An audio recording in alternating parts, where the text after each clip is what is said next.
Chapter 211. Xiaojiu talked a lot until he was thirsty, then he stopped and drank a big mouthful of water. Looking at the stunned faces of the group of people, he crossed his arms, and was full of pride. Now you have heard it. The third prince is not the kind of dirty person you said. Not to mention those who just spread rumors and made trouble. Even the guards, who followed him, were dumbfounded. They couldn't help scratching their heads, looking confused. The prince actually has so many advantages, it's really a miracle. Even though he has been following Jiang Yifeng for nearly 4 or 5 years, the impression of Jiang Yifeng is just a cold and decisive person who keeps strangers away. I never thought that he has so many advantages. Especially, the approachable, gentle and considerate person mentioned by Xiaojiu is something that I dare not expect, just like a dream. Madam, are you saying too much? The so-called pursuit of facts. Hearing this, Xiaojiu rolled his eyes at him in annoyance. If I had not experienced what I said, how could I say it so smoothly? Could I make it up here for no reason? Of course, Xiaojiu may not have realized that Jiang Yifeng had only seen the advantages he mentioned in her, and others did not have this blessing. The guards were speechless for a while, but those who spread rumors were a little impatient. Someone couldn't help but snorted. What's wrong with this woman? Didn't she say a few bad words about the third prince? Is it that serious? After taking a closer look, people couldn't help but start to tease. The girl is pretty. You said that the third prince is unbearable, but he is also a handsome man. He is not an admirer, right? Don't be fooled by people's appearances, so that we honest people can't be trusted. These people, who kept saying those teasing words, really made people feel uncomfortable. Xiaojiu couldn't help but frown. You guys better keep your mouths shut, otherwise the big brother behind me will be merciless. At this moment, the guard held a knife in his arms, even if it was not unsheathed, but with a solemn look, he looked like someone who couldn't be provoked. Others shut their mouths instantly when they saw the scene. Even if you have 10 courages, you dare not take your life to provoke those who shouldn't be provoked. Forget it, forget it. It's really a bummer that you can't even have a peaceful meal. Let's go! After the few people finished speaking, they didn't intend to continue to entangle, but Xiaojiu didn't intend to let it go easily. Let's follow them. Hearing this, the guard was a little puzzled. Seeing that Xiaojiu had already walked away, he could only follow him and asked curiously, Madam, you shouldn't settle accounts with them, right? They are just ordinary people. There are a lot of hearsays, and you can't just say it because others say it. One bad word, would they do something to these innocent people? Seeing the guard's tangled look, Xiaojiu spitted out his mouth in annoyance. Don't worry, I'm not so petty, but they keep saying bad things about the third prince. I always feel something is wrong. Although Jiang Yifeng did go to the battlefield, but defending the country should also be something that everyone praises. Why is there so much criticism in this place near the imperial city? Xiaojiu led the guards and followed the group of people to see them at the entrance of a small mustache cave, and at this moment, he started to blow away the money on his body. That person gave us so much, and we just had a meal together, so let's divide it up. One of them divided the money, and the tall man was satisfied and planned to leave. Xiaojiu could see that the few people seemed to be unfamiliar, and he felt even more confused. Stop their way, these people are up to something. At the command, he took the lead and blocked the few people who were about to leave at the entrance of the alley. What's going on? Aren't you the follower of the woman just now? How come you are here? The blocked person was startled and looked at the tall man in front of him with some surprise. He couldn't help but be more vigilant and subconsciously took 2 steps back. Following that, Xiaojiu came over from the side. Why are you so nervous? Did you do something wrong? With a somewhat teasing tone, Xiaojiu landed in front of the few people, pressing them step by step, forcing them together. Those people were a little confused. What do you want? Do you want us to hear about the great achievements of the third prince? He is very powerful, okay. Seeing these people's perfunctory attitude, this is not the answer Xiaojiu wants to hear. After coughing twice, he took out a bag of silver and threw it in front of them. Tell me, who told you to say that? If you say it well, these are all yours. These people just said it in unison, like brothers, but now they don't know each other, and they are gathering here to share the spoils. Obviously, saying bad things about Jiang Yifeng is not as simple as it seems. After saying this, several people were slightly stunned. Looking at the big bag of silver, they were instantly entangled. In the end, some people couldn't resist the temptation of money, and could only say honestly, someone gave us money to let us deliberately spread bad things about the third prince. Now the truth is out, the guards can't help but frown, thinking it was hearsay. After all, in the eyes of the world, there is no absolute good or bad, and some fabricated words are justified, But I didn't expect that this matter is really as Xiaojiao said, not simple. Madam, this. The guard looked at Xiaojiao tangled. Who do you think is doing this in secret? Why do you do this?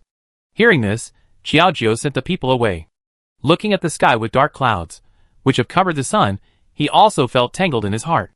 I'm afraid that the person behind the scenes deliberately wants to discredit the prince's reputation and affect his status. Anyway, this purpose is not pure, which is right. When the guards heard this, they couldn't help but grumble in a low voice. The prince has spent his whole life serving the country and the people. Now those people are slandering him unscrupulously after receiving money.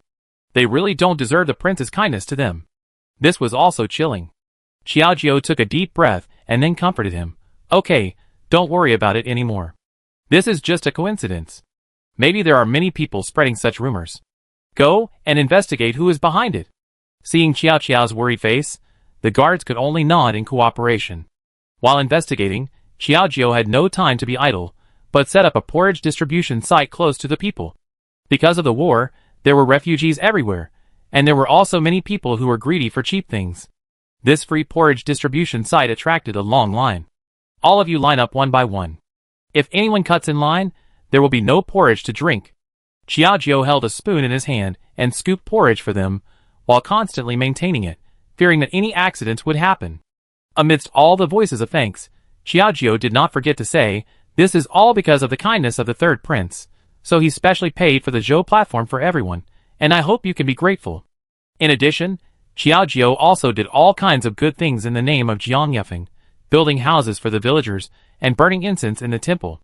These things have a very significant effect, and have won a lot of people's good reputation and good word of mouth. Xiaojiao did good deeds along the way, and occasionally heard people praising Jiang Yefeng, and his mood was unconsciously happy. It seems that this actual action is far better than rumors. I want to see what kind of storm the person behind the scenes can stir up. Xiaojiao put his hands behind his back. Although he spent a lot of money, he also maintained Jiang Yefeng's reputation and successfully helped the people in distress. This can be regarded as not wasting money. The guards beside him followed and couldn't help showing admiration. Madam is really very smart. I admire you. Don't admire me. How is the matter I asked you to investigate going? The subordinate was speechless for a moment. Silence was the best answer. Xiaojiao sighed helplessly and couldn't help but rolled his eyes at him. Check it quickly. Xiaojiao wandered all the way. While purchasing medicinal materials, he was busy and happy. In the palace, Jiang Yifeng also learned about Xiaojiao's actions along the way through the letters sent by the secret guard, and his heart felt warm. To be able to get such a woman, as a princess, how much blessing do I have to cultivate? Thinking about it, Jiang Yifeng couldn't help but raise the corners of his mouth. Time passed little by little, and Xiaojiao didn't know how far he had walked under the scorching sun. Because the sun was too strong, there were not many people on the street, and only Xiaojiao was running around for medicinal materials. Suddenly, I heard a shrill cry, please save me, I'm really desperate. A series of voices, with a bit of sobbing and complaining. Xiaojiao was unconsciously attracted by the sight, and his footsteps could not help but go in the direction of the crying. I saw a woman in mourning, with tears all over her face, and next to her was a corpse covered with a sign with a few crooked words on it, buying a body to bury my father, which looked really pitiful. Ah, it's really pitiful, she's so young. Xiaojiao sighed for no reason, took off the purse from his waist, looked at the little money left in it, and took out a few silver coins to give to the woman. Take this money as a gift from the third prince. Take it and quickly bury your father. Use the rest to support your life, and then find a suitable job. Xiaojiao's gentle tone attracted the woman's attention. At this moment, her red and swollen eyes looked over, with a little more gratitude behind them. Thank you, girl, thank you, third prince. Chapter 212. Faced with the girl's continuous thanks, Xiaojiao felt a little embarrassed and emphasized again, okay, if you want to thank someone, thank the third prince. I just took him to do good things. This is not unreasonable. Anyway, although this is his own money, since the two have become husband and wife, it belongs to the common property of the couple, and there is no distinction between them. Hearing Xiaojiao say this, the girl quickly changed her words. Thank you, third prince, you are really a living bodhisattva who saves the world and saves people. Xiaojiao felt a little embarrassed after hearing this series of thanks. Although he wanted to defend Jiang Yifeng's reputation, he always felt that the girl's behavior was too exaggerated. He had to comfort her quickly. Okay, hurry up and pack up and bury your father. Although there was a piece of cloth between them, The body also had some smell. If it was discovered by the urban management, the body would probably be cremated. Seeing the two women interacting like this, the people around couldn't help but start a discussion. How hypocritical. Everyone says that the third prince is cruel and inhumane, but now he is doing good things here to protect his reputation? Rich people are different. They can get a good reputation by doing bad things and spending some money. We ordinary people are so easy to fool. Listening to the voices of these people, it seems that they have great hostility towards Jiang Yifeng. Xiao Jiao frowned slightly and looked back at these people who were talking at once with dissatisfaction. The way they looked at him seemed to be more like a bad dog, as if he was not welcome. Such a look makes people feel disgusted. Xiao Jiao took a deep breath and tried to maintain a calm attitude, then chuckled again. Everyone, have you really seen the third prince harming innocent people and bullying the people? Why do you just use your mouth to casually smear others here? Don't you feel guilty? These powerful words made half of the people present speechless, but with the rumors these days, their voices did not diminish at all. So what? Have we really experienced it ourselves and can tell the truth about these things? They are all eloquent, and they didn't have such courage when defending their country. I didn't expect that they have first-class skills in wrongly accusing people now. Xiao Jiao was a little impatient, and the woman was also dissatisfied, and quickly followed up to defend. You guys are just watching coldly. If it weren't for the third prince and this girl, I'm afraid that my father would have continued like this. What qualifications do you have to criticize them? It's okay to be a bystander, but for others doing good things, do you feel disgusted? I don't know what kind of psychological attitude it is. Faced with the woman's words, he threw an admiring look, but others didn't buy it, and were still immersed in the fear that Jiang Yifeng was a big devil. You guys keep calling him a big devil. I was curious about where this word came from. Xiao Jiao forced himself to suppress his complicated mood, and stood up at this moment, staring at them straight. After hearing this, one of them said arrogantly with courage, We all heard it from the storyteller in the tea house. What do you want? Nothing. I also want to hear how well he knows the third prince to be able to say such brainless nonsense. Xiao Jiao snorted coldly, then shook his sleeves and hurriedly left the crowd. As a bedmate, he didn't know as much as an outsider, but it was really ridiculous. After entering the tea house they mentioned, Xiao Jiao ordered a few cups of tea. Several people approached the front and heard the storyteller shouting passionately. He said that the third prince was decisive in killing. Wherever he went, there must be no grass left, and chickens, ducks, cows, and sheep were not spared. The storyteller was talking with saliva flying. He hid behind the curtain and could only see the general outline. Xiao Jiao was a little confused. What kind of nonsense is this? It's obviously made up. I must go and ask for clarification today. A gentleman can be killed, but not humiliated. A warrior who fought for his country and people was described as a gangster. Who could bear such an injustice? Xiao Jiao stood up without saying anything, rushed to the storyteller's stage, opened the curtain, and grabbed his collar, tried to say another nonsense. The sharp call of nakedness frightened the storyteller. At this moment, he used his fan to block Xiao Jiao and shouted tremblingly, Who are you? Why are you rushing up? Not only the storyteller, but also the other people who were very excited to listen to it, began to have some chaotic discussions. What's going on? Where did this fierce woman come from? Why did she attack the gentleman directly? That's right, it's really too much. Come down quickly. We are enjoying it. We all paid for it. Some people come here to drink tea just to listen to the storyteller's words and have some fun. Otherwise, who would be so idle? Faced with this group of sarcastic remarks, seeing that they were all said by the storyteller, Xiao Jiao couldn't hold his temper and asked directly, Tell me, who told you to say that? Otherwise you can't tell the story well today. If the person behind the scenes is not found out, Xiao Jiao really can't get over this hurdle today. But facing the step-by-step pressure, the storyteller gritted his teeth and said, What nonsense are you talking about? What I said are all iron facts. Are you the third prince's man? You actually defend him so much. You can tell at a glance that you are not a good person. The storyteller became more and more bold. At this moment, his arrogant attitude really made people want to hit him. Xiao Jiao was embarrassed, but the owner of the tea house rushed over with a few waiters behind him, and said angrily, You are really a tough woman. I specially paid for this storyteller. You are disturbing my business.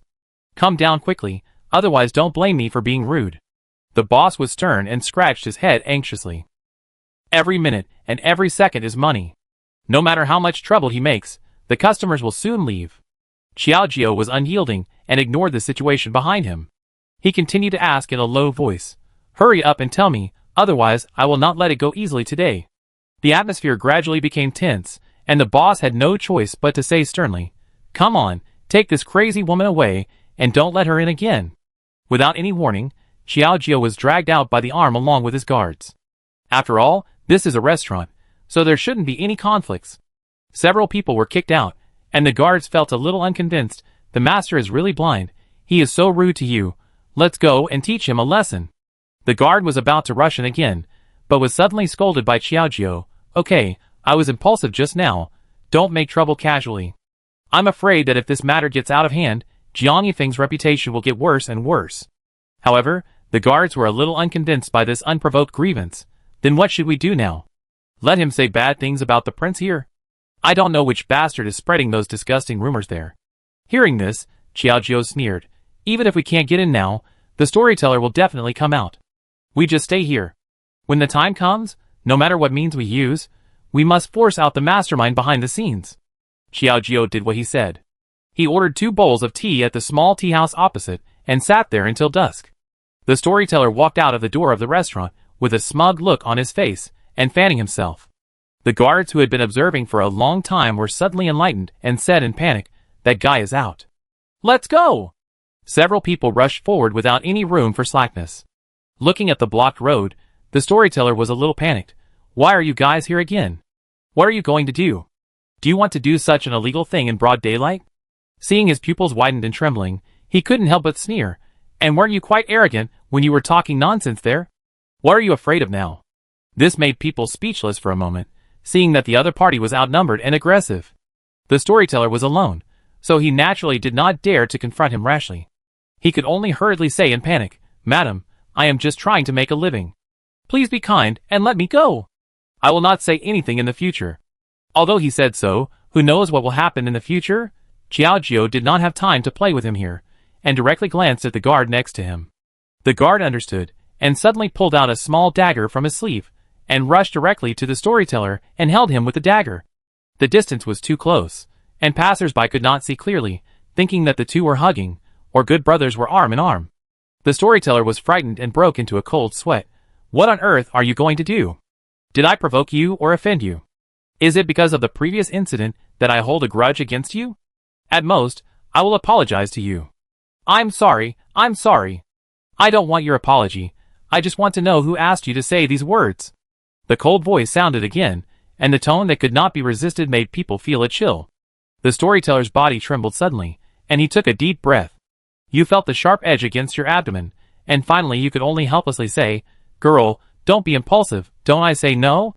It was the people of the Ministry of Revenue who gave me a sum of money to let me say this." Awakening from the dream, Xiaojio was slightly surprised. Minister of Revenue, how could it be related to him?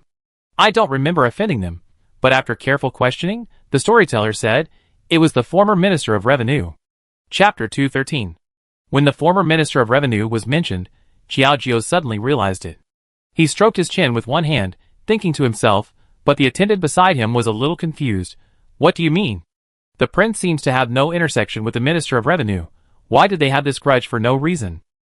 "This is going to be a long time," Xiaojio sighed helplessly. "I get a headache when I talk about that Minister of Revenue."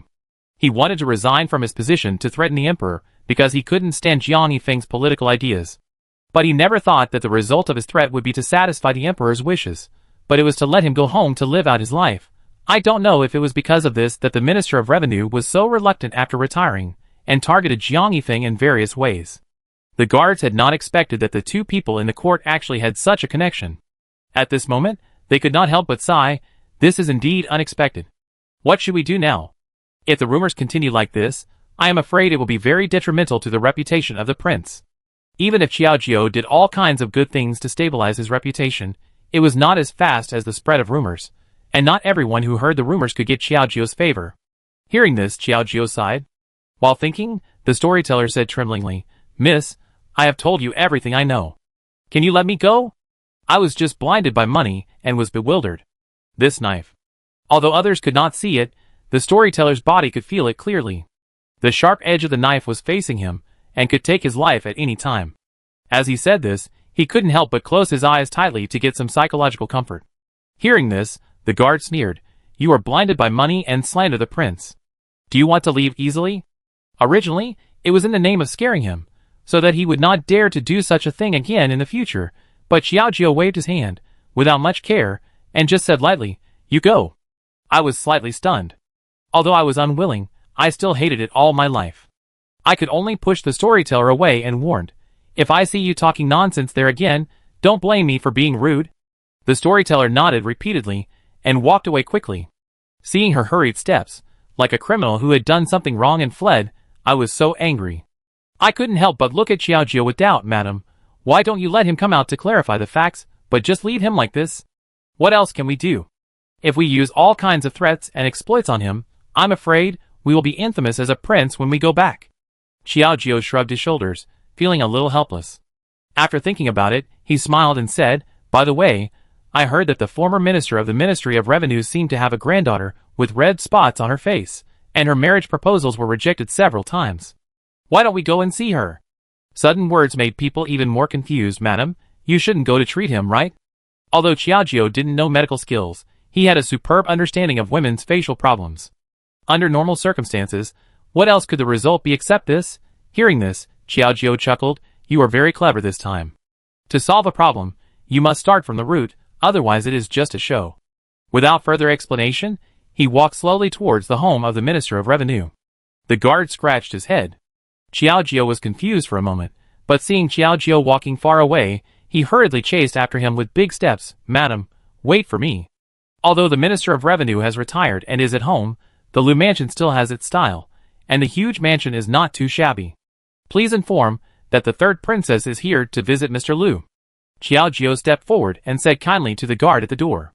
Upon hearing this, the two guards were a little surprised. They looked at Xiaojie carefully and finally nodded. "Please wait for a moment, princess." Hearing this, Xiaojie stood obediently at the door. After a short while, he saw the person who went in to report quickly came over, but apologized and said, "I'm really sorry, our master doesn't want to see you." He didn't even bother to find an excuse. This attitude was obviously deliberately embarrassing himself. The guards following him were a little unhappy. At this moment, he stepped forward and frowned slightly, saying, "Let your master take a good look. This is the third princess. You should give her some face, right? What's more, he is a retired minister of the Ministry of Revenue. Apart from his previous glory, he is now just an ordinary citizen. Why is he so arrogant?" However, he got the same answer. "Our master said that he doesn't want to see the third princess. Please leave directly." The other party spoke loudly, not giving anyone a chance to argue. Seeing that the guard was still trying to escalate the situation, Xiaojie quickly grabbed his hand and shook his head, saying, "Calm down and don't be impulsive. They were here to solve the problem, not to attract hatred. Being so impulsive would only delay themselves." Then he chuckled, "I heard that Miss Lu has had a lot of small pimples on her face recently. I know a lot about this. I wonder if I can go in and take a look." "I've already said I won't see you. Please don't keep pestering me, Princess San." These two people really don't take any soft or hard advice, which makes people feel helpless. "In that case, we visit you another day, hoping to convey this to you."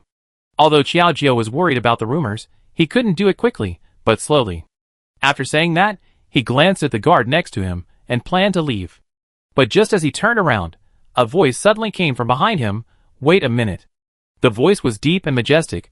Xiaojie turned his head subconsciously, and saw a man in a long gown standing not far from the door, staring at him with a depressed look. Needless to say, this is the retired former minister of the Ministry of Revenue, Mr. Lu. Seeing the other party walking towards him, Xiaojie raised the corners of his lips slightly, and said with a polite smile, "Mr. Lu, I haven't seen you for a long time since the Queen's banquet last day. I hope you are well." This kind of polite attitude is best not to show any grudges between the two people, but Mr. Lu didn't buy it, and snorted coldly, "Don't talk to me about these polite words. I have nothing to say to you." Although she had a proud face, she turned around and asked in a tangled way, "You just said that you can solve the red rashes on Xiaoyu's face?" For some reason, a red rash suddenly appeared on her face.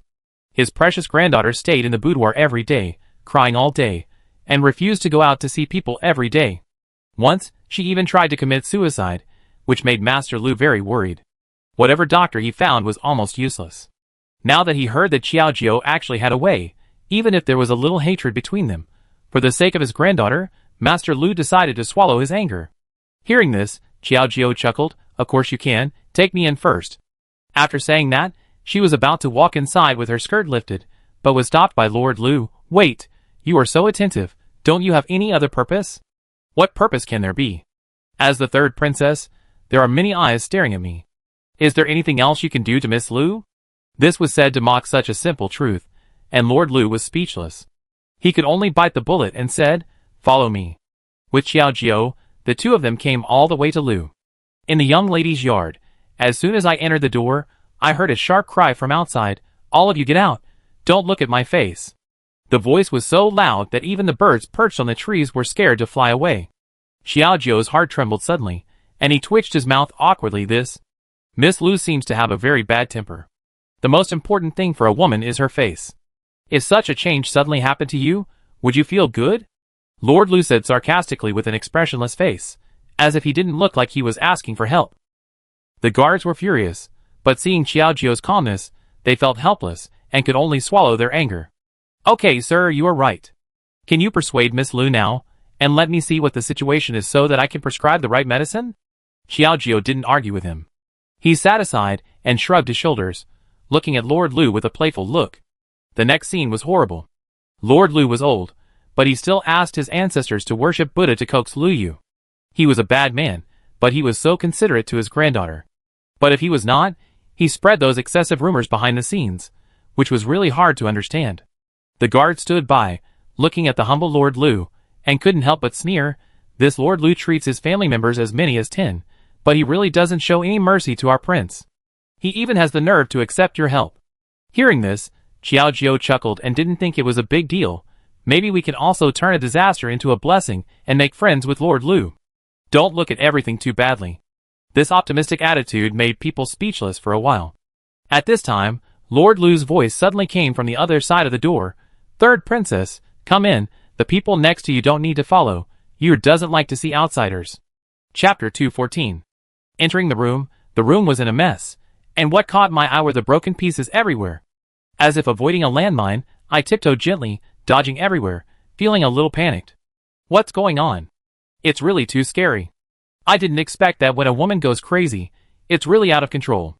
Swallowing his saliva, Xiaojiu finally went to Lu Yu's bed after going through a lot of hardships, and saw her covering her face in front of the broken mirror, and the sound of crying came out faintly.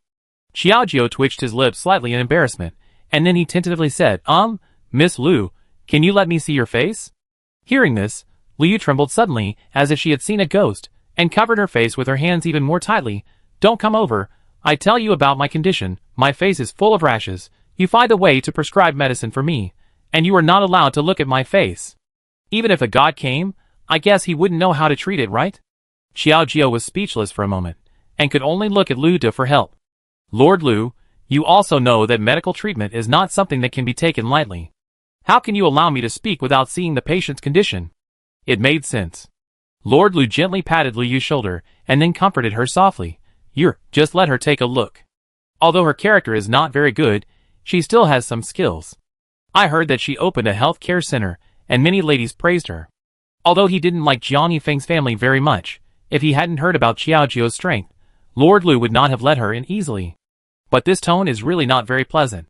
When Lu Darren said this, Lu Yu could only nod reluctantly, but still moved his lips and said, Then Grandpa, you go out first. I don't want you to see me like this. Hearing this, Lu Darren nodded, glanced at Xiaojiu again, and warned him with some worry. You better not play any tricks, and don't swell your face. This is my territory. If you can't cure it, this mess in the house may be your end. There is a naked threat between these words. If this person can't be cured, don't even think about leaving here safely? Who did I offend? I owe a lot of debts and ended up like this. Xiaojiu sighed heavily, feeling a little bit like crying but without tears. After watching Lord Lu leave, he came to Lu Yu again. Okay, now there are only two of us, take your hand away. Hearing this, Lu Yu was indifferent, as if he had not let go of the entanglement in his heart. Xiaojiu saw it, and did not do it a few more times. Instead, he smiled and teased. Once a woman's face is in trouble, it must not be delayed. If it is rescued in time, it may be restored to its original state. But if it is done the other way around, it will probably get worse and worse. These words were like a knife deeply inserted into Lu Yu's heart. At this moment, his pupils trembled. No, I don't want to live with this ugly face for the rest of my life. After saying that, he really took his hand away quickly.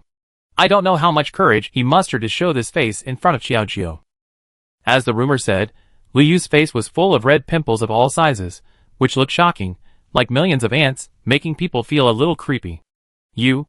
Xiaojiu was stunned for a moment, and didn't say anything yet, but this touch of surprise was seen by Miss Lu, and she immediately began to seek death again. I know you all can't stand my face. How can I stand myself? Rather than living with this ugly face, I might as well die directly. After doing it, Lu Yu suddenly picked up the teacup fragments next to him, and was about to cut his wrist. However, before he could do it, Xiaojiu quickly snatched it and threw it aside, and hurriedly comforted him. Why are you so excited? I haven't finished speaking yet. Although your problem is a bit serious, it can still be saved. Fearing that the other party was running the light rail, Xiaojiu held back his anger, and quickly told the call. Lu Yu was overjoyed when he heard this. Really? Can you really help my face recover? Facing the other party's eager and surprised look, the crazy attitude just now was completely different. Xiaojiu smiled helplessly and nodded. Don't worry, you have acne, which is very easy to happen at your age. If you are not careful, you may really have the risk of disfigurement, but fortunately you met me. Xiaojiu said it lightly, and the light laughter gave people an inexplicable sense of security for some reason. Lu Yu's nervous heart gradually relaxed, and he nodded at this moment. In that case, then I will give this face to you. If you can really help me, I can satisfy you with anything you want. Xiaojiu didn't say much, and simply prescribed a few prescriptions to help him recuperate. With this incident, Xiaojiu naturally stayed in Lu's house. While thinking about solving the rumors outside, he was busy sorting out the acne on Miss Lu's face. These 2 days will pass, and the acne on Miss Lu's face has indeed shown signs of fading under Xiaojiu's care and conditioning. Looking at himself in the mirror, although it is still a bit unsightly, there are signs of improvement. Lu Yu couldn't help but be overjoyed. Great, you are really amazing. Grandpa has found many doctors, but to no avail. I didn't expect you to have such a wonderful prescription. The joyful voice continued to spread, and Lord Lu, who was eavesdropping outside the door, slowly breathed a sigh of relief, and couldn't help but sigh in a low voice. It seems that this third princess is really capable. I really underestimated her before. Somehow, Lord Lu's impression of Xiaojiu also deepened a bit. At noon, the sun was really warm, and Xiaojiu took Lu Yu outside to bask in the sun. Because Lu Yu still had psychological pressure, the people around him were dispersed. The warm sunshine fell, and it was unknown how long it had been since Lu Yu appeared in a spacious environment with such a face. At this moment, the body and mind seemed to be integrated with the light, and he felt particularly comfortable. I haven't been out for a long time. The air outside is really desirable. Ms. Lu, you should maintain an optimistic and confident attitude. This is good for your recovery. Xiaojiu nodded. It seems that Miss Lu is also very active in cooperating with his treatment. As he spoke, a small ball with feathers suddenly appeared in his hand, just like a magic trick. It looked very cute when it was spread in his palm. Lu Yu retracted his gaze and saw this thing. He was curious and confused at the same time. What is this? This is called a shuttlecock, which is used for kicking. I will teach you how to play it. Xiaojiu demonstrated it. She was very skilled in kicking the shuttlecock. The shuttlecock seemed to have life, and she had a lot of fun playing with it. Lu Yu was stunned by the sight. His head was shaking uncontrollably until Xiaojiu kicked it high and perfectly received the tail with his hand. Lu Yu couldn't help but say happily, "This thing is too interesting. Let me try it." Although it was quite interesting to watch Xiaojiu playing, it seemed that the effect was not satisfactory when he played it himself. Xiaojiu couldn't help laughing when he saw her repeatedly defeated. He quickly teased her, "Don't be anxious. Take your time. Once you are sure, you will be very stable. I have to admit that Yu's learning ability is still very strong." He quickly mastered the skills of kicking shuttlecock. The two of them kicked each other and sweated profusely. Lu Yu seemed to have completely forgotten that he still had that ugly pimple on his face. Until they were exhausted, they sat down in the pavilion with the slightly hot cold wind, leaning on each other's backs. Looking at the weeping willows swaying in the wind, both of them smiled, looking like they were enjoying a peaceful life. I really didn't expect that you were not only good at treating illnesses, but also have so many fresh ideas in your mind. No wonder you have a special liking for the legendary cold third prince, and are very obedient. As soon as he heard the 3 words in the legend, it was obvious that under the influence of the outside world, Lu Yu's view of Jiang Yifeng did not seem to be as optimistic as imagined. Xiaojiu was silent for a moment, then chuckled. It is true that the prince loves me deeply, but it is a bit exaggerated to say that he is obedient. He is friendly to everyone, and at most he is too partial to me. There was something behind this, but Liu heard some tricks in it, and frowned and said, Grandpa said that this third king is also the most evil person in the world, a big devil who kills people like crazy, not as friendly as you said. If he is not so good, then why do you think I should follow him wholeheartedly? Xiao Jiao chuckled. After all, Liu just heard it from others, and did not care much. He just wanted to try to correct her views, and thus influence the minister of the Ministry of Revenue. Hearing this, it really makes people a little puzzled. You are right, but Grandpa said. Xiao Jiao did not give him a chance to continue, but turned to look at Liu and asked, Do you think I am a bad person? Liu shook his head without thinking about this question. Definitely not. You help me with my medical treatment and play with me, which is much better than those scheming women. As a lady, Liu naturally has a few good friends. However, since the acne on her face, they are afraid of infection and have various heart-wrenching attitudes. Anyway, they gradually begin to alienate each other. However, Xiao Jiao is a completely different existence. Chapter 215. Looking at Liu's serious answer, Xiao Jiao couldn't help but cover his mouth and chuckle. That's right. Since you think I'm a good person, then I think the prince is a good person. Aren't we all good people? This logic made Liu speechless for a while, lowering his head, as if he was still struggling with his thoughts. Suddenly, he felt a slight heaviness on his shoulders, and when he raised his eyes, he saw Xiao Jiao's hand on him without knowing when. What are you doing? Liu curled his lips. His attitude was a little panic, and he didn't know what he was thinking. Do you know how much harm rumors can do to people? The third prince spent his own money to build bridges and roads for the people, built homestays, and made great military achievements to protect his homeland. Can all these deeds be destroyed by those rumors? Even Xiao Jiao felt particularly sad when he said these words. How could someone do good things and end up with an inexplicable result? Is this true? Hearing this series of words, Liu was slightly stunned, and a trace of surprise flashed in his eyes. He couldn't help but ask. Seeing Xiao Jiao nodded, he looked serious and didn't seem to be joking. If you really don't believe it, you can go to Kyoto and ask. I'm afraid everyone can see what the prince's character is like. As for why there are rumors here, Xiao Jiao didn't continue with the next words. Although Liu looks willful on the surface, he has been lacking care and love for a long time. All in all, after spending some time together, Xiao Jiao felt that Liu had a good nature and was not a bad person. Therefore, there is still the ability to distinguish right from wrong. Liu reacted quickly. You mean, Grandpa deliberately spread rumors?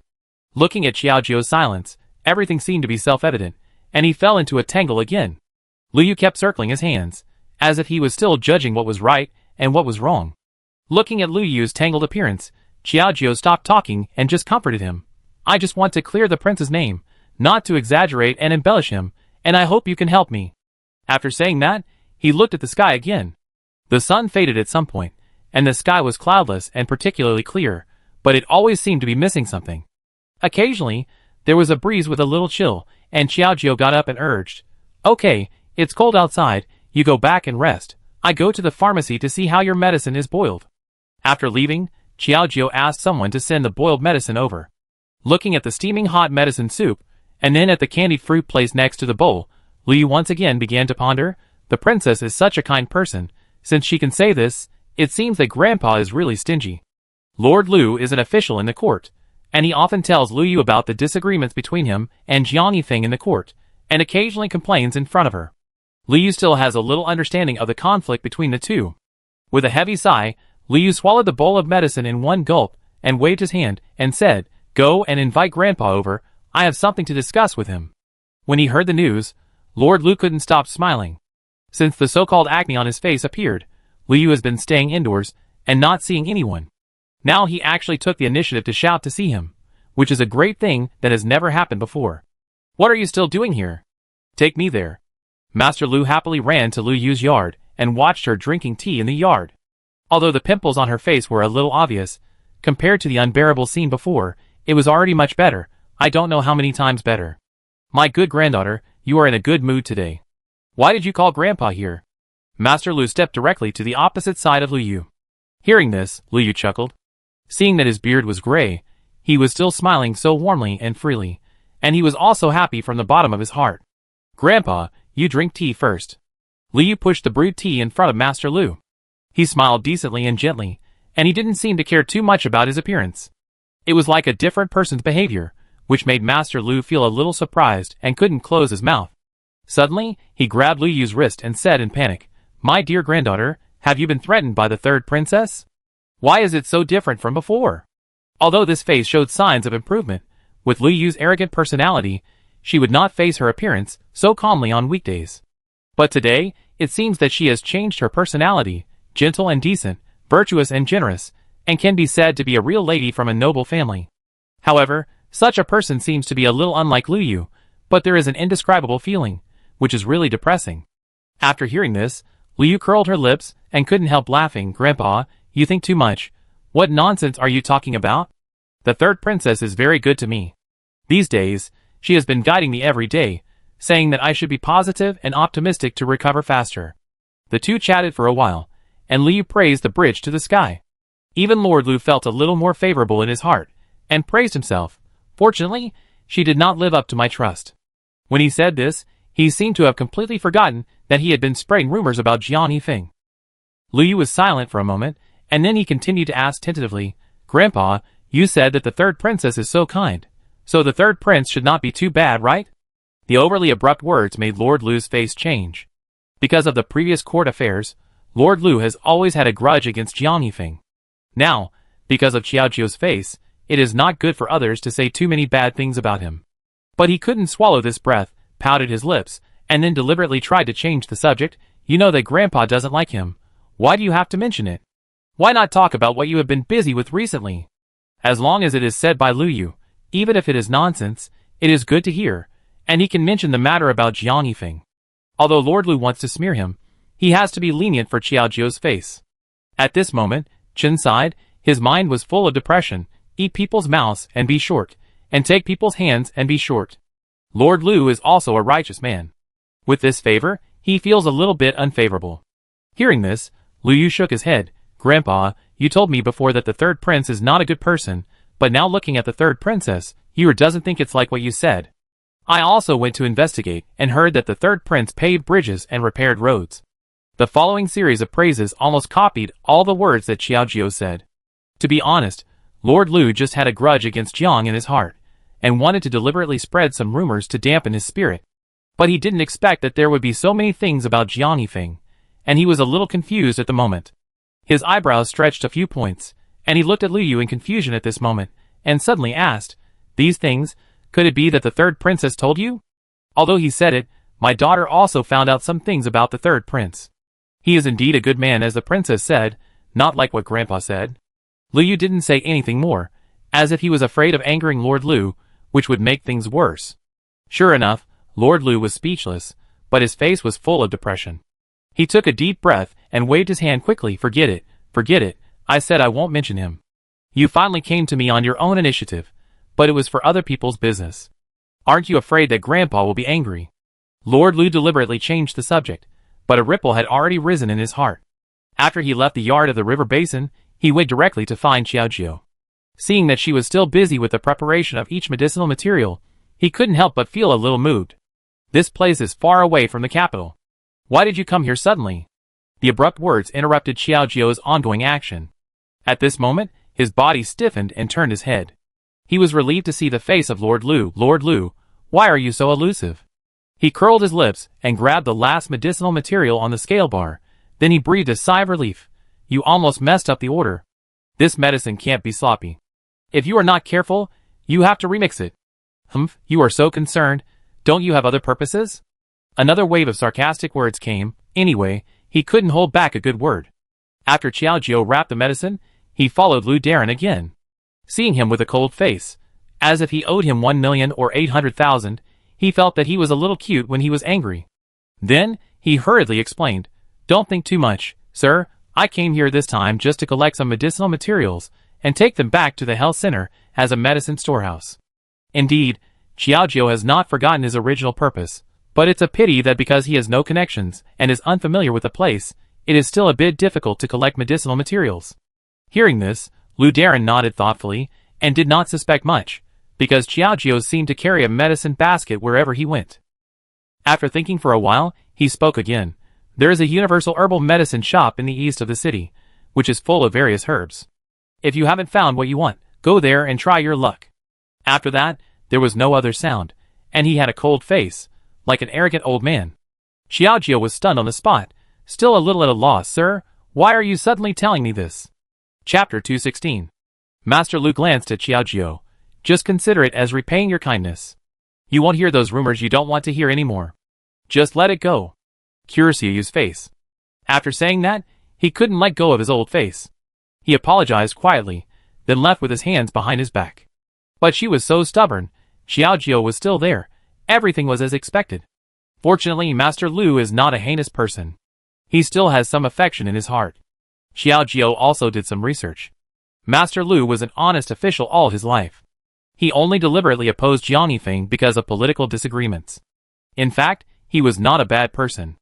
Otherwise, he would not be here to treat Miss Lu while slowly getting along with him. But it is obvious that the effect is very significant. Suddenly, a voice suddenly rang in my ears. Madam, you are so smart. I really admire you. Xiaojie's delicate body trembled suddenly, and she shivered in fear. She turned her head subconsciously and looked in the direction of the voice, and saw that the secret guard appeared beside her at some point. She couldn't help but retreat a step in fear and said in panic, "When did you come here?" Hearing this, the secret guard said innocently, "I have been following you, madam, silently guarding you. This is what the prince ordered. It feels like there has been a spy around me. Fortunately, he hasn't done anything indecent recently." After swallowing his saliva, Xiaojie felt a little bit amused. The prince is so worried about me, and if you don't know, you would think I deserve a beating? 12 hours of personal protection can be regarded as the utmost care. Then, he stroked his chest again, comforted himself, and said, "Okay, since you have shown up, why don't you accompany me to the Universal Medicine Shop? I have never heard of such a new place. Fortunately, there is the guidance of Lord Lu." The two did not dare to neglect it, and went straight to the so-called medicine shop, all the way to the past. Everyone knows this medicine shop, but the people who mentioned it seemed to have some complaints about the medicine. When the people heard about this medicine shop, they all advised you not to go there. Could it be that Lord Lu wants to frame you? The guard was a little confused, always feeling that something was wrong. Hearing this, Xiaojie seemed extremely calm, and smiled slightly. "What are you afraid of? Lord Lu is not a treacherous villain, and what harm can a small herbal medicine shop do to me?" After the words fell, a huge plaque in front of him fell into Xiaojie's eyes. Seeing the words carved on it, he couldn't help but feel happy. "It's here, let's go quickly, and we can collect the herbs as soon as possible." After wasting a few days here, let alone the figure of the health club, just simply missing Jiang Yifeng, these days can be regarded as a year. The herbal medicine shop is very large, but the crowd is not as dense and lively as imagined. Holding the messy shelves, after walking around a few small circles, I saw a slightly shaking recliner in the corner, and there was a person lying on it, fanning his face, as if he was taking a lunch break. Ahem. Business is coming, Xiaojie reminded softly. Hearing this, out of the instinct of a businessman, as expected, the small vendor suddenly sat up straight, his eyes wandering in all directions. The fan on his face fell naturally on his legs, and when his eyes fell in front of Xiaojie and the others, he frowned slightly. "Woman? Yes, are you the boss here?" Xiaojie chuckled, without entangled with him too much, but asked calmly. The noble and elegant temperament emanated from the inside out. The boss carefully looked at his feet. Although he was noble, he was dressed simply, and it was a bit puzzling. After thinking for a moment, he reminded, "We are a wholesale shop for medicinal materials, not those small medicine shops. If you want to buy, you have to buy by the cart. Do you understand?" Facing the other party's doubts, Xiaojie directly explained her purpose, and shook her purse to avoid any grudges from the other party, because she was a woman. Seeing the full bag of money, the shop owner smiled and said, "Oh, it turns out to be a big customer. What medicinal materials do you want?" "Plantago, Selenum nigrum." Xiaojie took out the list in his hand, and read them one by one according to the list above. Until the 5th medicinal material was finished, he said, "I have almost collected the others. Only these few are hard to find. Do you have them here? If you do, I will ask for 3 carts." Hearing this, the boss's eyes almost glowed with excitement, and he was even about to spit fire in shock. "You need so many. Although the things you mentioned are rare, I am a universal herbal medicine shop. Of course, I have what you want." Facing such a big customer, the boss wanted to put his enthusiastic face directly on Xiaojie. After saying that, he quickly followed an idea and said, "Wait a minute, I get those herbs for you. After saying that, he ran to rummage through the boxes and cabinets, and indeed took out 5 herbs, which looked exactly what he wanted. Look, these are all what you want, top quality goods, which are not available in other stores. The boss emphasized again, and his smiling look really made people feel a little embarrassed. Then he had to twitch his mouth. Very good, this is indeed what I want. How much do you sell it for? As soon as the voice fell, the boss fell into a period of contemplation. Stroking his chin with one hand, he looked like a sly man, and began to calculate his own little tricks. She is just a woman, so she probably doesn't understand these things very well. Maybe she is helping someone to purchase them. If I can make a lot of money now. With this thought, the boss couldn't help grinning before he put it into practice, which really made people speechless. Boss. Oh, this plantain seed is very rare now, and it's not easy to get it. 5 taels per caddy. This one is 6 taels per caddy, 3 taels. When this series of prices was reported, Xiaojio was confused on the spot. Looking at his attentive eyes, he really couldn't hold his breath. Boss, are you sure it's so expensive? Why is it different from what I heard? Hearing this, the boss nodded confidently. I see you don't understand these things, but I can tell you that no matter how rare these herbs are, or how much effort it takes to pick them, dry them, and buy them now, the prices I sell them to you are already the lowest. Listening to the boss's words, he was so exaggerated that those who didn't know would think he had personally practiced it. The guard nodded repeatedly.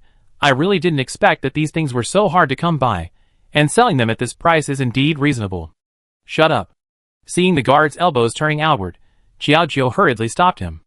That was already a little unexpected, and after her processing, the boss was happy, and he would see that the rarity would be doubled later, which would really make him a pit. The guard looked aggrieved, not knowing what he said wrong, so he had to shut up obediently. The boss agreed with the guard's words. I think what this young man said is right. I have done my best at this price. If you think it is unreasonable, then go to another store? It seems that the boss is so arrogant because he is sure that Xiaojio will not leave. There was a moment of silence, and the atmosphere was a little awkward. Both sides were secretly competing, and no one backed down. Xiaojio's eyes lit up, but fell on the mountain of medicinal materials on the shelf. He picked up a piece with one hand and looked at it carefully, but suddenly found that there were some other colors on his hand. What's the situation? Why is this medicinal material still fading? Turning it over carefully twice, this is definitely not a coincidence, but an ordinary medicinal material. After drying, you should keep the most essential color. Why did it fall into this situation? Seeing Xiaojio holding the herbs in her hand tightly, the boss felt a little tired and said tremblingly, Don't you want these herbs? Why are you interested in those things again? If you don't want to buy them, put them down quickly and don't damage them. Excessive guilt betrayed the boss completely. Xiaojio tentatively sarcastically said, Why are you in such a hurry? Are you afraid that I will recognize that this is a fake medicine? This? Don't talk nonsense, be careful or I will go to the government. The boss couldn't hold his temper and pretended to grab the herb. He always felt that her strange eyes seemed to have noticed something fishy. Selling fake medicine is a matter of life and death, so the government will strictly investigate it. If the news of this matter leaks out, I am afraid that his herb shop will be gone. However, Xiaojio took a step back smartly, and the boss missed his chance. Instead, he was a little furious and said with gritted teeth, If you don't hand it over, I won't sell it to you later. Then don't buy it. Just hand these herbs to the government. After they identify the authenticity, you won't have to buy medicine anymore, because you don't deserve it. Xiaojio took the herbs in his hand and left directly. He was a little confused and couldn't help whispering, Are we leaving like this? Why are you talking so much nonsense? Don't look back, he will come back to find us. Xiaojio rolled his eyes at him. He always felt that this guy was not good enough to do anything, but more bad than good. It seemed that he was deliberately trying to trick him. Chapter 217. Wait, don't leave, let's discuss it again. The boss jumped in front of Xiaojio in one step, stretched out his arms like an old sow, and blocked their way. Seeing his old age and terrified look, Xiaojio seemed extremely calm. Boss, is there anything else? Okay, what can you do to keep this from being told to others? The boss chose to compromise, knowing that Xiaojio had seen through everything, otherwise he would not have been so confident to leave with the herbs. Seeing his desperate look, Xiaojio couldn't help but chuckle. Why are you so sad? If you don't know, you might think I did something to let you down. Speaking of this, he didn't intend to leave, but instead his eyes fell on the rocking chair where the boss had just been lying, and a few slow steps fell on it. Slightly raised his legs, his face looked leisurely and contented. Coupled with his stunning appearance, he seemed to have a bit of a strategizing momentum. The boss looked at her, not to mention how uncomfortable he was, and he could only hold back his mouth and say, "I say, Aunt, what do you want?" "Nothing, you treat me as an outsider, but you just met your opponent. I am not satisfied with the price of the herbs I want just now, but I like yours very much, so I wonder if there is any room for bargaining?" The frivolous tone seemed to carry a fatal threat. Xiaojio said with the corner of her mouth, but she was twirling the fake medicine she had just taken from the shelf. Before she knew it, the black dye had already fallen on half of her hand, and it was a bit black. His eyes were looking at the boss with interest, as if he had everything under control. The boss finally realized what it felt like to be dominated by fear, and at this moment, he could only grit his teeth and say, "Okay, it's true that my price is too high. I give it to you at half the usual price, okay? Just pretend you know nothing about this matter. I didn't expect that after doing business for most of my life, one day I would make a mistake and dig a hole, almost burying myself alive, which was extremely embarrassing." Looking at his bitter gourd-eating look, it seemed as if he had suffered a great injustice. Xiaojio smiled and shook his head with a clear face. "No, just give me the normal price. No need for backstage or deliberate reduction." When this was said, the boss was a little surprised. "Are you serious?" "Why would I lie to you? But I also have a condition." Xiaojio looked at the herbs. "You must clean up all these fake medicines and do a serious business, and then I will report and have someone come to check the quality of your medicine shop. Are you willing?" After these words fell, the boss almost died on the spot. At this moment, he felt like his brain was filled with blood, and the pain was a little difficult to breathe. You are going to kill me. What's the point of killing me? I guess your fake medicine doesn't cost much, and it's outrageous to put dye on it. This is a life-saving medicine. Do you really take other people's lives for granted? Do you have to wait until something happens before you feel regretful? A series of words directly made the boss speechless. Under the pressure of threats, and at the same time really worried that what Xiaojio said would become a reality, he could only curl his lips helplessly and said, Okay, since you said so, I just do as you say, okay." After reaching the unified conditions, Xiaojio was satisfied and relieved. He discussed the transportation route with him, and gave him 2 more days to deal with these fake medicinal materials. In the meantime, Xiaojio continued to treat Lu Yu. Seeing the rash on her face gradually recover, he felt a little satisfied. "Your acne is almost gone. I will treat you for a few more days. I believe it will not recur again. You don't need to avoid food in the future." I have to admit that Lu Yu, who has fully recovered, looks extremely pure and lovely. She is really pitiful. No wonder Lu Yu was so sad and desperate when her face was almost ruined by these acne. These words were like good news from heaven. Lu Yushi smiled and nodded repeatedly. She couldn't help but hold Xiaojio's hand and said happily, "Thank you so much. If it weren't for you, I really don't know what to do." Okay, I'm in the beauty industry. There's no need to be so grateful. It's my job. After all, they also gave corresponding rewards. If I didn't keep others to help, I might not be able to find so many medicinal materials at one time." Xiaojio said that he was going to leave. Although Miss Lu was reluctant, she finally chose to understand. When leaving, Lord Lu once again solemnly promised that he would not continue to spread rumors. On the way, Xiaojio sat in the carriage and ordered the guards next to him. "By the way, go to the Universal Medicinal Materials shop and find a few officials to report and check whether he is still selling fake medicine. Don't harm those innocent people." Xiaojuk has always remembered this matter, and finally understood why those people mentioned the wanting medicine shop with a look of dislike. Who can stand his selling fake medicine every day? When the guard rode away on horseback, the carriage began to move towards home little by little. After a night of rushing, they finally arrived. Looking at the doorplate of the third prince's mansion in the distance, they were really happy. "Great, I'm finally back. I've been exhausted these days." Just after signing this sentence, a black figure rushed out in a hurry. "Princess, you are finally back. Do you know that I have missed you so much these days?" Before the words fell, a bear hug rushed over, and Xiaojio staggered and almost fell backwards. He couldn't help but laugh softly.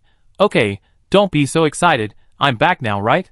It is said that one day of absence is like a long time, but Jiang Yifeng seemed to have been away for centuries, which really made people feel helpless. Jiang Yifeng reluctantly let go of his hand, and pulled Xiaojio, who was exhausted all the way, and hurried back to her yard. "You sit down first, I asked someone to get you some foot-washing water, and you will feel comfortable after soaking." Such considerate and gentle, Xiaojio was a little embarrassed. "I thought of something again, and couldn't help asking. Do you know the rumors about you in the border town? It stands to reason that Jiang Yifeng has people everywhere, and he shouldn't hear such a big thing everywhere, but there is no movement. But why didn't I hear the news that he wanted to suppress it? Instead, I was busy and exhausted. Hearing this, Jiang Yifeng chuckled twice, casually held his hand, and sat on the seat, turned to look at Xiaojiu with a playful smile. How could I not know about this kind of thing?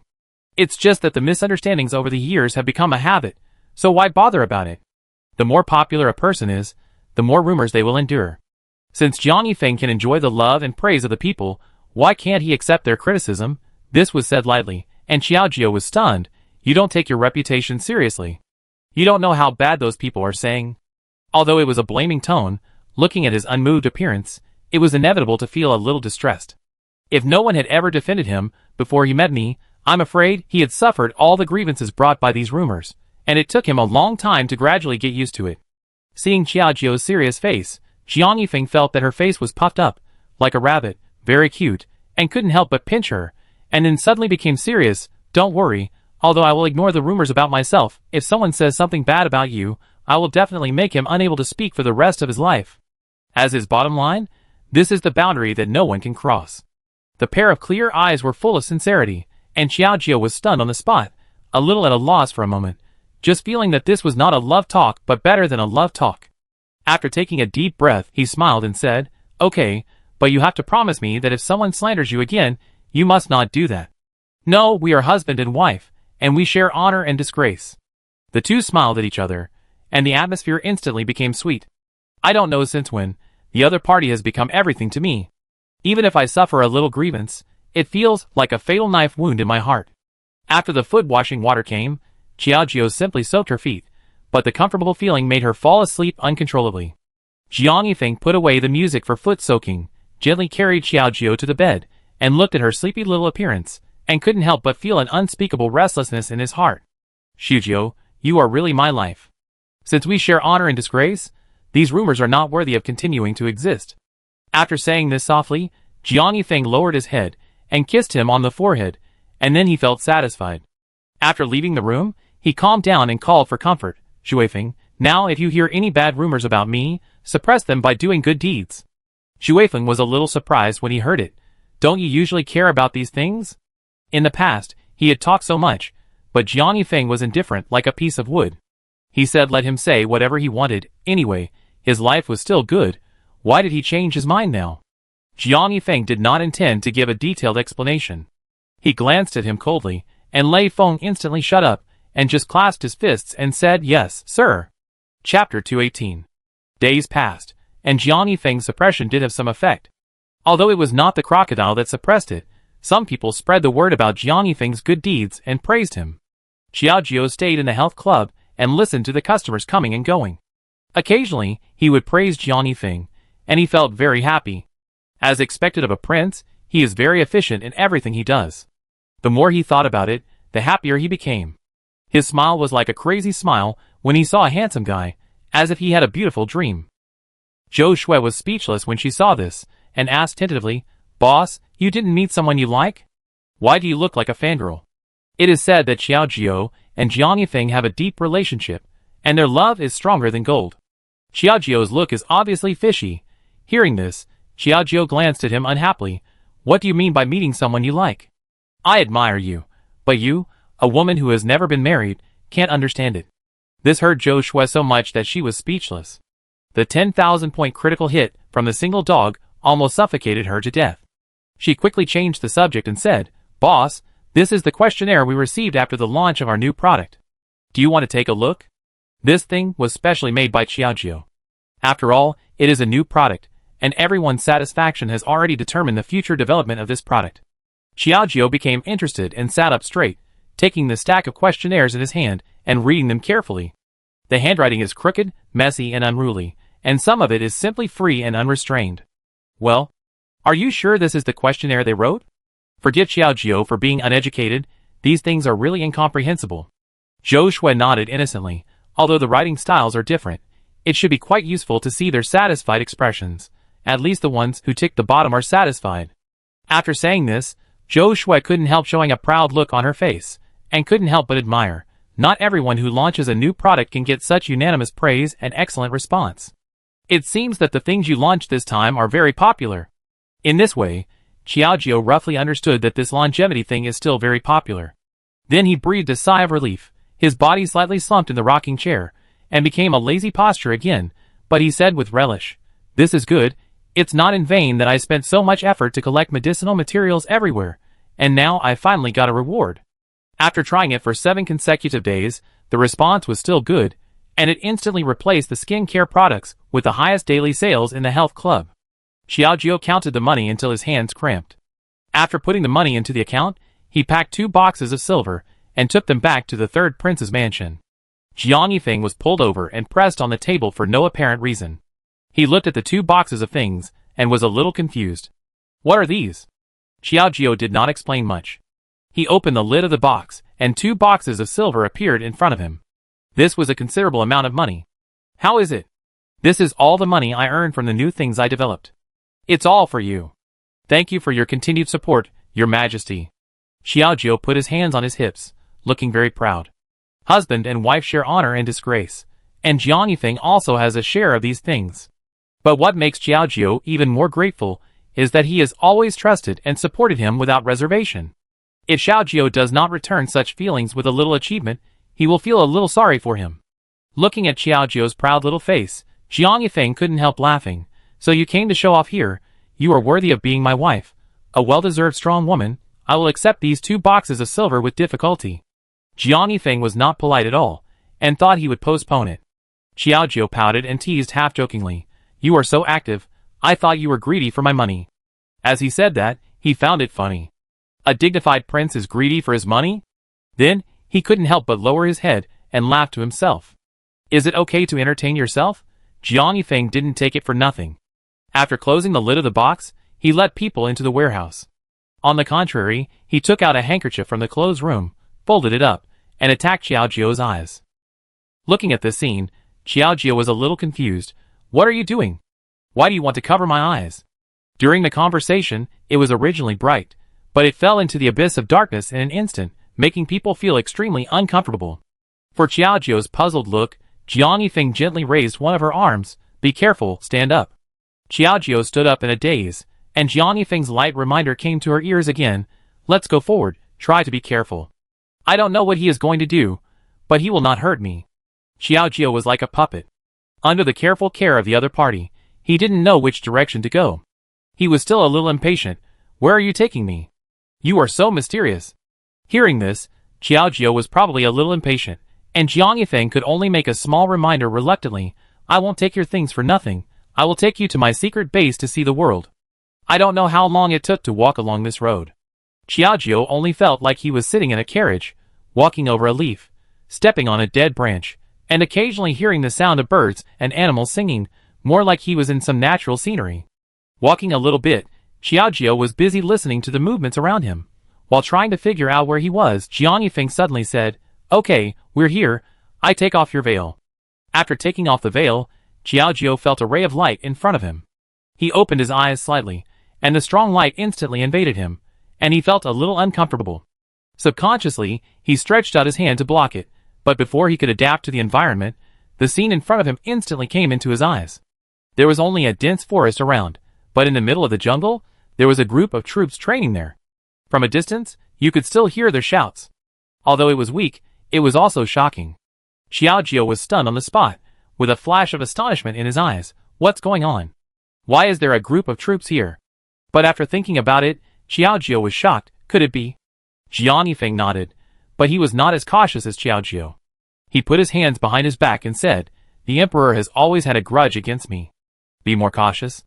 I am afraid that if the situation is not right one day, I guess your life and yours will be in danger. This is just to protect yourself.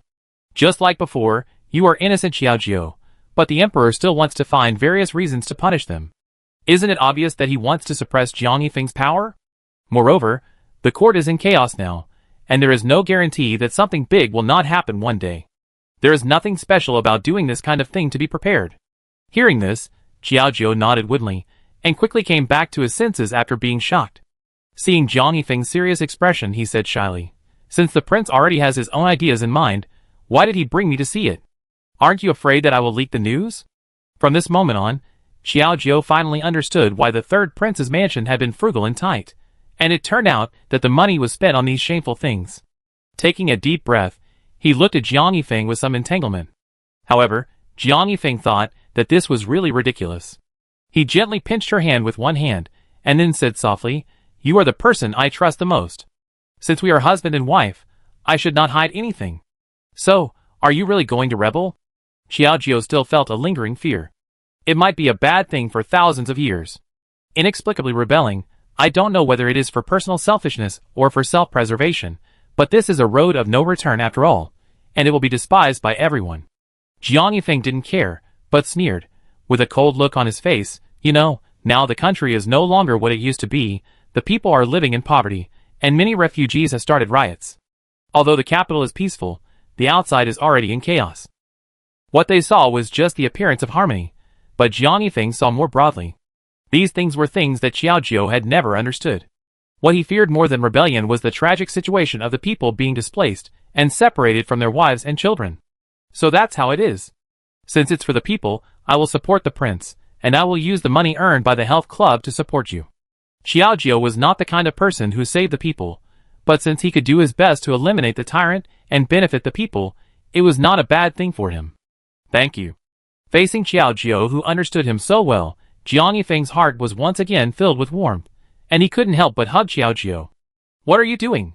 "Nothing, that place is quite remote, and it's hard to walk, and I'm worried that you might hurt your feet." Jiang Yifeng used the softest tone and the most domineering words, which deeply touched Xiao Jiao's heart. At this moment, a smile filled with warmth came to his heart, and he buried his head in his arms. Some things are known, but they shouldn't be seen, and Xiao Jiao won't know anymore. The two left this place, but when they came out, a small pearl flower on their heads was accidentally scraped off by a branch. When the two walked a little further away, the prince's people hurriedly came out from behind the big tree trunk, holding the pearl flower in his hand and thinking for a while. Chapter 219. In the prince's mansion, the prince stared at the flowers that the guards found and fell into deep thought. His eyes wandered back and forth on the pearl flowers, and it took him a long time to come back to his senses. Why did the two of them go to such a place to find this flower in the dense forest? After thinking for a moment, he did not get a definite answer. The prince withdrew his hand, and then looked at the guards again. "Are there any specific clues?" Hearing this, the guard shook his head helplessly, reporting to your highness, "Because the third prince is a martial arts master, I am worried that I will be discovered if I get too close, and the terrain in the dense forest is treacherous and changeable, so I can only wait outside carefully." Such a statement makes people feel helpless. The sky was gloomy, and the prince stood on the pavilion with his hands behind his back. His gloomy expression made people dare not act rashly.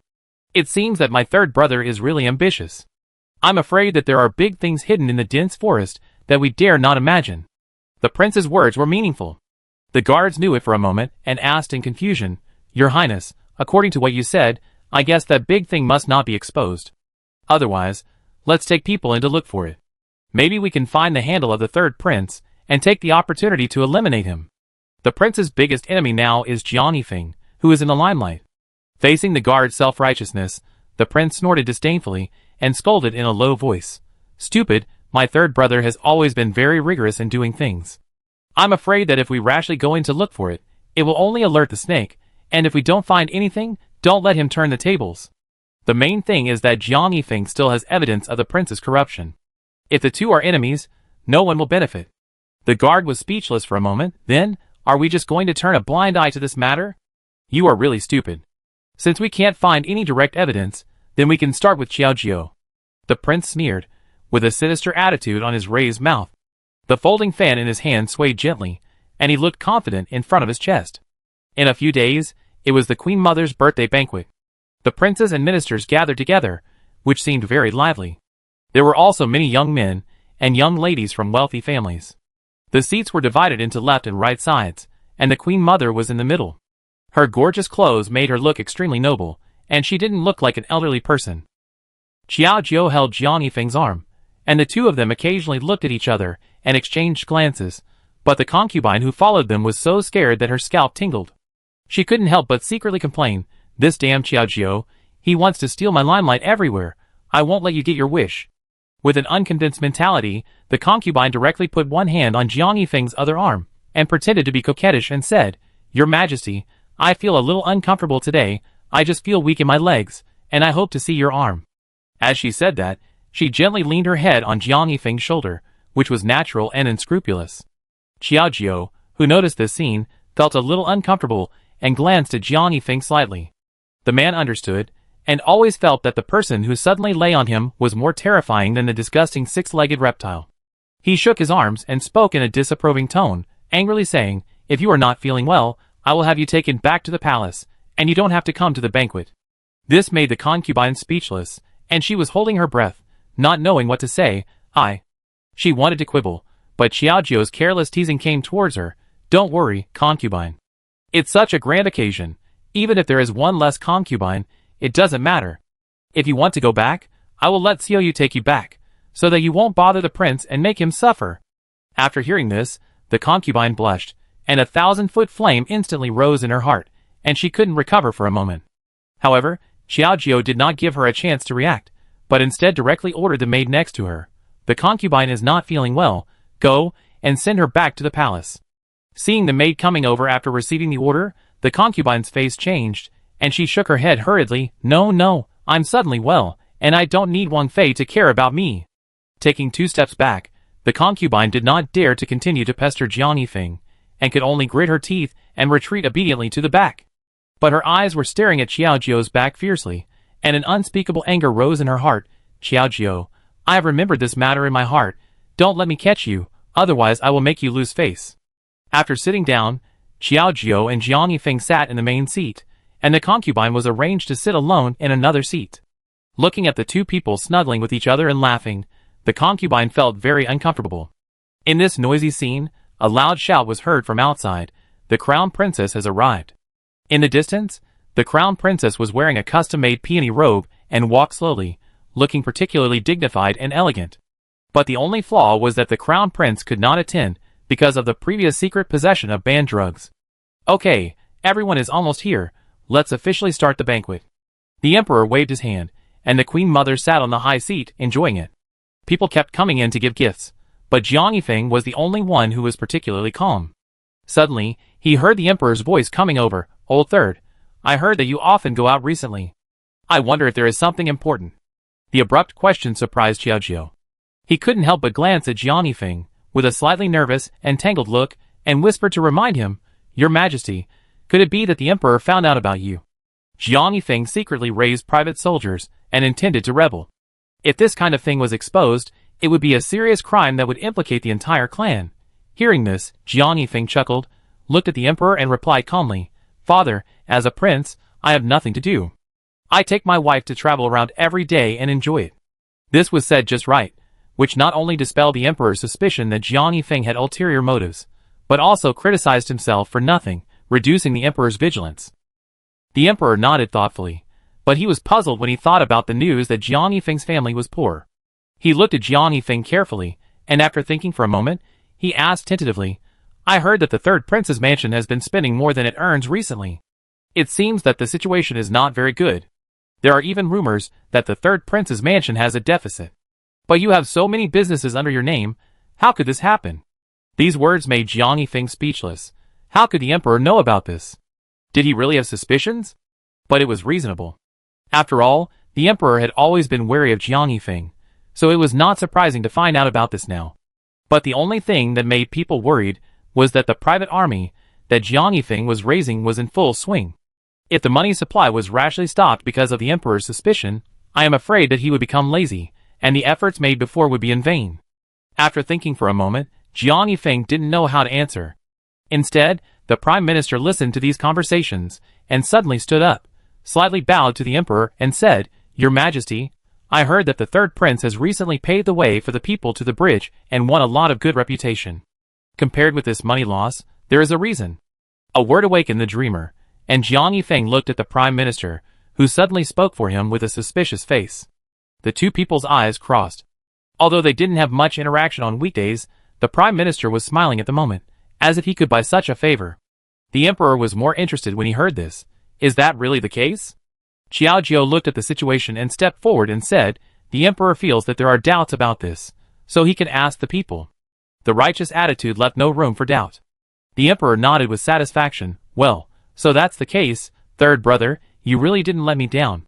Seeing the emperor's relaxed attitude that year, Jiang Yifeng also breathed a sigh of relief. But before he could calm down, the prime minister suddenly set his eyes on the concubine who was sitting alone, and said with a sigh, even if the third prince has done all the good things, it seems that he has not received any blessings. Why has the concubine been married to the palace for a long time, but her pregnancy has not moved? I am afraid that the third prince has not done a good thing well. There was a bit of sharp threat in his words, and the light in his eyes was obviously hinting something to Jiang Yifeng. Jiang Yifeng was slightly stunned, and then he understood why the prime minister suddenly helped him. It turned out to be for the concubine. However, he lowered his eyes and looked at Xiao Jiao, who was sitting in his seat with a worried face, pretending to be serious. Prime Minister, some things should be left to nature. Don't force it when it's destined. It will come naturally when the time comes. This was said perfunctorily, and the prime minister did not take it seriously. He just snorted coldly. Really? I heard that the third princess monopolizes the favor of the prince, and no one else has a chance. When will it be real? The prime minister's words were sharp.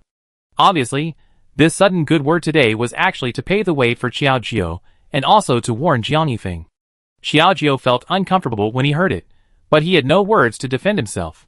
He took a deep breath, suddenly stood up, and saluted to the emperor. Your Majesty, I feel a little uncomfortable, so I will go out for a walk first, and you can drink as much as you want. Seeing the emperor nod in acquiescence, Xiao Jiao really left this place of right and wrong quickly, so as not to let the prime minister throw the spearhead at himself. Chapter 220.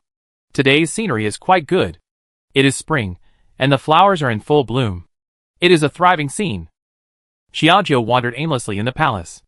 Occasionally, he saw a white crane resting by the small pond. He was unconsciously interested, and sat on the boulder by the lake to relax. But at this moment, a voice with bad intentions suddenly came from behind. Third princess, what a coincidence. The abrupt words made people a little surprised. They turned around suddenly, and looked back. Unexpectedly, it was the crown princess.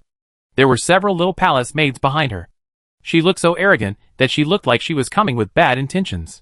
Xiao Jiao frowned slightly, naturally not very happy to see these people, and asked with a cold look, what do you want? Nothing, just some questions I want to ask you. The crown princess stood in front of Xiao Jiao. Her eyebrows were frivolous, and her thin and beautiful lips revealed a hint of fatal threat. While speaking, she crouched slightly, and her high smile made people particularly unwelcome. Xiao Jiao subconsciously shrank back, not wanting to have too much close contact with him, and just asked coldly, can't we just stand and talk? Why do we have to get so close? People who don't know would think there's something wrong between us. The crown princess was speechless for a moment at this contemptuous attitude, but she snorted coldly, I'm too lazy to be around the bush with you.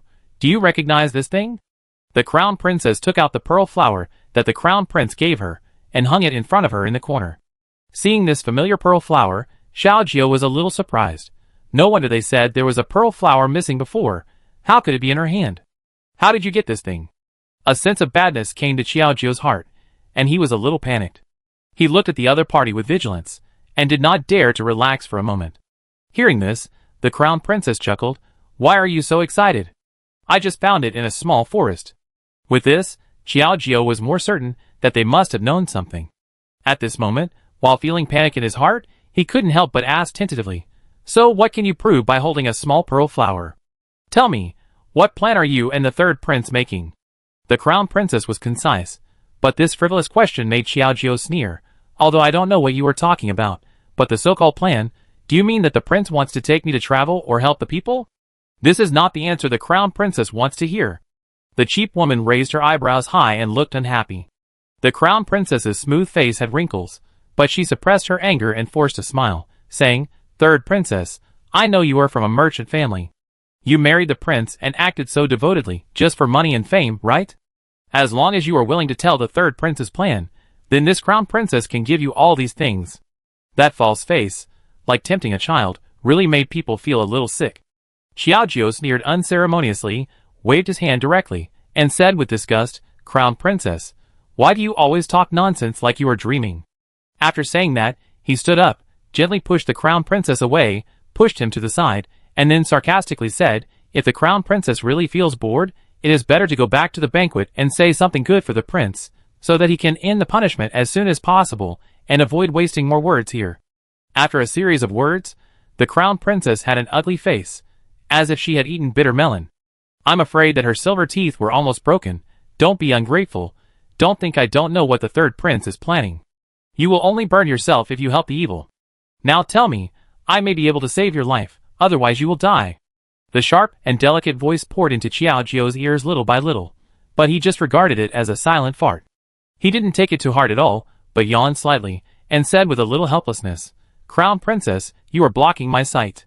I just want to appreciate the beautiful scenery of the Lotus Pond. The Crown Princess's graceful figure should be left to His Royal Highness the Crown Prince first. After that, he walked 2 steps forward to the riverside, focusing all his eyes on the small pond, with a panoramic view, and felt calm when looking at the scenery. The calm lake surface was occasionally trampled by birds, sweeping over circles of ripples. However, it also made people feel particularly relaxed, at least better than listening to some people showing off and saying unrealistic things. Seeing this, the Crown Princess was furious, as if she had been slapped hard by someone, and the atmosphere was awkward and suffocating. Even the maid next to her couldn't stand it anymore, and couldn't help but whispered angrily, Princess Anne, the Crown Princess is giving you good advice, don't be ungrateful. You know, the Crown Princess's status is more noble than yours, and you dare to be so arrogant and wanton, but are you really going to die? Xiao Jiu felt a little annoyed when he heard it, and suddenly raised his head at this moment, and his sharp gaze locked on the Crown Princess. The strong momentum oppressed people, and made them dare not breathe. The sharp voice also followed the sharpness and rushed to her face. Crown Princess, you haven't learned the lesson of the Crown Prince. This casual slander will be exiled. This was like a huge rock falling into a calm lake, instantly splashing sparks. The Crown Princess' heart trembled suddenly. Naturally, she didn't want to be exiled to such a desolate place. Taking a deep breath, the Crown Princess was speechless for a moment, but she was a little angry. She stretched out a hand, and pointed at Xiao Jiu with her slender white fingers. Those who didn't know would think that the weather was very cold. The trembling looked a bit funny. You bitch, today I will teach you a lesson on behalf of the third prince, and teach you what etiquette and respect are. After saying this, the Crown Princess was serious, and raised her palm high, and was about to hit Xiao Jiu. Xiao Jiu was shocked when he saw this, but he turned his body to one side, turned his head and jumped into the lake. A slight chill instantly swept over his body, but the Crown Princess's hand fell directly into the air. But looking at Xiao Jiu falling into the water, she felt even more. You think you are very smart, right? Today, the Crown Princess will stay here. Don't think about getting ashore, just stay in the water. Xiao Jiu frowned when she heard this. Because this is a plate with lotus flowers, the mud underfoot is very deep. Xiao Jiu couldn't stand in the pool. The water above her waist made her feel uncomfortable. Damn it, I was really impulsive just now. I have to get up quickly, otherwise it will be difficult to pull out my feet when my feet fall into the mud. Xiao Jiu gritted her teeth and tried to move her feet to walk over, but she had only taken 2 steps when the Crown Princess and the maids blocked her way. Get out of the way quickly. If something happens to me here, none of you can run away. Xiao Jiu was a little angry, but he was sinking deeper and deeper. He felt that his muscles were pressed tightly by the pressure around him, and he had difficulty breathing. However, the Crown Princess looked very proud, and her smile was really eye-catching.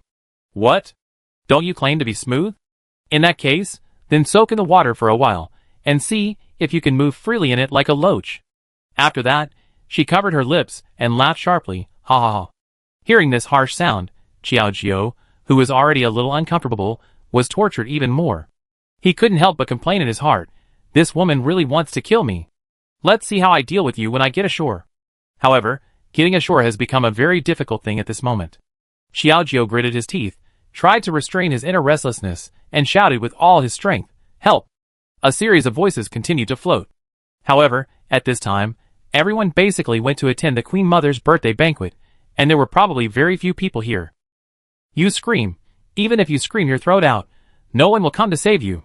The Crown Princess looked leisurely, as if she was watching a magic show, and at this moment, she was particularly calm with her arms folded. That smug look on her face really made her want to be beaten. But at this moment, the 7th prince felt bored on the date, and came out to take a breath. He was attracted by the sharp sound, and his eyes unconsciously swept to the lakeside, where he saw a person crawling and struggling. At the lakeside, The crown princess still had a smug face, and was showing off her power and sarcasm there. The seventh prince was shocked. What's going on? Without time to think too much, the seventh prince quickly raised his feet and sprinted directly to the lakeside, jumped up, and swam quickly in the direction of Xiaojiu. Seeing this sudden savior, Xiaojiu breathed a sigh of relief. But the crown princess frowned instantly and muttered in displeasure, "Who is this person who is so nosy?" But when she looked closely, she was frightened again. Oh no, how could it be the seventh prince? How could he be here? If it was just an ordinary person, it would be fine, but this was a prince. I guess he had seen everything that I wanted to hurt Xiaojiu just now. It's over. If he complains, then I will definitely be in trouble. Now that the prince is not here, I am isolated and helpless. If something really happens, I am afraid that I will be in trouble. Then, I glared at the maid next to me. Wait and see what I mean. Let's leave here quickly to find the emperor. Without saying a word, the two of them quickly ran away from this place of trouble, while the seventh prince was still saving people. Chapter 221. Stumbling along the way, the crown princess rushed into the queen mother's birthday banquet in a panic. At this moment, everyone was still singing and dancing, enjoying themselves, and they looked like they had no intention of leaving. Then, they heard the crown princess's nervous voice, which came quickly. "It's not good tonight, the third princess and the seventh prince." The crown princess drove away the dancing girls, and knelt on the ground with a plop. Before she finished the rest of her words, she looked around with concern, not daring to say it clearly. The sudden movement disrupted everyone's thinking. Looking at the crown princess's panic, the emperor and the queen mother were chatting happily, and suddenly there was a hint of displeasure. "Crown princess, what happened? Do you know what kind of occasion this is? How can you be so presumptuous and rude?" The emperor tried his best to suppress his anger and frantically winked at the crown princess, hoping that she would calm down a little. After all, the queen mother's birthday banquet was not something that could be taken lightly. However, the crown princess turned a blind eye to it. On the contrary, Jiang Yifeng, who was sitting next to her, was furious after arguing with Qinxiang. When the crown princess rushed over just now, she seemed to mention the third princess, so she became more alert. "Wait a minute, what did you say happened to the third princess?" Although he didn't like the crown princess, it was related to Xiaojiu after all, so Jiang Yifeng couldn't help asking. Upon hearing these familiar words, the crown princess instantly understood who was hurt the most by this matter, and quickly turned to look at Jiang Yifeng, and then said in panic, "Third prince, I told you not to be angry. Just now when I went out for a walk, I saw the seventh prince and the third princess talking to each other by the lake, saying that they couldn't stay together for life, and they jumped into the lake to commit suicide." As soon as the words fell, everyone was shocked, especially Jiang Yifeng, who was already full of anger, and couldn't sit still after hearing this. He raised his hand and slammed it heavily on the table and roared, "It's ridiculous. What nonsense are you talking about?" Xiaojiu's character was best known to him, and these words came from the mouth of the crown princess, so Jiang Yifeng naturally didn't believe it. However, whether it was the ministers watching the excitement around him, or the emperor and the queen mother, they all looked confused. The queen mother was a little impatient. After all, she still valued Xiaojiu very much, so she naturally would not allow anyone to slander him like this. At this moment, she whispered a warning, "Crown princess, you must be careful when you say this. Both the princess and the seventh prince are of noble status, and you cannot slander them easily. You must think clearly about the consequences." Hearing this, the crown princess gritted her teeth and said, "Instead of letting that woman come back to complain to me, it is better to force her to death now." With this idea in mind, the crown princess gritted her teeth and said, "Queen mother, I know how to handle this matter. If I hadn't seen it with my own eyes, how could I talk nonsense? If you don't believe it, you can go and see it for yourself. Anyway, even if you go to see it, you will only see Xiaojiu lying wet in the arms of the seventh prince, and the two of them look affectionate and comfortable." Thinking of that scene, the crown princess couldn't help but feel secretly happy. The emperor looked a little unhappy, and couldn't help but cast his eyes on Jiang Yifeng, and tentatively said, "Third brother, look at this matter." Before he could say anything, Jiang Yifeng couldn't hold his temper, and there was only one thought in his mind, that is, Xiaojiu was in danger. Then, they left their seats and rushed out. There was only a lotus pond around. Jiang Yifeng had a clear goal. Seeing this scene, the emperor's heart was also rippled. The queen mother hurriedly urged, "Your Majesty, why are you still standing there? This matter can be big or small, but it concerns the royal family. Why don't you go and take a look? I will make the decision here." The queen mother knew the general situation, and did not dare to delay for a moment. She could only go to the lotus pond under the leadership of the crown princess. When several people rushed to the edge of the pond, they saw Xiaojiu sitting on the ground with a wet body from a distance, trying hard to dry the water on his body. As for the seventh prince next to him, he was also half wet. The two sat face to face, which reminded people of the words said by the crown princess. The eyes of a group of people fell on Jiang Yifeng at the same time. I always feel that he has a little green on his head. Such a sudden movement, Xiaojiu suddenly felt it and looked in the direction of the people over there, and couldn't help but be shocked. Oh no, why are they here? Looking at his current situation, and the seventh prince, both of them looked wet. My graceful and pretty figure, set off by the tight clothes, was exposed. If someone saw it, there might be some misunderstanding. These people came too suddenly, even the emperor came. I'm afraid they are related to the crown princess. I can't just sit there and wait for death. Take a deep breath. Xiaojiu's mind turned quickly, and suddenly his eyes fell on the huge sycamore tree next to him. The tree trunk that couldn't be hugged with one hand obviously proved the vicissitudes of the uncle's life. Xiaojiu gritted his teeth and rushed towards the tree without caring about his wet body. Seeing this scene, the seventh prince's face changed drastically. Princess Saiyan, what are you doing? I finally rescued you. Without time to tidy up his clothes, the seventh prince looked at the impulsive Xiaojiu and hurriedly stood up to stop him. But just as he was about to grab Xiaojiu's impulsive body, Jiang Yifeng rushed to the front of the seventh prince with a quick step, hugged his uncle around the waist, turned around, and put the reserve team on the tree trunk. Because of the buffer, Jiang Yifeng suffered a heavy blow on the back, but it was not serious. Instead, looking at the impulsive Xiaojiu, he couldn't help but feel a little more self-blame. What did you do just now? Didn't I want to commit suicide? I don't know where the anger came from, but when I thought of Xiaojiu's suicide just now, I felt annoyed. Hearing this, Xiaojiu swallowed his saliva, and the sound of babbling fell little by little with the sobbing of the pen tip. In the eye sockets, drops of tears began to gather and kept swirling in them. Prince, why did you save me? I really don't deserve to live in this world. Accompanied by this series of inexplicable words, this is not the eccentric little woman that Jiang Yifeng knows. But before he had time to ask more questions, the emperor and others had already arrived in front of Xiaojiu. A group of people, both men and women, stared at Xiaojiu's beautiful body. Jiang Yifeng felt the discomfort coming from the woman in his arms, and quickly took off his coat and put it on her. Do you feel better now? Seeing this, the seventh prince, who was one step behind, felt a little uncomfortable, but looking at this wrong atmosphere, he finally knew what to do and didn't say anything more. Xiaojiu pretended to feel guilty and secretly glanced at the crown princess. Seeing her smug look, he felt a burst of sarcasm in his heart. Crown princess, you can't stand me? Then, he murmured in a babbling voice, Prince, you should let me die. Now this wet body has been seen thoroughly by others. What's the difference between being seen naked? What's the point of a woman who has lost her reputation staying in the world? As he spoke, the water drops sliding down Xiaojiu's head intertwined with tears and rolled down his cheeks. With her pure and lovely appearance, she looked pitiful, which really made people unable to control their sympathy. However, the crown princess sneered, Stop pretending here. Why did you become like this? Do I need to break this window paper?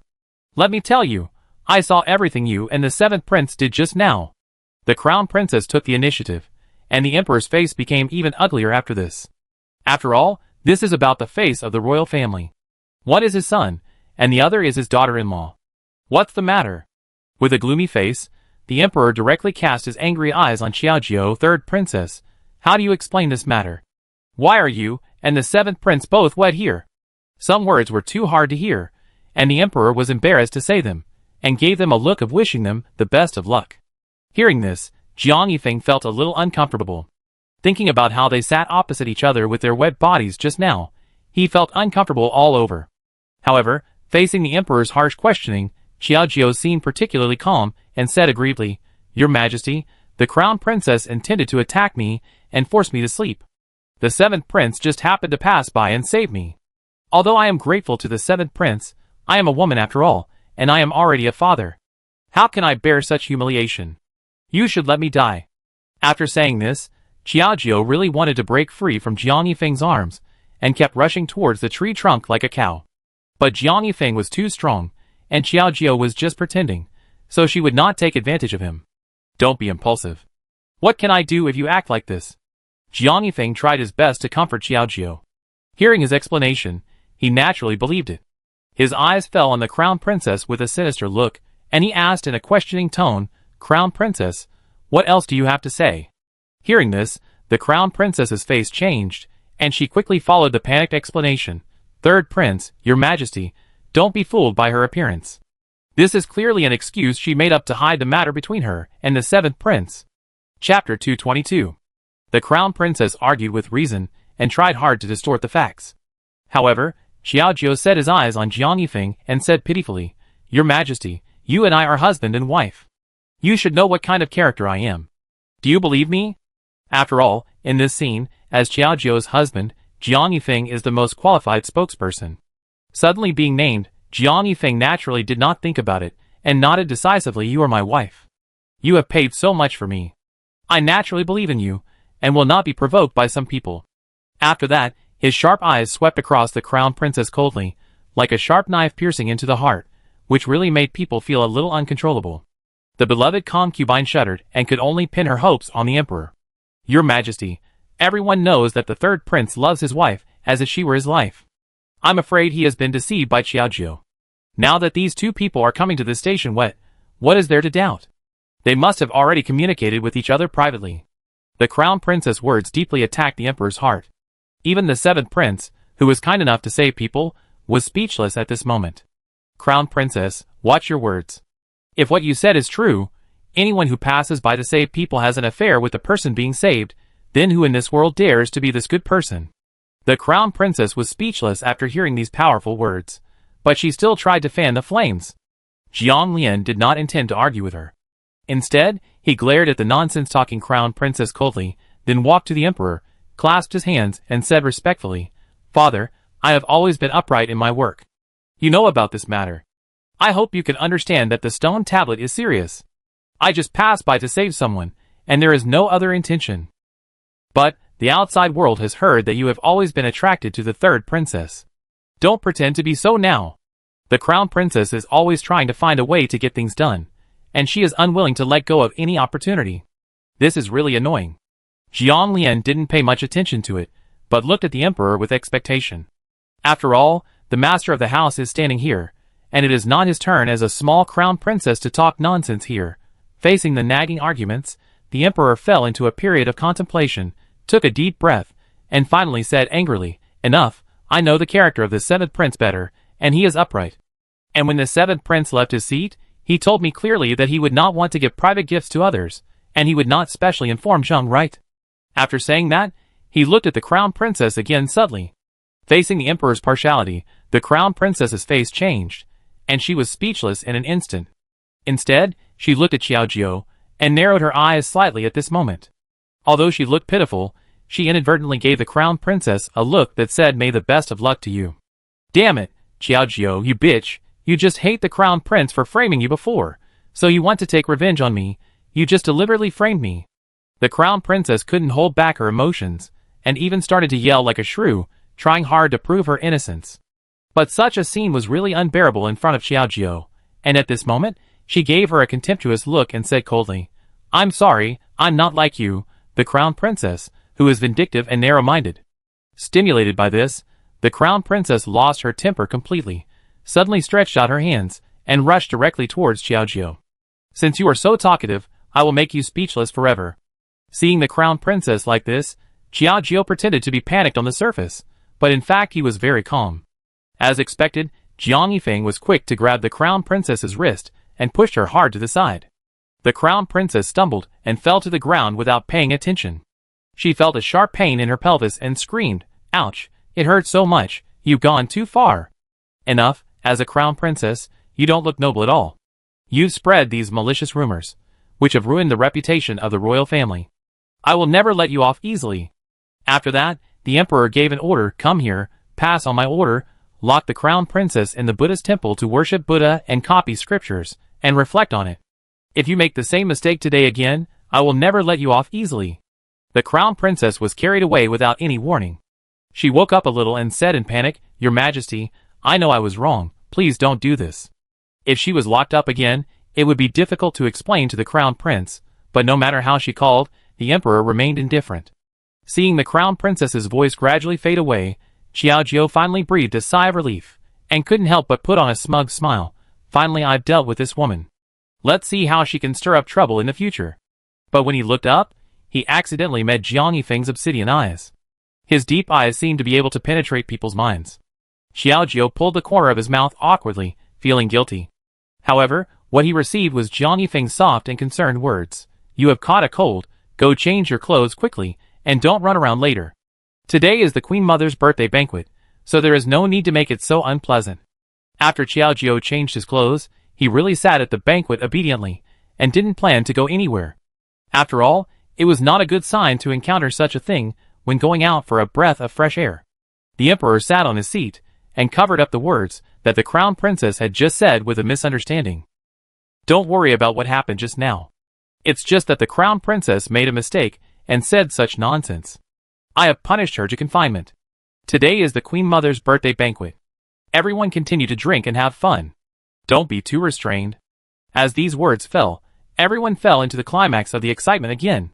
However, Jiang Lian, who was sitting on the edge of the corner, felt a little uncomfortable when he saw Xiaojiu and Jiang Yifeng sitting together, a perfect match. At this time, the emperor's words fell into Jiang Lian's ears. 7th Prince, you are not young anymore. The 8th Prince has already married a concubine. You can't delay your affairs any longer. Do you have a favorite candidate in the field? The emperor's abrupt words instantly gathered the thoughts of the 7th Prince, but he seemed a little nervous. He quickly clasped his fists and stood up and said, Father, I think I am still quite young. There is no need to act so hastily, right? However, the emperor didn't care. You are not in a hurry, but I am.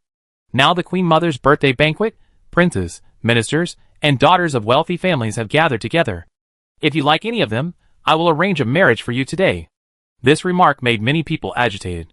Jiang Lian was so lucky, but not every prince could have it. It is a rare honor to choose a partner at the Queen Mother's birthday banquet. The Queen Mother was happy to hear this and hurriedly urged, Yes, you are not young anymore. Choosing a good man and setting a good day today can be regarded as double happiness. Faced with the urging of the two people, Jiang Lian's heart was like a raging sea. He couldn't help but look at Xiaojiu, who was sitting opposite him and eating indifferently, and felt a little uncomfortable in his heart. Seeing that he was still unable to figure it out, some people couldn't help but think of the rumors that the crown princess had just spread, and they were tangled up. The 7th Prince is already old, and he is reluctant to get married. Could it be that it is really as the crown princess said? Although these words were not loud, they also set off a big wave. Xiaojiu couldn't help but look up in surprise when he heard it, and looked at the 7th Prince tangledly. As the two people's eyes crossed, Jiang Lian's heart trembled suddenly, and he took a deep breath. Forget it, since he is already someone you can't get, why do you keep being so obsessed? If he knows my thoughts, I'm afraid we won't even be friends in the future. Choosing such a regret that he couldn't get what he wanted, Jiang Lian finally chose to compromise, and just said to the emperor, Since my father and the Queen Mother both have the idea of making a good marriage for their son, why not let my father and the Queen Mother decide? After all, your vision is outstanding, and the woman you like is definitely not ordinary. This made the two of them happy. After all, who doesn't have one or two favorite daughters-in-law in their hearts as a parent? The emperor laughed. Since you said so, then General Lu's daughter Lu Yulan is both literary and martial, and is a perfect match. What do you think? Suddenly being named, Lu Yulan blushed and looked at him in confusion. The 7th Prince did not say anything. Jiang Lian did not want to worry about who Lu Yulan was, but forced a smile and nodded. If that's the case, then it's up to your father to arrange it. The emperor did not notice anything strange about Jiang Lian, and indeed granted them a marriage. The scene was very lively, which completely dispelled the rumor spread by the crown princess. After the banquet, everyone dispersed. Xiaojiu and Jiang Yifeng said goodbye and left. However, Jiang Yifeng walked ahead on his own, and did not take the initiative to go. He pulled Xiaojiu as usual, looking cold and angry about her and Jiang Lian. Xiaojiu saw it and felt happy. He took a quick step forward and grabbed Jiang Yifeng's wrist. He tilted his head and fell under Jiang Yifeng's eyelids, and said playfully, Prince, are you jealous? Chapter 223. Jiang Yifeng rolled his eyes at Xiaojiu, wanting to say something, but he couldn't open his mouth, and could only remain silent. Xiaojiu saw it, and was happy in his heart. He gently pinched Jiang Yifeng's palm with one hand, and the soft temperature spread along his palm. Jiang Yifeng was slightly stunned. What are you doing? What else can I do? Of course I'm trying to coax you. That thing was an accident, and you said you believed me, So why are you sulking here now? It's cute. Xiaojiu looked at Jiang Yifeng with interest, and couldn't help but smile at the corner of his mouth. Just looking at that pretty face makes people feel like they are about to make a move. So why would they care about whether they are angry or jealous? Jiang Yifeng looked at Xiaojiu's hand on his palm, and his mood instantly became much more comfortable, but he pretended to be arrogant and sarcastically said, "You and Lao Qi cooperate very well. Don't you see that every time he looks at you, his eyes are complicated? You should be careful." Jiang Yifeng has always seen Jiang Lian's little thoughts, and has not said them out loud for the sake of brotherhood, but this does not mean that he knows nothing. Hearing this, Xiaojiu hurriedly smiled and said, "Don't let your imagination run wild. Hasn't the emperor already arranged a marriage for him? If others hear you, they might misunderstand you." As he spoke, looking at Jiang Yifeng's expression, which had not yet relaxed, Xiaojiu's eyes slightly turned and he suddenly smiled. "Besides, even if the seventh prince has some thoughts about me, isn't my heart firmly locked on the prince? Even if he is angry, he should be the one who is angry. Why is the prince unhappy? As a winner, you must have the attitude that a winner should have. Jiang Yifeng's appearance is too petty." After saying this, Jiang Yifeng felt much better, and nodded thoughtfully. "Well, what the princess said does make sense, let him be jealous." After saying this, he couldn't help but put on a smile, and put one hand around Xiaojiu's shoulders. However, when the cold wind blew, Xiaojiu couldn't help shivering because he had caught a cold in the water before, and felt chilly all over. Feeling this subtle movement, Jiang Yifeng was a little surprised, and hurriedly said, "By the way, I forgot that you fell into the water and caught a cold. Hurry back and ask someone to send you 2 bowls of ginger soup to drink, so as not to have any problems tomorrow." As he spoke, Jiang Yifeng's pace also accelerated unconsciously. The two sat in the sedan chair, and returned to the third prince's mansion. As soon as the sedan chair landed, a person was seen standing at the door with his hands folded, looking like he was waiting for something. As soon as the two people got off the sedan chair, the concubine also followed, and walked down from the sedan chair behind. The servant who had been waiting at the door for a long time hurriedly stepped in front of the 3 people with small steps. "Prince, Princess, and Miss, I have been waiting for you for a long time." Hearing this, Xiaojiu was slightly stunned. "Who are you? I don't remember that there is such a person in my memory." Instead, I couldn't help but look back at the concubine when I heard his special name for the concubine. "Do you know this person?" Hearing this, the concubine nodded repeatedly. "This is my father's personal servant, who is also responsible for managing the affairs of the Prime Minister's mansion." After explaining, the concubine raised her eyebrows, as if she had more confidence with her family here. She looked at the servant and asked, "Father asked you to come, but is there anything you want to tell me?" Hearing this, the servant nodded repeatedly, and took out a red amulet from his arms. "Your Majesty, this is the amulet that our Prime Minister went to the temple to pray for before. It is said that our young lady has been in the palace for a long time, but has not had any children. This thing may bring you good luck." Seeing that the servant presented it with both hands in a respectful manner, "This thing has been delivered to his mouth. I am afraid it is not appropriate not to accept it." Xiaojiu's face changed slightly. Isn't this obviously embarrassing for himself? He glanced at Jiang Yifeng again, with a tangled look. At this time, it is natural that he can't say anything more.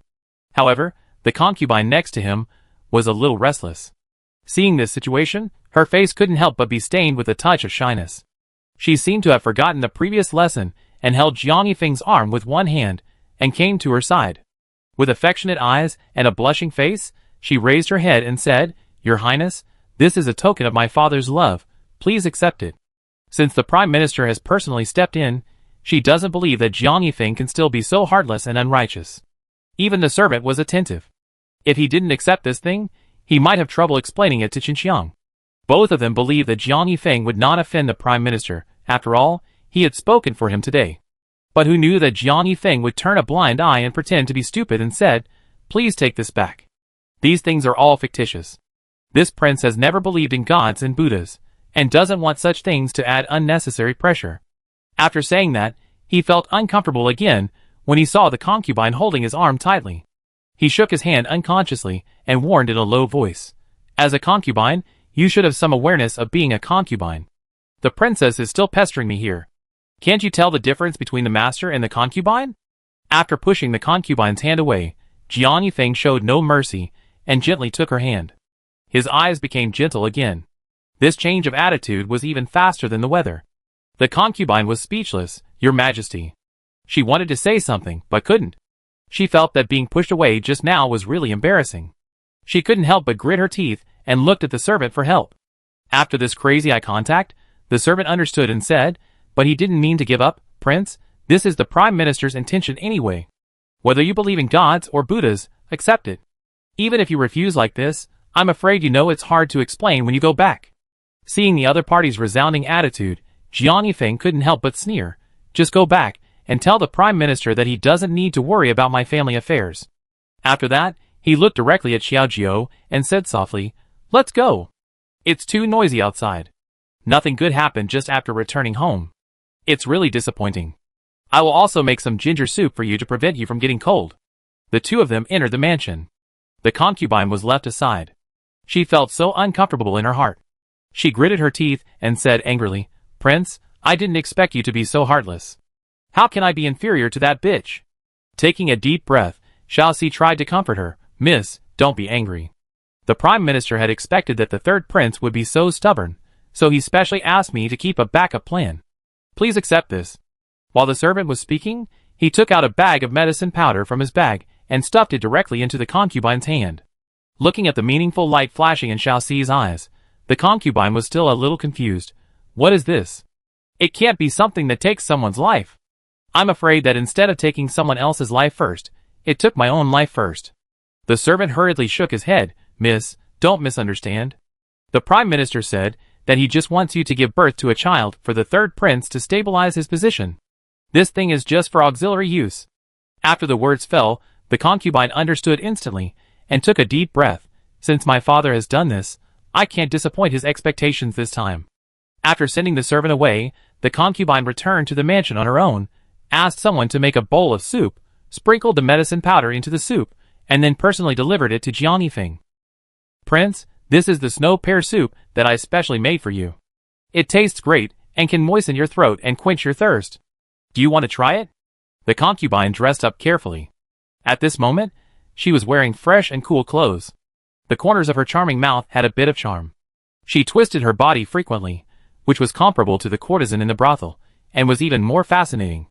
Jiang Yifeng took a look and felt it was a bit unbearable to look at, so he simply retracted his gaze and looked at the bowl of steaming pear soup on the table.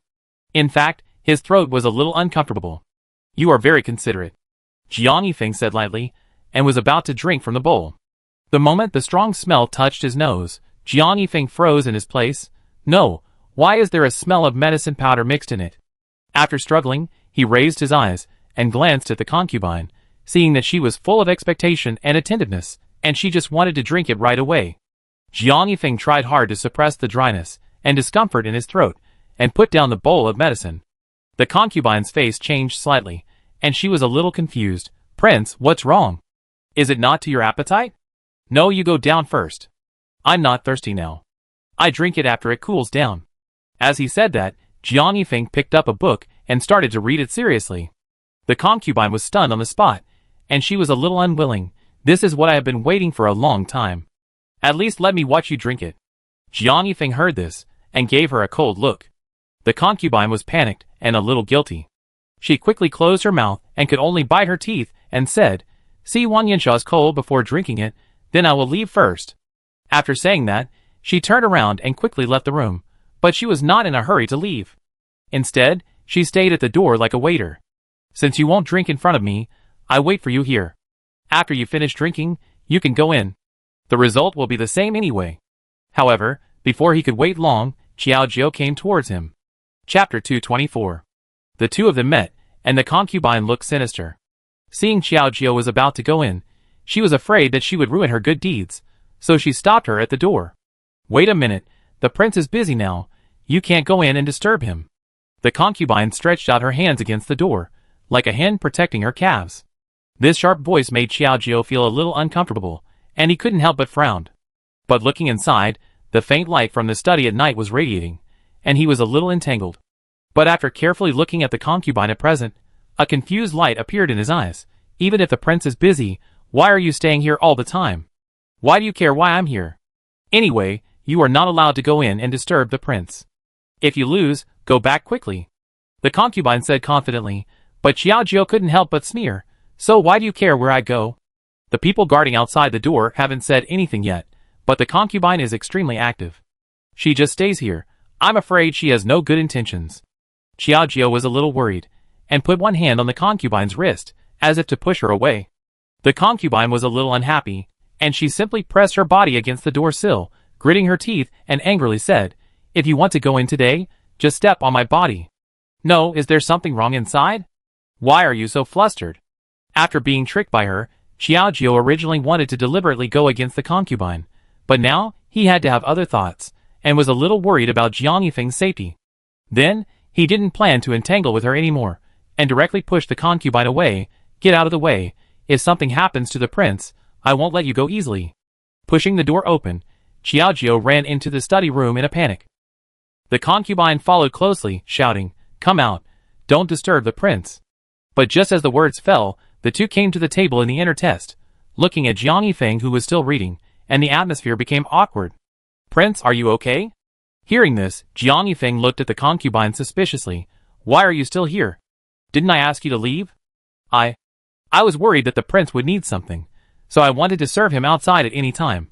But the princess really didn't know what was good for her, and had to come in to disturb you reading. "We go down now."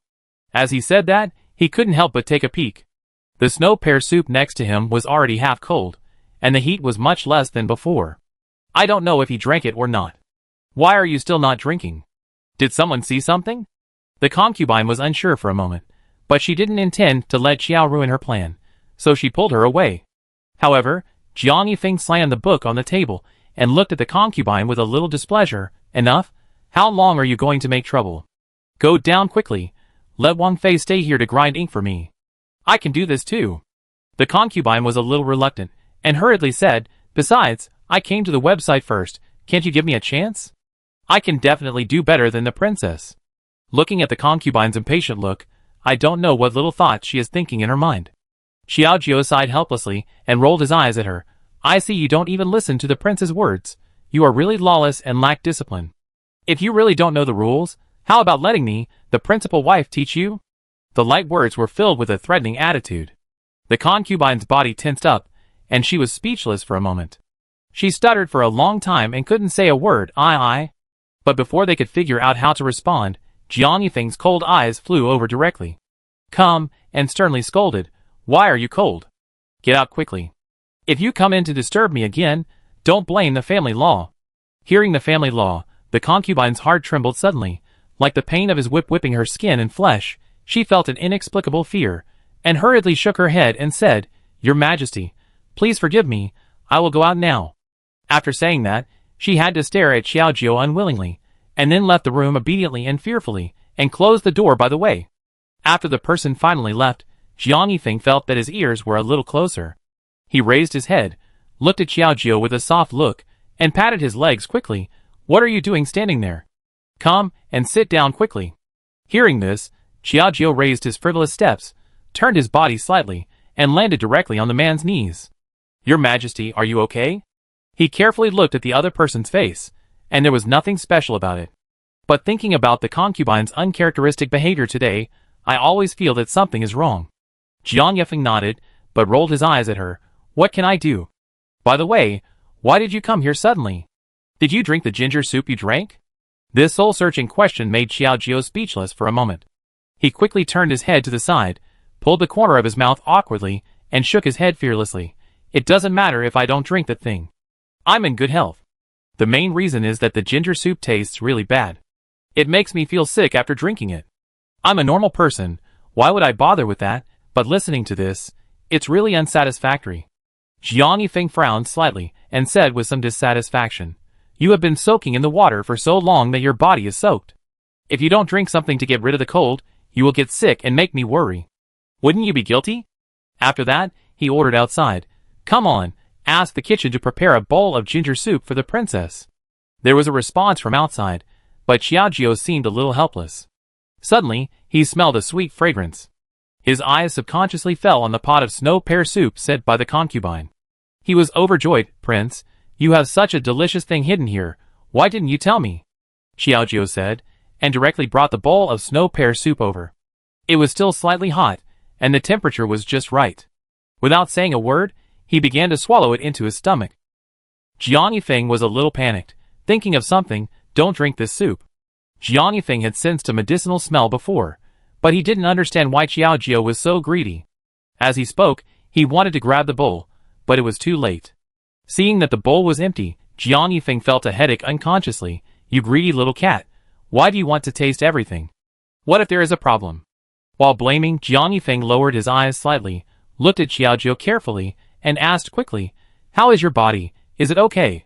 Although he knew that the concubine would not be stupid enough to give him a deadly poison, he was also worried that it was something bad.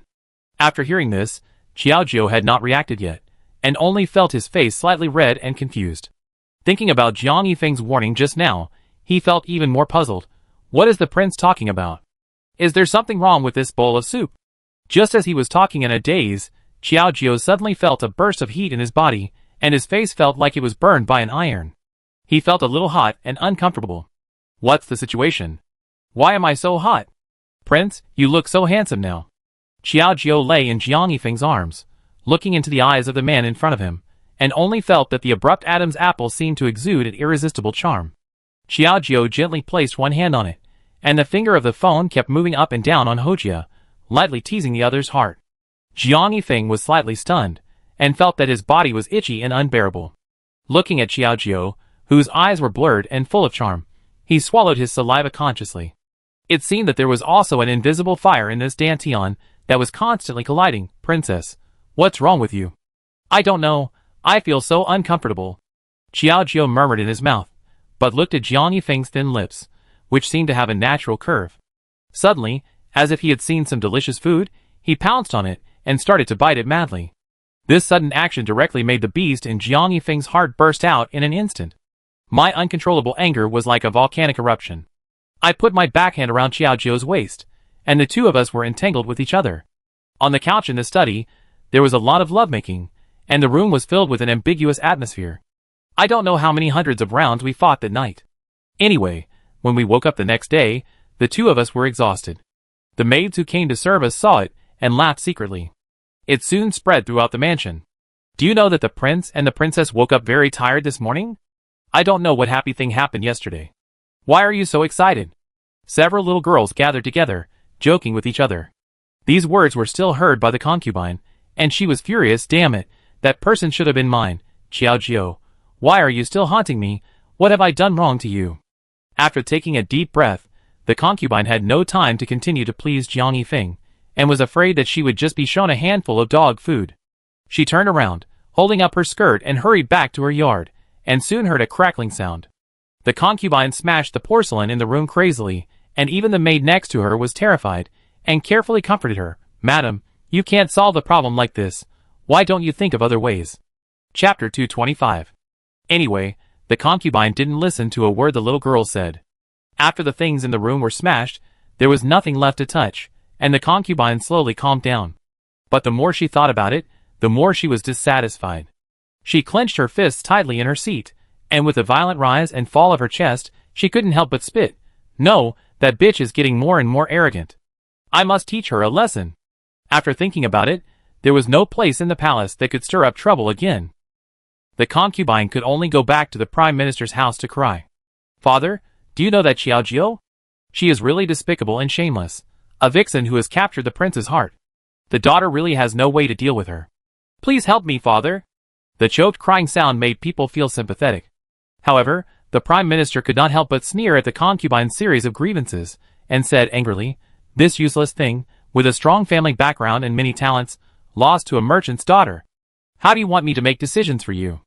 After all, Qinxiang had suffered a setback in vain in order to make decisions for the concubine, and now he is still angry. Now that all the means should be used, his daughter is still so disappointing. He really has no other way. After taking a deep breath, the prime minister said coldly, no matter what method you use, you must remember that the purpose of marrying into the palace is to win over Jiang Yifeng for me, not to cause trouble for me here. After saying that, he waved his sleeves and turned his head away without paying any more attention. This cold and ruthless attitude deeply hurt the concubine's heart, and made it difficult for her to calm down for a moment. At this time, Mrs. Shan, who was eavesdropping on the side, was really impatient. Seeing the concubine who suffered so much injustice, she felt really uncomfortable. She hurriedly stepped forward and hugged the concubine like a big moth, and then kept rubbing her hair and comforting her. "My daughter, why are you so miserable?" Although the concubine was a concubine, she was also the biological daughter of the Prime Minister's wife, and she was as kind as her. She couldn't help but glance at the Prime Minister again and beg for mercy. "Master, can you really bear to watch your daughter suffer this kind of grievance? Isn't this also a disguised slap in the face of our Prime Minister's mansion?" Although he said so, what else could the Prime Minister do? He snorted coldly at this moment. It is said that a daughter who is married off is like water spilled out. If others knew that I, an old father-in-law, likes to meddle in other people's emotional problems, what kind of words would it be? Other people's daughters are not doing well, but the Prime Minister is pulling an old face and begging Jiang Yifeng to give a child to the concubine. I'm afraid that when I go to court in the future, I will have no place to put my face, and I will become a laughing stock in the court. Facing the Prime Minister's words, it is not unreasonable. The Prime Minister's wife was speechless for a while, but she still felt a little distressed about her daughter's experience. Then, he suddenly said with a cold face and some anger, "Since the master is unwilling to come forward, let me go meet that woman and see how capable she is. She is so ungrateful." After saying that, he directly helped the concubine up. "My daughter, you don't have to worry. Your mother is in charge of the family. How can we, as a Prime Minister's mansion, be afraid of a small merchant's daughter?" The concubine nodded, finally feeling a little comforted, and returned to the third prince's mansion with the Prime Minister's wife. I hadn't taken the initiative to settle accounts with Xiaojiu yet, but I happened to run into Xiaojiu in the yard. The three women met each other, and the atmosphere seemed awkward and solemn. Facing the Prime Minister's wife, Xiaojiu was not stupid enough to not recognize her. Although he was surprised, he still bowed politely. "I don't know why the Prime Minister's wife suddenly came to visit. What's the important matter? You should have said it in advance, so that outsiders won't say that we are not entertaining well and are impolite." What he said were all polite words. After all, seeing the mother and daughter supporting each other, and the resentful look on the concubine's face, he knew that the Prime Minister's wife's arrival was not accidental. "I'm afraid she came here on purpose to make trouble." Sure enough, the Prime Minister's wife ignored those polite words, but just looked at Xiaojiu with a bit of arrogant breath. "So you are the rumored third prince's concubine. You are indeed quite pretty, but you exude a vulgarity all over your body. Is the third prince's taste so bad?" This was really not polite at all. Xiaojiu's face changed slightly. He looked at the concubine next to him with a smug look on his face, but couldn't help but sneer. "Madam Prime Minister, what are you talking about? The prince is a royal relative, and the noble's taste is not vulgar. If even a vulgar person like me can be liked, then how bad must the concubine be that she can't even get the prince's straight eye?" Xiaojiu smiled, and completely transferred all the bad attitude that the Prime Minister's wife had given him to the concubine. After all, the elders had to give some face, but the concubine was different. Who made her so good at making trouble? After these words came out, the concubine was speechless for a moment. At this moment, she was so angry that she gritted her teeth and couldn't help but said angrily, "You dare to humiliate me again, you bitch. Don't think I don't know that you just rely on those aphrodisiacs to seduce the prince. You are simply shameless." The concubine pointed at Xiaojiu with one hand, and wanted to go up and slap her twice, but unfortunately the Prime Minister's wife held her arm. "You girl, why are you so impatient?" No wonder she was made like this by Xiaojiu.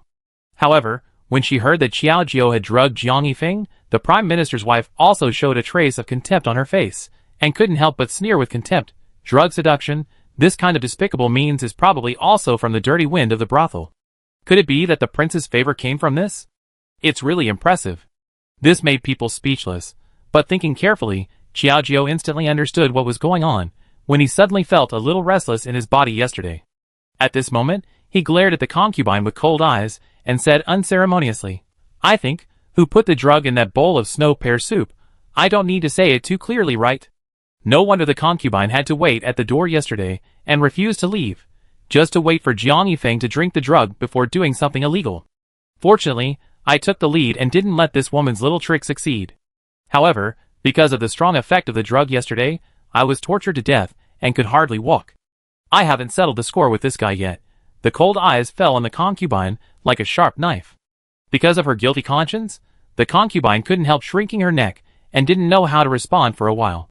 But then, she said with a thick face, "Don't pretend here. You are so righteous after using such a crude method. It's really disgusting." Seeing that the mother and daughter sang the same tune, although Xiaojiu was mistaken, It was indeed because something that shouldn't have happened yesterday, but the two are husband and wife, so there seems to be nothing wrong with this, right? However, being misunderstood so thoroughly, it would be a bit unpleasant to spread it out, and Xiaojiu couldn't stand it. Just when the atmosphere between the two sides was awkward, Jiang Yifeng had just returned to the palace and got the news from the maid, so he rushed over directly and quickly. Seeing Xiaojiu being criticized, he was really unhappy. He took 2 steps forward and directly protected Xiaojiu behind him. Then he turned to the concubine coldly and said unceremoniously, "I haven't settled accounts with you about yesterday's drugging, but now you start to slander me? This? Prince, what are you talking about? It must be the princess who secretly put it in. This has nothing to do with me." The concubine gritted her teeth and refused to admit it, but the next second, Jiang Yifeng took out a bag of medicine powder. "This is what I asked someone to search in your room. Yesterday's snow pear soup was also made by you. What else do you have to say? Someone must have wronged me." The concubine bit the bullet and refused to admit it, but Xiaojiu couldn't help but sneer. "I think, the evidence is already in front of me. How can I wrong you? Is it because you yourself made wedding clothes for others and failed to achieve the purpose, so you think it was not you who did it?" The sharp words directly made the concubine speechless. She couldn't say a word for a long time. She was so aggrieved that she felt an impulse that was hard to describe. Daughter, what's going on?" Seeing that something was wrong, the Prime Minister's wife couldn't help but cast a questioning look on the concubine with a somewhat unhappy attitude. Obviously, this matter was not groundless. Hearing this, the concubine was still thinking about trying to defend herself, but Yifeng didn't intend to give her so many opportunities to talk nonsense. He directly gave an order, "Come here, the concubine has an evil mind and put drugs in the soup. It is a serious offense. Lock her up in the woodshed and reflect on her mistakes." As soon as the words fell, several servants stepped forward, grabbed the concubine's arm, and dragged her to the woodshed. Seeing this scene, the Prime Minister's wife was a little panicked, and hurriedly said in panic, "Prince, how can you do this? She is my daughter, you have to give her some face." This was said lightly. Jiang Yifeng put his hands behind his back, and his narrow eyes showed a coldness. He glared at the Prime Minister's wife slightly, and said with a bit of contempt, "Just now, when you slandered my princess, why didn't you give me a little face?" This remark made people speechless instantly, because she was in the wrong first, and it was such a private and dirty matter, so the Prime Minister's wife couldn't be thick-skinned and say something to beg for mercy. Instead, Xiaojiu was not polite at all, and directly ordered, "Come here, send the Prime Minister's wife out." Chapter 226. The Prime Minister's wife returned to the Prime Minister's residence in disgrace. Seeing the Prime Minister playing with flowers and grass leisurely, she felt particularly uncomfortable and told him everything. She couldn't help crying and complaining. "No wonder our daughter couldn't beat that vixen. She really has some skills. She has won the heart of the third prince. How can she tolerate other women?" The more she talked, the more unconvinced she became. The Prime Minister's wife grabbed the Prime Minister's arm tightly and cried, "Master, you must make the decision for our daughter in this matter. Otherwise, let alone she has suffered a lot of grievances, if you want to win over the third prince in the future, I guess Xiaojiu will be the biggest obstacle. This matter can't be ignored." If it weren't for this, the Prime Minister wouldn't have put so much effort on the concubine. Now, listening to the Prime Minister's wife's words, he couldn't help but ponder. It seems that the woman is really not to be underestimated. "I'm afraid this matter is not something we can decide. We need more majestic people." In a blink of an eye in the court, the Prime Minister looked at Jiang Yifeng, who was calm and composed. The two looked at each other. The other's eyes were still calm, as if nothing had happened. Such an attitude really made people angry and annoyed. "You are so good, third prince. Since you married my daughter, how can you be so free and only favor Xiaojiu?" Taking a deep breath, the Prime Minister took a step forward with his old face, clasped his hands, and said to the Emperor, "Your Majesty, I have something to report. Just tell me what you have to say." The Emperor waved his hand. He was very idle today. Hearing this, the Prime Minister turned his head and glanced at Jiang Yifeng, then lowered his head again and spoke in a high voice, reporting to the Emperor, "The concubine of the third prince, that is, my daughter, came home recently and said that the third prince's harem is restless, and he indulges his wife to oppress concubines and beat and scold servants. For these things, the third prince not only ignored them, but also doted on the third prince's concubine. It's really outrageous. I hope the Emperor can make the decision. After all, this marriage was also arranged by the Emperor himself. Now that this kind of thing has happened, isn't it reasonable to find him?" Hearing this, The emperor was slightly stunned, but he became a little interested. He also knew that this was the marriage line he had tied, and he had to be responsible to the end, otherwise it would be a slap in his face. He couldn't help but look at Yifeng twice more, and asked, "Old third, is what the Prime Minister said true?" This questioning tone and contemptuous attitude seemed to express dissatisfaction with Jiang Yifeng's indulgence. But in the face of these words, Jiang Yifeng chuckled, stepped forward and shook his head, saying, "Your Majesty, although I don't know why the Prime Minister made up stories and wronged the third princess, these are indeed nonsense, and I hope your Majesty will not believe them." Nonsense? When the Prime Minister heard these 4 words, a sneer appeared on his face, and he couldn't help but scolded, "My daughter always cries when she comes home. She is extremely wronged and bullied. You actually said it was nonsense? If you think about it carefully, isn't it all her own fault for looking for trouble and deliberately provoking conflicts, and finally she got what she deserved? Now, the Prime Minister actually had the nerve to cry here and complain, which was really ridiculous." Faced with this unreasonable talk, Jiang Yifeng turned a deaf ear and said sarcastically, "Prime Minister, the concubine has been unwell recently and in a trance. I'm afraid some things are just out of control. She said some foolish things, so don't take it to heart." This understated tone and calm attitude made the Prime Minister dumbfounded. He couldn't help but frown and stare at her with round pupils, scolding, "What do you mean? You said my daughter was sick, and you were pretending to be crazy and stupid, talking nonsense. She is indeed sick. Can I still fake it? In order to control the concubine's condition and prevent her from hurting innocent people again, I can only temporarily lock her up. It's also a helpless move, but I'm already looking for a doctor to treat her, so don't worry." Jiang Yifeng put his hands behind his back and smiled. This appearance that deserved a beating almost angered the Prime Minister to death. His chest was rising and falling violently, and the 2 small tufts of mustache at the corners of his mouth were almost about to explode. But Jiang Yifeng always maintained a calm attitude, which really made people angry and hate him, but they could do nothing about him. "Jiang Yifeng, don't go too far." The Prime Minister lost his temper and scolded him harshly. Seeing that the battle between the 2 people was about to break out, the Emperor was a little worried and quickly spoke up to act as a middleman. "Okay, you 2 should stop making trouble. After all, this matter is a family matter. How can it be brought to the court and made a fool of itself?" So many ministers were watching, and the Prime Minister wanted to use the pressure from everyone to give Jiang Yifeng a warning, but now it seems that he was overthinking. Because Jiang Yifeng was a sharp-tongued person, and it was his own family affair, the Emperor could not interfere too much and could only end it hastily. After the court session, the Prime Minister could not hold his temper anymore. Seeing Jiang Yifeng as if nothing had happened, with his hands behind his back and about to leave, he quickly stepped in front of him and blocked his way. "Stand still. If the Prime Minister has something important to say, you might as well say it quickly. I am in a hurry to go back to see the princess, so that she won't worry." This was deliberately provocative. The Prime Minister was getting impatient at this moment, so he simply stopped pretending and said bluntly, "Listen to me, the concubine is my daughter and your wife. If the prince can't learn to treat everyone equally, then don't blame me for being ruthless in the court." "Oh, really?" Facing this threat, Jiang Yifeng pondered for a moment, and finally narrowed his eyes and smiled. "It doesn't matter, the Prime Minister is ruthless. Anyway, I don't need outsiders to interfere in my family affairs." After saying that, he walked away with long steps, no longer paying attention to the unreasonable Prime Minister. Looking at the other person's back as he left, the Prime Minister's heart was filled with turmoil. He gritted his teeth and said, "I never thought that this guy couldn't even get in. I wanted to win you over, but since you don't know how to appreciate it, don't blame me for being rude."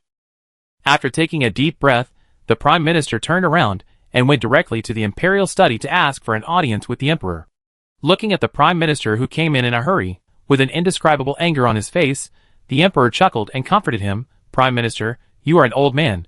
Why are you still angry with me for this matter? It's not appropriate to keep interfering in this kind of family affairs. You should talk to him properly. He was too busy with the government affairs in the court to care about other people's private affairs." Not to mention that the Prime Minister was so old and had reached this position, but he didn't even understand this principle. However, this time he came to the Prime Minister not for personal matters, but directly said, "Your Majesty, you think too much. I came here just to remind you." This was inexplicable, and the Emperor became interested. He couldn't help but look up at Chen Xian and asked with a bit of confusion, "What do you mean by this?" "Your Majesty, although I feel sorry for my daughter being bullied, this is after all the people you personally commanded and the third prince. The third prince just doesn't take it seriously, and doesn't give face in the court. Don't you find that he is getting harder and harder to control? This word awakened the dreamer. When the emperor heard this, he couldn't help but tremble in his heart. Jiang Yifeng already had a reputation and prestige. Whether in the court or in the hearts of the people, he seemed to be a supreme existence. That was why the emperor had always been afraid of him. But now, after the prime minister's advice, he felt even more uncomfortable. At this moment, he could not help but glance at the prime minister coldly, and a burst of murmurs arose in his heart. So what do you want to say? Your Majesty, this old minister has always been loyal to you, and you don't have to be so polite. The third prince is not easy to control now. If he has the intention of rebellion one day, he may have taken his deadly claws from you before you react. Another threatening words, but it deeply pierced the emperor's heart. The emperor pondered for a moment. Now that there was no one around, and the prime minister was his man, there was nothing to worry about. He nodded and said, "What you said is not unreasonable. The third brother has become more and more arrogant recently. I always feel that he seems to be unable to bear it." Such concerns have always existed in the emperor's heart. Unfortunately, our country has not found any evidence against Jiang Yifeng, so it is not easy to act rashly. Now, after the prime minister's advice, the emperor's heart was once again in turmoil, and he felt very distressed. After a moment of silence, he could not help but glance at the prime minister. "Now that you say such things, do you have any countermeasures? Your Majesty, don't you see that? Although the third prince is arrogant and willful, he is really considerate to Xiaojiu. If she can be kept in the palace as a hostage, even if the third prince is shot, he will not dare to act rashly, right?" With a somewhat sinister smile, he woke up the dreamer with a word, and the emperor suddenly realized it. At this moment, he stroked his chin and thought for a while. "What you said is not unreasonable. If so, then do it as you say." With this idea, after the prime minister retreated, the emperor casually found an excuse and asked someone to invite Xiaojiu into the palace. This time, Jiang Yifeng was a little uneasy. Why did the emperor suddenly have this idea? Could it be that he is suspicious of me? Chapter 227. After withdrawing his thoughts, the emperor did not act rashly, and Jiang Yifeng could not make a big fuss about it, so he could only suppress his complicated emotions in his heart. At the same time, Xiaojiu was arranged in the harem, and the only one who followed her was Xiao Chui, a personal maid. "Princess, didn't the emperor ask you to go and play with the queen mother? Why is there a heavy guard outside now? I'm afraid this matter is not simple." Xiao Chui looked at the guards outside, which were more than the guards in other palaces. It's better to say that she was imprisoned directly than to let her live here. Hearing this, Xiaojiu smiled softly. The emperor's mind is indeed not that simple, but he dare not do anything to us, but let the prince worry. Thinking about it, Xiaojiu sighed helplessly, holding the white jade teacup in his hand, and it was difficult to withdraw his thoughts for a moment. A gust of cold wind blew by, which happened to trigger Xiaojiu's complicated thoughts. "Now that I'm in, I don't know when I can get out." Just as he was thinking, a maid suddenly came from outside to report, "Princess San, the queen wants you to go over." Xiao Chui and Xiaojiu were both stunned by the sudden words, "Queen?" Xiaojiu's eyes rolled around, but he heard Xiao Chui next to him speak first. "Princess, I'm afraid the queen is not here with good intentions. I heard you say there's a feud before. Now you haven't even sat down yet, and I'm afraid it's not a good thing for me to ask someone to invite you over. Or you can just find an excuse to refuse?" Although he said so, Xiaojiu was not stupid. People like the queen were not easy to mess with. However, Xiaojiu did not intend to back down. Instead, he smiled contemptuously and said, "Since the queen has invited us so kindly, we should go and visit her when we go in and out of the palace. Why not? As the saying goes, you can't avoid the 15th day if you don't go today. If you don't go today, you will be criticized. Instead of that, why should you be so timid here?" After saying that, Xiaojiu looked at his clothes and nodded with satisfaction. Simple and elegant, but not losing luxury. It shouldn't be impolite to meet the queen like this. "Let's go." Seeing Xiaojiu walking in front, Xiao Chui nodded helplessly, and followed behind him with her hands and feet pinched. In a blink of an eye, Fenghuan Palace. The queen had already prepared tea.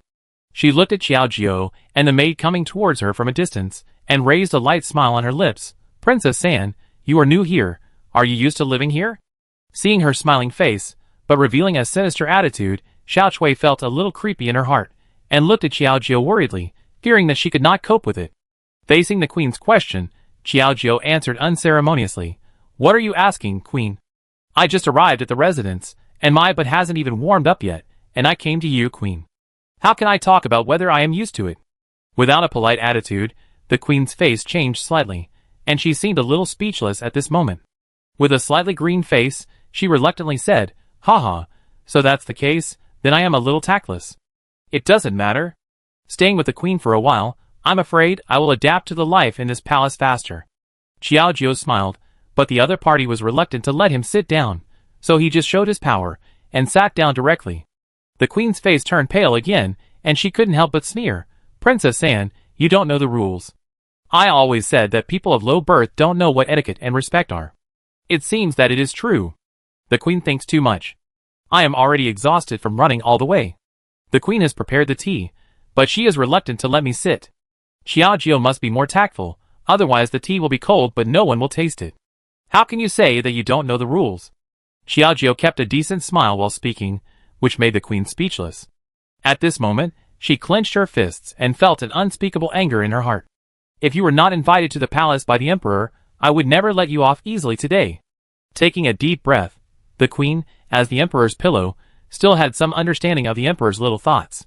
Now she called Xiao Jiao here just to show her power, but she was speechless by the sharp-tongued mouth. The queen suppressed her anger and forced a smile, then smiled reluctantly. "You are right, I didn't think it through. Today, the third princess came, and I just want to entertain her. Why don't I give you a gift?" After thinking carefully, the queen suddenly took off a phoenix hairpin on her head, and gave a look to the maid. "Take this to the third princess." Seeing such a precious thing, Xiao Jiao was a little surprised. It was made of pure gold, with fine carvings, and it was a phoenix hairpin, which was something that only the mother of a country could have. He couldn't help but take a closer look at the queen. Seeing her narrow eyes and cunning thoughts, he knew she had bad intentions. This thing is like a hot potato. It's better not to have it. Now he lives in the palace. If he is not careful, he may fall into an abyss. Therefore, with the attitude of keeping himself safe, Xiao Jiao could only smile and decline. "The queen is thoughtful, but this thing is expensive. I really can't afford it. It will also cause gossip. Please keep it." Fearing that the queen would have more extra thoughts, Xiao Jiao looked at the sky outside. It was almost dusk. He stood up quickly, and knelt down to say goodbye. "Queen, it's getting late now. If there is nothing else, I will go back and rest." After saying that, he didn't care whether the queen agreed or not. Anyway, there was nothing he could do if she didn't agree, so he left directly. Seeing Xiao Jiao turning away, the maidservant, who was serving her, was a little unhappy. "This third princess is really ungrateful. She actually refused the gift from you, the queen. Such a big treasure was given by the queen herself. What could be inappropriate? I'm afraid she didn't give it any face at all, which is really annoying." Facing the atmosphere of the maidservants, the queen seemed particularly calm. She held the phoenix hairpin in her hand, and suddenly there was a trace of haze between her eyebrows. "There is no reason to take back what I have given away. If she doesn't ask for this phoenix hairpin, then I can only use other means." There was something behind these words. The maidservant was confused and looked at the queen. "My queen, what do you mean by this? You don't need to ask more. You just need to know that the third princess coveted my phoenix hairpin and took it away when we gathered today." After saying that, the queen immediately gave orders to spread the news that she had lost her phoenix hairpin, and directly pointed the finger at Xiao Jiao, who had just arrived at the palace. Soon, Xiao Jiao was summoned to the queen's bedroom again. Seeing the queen's angry face, Xiao Jiao also heard some rumors on the way here. At this moment, looking at the queen, he was confused. "I clearly didn't receive the queen's phoenix hairpin. Why did you call me here when you lost it? Are you trying to wrongly accuse me?" With this thought, Xiao Jiao pondered for a moment, and then looked at the hair accessories on the queen's head. He found that there was indeed no precious phoenix hairpin that he saw today. It was estimated that it was almost the same as what he had guessed. As expected, seeing Xiao Jiao's eyes wandering around, the queen said angrily, "What? Are you interested in something else? It's not enough to steal the hairpin, and you plan to take some other jewelry? This is extremely harsh, obviously treating Xiao Jiao as a thief, but it is indeed ridiculous to say this." Xiao Jiao sneered, straightened his body and said with a proper attitude, "Queen, I won't make things difficult for you, and I return the things in front of your personal maid. How can you say that you stole it?" But as soon as the voice fell, the maid followed up angrily, "Nonsense. It's obvious that you coveted the queen's hairpin, so you went to check the reason, and you stole the queen's hairpin. I advise you to hand it over quickly." This girl's words showed that she had colluded with the queen. No wonder the two of them were so confident. It seems that they really set up a backdoor banquet today. It turns out that the real highlight is here. I was really careless. Xiaojio was a little entangled, and his mood became complicated and uneasy. He didn't expect that he would fall into the queen's trap. It was really a quick mouth before, and now he is in a dilemma. After thinking for a moment, the queen said again, "If you don't hand over the phoenix hairpin, then I will be rude to you." Xiaojio looked up and met the queen's smug eyes again. At this moment, there was still a bit of a victorious aura, which really made people feel a little sick. With such a tangled attitude, Xiaojio suddenly sneered, "Queen, I didn't steal your things, so I have a clear conscience and will not take the blame.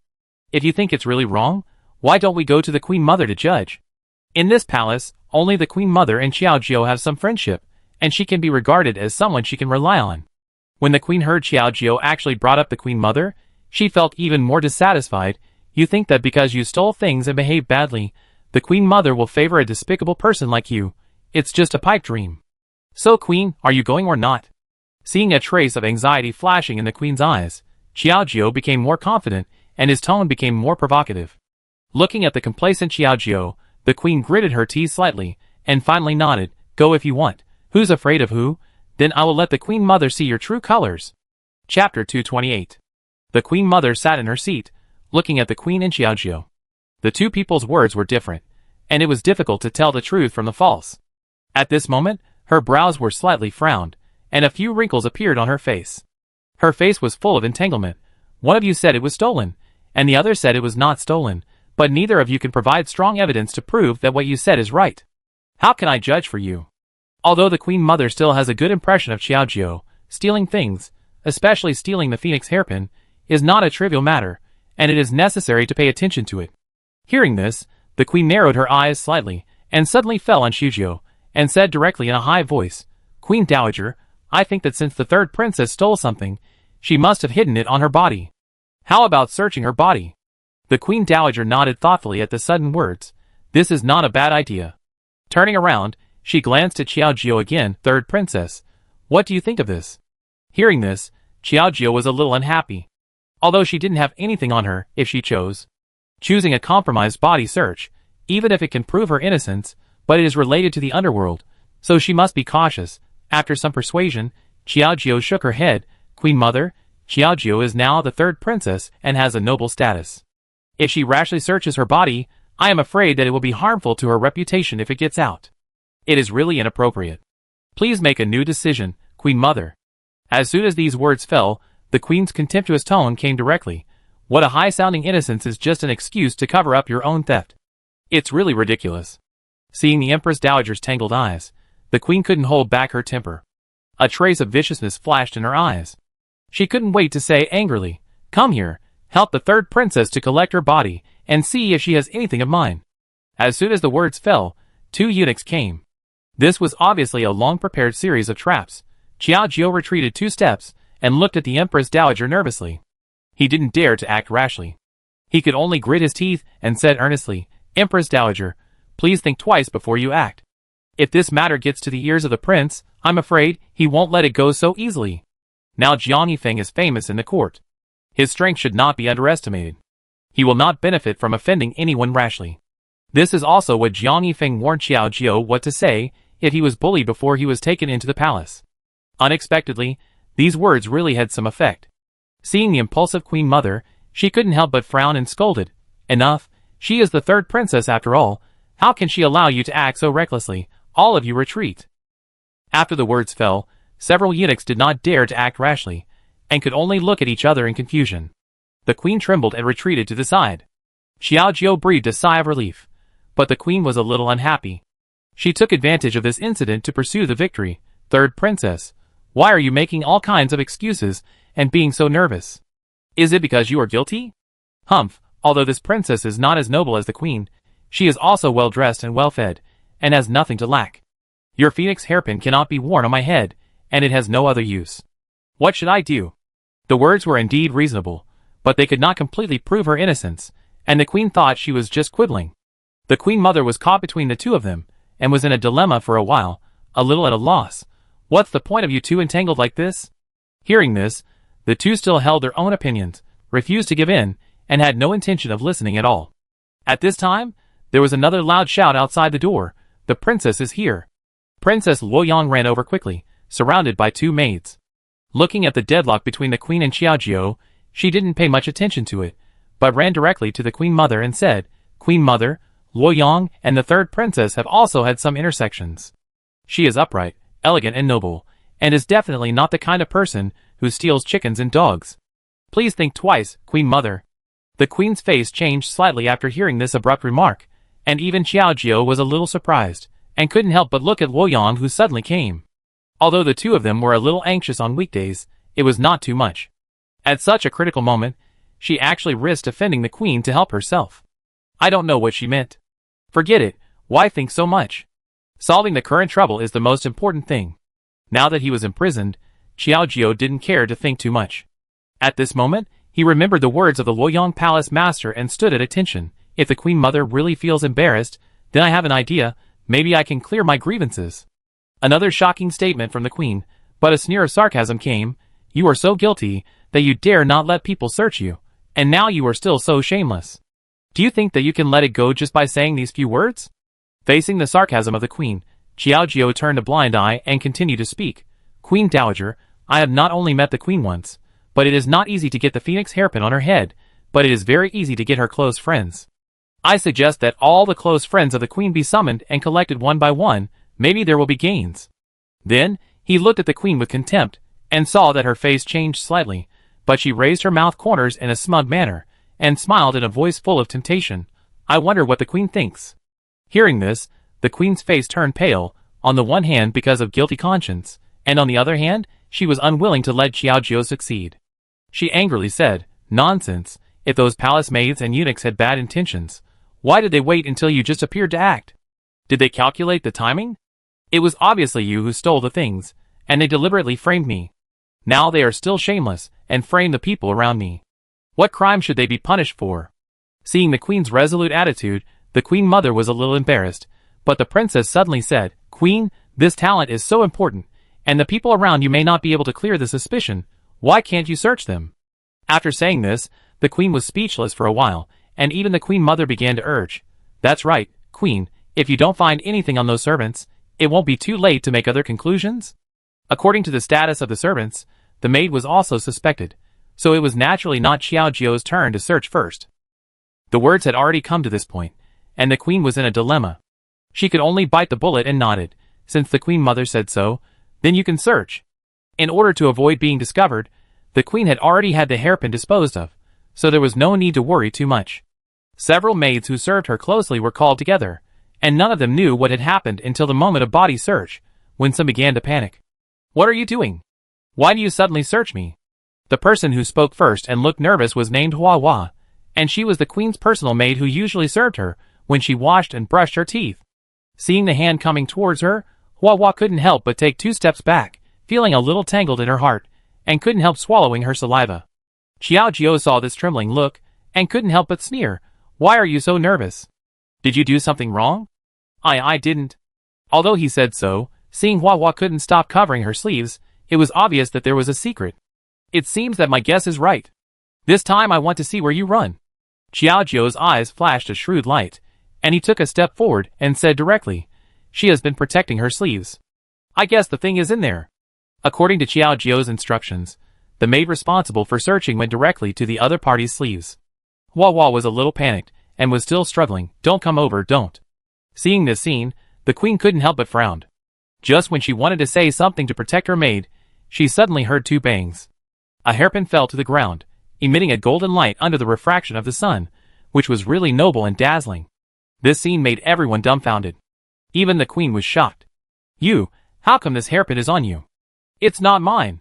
The queen did not dare to speak rashly about the next words, but she was a little panicked at the moment. Xiaojiu bent down and picked up the hairpin elegantly, put it in front of her eyes, looked at it carefully, and then smiled again, turned to look at the queen. I wonder if this hairpin is the one you lost. This palace. The queen did not know how to start. She originally wanted to use this to frame Xiaojiu, but it only caused such a big mistake. She couldn't help but glare at the maid fiercely, with an attitude of disappointment. She had already thought about it thousands of times in her heart. This useless thing, I asked you to get rid of the hairpin, but I didn't expect you to hide it on her body. The more she thought about it, the angrier she became. Seeing that the matter was discovered, Wawa gradually understood what was going on. She was so scared that she fell to the ground and said in fear, "Queen, I know I was wrong and shouldn't have harbored selfish thoughts. Please forgive me." The choked voice made people unable to stop listening, and a trace of sympathy emerged. The Queen Mother frowned and looked at the Queen at this moment. "Queen, you slandered the third princess so much. How do you explain this matter?" Who knew that she kept saying that it was stolen by others, but the problem turned out to be her own people. Now the Queen couldn't clear herself even as she jumped into the Yellow River. Turning around, he glanced at the Queen Mother tremblingly, and then hurriedly said in panic, "Queen Mother, I don't know about this matter either. I will definitely handle it impartially. Please rest assured, Queen Mother." After saying this, he glared at Hua Hua directly, and then sharply scolded, "Come here, drag this thieving slave away, and beat her to death with sticks to set an example." Chapter 229. Listening to the pain from the maid outside, the Queen Mother's face was livid and indifferent. Xiao Jiusui couldn't bear to hear it, but he could only say that she had it all to herself. He couldn't bear to look at the Queen for a few more times, and saw that her face was gloomy. Not only did she not have a trace of sympathy for the maid who had served her for so long, but she was full of unwillingness. "I guess she was sulking there because she didn't wrong herself?" Xiao Jiu chuckled and deliberately brought the topic to the Queen. "Queen, if you encounter such a thing in the future, you must think twice before you act. I am broad-minded and I won't argue with you, but not everyone can be like me." After saying that, he smiled widely, but his face was cold, which really gave people a bad feeling. The warning sound frightened people. The Queen was speechless with anger. At this moment, she could only curl up her fists and force a cold smile. She also understood the deep meaning of her words. Queen Biang clenched her teeth. Even the red lips painted with lipstick were bitten with white spots. She opened her mouth and said slowly, "Princess San, this time it was my negligence that caused this misunderstanding. Thank you for your generosity and forgiveness." The voice was almost squeezed out from the teeth, which sounded not very pleasant, but it just happened to be in line with Xiao Jiu's thoughts. At this moment, she still pretended to be generous, raised her head and smiled. "Your Highness, you don't have to say it this time. It doesn't matter. Don't act impulsively in the future." The two women's eyes were intertwined with a strong smell of gunpowder. The Queen Mother saw it and didn't say much, but the Queen felt a little ashamed. After leaving this apology, he hurriedly asked to leave and left this place of trouble. After the Queen left, Luo Yan was happy and came to Xiao Jiu's side, and then he was a little proud. "How is it? The third princess owes me a favor again. If I hadn't argued for you just now, I'm afraid I would have to make some sacrifices today." The playful eyes made this favor clear. Xiao Jiu chuckled and understood the other party's thoughts. She nodded repeatedly. "Thank you, Princess Luo Yan, for guaranteeing me just now. If I encounter difficulties in the future, Xiao Jiu will definitely do her duty." These words are very popular. Princess Luo Yan smiled lightly, and came to the Queen Mother with a playful face. Looking at him and Shu Tan, she seemed to be happy from the bottom of her heart that Xiao Jiu had not made any mistakes. So she immediately took advantage of the situation and said in a nice way, "Grandma, if it weren't for Luo Yan's guarantee, you might have missed the chance to be the third princess. What reward do you have now?" Faced with Luo Yan's kindness, the Queen Mother was happy and at ease. She nodded repeatedly and rewarded him with some gold, silver and jewelry. Seeing Luo Yan kill two birds with one stone, Xiao Jiu had to admire him. After Luo Yan asked for the reward, the Queen Mother looked at Xiao Jiu, who was standing there indifferent, and said, "The Queen just wronged you, and it's not something that can be solved with 2 apologies. If you feel unwilling, why not tell me what you want, and I can try my best to satisfy you as compensation." Such a statement really caught Xiao Jiu's mind. At this moment, he stroked his chin and suddenly had an idea and said, reporting to the Queen Mother, "Xiao Jiu doesn't want anything. As long as I can spend time in this palace and be with the Queen Mother, I will be satisfied. I also hope that the Queen Mother can fulfill my wish." Faced with this abrupt remark, the Queen Mother was a little surprised. She carefully looked at Xiao Jiu and saw her expectant look, but suddenly laughed and couldn't help praising, "You little girl, you are quite clever. Since you want to stay with me, then stay here. You can also do some maintenance for me when you have nothing to do." For the maintenance that Xiao did for her before, the Queen Mother felt that it was comfortable and effective. Now if Xiao Jiu can stay, it can be regarded as deeply in her heart. In this way, the Queen Mother said to the Emperor, Xiao Jiu sat in the Queen Mother's bedroom. When there is nothing to do, she will take care of the Queen Mother's skin and maintain it, which makes the Queen Mother very happy. But what surprised the Queen Mother the most was that when she was chanting scriptures in the Buddhist temple, Xiaojiao would also accompany her and chant scriptures together. She is not irritable, calm and stable, and is full of piety in front of the Buddha. She is much better than those impatient girls. After Yifan sent the sutras, the Queen Mother couldn't help but look at Xiaojiao with new eyes. I really didn't expect that you, a little girl, are so young, but your mind is as clear as lake water, which is really rare. After 2 hours, Xiaojiao didn't make any mistakes in the sutras, nor did she show any signs of being impatient, and the Queen Mother felt that she looked at him with new eyes. Faced with this praise, Xiaojiao felt a little embarrassed, chuckled twice, and said, "You are too kind, Queen Mother. When I have nothing to do on weekdays, I also like to worship Buddha and practice." Now it is Xiaojiao's honor to worship Buddha with the Queen Mother. After a few days, Xiaojiao followed the Queen Mother to eat vegetarian food and chant Buddha every day, and occasionally took care of herself. She lived a comfortable life, and was deeply loved by the Queen Mother. At the same time, in Wenhua Palace, the seventh princess was listening to other people's gossip for no reason, and she was full of anger. "What did you say? That ungrateful third princess. It's fine that she caused my brother to be exiled, but she even bullied my mother. She really wants to die. Because the seventh princess, who was born to the same mother as the crown prince, how could she be willing to hear that Xiaojiao could stir up such a new storm?" She took a deep breath and asked hurriedly, "I heard that the bitch is now in the palace. Where does she live? This princess will go to settle the score with her." Upon hearing this, the palace maid thought for a moment, looked at the seventh princess with a little entanglement, and quickly followed with a soft voice to comfort. "Princess. Master, I think you should not go, because the third princess now lives with the Queen Mother. The Queen Mother always likes quietness, and pays special attention to the third princess. If you rashly go to disturb her, I am afraid it will cause dissatisfaction to the Queen Mother." After saying this, the seventh princess was a little surprised. "I really didn't expect that she would regard the Queen Mother as her backer. She is really capable, but I don't believe that she will not come out one day." The seventh princess had someone keep an eye on Xiaojiao's movements. "I heard that Xiaojiao was going to the garden to do something for the Queen Mother, so she waited in the imperial garden in advance." Not long after, seeing Xiaojiao coming towards her in the distance, the seventh princess hurriedly ran up and blocked her way. "Stop right there, I have something to ask you." Xiaojiao was a little unhappy with the abrupt words. He had met the seventh princess a few times, but the impression she gave was not very good. "I wonder what the seventh princess wants. I'm busy now. I have to report to the Queen Mother when I go back. Please don't delay too much." Because he didn't want to get entangled with her, Xiaojiao could only skillfully use the Queen Mother as a shield, but when he said this, the seventh princess couldn't help but sneer. "Don't use the Queen Mother to scare me. Do you think I was scared?" Hearing this, Xiaojiao was a little helpless, and could only roll his eyes at her. "Then why did the seventh princess block my way? What else could it be?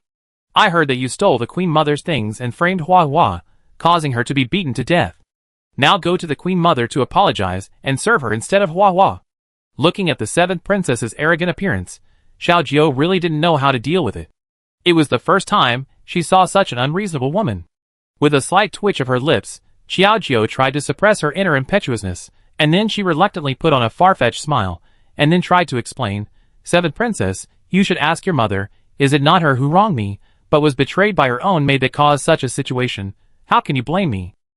These light words, frank explanation attitude, but the seventh princess had a puffy face, and said angrily, "You are talking nonsense, I don't care, you go and apologize to the Queen Mother." After saying that, she rushed forward and tried to pull Xiaojiao's sleeve. But before she could get close, Xiaojiao quickly retreated, and the seventh princess pounced on nothing. Maybe it was because she tripped herself, and she crawled on the ground and bowed to Xiaojiao. Seeing this scene, Xiaojiao was a little surprised and couldn't help laughing. He shook his head and said, "Princess, the difference in status between us is not particularly large. I really can't bear such a great gift." After the teasing words fell, the seventh princess's face flushed. She was so angry at this moment that she looked up and glared at Xiaojiao, feeling wronged and angry. "You are really too much." Looking at his incoherent appearance, Xiaojiao laughed even more and couldn't help blaming the alliance, and then comforted, "Seventh princess, do you want me to help you up? Although I see that you have passed the age of marriage, your mind is still at the stage of a few years old, which is really heartbreaking." As he said, he really stretched out a hand to support her. As she spoke, the irony between the words was heard by the seventh princess, who remembered it in her heart and couldn't swallow it. "You bitch, you are really too much. I will beat you to death today." The seventh princess gritted her teeth, supported herself on the ground with one hand, and was about to stand up, but she stepped on the long skirt without paying attention. There was a sound of pulling, and the cloth around the seventh princess' waist was torn into pieces, and a pair of white pants was exposed in front of her through the broken hole. The seventh princess's face suddenly changed. My clothes. A woman, naked in front of others. What kind of words is this? But looking at Xiaojio's smiling face, the seventh princess felt a sour nose, as if she had suffered a lot of grievances, and she cried directly, murmuring and complaining, "You are really too much, you actually bullied me." Chapter 230. Princess 7 was crying so hard that even the maids following behind her were frightened and at a loss. They kept comforting her, "Princess, please don't cry anymore. What if people hear it? Princess, why don't we go back? Out of sight, out of mind. Why do you have to be so angry with her?" Although she said so, this delicate woman was like this. The more she persuaded, the more she cried. The sharp voice cut through the sky, and even the butterflies that landed in the yard couldn't stand it, and began to fly around and move to other places. Xiaojio couldn't help but plug his ears. He felt a little helpless, and couldn't help but glare at her. Then he scolded her harshly. "Cry, you only know how to cry. You are so old, don't you know how to save face? If you cry again, I will just seal your mouth with something." These threatening words sounded like a vicious witch. Princess 7's face changed slightly, and she was frightened and speechless, and covered her mouth. However, the pair of eyes filled with tears stared at Xiaojio with grievance at this moment, not to mention how pitiful it was. The choking sound occasionally came out from the fingers covering her mouth, which was really helpless. "Princess, please get up quickly. Don't catch a cold sitting on the ground. Your clothes are all dirty." A palace maid found a coat, and put it on the princess's dress to cover the indecent place, and helped the princess up again. The princess straightened up, and felt a little pain in her legs. Looking at the scratched skin on her hand, she felt more and more uncomfortable. Such a sound occasionally came from the nose, which made people feel a little creepy. Xiaojio didn't intend to continue to entangle with her, but just said, "Don't worry, don't cry like this injury won't kill you, I still have to complete the task assigned by the Queen Mother, so I won't accompany you, take her to see the imperial physician." As a flower raised in a greenhouse, Xiaojio can generally understand the princess's behavior. After saying that, he turned around and planned to leave, but the princess seemed unhappy and quickly followed up with a stern scolding. "You are not allowed to leave. You want to leave after bullying me. No way, you go and find my father, I want him to make the decision for me, I want to punish you." After that, he took Xiaojio's hand again, and dragged him directly to the emperor's palace. However, Xiaojio really didn't have so much time to continue to toss with her. At this moment, he just felt so angry that he was exhausted. "Can you stop bothering me so much? I really don't have time. How about waiting for the next time? Don't make excuses here. Do you think that your mother is so easy to bully, and you are so easy to bully too?" Seeing that the princess was pulling Xiaojio's sleeves, almost using all her strength, and she was determined not to give up until she achieved her goal, Xiaojio felt a little sorry if he didn't follow her wishes. Just when he was struggling, a figure in a yellow robe suddenly came over from a distance. Seeing the scene of the two women entangled, he couldn't help but frown and cough lightly. "Xiaoqi, what are you entangled with the third princess there? Why are you so unruly?" Looking at the seventh princess's irritable appearance, it didn't seem like a scene of play. After all, Xiaojio invited herself to the palace to be a hostage. If she was wronged, it would be difficult to explain to Jiang Yifeng later. While the emperor was talking, he had already landed in front of the two. Upon hearing the emperor's voice, the seventh princess was overjoyed and suddenly let go of Xiaojio. She was so scared that she was still struggling to rescue him, and almost stumbled and fell. She rolled her eyes at the seventh princess helplessly. She hugged the emperor's arm as if she had seen a savior last time, and began to confuse right and wrong. "Father, the third princess bullied me and hurt my hand. You must make a decision for me." The seventh princess had a pair of red and swollen eyes from crying, and she looked like she was bullied thoroughly. The emperor stood there in a daze, somewhat displeased. He usually doted on the seventh princess, who was clever, cute and popular. How could he accept being bullied by an outsider? At this moment, he could not help but glare at Xiaojio, and followed the voice to question, "Princess San, what is going on? Why are you bullying the seventh princess?" Hearing this, Xiaojio couldn't help but chuckle, and quickly said, "Please understand, your majesty, the seventh princess pulled me to clear the name of the queen who falsely accused me of stealing things, and accidentally fell down, but instead put all the blame on me. Can this be blamed on me? Xiaojiu explained the whole story clearly in a few words. The emperor was slightly stunned, and couldn't help but look at the seventh princess in a tangled way. Xiaoqi, is that what she said? Xiaojiu's reasoning was not the same at all. From the beginning to the end, it was him who provoked her. However, the seventh princess is well known for her unreasonable behavior, so how can we let her off so easily? The seventh princess bit her lip and said with a stiff upper lip, "Father, this woman wronged my mother. I wanted her to apologize to my mother, but she was unwilling. Then she saw me fall and didn't help me up. It's obvious that she deliberately wanted to see me make a fool of myself. Father, you can't let her off so easily. I have seen unreasonable people, but I have never seen such a powerful person." Xiaojiu was speechless for a moment, and just folded his arms, watching what kind of drama she could perform. Facing the words of the seventh princess, the emperor could roughly understand the meaning. In the end, wasn't it the seventh princess who was making trouble out of nothing? After all, the maid next to the queen found the phoenix hairpin on her body on the spot. So where did the false accusation come from? After pondering for a moment, the emperor was still a little entangled. Although he usually loved the seventh princess, it was not easy to provoke the strong demands in front of him. After all, she was his bargaining chip, and there was a powerful third prince behind her to support her, and she was also protected by the queen mother, so she was not someone who was easy to offend. After struggling with both sides, Xiaojiu chose one. "Your Majesty." The seventh princess just fell to the ground and scratched her hand.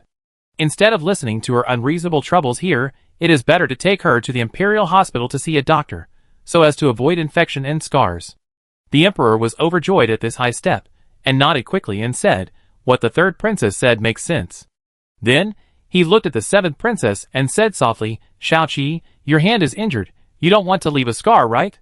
Why don't you take me to bandage it first, and then talk about it later?" With the seventh princess's brain, it is estimated that she will not think about this matter later. Looking at the emperor's relaxed attitude, she didn't continue to entangle with him for a long time, and asked for permission to leave. The seventh princess was frightened by the emperor. After going to the imperial hospital to bandage it, I almost forgot about Xiaojiu's matter, and pulled the emperor to play with me in the imperial garden. "Father, the flowers are blooming especially beautifully today.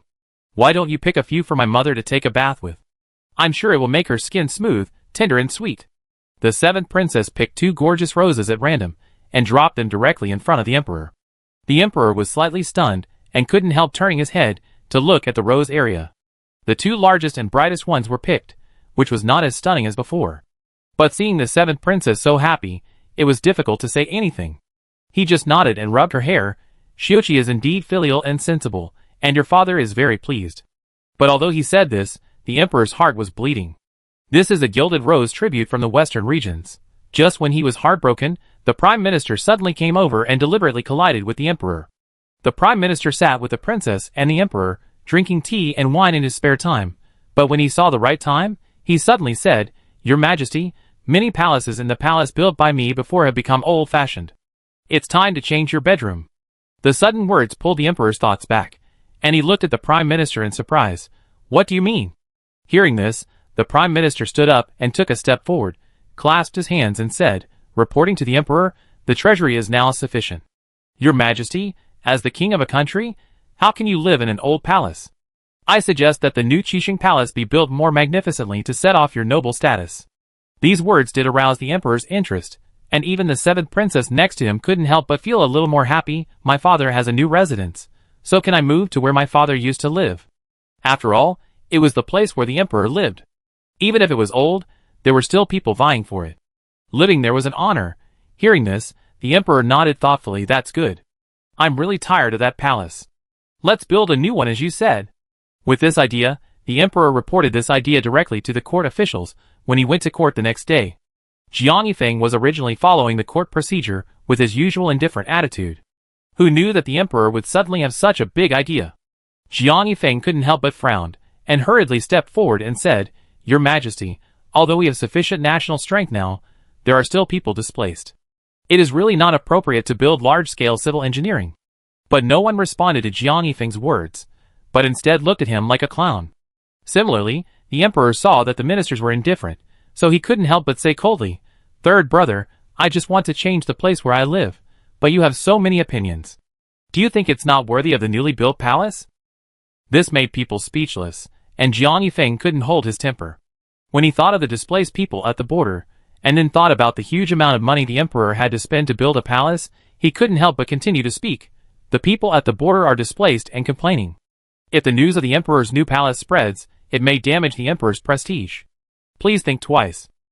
Chapter 231.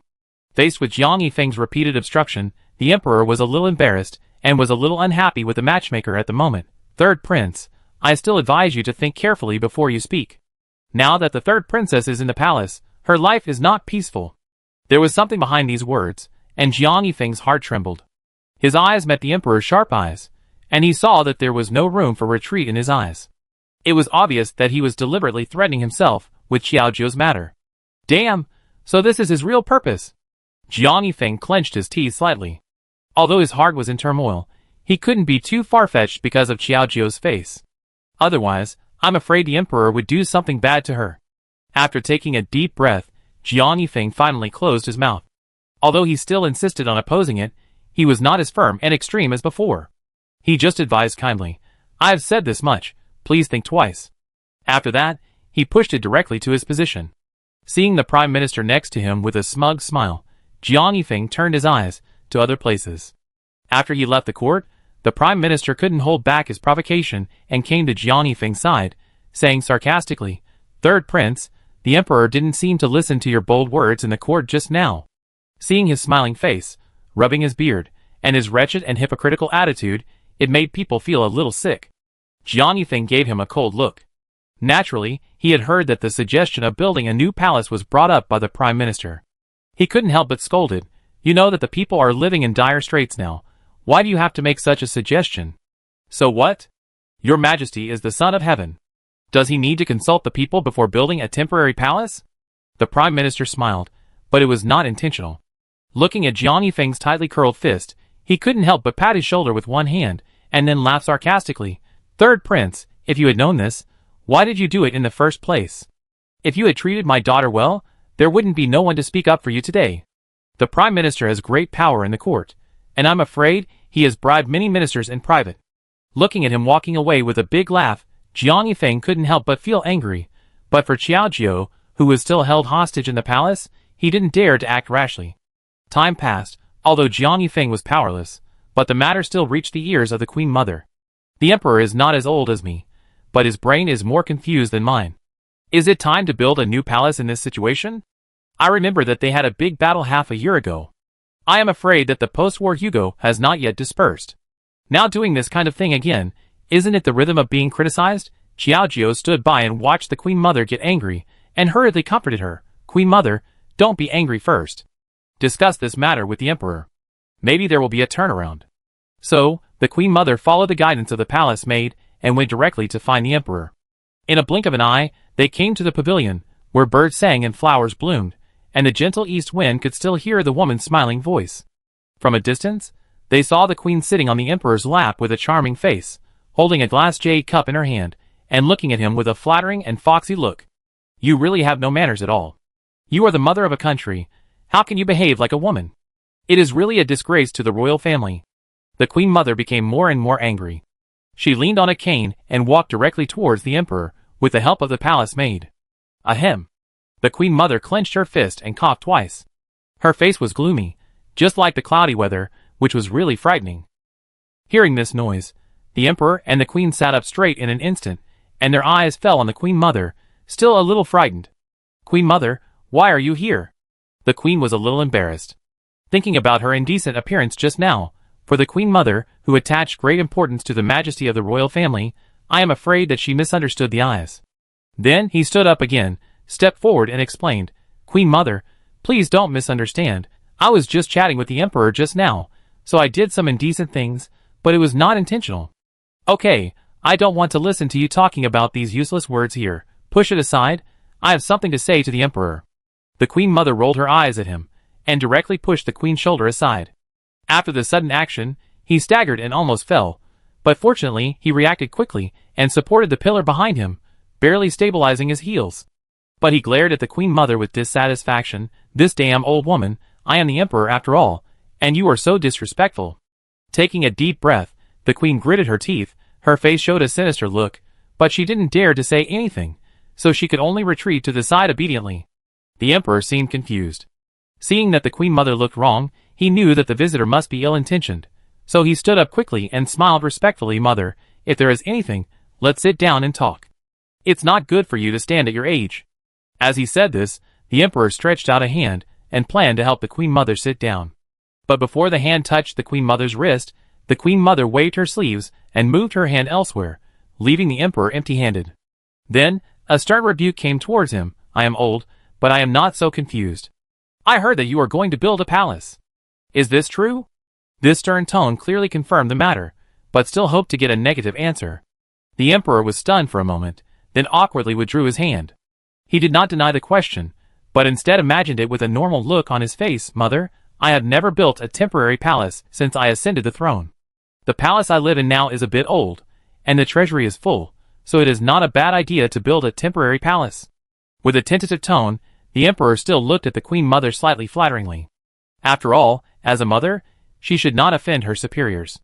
But as soon as the voice fell, the queen mother's heart trembled, and the wooden stick in her hand fell heavily to the ground, making a bang sound, which made the queen and the emperor tremble in their hearts. Before he had time to speak, the queen mother's scolding came again. Do you know that the people are displaced and miserable now? Even if the treasury is sufficient, it should be used to help the people. Now that a new temporary palace has been built, do you want to be labeled as a tyrant? As soon as these words fell, the atmosphere suddenly became solemn. The emperor was speechless for a moment, watching the empress dowager's chest rise and fall, and hurriedly comforted her carefully. Mother, I have already spoken in front of the court officials, and it is too late to take it back. With the idea that a dead pig is not afraid of boiling water, the emperor simply gave it a go. The queen, who had long been in collusion with the prime minister, saw that the situation was not good, and hurriedly came to the emperor's side, holding his arm with one hand, and took the opportunity to comfort him. Yes, mother, this gentleman's words are hard to go back, not to mention that the emperor is the emperor. And the queen was silent for a moment, looking at the empress dowager's angry look, secretly gloating in her heart, pretending to be helpless, and said, This whole world is the king's land. They saved money to build for the emperor. It is a great honor to establish a temporary palace. Why do you have to blame the emperor? This remark made the emperor very happy. At this moment, he nodded and praised, Yes, mother, don't listen to the slander of the villains around you. I have made up my mind about this matter. Please don't say more. Perhaps with the support of the queen, the emperor also became tough. Looking at the two people singing the same tune, the queen mother felt so uncomfortable. You are going to piss me off to death. The queen mother's breath was disordered and her tone was intermittent, as if she couldn't breathe. Suddenly she covered her chest. This scene scared the emperor. Mother, are you okay? Looking at the queen mother's body gradually slipping, the emperor roared, What are you still doing? Call the imperial physician quickly. The atmosphere in the queen mother's bedroom was peaceful. Xiao Jiao quietly took the wet towel and carefully wiped the queen mother's body. Taiho's eyes relaxed after the noise. He looked around, but only found Xiao Jiao, who was carefully serving beside him. He couldn't help frowning. You are the only one here. Where is the emperor? Xiao Jiao didn't know how to answer, but said carefully, The queen mother said that your old illness relapsed and you need to rest. The emperor was afraid that you would be angry when you woke up, so he asked me to take care of you. The queen mother twisted her body slightly when she said this. Xiao Jiao quickly supported her arm and helped the queen mother sit up straight. Queen mother, isn't it better for you to lie down? Sitting is more tiring. Xiao Jiao sighed slightly. He didn't expect that the queen mother would go to the emperor to argue, but ended up getting herself sick. Hearing this, the queen mother sneered, I'm afraid that the emperor can't stand my nagging, so he doesn't want to stay here. It is said that true love is revealed in times of adversity. I didn't expect that at this moment. It was not his own children who stayed by his side, but you, an outsider. After a sigh, seeing the queen mother slightly close her eyes, with a sad look, Xiao Jiao couldn't help but feel a little sympathy, and then comforted her softly. Queen mother, don't say that. How can we be considered outsiders? Xiao Jiao slightly curled her lips. Strictly speaking, according to her status, she could be considered her granddaughter-in-law. That's right. It's just that the emperor made me so angry that my mind was confused. The queen mother chuckled, but her tone was full of helplessness, and she couldn't help but sigh, but the emperor insisted on building a temporary palace, so stubborn, I'm afraid it won't end well at that time. Chapter 232. Although the queen mother was worried about this, Xiao Jiao was determined that Jiang Yifeng would never sit idly by, so he could only comfort her with these words. It was not until the evening that Xiao Jiao finally coaxed Taiho to sleep, and he breathed a sigh of relief and carefully left the room. Back in the room, Xiaojiu poured himself a cup of tea. When he picked up the cup and was about to drink, he suddenly caught a glimpse of a black figure flashing quickly outside the window. Xiaojiu's face sank, and he whispered vigilantly, "Who is it? Come out quickly, otherwise don't blame me for calling someone." Hearing this sharp rebuke, the man in black did not appear, but a stone was thrown in from the window. The two collisions of the shoes on the ground made Xiaojiu's heart skip a beat, until the small stone rolled to the tip of his shoes. "What is this?" Xiaojiu frowned slightly, bent over to pick up the stone, and found that it was wrapped in a layer of paper. The wrinkled paper was spread out, and the first thing that caught his eye was a pattern of a fire phoenix. Xiaojiu couldn't help but be happy. It was sent by the prince's people. This was a code that the two of them made up for the convenience of communication. In his joy, Xiaojiu didn't care so much, and hurriedly read down the note, and there was a row of words written on it. "Don't act rashly when building a temporary palace. Be careful of the queen and the seventh princess." The literal meaning was concise and to the point. Xiaojiu's face changed slightly, and his heart was also entangled. It seems that the matter of building a new temporary palace is not simple. The queen and the seventh princess are so concerned. I'm afraid there are other plans. After thinking for a moment, Xiaojiu still walked to the front of the oil lamp, lit the note, and put it in the burning basin next to it, and turned it into ashes. The issue of building a temporary palace is still brewing, and there is no shortage of people who can distinguish right from wrong in the court. Unfortunately, except for Jiang Yifeng, who is in a high position, a few people who dared to speak out have been dragged out and beheaded in public. Okay, if any one of you has any objections, just say it, and those people just now will be your fate. When those loyal ministers were dragged away, they were still shouting about stopping him from building a temporary palace. The emperor turned a deaf ear to them, and kept his eyes on everyone. It was obvious that Song would not allow any room for resistance. Jiang Yifeng was silent on the spot, not knowing what to do for a moment. It seems that the emperor is determined to build this palace, but I am afraid that I am powerless. With a long sigh, Jiang Yifeng's eyebrows unconsciously showed a trace of sadness, but the emperor's words suddenly fell on him, with a slightly provocative taste. "Prince, didn't you have a strong argument for my building a palace before? Why don't you say it again now?" It seems that after the killing of the chicken to scare the monkey just now, many people present have been deterred. In addition to deliberately provoking, the emperor's words also want to refute the face he lost in the court by Jiang Yifeng and the team. Facing the emperor's sudden words and actions, Jiang Yifeng came back to his senses, raised his head, and met the emperor's smug face without fear. But at this moment, he chuckled. If the emperor has already made up his mind, why bother asking the ministers for their opinions? Wouldn't it be better to just give the order directly? No matter how much he said, it would be in vain in the end. It's a pity for those unwarranted loyalty. They were clearly devoted to the country, but ended up with their heads and bodies separated. It's really sad. This careless attitude is obviously like looking at an incurable madman. The emperor was a little upset, but he couldn't find a handle for a while. He stared at him coldly, and didn't say anything else. He looked directly at the ministers, and announced loudly, "Pass on my order to allocate funds from the national treasury to build a temporary palace. It must be built magnificently, and let everyone see the majesty of our country." This statement has already finalized the facts. The ministers, whether they agree or disagree, have no room for argument at this moment. Some are happy and some are sad. After the court is dismissed, there are two different scenes.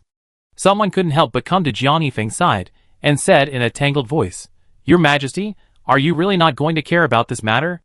The emperor is building a palace, and the treasury is in deficit. Several related countries are ready to move, and the people are living in dire straits.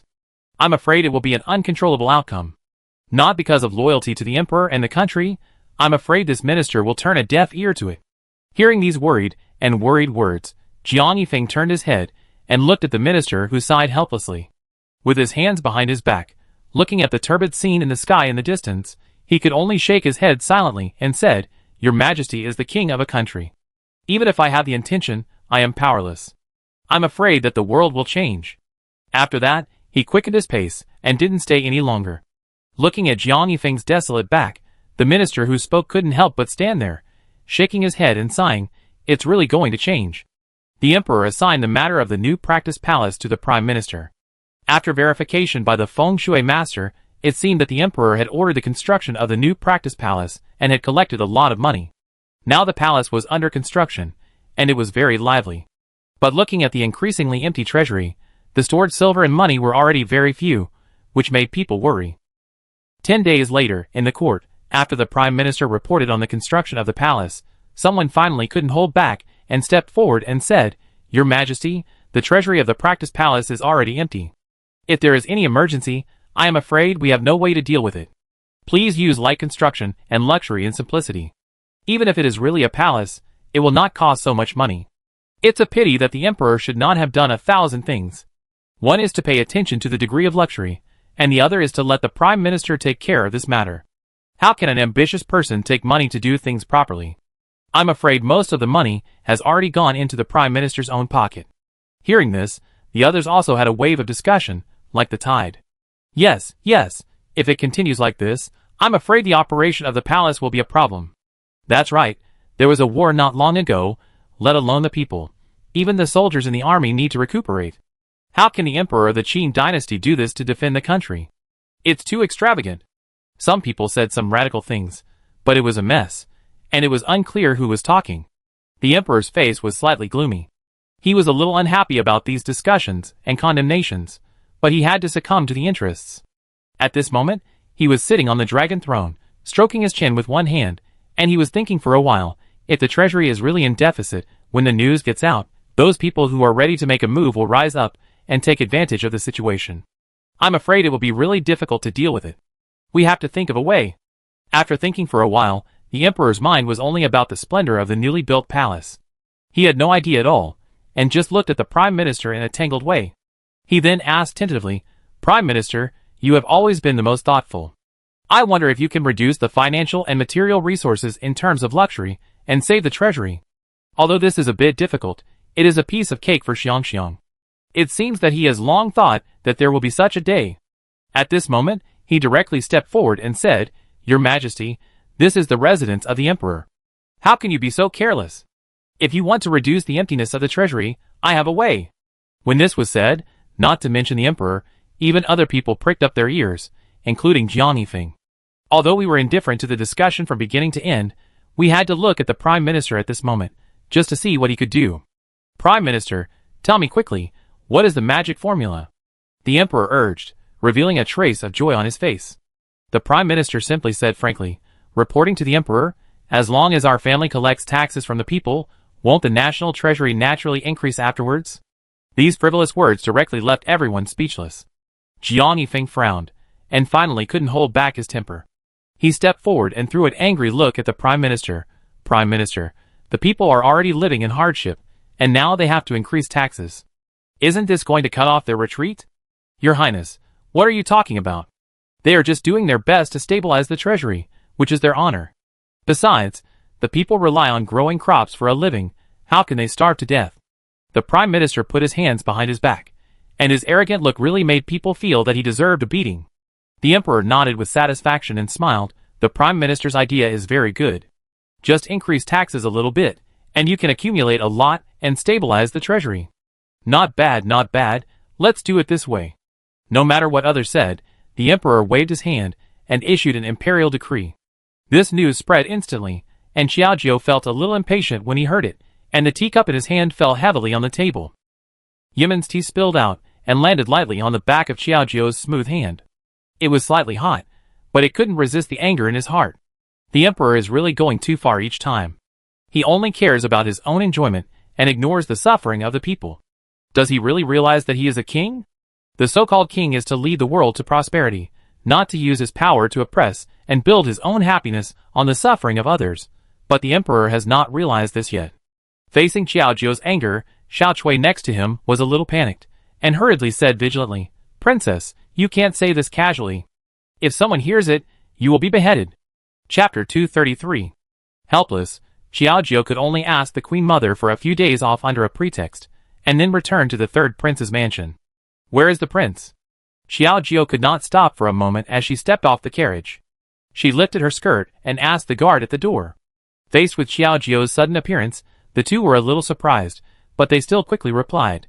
The prince did not go out today and seemed to be in the garden. So, Xiaojiu went directly to the direction of the garden, and smelled a strong smell of wine from a distance, floating in the wind. Xiaojiu inhaled the tip of his nose, and frowned at the end of his eyes. Osmanthus wine. Isn't this the wine I gave to Wang Yanliang? Thinking of this, Xiaojiu did not dare to stop for a moment, and went directly to the direction of the pavilion. Sure enough, he saw a black figure sitting in the pavilion, drinking alone in front of the lotus pond. Prince, why are you drinking alone? Xiaojiu walked over quickly, holding the wine pot and shaking it, and found that there was not much wine left in it. He could still hear the sound of crisp wine foam splashing, which made him even more depressed. He could only grab the wine glass. Don't drink it. It will be troublesome if you get drunk later. Facing this abrupt action, Jiang Yifeng looked up in surprise. He didn't expect that Xiaojiu was back. He wiped his eyes subconsciously, and even felt that he was hallucinating from drinking. Xiaojiu, why did you come back suddenly? I didn't drink much today. How could I be confused so quickly? Jiang Yifeng supported himself with his hands and rubbed his aching head. His face was slightly red, and he seemed to be a little drunk. Xiaojiu sighed helplessly, and quickly took out a sobering pill from his arms, urging him to say, "Take this thing quickly. I have only stayed in the palace for a few days, and you have learned to drink to relieve your sorrows. It is really worrying." The moment Jiang Yifeng swallowed the sobering pill, he instantly felt his mind cleared up a lot, and at this moment, he only felt the residual warmth of the woman's fingertips wandering back and forth on his forehead. And the fragrant aroma is more refreshing than this planet. Xiaojiu, are you really back? Jiang Yifeng still felt that everything in front of him was like a mirage, so illusory that it made people doubt whether it was true or false. Hearing this, Xiaojiu rolled his eyes at him in annoyance. Why don't you even recognize me? After saying that, he sat beside Jiang Yifeng, held his hand in his own, and felt a little distressed when he felt the cold palm, and kept rubbing him with both hands to keep him warm. As the heat gradually rose, Jiang Yifeng finally realized that the person in front of him was the one he thought of. He was overjoyed and hugged him like a tiger pouncing on a rabbit. Great, you are finally back. Okay, I just asked for a leave, and I still have to go back in a few days. Xiaojiu patted his back gently to comfort him. But smelling the strong smell of alcohol on his body, he couldn't help asking, Your Majesty, you drink so much. Isn't it because of the Emperor's things? Jiang Yifeng is dedicated to the people, and loves the people. Even though he is not a king, he is kind-hearted. Now, the Emperor is so reckless and cruel. Jiang Yifeng clearly wants to stop it, but he is powerless. How uncomfortable must he feel? Hearing this, Jiang Yifeng sighed heavily, and kept hitting his head, which was a little rebellious. After thinking for a while, he said, This matter is my incompetence, but I can't think of a good solution now. What you said, can drinking solve the problem? I came back this time to discuss with you. If there are any difficulties, let's solve them together. Xiaojiu said with a firm look, and he gave Jiang Yifeng encouragement invisibly. At this moment, he raised his eyes, and looked at Xiaojiu with a complicated expression. His heart became more and more entangled and helpless, and then he sneered, You are a woman, and you know the ambitions of the family and the country, but the Emperor is the king of a country, but he is so unbearable, which is really a pity. This statement really makes people feel helpless. But just when the two were at a loss, a report suddenly came from outside, reporting to the prince, something happened outside. A group of refugees suddenly appeared outside the city of Kyoto, and most of them were beggars, shouting outside the door, and had been suppressed by the soldiers. Hearing this, Jiang Yifeng sat up straight in an instant, with a little panic in his heart, and couldn't help frowning, mostly unhappy. Look, I knew it would be like this, take me to see it now. After saying that, he just wanted to get up. Because of the wine he had just drunk, his heels were still a little weak, and he couldn't stand steadily. Fortunately, Xiaojiu next to him supported him in time. Looking at his appearance, he really felt sorry for him. Okay, you rest here for a while. I go with them to see. It won't be a big deal. Jiang Yifeng was impatient, and was afraid that if he fought with the officers and soldiers directly, it would only make the matter worse, which would be of no benefit to him. After Xiaojiu finished speaking, he followed the group of people and said, Why are you still standing there? Take this princess with you, and leave a few people to take care of the prince. Arriving at the city gate, it was indeed noisy outside, with Bing and the beggars mixed together, and there were continuous wails, and the sounds kept coming one after another. You officials are so cruel and inhumane, constantly increasing the tax burden, making us unable to pay taxes and homeless. Secretary, we want to ask for an explanation. It seemed that the crying of children could be heard among these beggars, which made people feel extremely distressed. Just when the atmosphere was deadlocked, a loud shout suddenly came, You bunch of ignorant people, dare to make trouble in the important place of Kyoto. If anyone does not leave today, they will be killed without mercy. Xiao Jiao frowned and looked up in the direction. It was a mid-level general standing on the watchtower. He was showing off his power at the moment, looking down at the beggars with a proud look, his eyes full of coldness and disdain. Hearing this, the beggars did not retreat. It is you who forced us into this desperate situation. You must give us an explanation. I heard that the reason why the emperor collected taxes was just to build a palace and satisfy his own selfish desires. Why? That's right, we have all become beggars and homeless. Even if we die, we must die worthily to let the emperor know how much impact his behavior has caused on the people. Because of the general's arrogant attitude just now, the sound of the riot became louder and louder, and the beggar's dissatisfied attitude rose up, and now it has become a noisy mess. It was like a big fight, which was really unbearable to listen to, and Xiao Jiao's heart became complicated and uneasy. What should we do? If it goes on like this, the two sides will probably fight each other. How can these people fight against the soldiers? Xiao Jiao felt a little anxious. But at this time, the calculation was a little impatient, and he gave an order directly. Soldiers, listen to the order, set up the fence. If these people dare to take another step forward, let them go without return. With the order, the soldiers took action and quickly set up a barrier. However, the group of rioting beggars did not give up so easily, and they were still scrambling to rush forward. Even today, the emperor is in a clear state of mind, so don't think of stopping us from seeking justice. As those people kept pushing forward like crazy beasts, the general was a little annoyed. Come on, drive these lunatics away, regardless of death or injury. In an instant, the soldiers rushed out and punched and kicked the women and children. Xiao Jiao watched from the side, not knowing how to intervene. But suddenly, a man was entangled with the soldier, with a child of a few years old on his back, and he was still shouting about seeking justice. The soldier was impatient with the entanglement, and seeing that the big knife in his hand was about to fall, Xiao Jiao couldn't help but tremble, and hurriedly stepped forward and roared. Stop it, the third princess is here, let's see who dares to act rashly today. After that, he directly pulled off the token on his waist, and showed it to everyone. As soon as these words came out, all the people froze in place as if they were under a spell, and all their eyes turned to the direction where the voice came from. A pretty woman with a graceful figure holding a token in her hand landed not far away with great momentum, and everyone seemed a little at a loss. What's going on? Is it really the third princess? It seems so. This woman is so beautiful, and the legendary third princess is also so beautiful. Have you really never eaten pork, but you haven't seen pigs run? Everyone was stunned for a moment. If they had to distinguish the status, then the third princess would naturally be more famous. They could only look at the general standing on the high ground with tangled eyes, but found that there was no one there. Where is the chief guard? When everyone was confused, the general called the chief guard had already landed in front of Xiao Jiao with a diligent face. Oh, third princess, what wind blew you here? This enthusiastic attitude was completely different from the grinning man just now. But thinking of how ruthless he was just now, Xiao Jiao really couldn't give him a good face. He looked at the refugees again, and they just stared at him with vicious eyes. They must have been used to the oppression of the court. Those who were related to the palace were also unwelcome in their eyes, like wolves and tigers. Xiao Jiao sighed slightly. Seeing that among the refugees, there were people holding children, supporting the elderly, and missing limbs, he couldn't help but feel more sympathy. He threw a look at the head of the guards and ordered directly, "Go and get them some food, and don't be rough with them again." Chapter 234. Hearing this abrupt remark, the chief guard froze in his place, still feeling somewhat surprised. He glanced at Xiao Jiao with a tangled look and tentatively said, "Third princess, this may not be appropriate, right?" "Why is it not appropriate? These people originally had families, and they were in such a predicament because of the pressure from the court.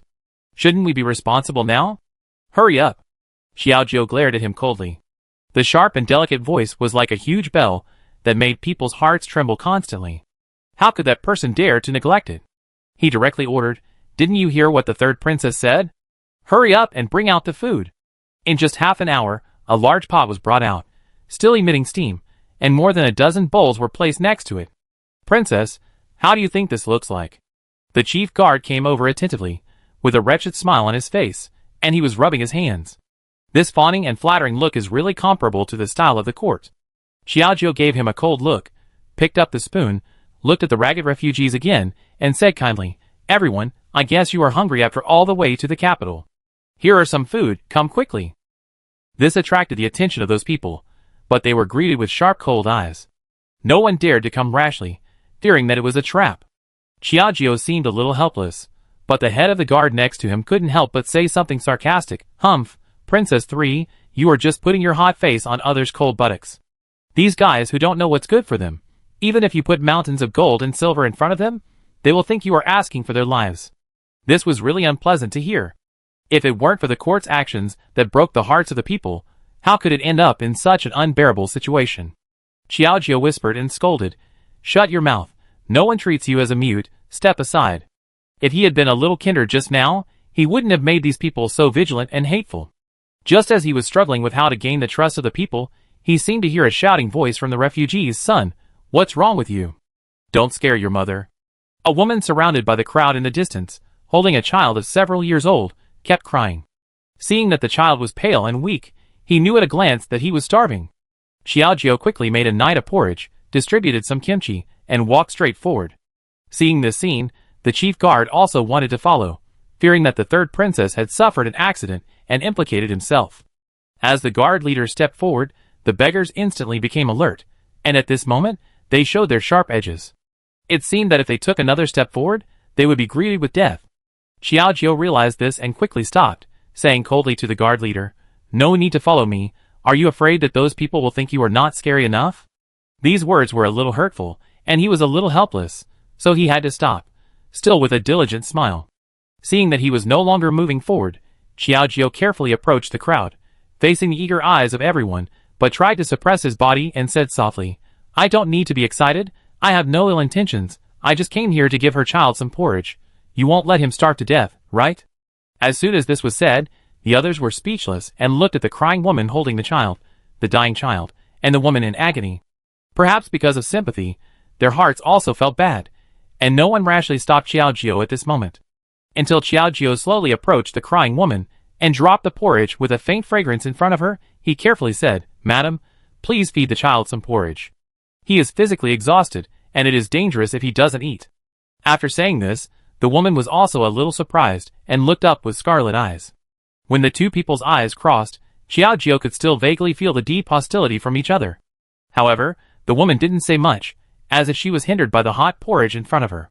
She grabbed the porridge in panic, blew on the spoon, and fed the child carefully. Bauer, eat quickly, don't scare me, you are my only support. This week just fell to her mouth.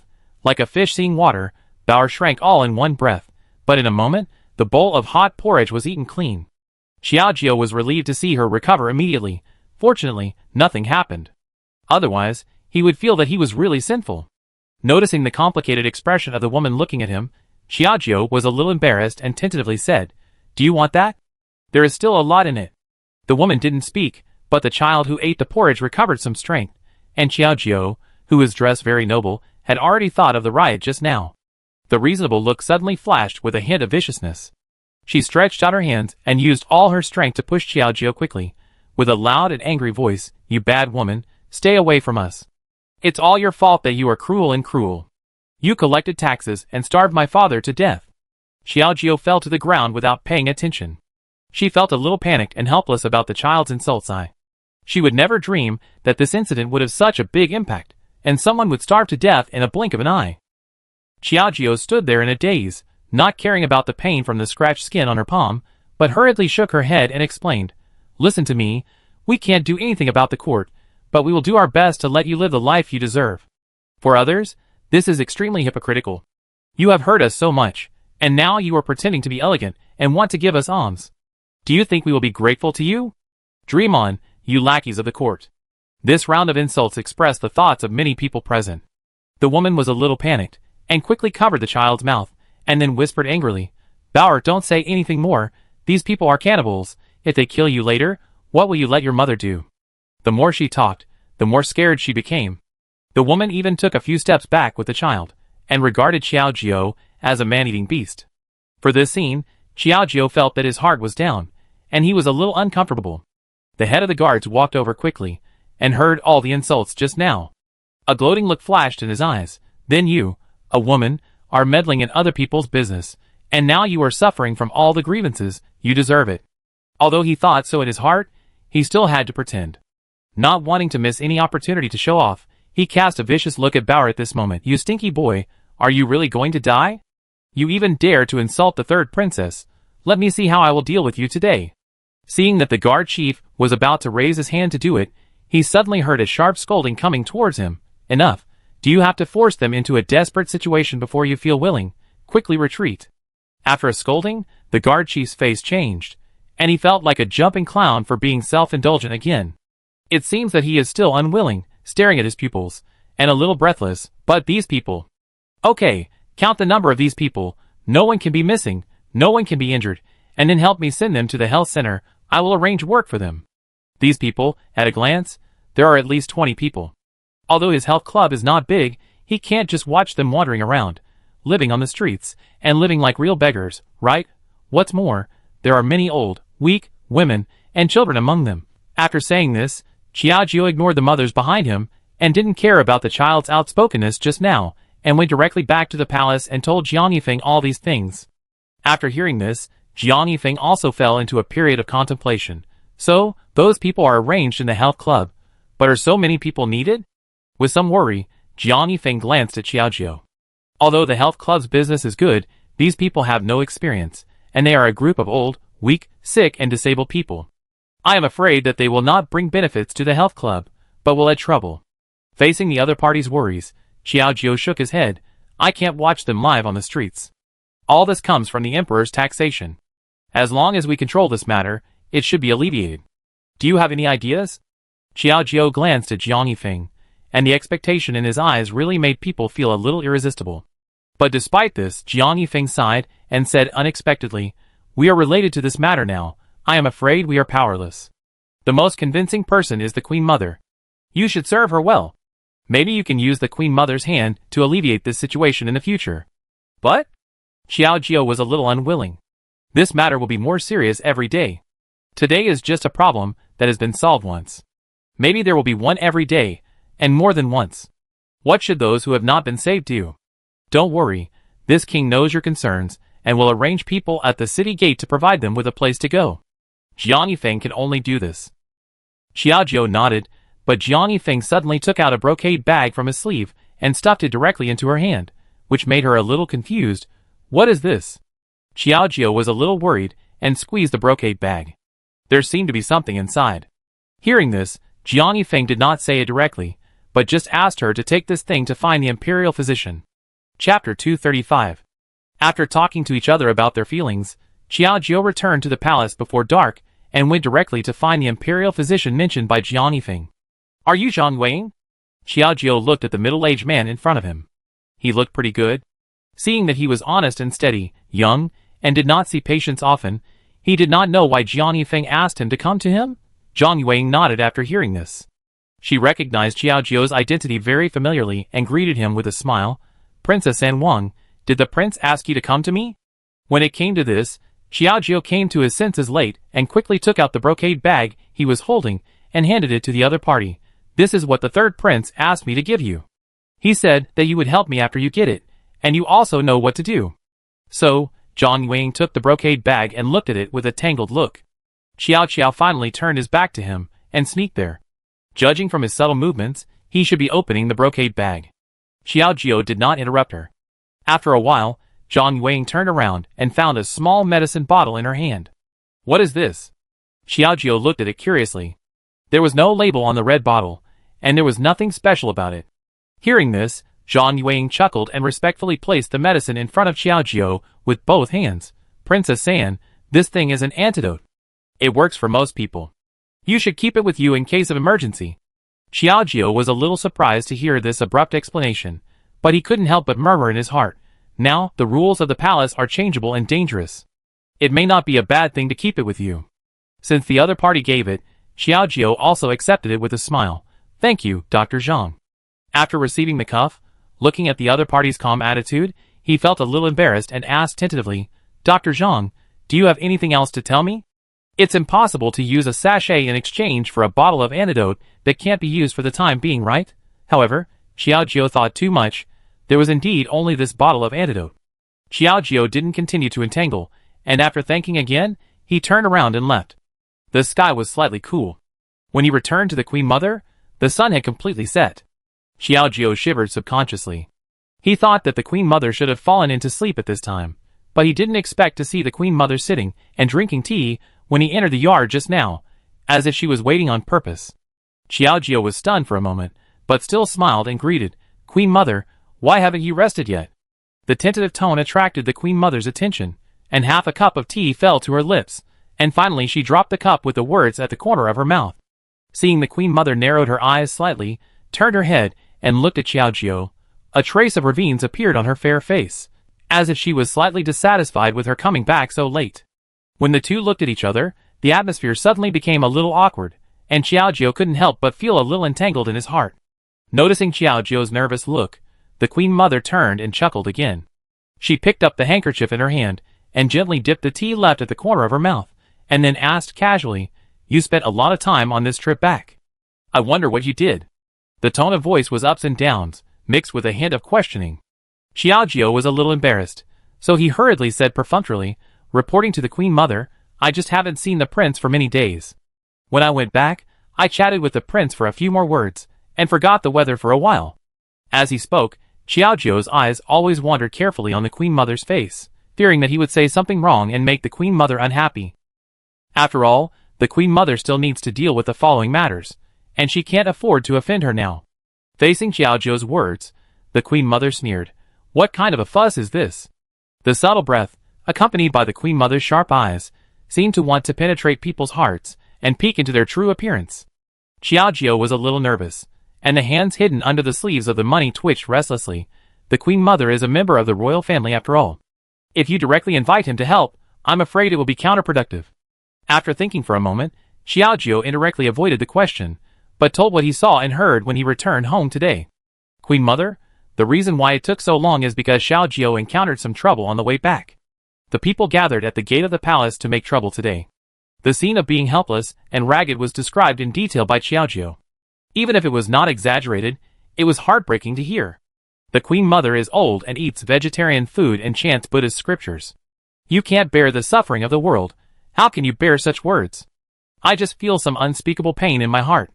Seeing that Xiaojiu was going to continue, he quickly stretched out his hand and waved, "Okay, don't say any more." Xiaojiu closed his mouth tactfully. Seeing the Empress Dowager's sympathetic expression, he knew that she was slightly shaken in her heart, and he felt satisfied. It seems that the Empress Dowager is not as heartless as the Emperor. There is still a trace of kindness in her heart. I am afraid this is our final breakthrough. With this idea, Xiaojiu stepped forward and tried to persuade her tentatively, "Empress Dowager, the people are suffering now. Can you go to Huangshan again?"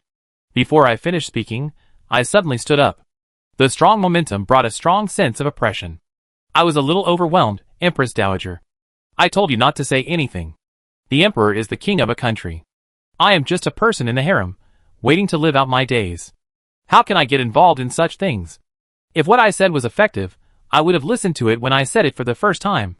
Without waiting for Xiaojiu to continue speaking, the Queen Mother could not listen any more, so she walked directly towards the direction of the Buddhist temple, and reminded him, "By the way, I am going to worship Buddha.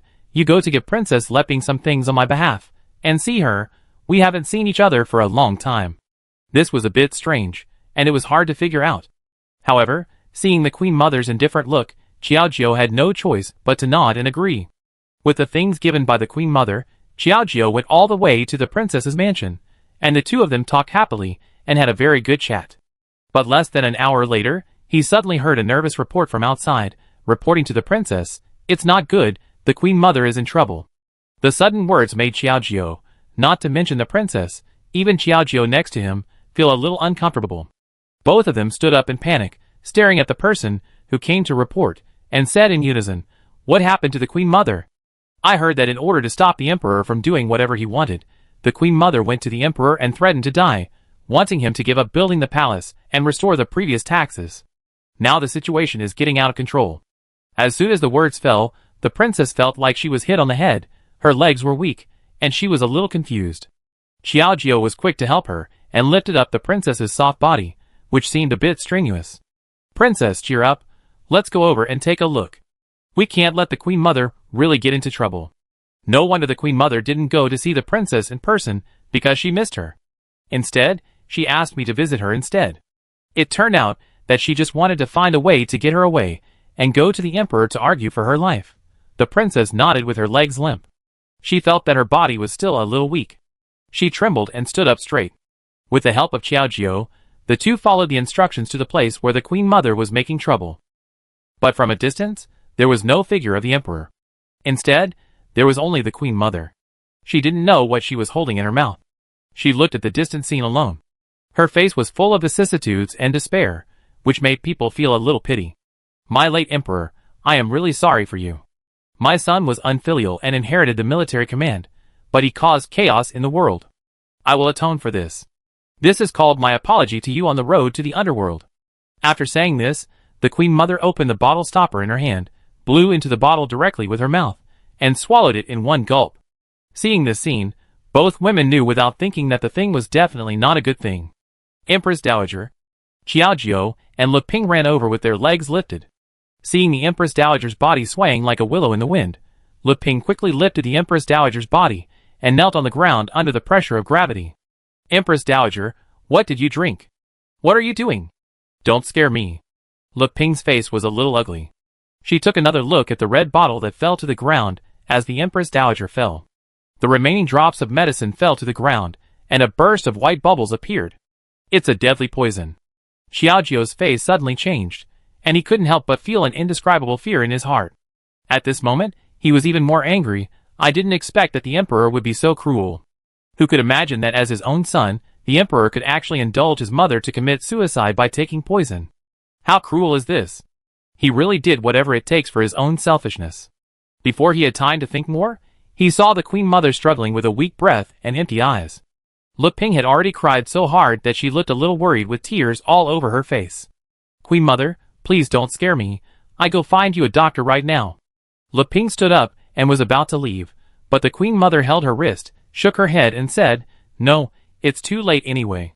I'm just going to atone for my sins to the late Emperor, you don't have to worry, but as for the Emperor, please forgive me, I can't do anything. These words made people sad. Seeing Lu Ping crying, Qiaojiu felt bad, but suddenly thought of something. Yes, Dr. Zhang gave me medicine before. Chapter 236. Qiaojiu quickly took out the antidote and gave the Queen Mother half of it. Then, the two of them stared at the Queen Mother nervously, fearing that she would have another accident, and they didn't even dare to breathe. Does your medicine work? Why hasn't the Queen Mother made any movement? Lu Ping was a little worried, and couldn't help but glance at Qiaojiu, trying to seek psychological comfort. But as soon as the voice fell, he suddenly coughed violently, and blood came out of his mouth, which frightened Lu Ping again, and she couldn't help but panic. What's going on? Didn't you say it was an antidote? I became like this. Did you take the wrong one? What a joke. It's impossible for me to take out poison. No, Dr. Zhang did give me this. Qiaojiu hadn't figured out what was wrong, and he heard the doctor behind him, and a group of palace maids rushing over. Hurry up, get the doctor here. As everyone dispersed, the doctor hurriedly checked the Queen Mother's pulse, and the people on both sides were worried. How is the Queen Mother now? Hearing this, Tai's face changed slightly, revealing a puzzled look. Strange, the Queen Mother is fine. Did you just give her something to eat? Turning around, the doctor also began to struggle with the detailed reasons.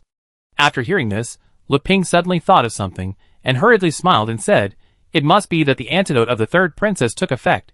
The Queen Mother is fine, right? The doctor nodded, but still said in panic, Although the Queen Mother took the antidote, it relieved the toxins in her body, but she still needs to take medicine and take good care of herself, so as not to completely eliminate the toxins and leave the root of the disease.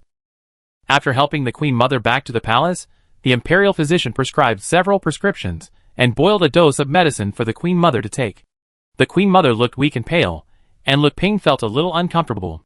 He couldn't help but complain, Grandmother, you always say that Lu Ping is silly. How can you be like this?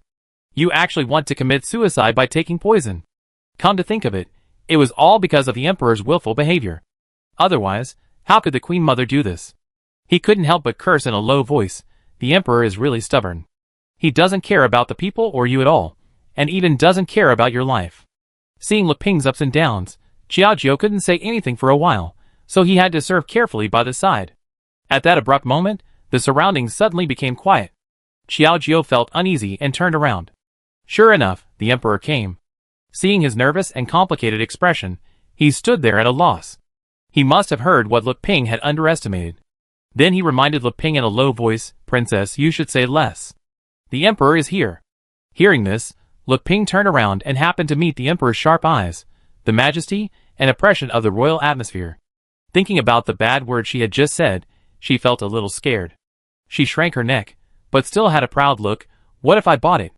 It was because of the emperor that I took poison and almost died. The more she thought about it, the angrier she became. She simply let herself go, holding back her anger, and even threw the palace rules behind her. The emperor didn't care. He listened to the complaints and felt speechless. He stepped forward and looked at the queen mother, who was lying on the bed. Although she opened her eyes, she was extremely weak. He whispered with shame, "Mother, are you okay? What are you doing here? Are you here to see if I am dead? In this way, I can't care what you want to do in the future, what you want to do, and how you are despised by the people." The queen mother held a breath in her heart. During her speech, she coughed violently several times, which frightened Xiaojiu a little at a loss. He quickly comforted her. "Queen mother, you are weak. The imperial physician told you not to be too excited, so as not to hurt your body." While speaking, Xiaojiu patted the queen mother's back intimately to relieve the irritability in her heart. However, the words just now made the emperor blush and feel ashamed. Looking at the pale face of the queen mother, and the lingering anger on her face, after all, the mother and son are connected by heart, it is impossible to say that he does not feel guilty. After pondering for a moment, with mixed feelings, the emperor finally chose to compromise verbally. "Mother, you should have a good rest recently. Regarding the construction of the palace, I will temporarily put it on hold until you recover and make a new conclusion." After saying this, knowing that the queen mother did not like it, he clasped his fists. "Please take good care of yourself, and come to see you later." After the emperor left, some people like Xiaojiu had not yet reacted to the decision he had just made. On the contrary, the queen mother showed a relieved smile. It seems that the emperor still loves his family in his eyes. At least, he will not be so heartless and unrighteous. After a sigh, the queen mother set her eyes on Xiaojiu, picked up Xiaojiu's wrist, patted it gently, and said softly, "Princess San, this time it's all thanks to you for saving my life." Now the emperor has relaxed his words, even if he can't completely give up the intention of building a palace, but he should have bought you some time. It depends on you next. After all, as the queen mother said, she is just a woman in a harem. How can she care about these things?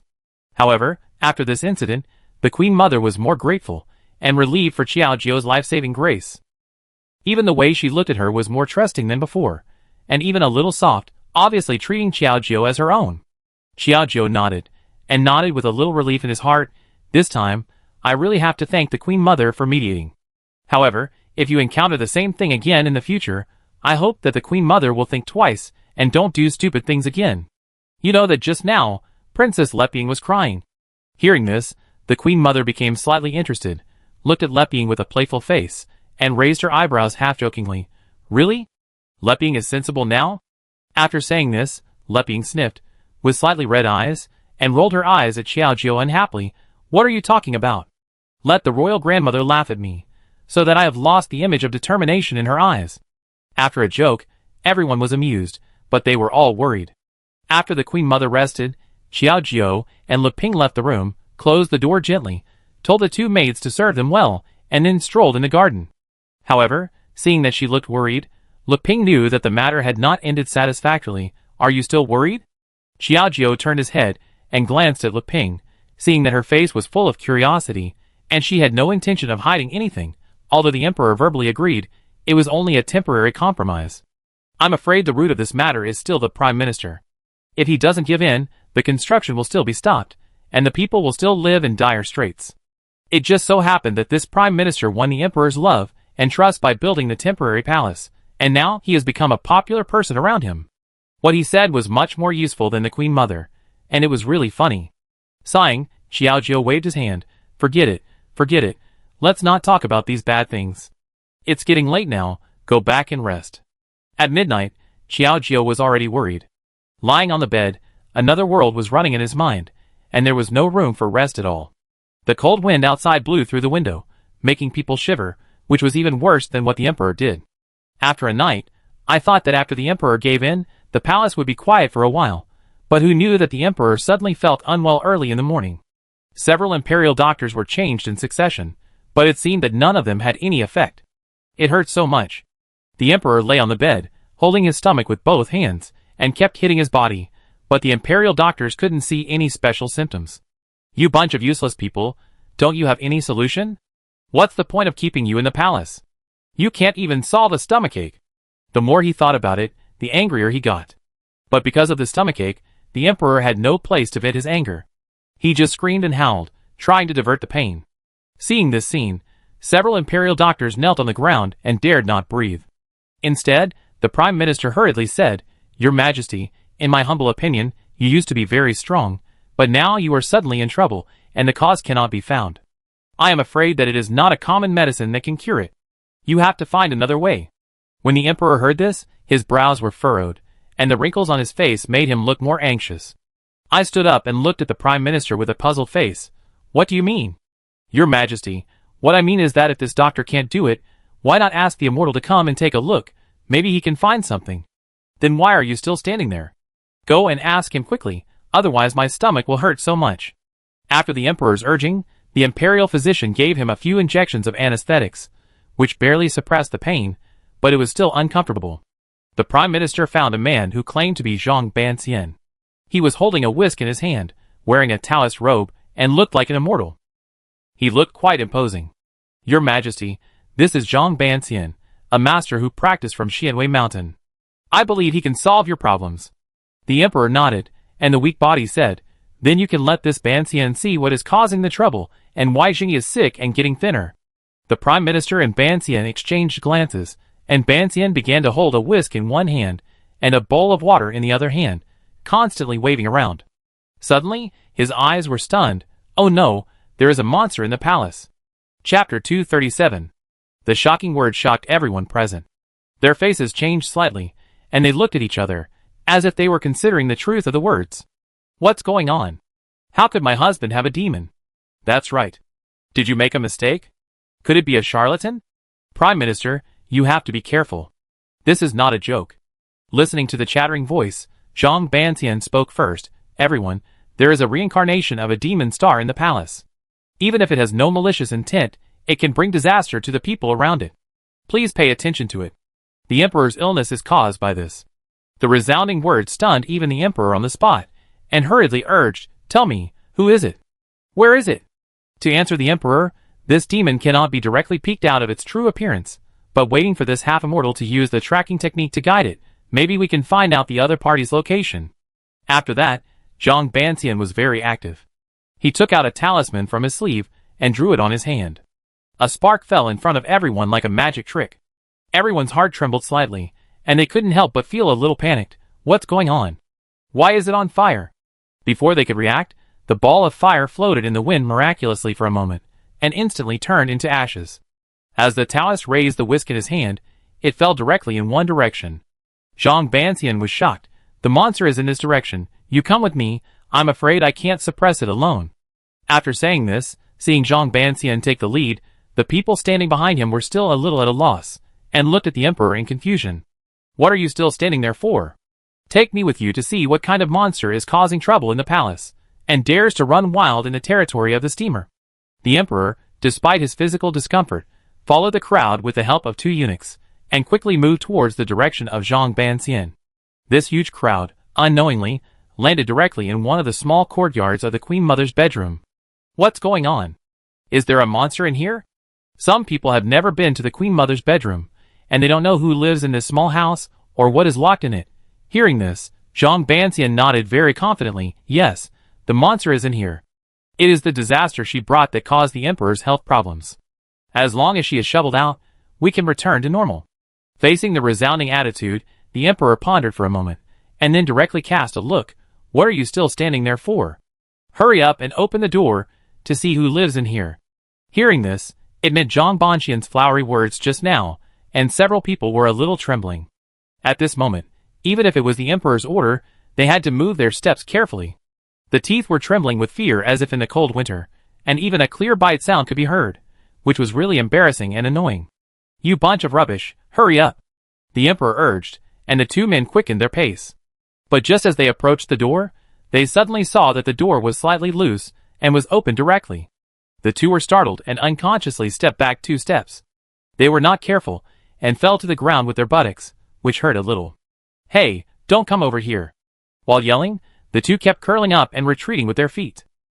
However, When everyone looked in the direction of the door, they saw that pretty figure standing at the door facing the sun, and they couldn't help but be surprised. Third princess, why are you here?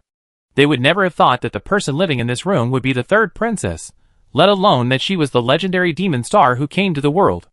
I also want to ask, why are you here? It's so noisy so early in the morning. Can you let people quiet down for a while? Xiaojiu curled his lips. He finally fell asleep yesterday after a lot of torment. It happened that when he was sleeping soundly, he heard a lot of noise outside, and he felt a little annoyed.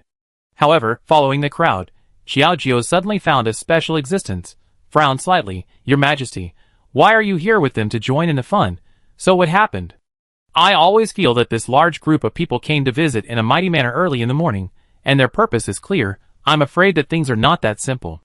Before he could react, Zhang Banxian got the Prime Minister's look and jumped forward, holding a bowl of water in his hand, and poured it on the bridge without hesitation. He was still shouting, "You monster, you are hiding in the palace and endangering everyone. You are so shameless. Why don't you surrender and wait for punishment?" A basin of water was poured over unexpectedly. Xiaojiu didn't have time to react, and the water soaked her dress. The clothes stuck to her skin, which was very uncomfortable. She was a little grumpy when she got up, and now she was tossed like this. She really had the urge to twist his head off. With Zhang Banxian scolding, the atmosphere suddenly became awkward, and everyone stared nervously, as if Xiaojiu would show up after the bowl of water was poured down. What on earth are you doing? What kind of monster is it? Can you let people be quiet in the early morning? This is the Queen Mother's palace. Can you bear the responsibility for disturbing the Queen Mother's meditation? Xiaojiu really felt helpless. Due to the Emperor's favor, he could only use the Queen Mother's identity to suppress these people. Hearing this, the others did not dare to make a loud noise, but their eyes still fell on Xiaojiu vigilantly. The Emperor frowned slightly, and looked at Zhang Banxian in confusion. Why didn't you respond to the thing you just played? Did you make a mistake? Hearing this questioning voice, Zhang Banxian remained motionless, and suddenly showed fear on his face. He stumbled back 2 steps in panic, and said tremblingly, "This monster is really ferocious. This magic water has no effect on him. It seems that he has cultivated for a long time. I'm afraid he will have to be burned or beheaded to get rid of the evil spirit." Another stone stirred up 1,000 waves. The people who had just relaxed a little bit, their chests trembled again, and they were so scared that they dared not speak. The Emperor's face also changed slightly. Is it really so? To reply to the Emperor, if this half-immortal has made a false statement, he will be torn into pieces by 5 horses, struck by lightning, and die a miserable death. Such a cruel word was really justified, but God might not be able to hear it. Xiaojiu watched this group of people putting on a show, and finally managed to figure out a clue from their fear and words. It turns out that you hired a Taoist priest and said that I am a monster. What era is this? It's really ridiculous that there are still people who believe in demons. With a bit of teasing, Xiaojiu stroked his chin with one hand and raised his head, smiling softly at the corner of his mouth, and asked Zhang Banxian, "I say, Zhang Banxian, you keep saying that I am a demon, but based on your tricks, do you have any actual evidence?" Even if she is a demon, Xiaojiu can only be a beautiful vixen, who makes all men in the world admire her. Faced with this arrogant teasing, Zhang Banxian's face sank. Before he could speak, the Prime Minister took the lead and said, "Princess San, since you entered the palace, the Queen Mother has committed suicide by taking poison for no reason. I'm afraid you used witchcraft to instigate it." Then, the Emperor suddenly fell ill and couldn't find a cure. "I'm afraid you are the one who caused all this. Is it a coincidence?" "I'm afraid not." The Prime Minister put his hands behind his back, and had an arrogant and steely look, which was the rhythm of putting himself to death. Xiaojiu frowned slightly. "What nonsense you are talking about. I don't know about the Emperor, but why did the Queen Mother commit suicide by taking poison? Isn't half of the reason on the Prime Minister? If he hadn't instigated the Emperor to build a new palace and increase taxes, how could a series of things happen?" The Prime Minister ignored these words, but instead held his head high, with a proud face, and pointed his spearhead directly at the Emperor, clasping his fists and saying sternly, "Your Majesty, this witch is eloquent, and wants to cover up her crimes of using witchcraft to cause chaos in the world. Please make a decision as soon as possible for the peace of the palace and your health." The Emperor pondered for a moment, and the people around him didn't dare to speak nonsense. After all, this was Jiang Yifeng's 3rd princess, and no one was willing to do something that would offend people.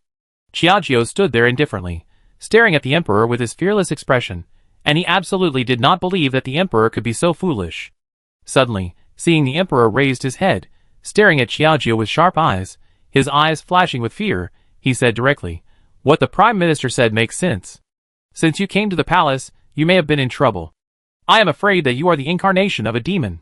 For the sake of peace in the country, you must not be spared." After that, he paused for a moment, as if he had made an extremely important decision, and then gritted his teeth and said, "Pass on my order. The third princess is the reincarnation of a demon star, a disaster to the world, and she will be burned at the stake." As soon as these words came out, Xiaojie's face changed suddenly. "Your Majesty, don't listen to the slander of villains. Doing so will only make the villains succeed, and you will fall into an irretrievable situation." If something happened to him, Jiang Yifeng would never let it go, but looking at the smug prime minister next to him, it seemed that this was in his plan. At this moment, he felt extremely complicated. Without allowing Xiaojie to defend himself, he was directly dragged to the stake, surrounded by dry firewood. A person holds a torch in his hand. Once the torch falls to the ground, it will burst into a raging fire, which will turn people into nothingness. It is horrifying to watch. Am I really going to die like this? Xiaojie swallowed his saliva and looked at Chen Xiao, who looked like a villain who had succeeded. His face was full of unwillingness. Chapter 238. A group of people, including Zhang Banxian, were surrounded by the crowd. It seemed that because he had rescued the witch, he instantly won the respect of many people, and the eyes looking at him were all respectful and admiring. "Zhang Banxian, do you think it's time to throw the torch?" A person stepped forward carefully and asked flatteringly. Hearing this, Zhang Banxian nodded, with a respectable attitude, which made people feel helpless. "Well, the time is almost up. When the torch is thrown, this witch will be completely eradicated and turned into ashes, and she will no longer harm the people." As soon as the words fell, I heard a person's high-pitched voice convey, "Execution." The voice kept floating in the sky, and the rain was hazy, as if it was mourning for Xiaojie's injustice. Seeing that the torch was about to fall, Xiaojie slightly closed his eyes, and stopped struggling. The outermost circle of fire instantly brewed, and a raging fire rose. Even with his eyes closed, Xiaojie could feel the fire blazing, and the sadness of frowning eyebrows. He took a deep breath, and the smell of the fire spread thickly in his nose, and his body gradually became hot. He thought he was going to die, but he didn't expect that there would be thunder in the sky and raindrops dripping down his cheeks. Everyone was shocked. What's going on? Why is it raining suddenly? A group of people looked up at the sky, and small raindrops kept falling, hitting people's bodies, causing a little pain. However, the prime minister's face changed slightly, and he didn't care about these small pains, but instead looked at the fire nervously. Seeing the fire was put out directly without any signs, even the firewood around was too wet to light. Damn it, God really knows when to rain. The prime minister gritted his teeth. Just as he was feeling melancholy, there was a sound of horses' hooves splashing behind him. "Get out of the way for me, or you be killed." Jiang Yifeng held the reins and galloped on his horse. Looking at the crowd in front of him, he raised his head and pulled the horse across the crowd. Time seemed to freeze. As the sound rang out, Xiaojie's flames were gradually extinguished. He suddenly looked up at the voice that was galloping.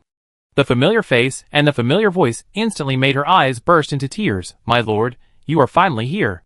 Jiang Yifeng stepped on the horse's back impatiently, and in a blink of an eye he landed on the heart-shaped fire platform. Between the knife and the fall, the rope instantly broke into several pieces. Xiaojie felt her body relax, and she lay softly in the man's arms. The familiar scent made her feel more secure than ambergris. "Great, you're finally here. I thought I'd never see you again in this life." It was not until this moment that Xiaojie truly felt the fear of death, and at the same time saw clearly the man who could save her from the dire straits. Facing Xiaojie's delicate body, she felt her hands and feet were cold, and she was afraid that she was frightened just now. Jiang Yifeng felt a little distressed, and hurriedly patted Xiaojie's head to comfort her, and said softly, Okay, I'm here to see who dares to hurt you today." Although the voice was soft, it was in a high tone, and even in the heavy rain, it was very clear to everyone's ears. The prime minister trembled, and even the emperor's face turned pale. Seeing Jiang Yifeng holding Xiaojie's delicate body with one hand, and gradually walking in front of him, he was actually a little scared and panicked, as if he had done something wrong. However, relying on his attitude as the king of a country, the emperor gritted his teeth and pretended to frown and said, "Third prince, what are you doing? Do you know that she is a witch and is now being executed? It's not good for you to do this." Hearing the emperor's heartless words, if it weren't for his status as the emperor, Jiang Yifeng would have cut his neck with a knife long ago, so why bother talking to him like this? At this moment, his face was gloomy, comparable to the haze in the sky. Why in such bad weather? The meaning revealed by Jiang Yifeng at this moment was so touching that it could move people invisibly. A group of people around him didn't dare to breathe, and some even took a step back timidly, a little at a loss. The cold voice penetrated the raindrops, fell into the eardrum, and pierced the heart. Your Majesty, I don't know what crime my princess has committed, and you want to execute her without even greeting me. The resounding words, mixed with the rumbling thunder, seemed to be a natural encouragement. The emperor was so scared that he trembled, and his legs almost weakened and fell to the ground. Fortunately, the eunuch next to him supported him in time, but he didn't dare to look Jiang Yifeng in the eye, always feeling that he was going to eat people. The atmosphere became a little awkward, and the sound of thunder and rain around him intertwined, but it was like a knife. You could take his life at any time in front of the emperor. After swallowing his saliva, the emperor said with a stiff face, Zhang Banxian said that she is a witch, and she has induced the queen mother to take poison and commit suicide, which made me feel unwell. I am afraid that it will be detrimental to the people of the world in the future, so I want to kill her. What's wrong with that? Haha, witch? The queen mother committed suicide by taking poison because she failed to persuade the emperor to behave foolishly, so she had nowhere else to turn. As for the emperor's health problems, I have already investigated clearly that the emperor ate incompatible foods, which caused the blood to attack his heart, but it will be fine in time, so why talk about witches? I am afraid that the emperor is doing it on purpose and deliberately making things difficult. Jiang Yifeng was on guard the moment he received this news. Fortunately, the weather was good today, and it rained heavily in advance, so he did not regret his late arrival. Now this series of remarks made the emperor speechless. How can food incompatibility be like this? This food incompatibility is a problem that cannot be diagnosed. If the emperor feels that he has the energy and strength, he can just find a cook to ask and see if it is incompatible. The emperor really found the cook to confront him, and found that he had indeed eaten the wrong thing, and was speechless. Looking at Jiang Yifeng's angry face, and then at the decadent and delicate body, curled up and shivering in the rain, he was a little at a loss for a moment. Okay, the monsters in the world are all nonsense, everything has its own laws. Please don't listen to the slander of those villains. The princess encountered a big fire, and now she is drenched by the rain. I really can't accompany the emperor to continue preaching here. I hope the emperor will take care of himself. After saying that, he held Shichio's waist with one hand, hugged her around the waist, and went to the queen mother's bedroom. The emperor was stunned and silent for a long time. After being scolded in public, he felt a little embarrassed last time, and couldn't help but grit his teeth. Jiang Yifeng, do you really think that politics can't get you? But he was powerless. Jiang Yifeng's current strength should not be underestimated. Moreover, he was indeed at fault just now, and almost made a big mistake. Instead, he could not help but stare at Zhang Banxian angrily, changing his previous polite attitude and said angrily, You fake immortal, you actually deceived me, and said these nonsense words. Come on, drag him down and behead him. When Zhang Banxian was dragged away, he kept shouting the name of the prime minister. It was a pity that the prime minister held the lives of his parents in his hands, so that Zhang Banxian would not give him up. However, after experiencing this incident, the prime minister also felt confused. It seems that the emperor is still afraid of the third prince. It is not easy to provoke the conflict between the two. Originally, he wanted to use Qiao Jiu's death to overturn the long-lasting balance between the two, but who knew that it was all in vain, and he almost lost himself. As for the queen mother, fortunately, Qiao Jiu was not seriously injured. She took a bath to get rid of the cold, and after a simple wash, she recovered as before. But thinking about the scene of a narrow escape from death before, she still felt a lingering fear. Looking at Jiang Yifeng, who was constantly comforting her, she felt warm in her heart. Thank you, Your Majesty, for saving me before, otherwise I would have been doomed. Even if God is kind, but the burning is not possible, it is probably a direct beheading. Hearing this, Jiang Yifeng gently played with Qiao Jiu's hair, and his thumb brushed across her eyelids. He only felt the slightly raised redness and swelling, which made people feel a little heartbroken. Tell me, why didn't you let someone inform me in advance when something like this happened? If I hadn't arranged a secret guard to be by Qiao Jiu's side, I'm afraid I would still be kept in the dark. Thinking about it, I felt a little scared. Qiao Jiu chuckled. Since they are determined to wrongly accuse me, if you come, you will only end up in a dilemma. Qiao Jiu didn't want to ask for help, but he was afraid that asking for help would cause trouble for him. However, he didn't expect that he would cause trouble in the end. He just felt that his roundabout way was a little ridiculous. At this moment, the Queen Mother personally brought a bowl of ginger soup and placed it in front of Xiaojiu. She looked at her with some entanglement and said, "Drink this. It's for keeping warm." Then, she sighed again. "After all, it's because the Emperor is so confused. I took poison yesterday and I'm weak. I just knew about this kind of thing before. Otherwise, I would have tried my best to stop it, but it's hard for you." "Queen Mother, don't worry. I'm a lucky person. The innocent are innocent. Isn't God helping me to delay time?" Xiaojiu was extremely optimistic and didn't want to make a worried look. And the more this happened, the more people felt a little sorry. After Xiaojiu's life-saving grace before, the Queen Mother already regarded her as her own person, and naturally didn't believe the nonsense of those stinky Taoist priests. After sitting down, my eyes wandered around Xiaojiu's body. I felt a little uneasy after thinking about it. I am alone and the Emperor is no longer obedient. I am afraid he can't protect you. It is dangerous for you to stay here. Take this and go to the border to seek the Emperor's help. Maybe he can save your life. Chapter 239. After the Queen Mother's order, Xiaojiu went back to pack up his things, intending to quietly escape from this place of trouble. The next morning, taking advantage of the hazy sky, Xiaojiu took the pass token given by the Queen Mother and easily left the city gate. Riding a horse, he planned to go to find the Emperor's uncle. The sky was gloomy and drizzling. Xiaojiu carried a bag in one hand and galloped on the horse with one hand, splashing mud and turbid water. However, Xiaojiu's clear eyes were always staring at the front. At this speed, we should be able to reach my uncle within a day. Thinking of this, Xiaojiu couldn't help but speed up a bit. But at the border outside the Great Wall, the dense grass was rippling. In the past, it was not because of the wind, but because it was tilted from side to side, and it looked wrong. Xiaojiu focused his eyes around, looking at the restless grass, and vaguely felt a strong sense of uneasiness. It seems that a trip is not as smooth as imagined. With a little panic in his heart, Xiaojiu held the reins tightly with one hand, slung the bag over his body, and took out the short dagger he made for self-defense with the other hand. His sharp eyes wandered around, and his vision was blurred by the drizzle. Just when he was confused, he suddenly saw a black figure, who rushed out of the grass with lightning speed, holding a 1-meter-long machete in his hand, and rushed directly towards Xiaojiu. Not good. Seeing this situation, Xiaojiu was shocked and quickly dodged sideways. But just as he dodged, one wave was not over, and another wave rose. A big knife suddenly flew out from another bush. In order to avoid the attack, Xiaojiu lost his balance and fell off the horse. He felt so painful that he couldn't describe it. The bag soaked by the rain was a little depressed. Damn it. I should have listened to the Queen Mother's advice and brought some followers with me. Originally, he thought that a tall tree attracts the wind, and it would be easier to be discovered if he brought followers with him. But in fact, his every move had long been under surveillance, and it didn't matter whether he was discovered or not. Taking a deep breath, Xiaojiu stared at the front. The men in black were holding big knives in their hands. The rain rolled down from them, like snow, splashing water on the ground, which was really shocking. "Don't come over, you know I am the third princess, the Queen Mother's man." Xiaojiu gritted his teeth and tried to intimidate them with these insignificant words. In fact, he knew that he was useless, but he just wanted to delay some time and find a way to escape.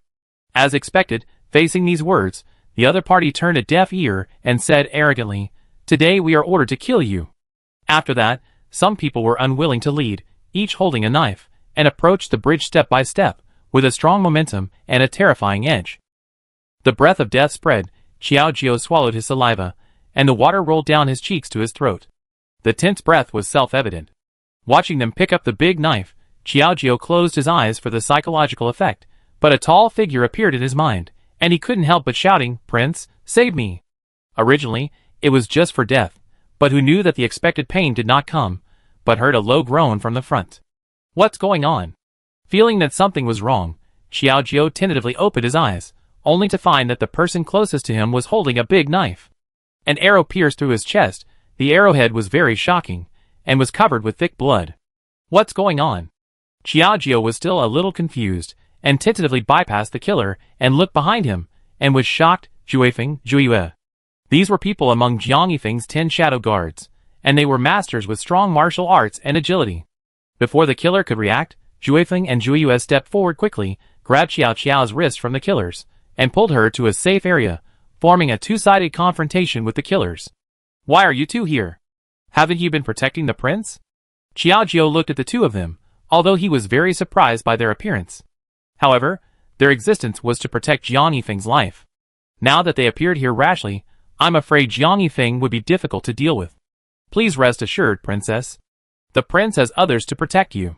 He is worried about you, so he sent us two to protect you. It must be admitted that Jiang Yifeng does have a strong sense of crisis, but every time he is on guard, it just comes in handy.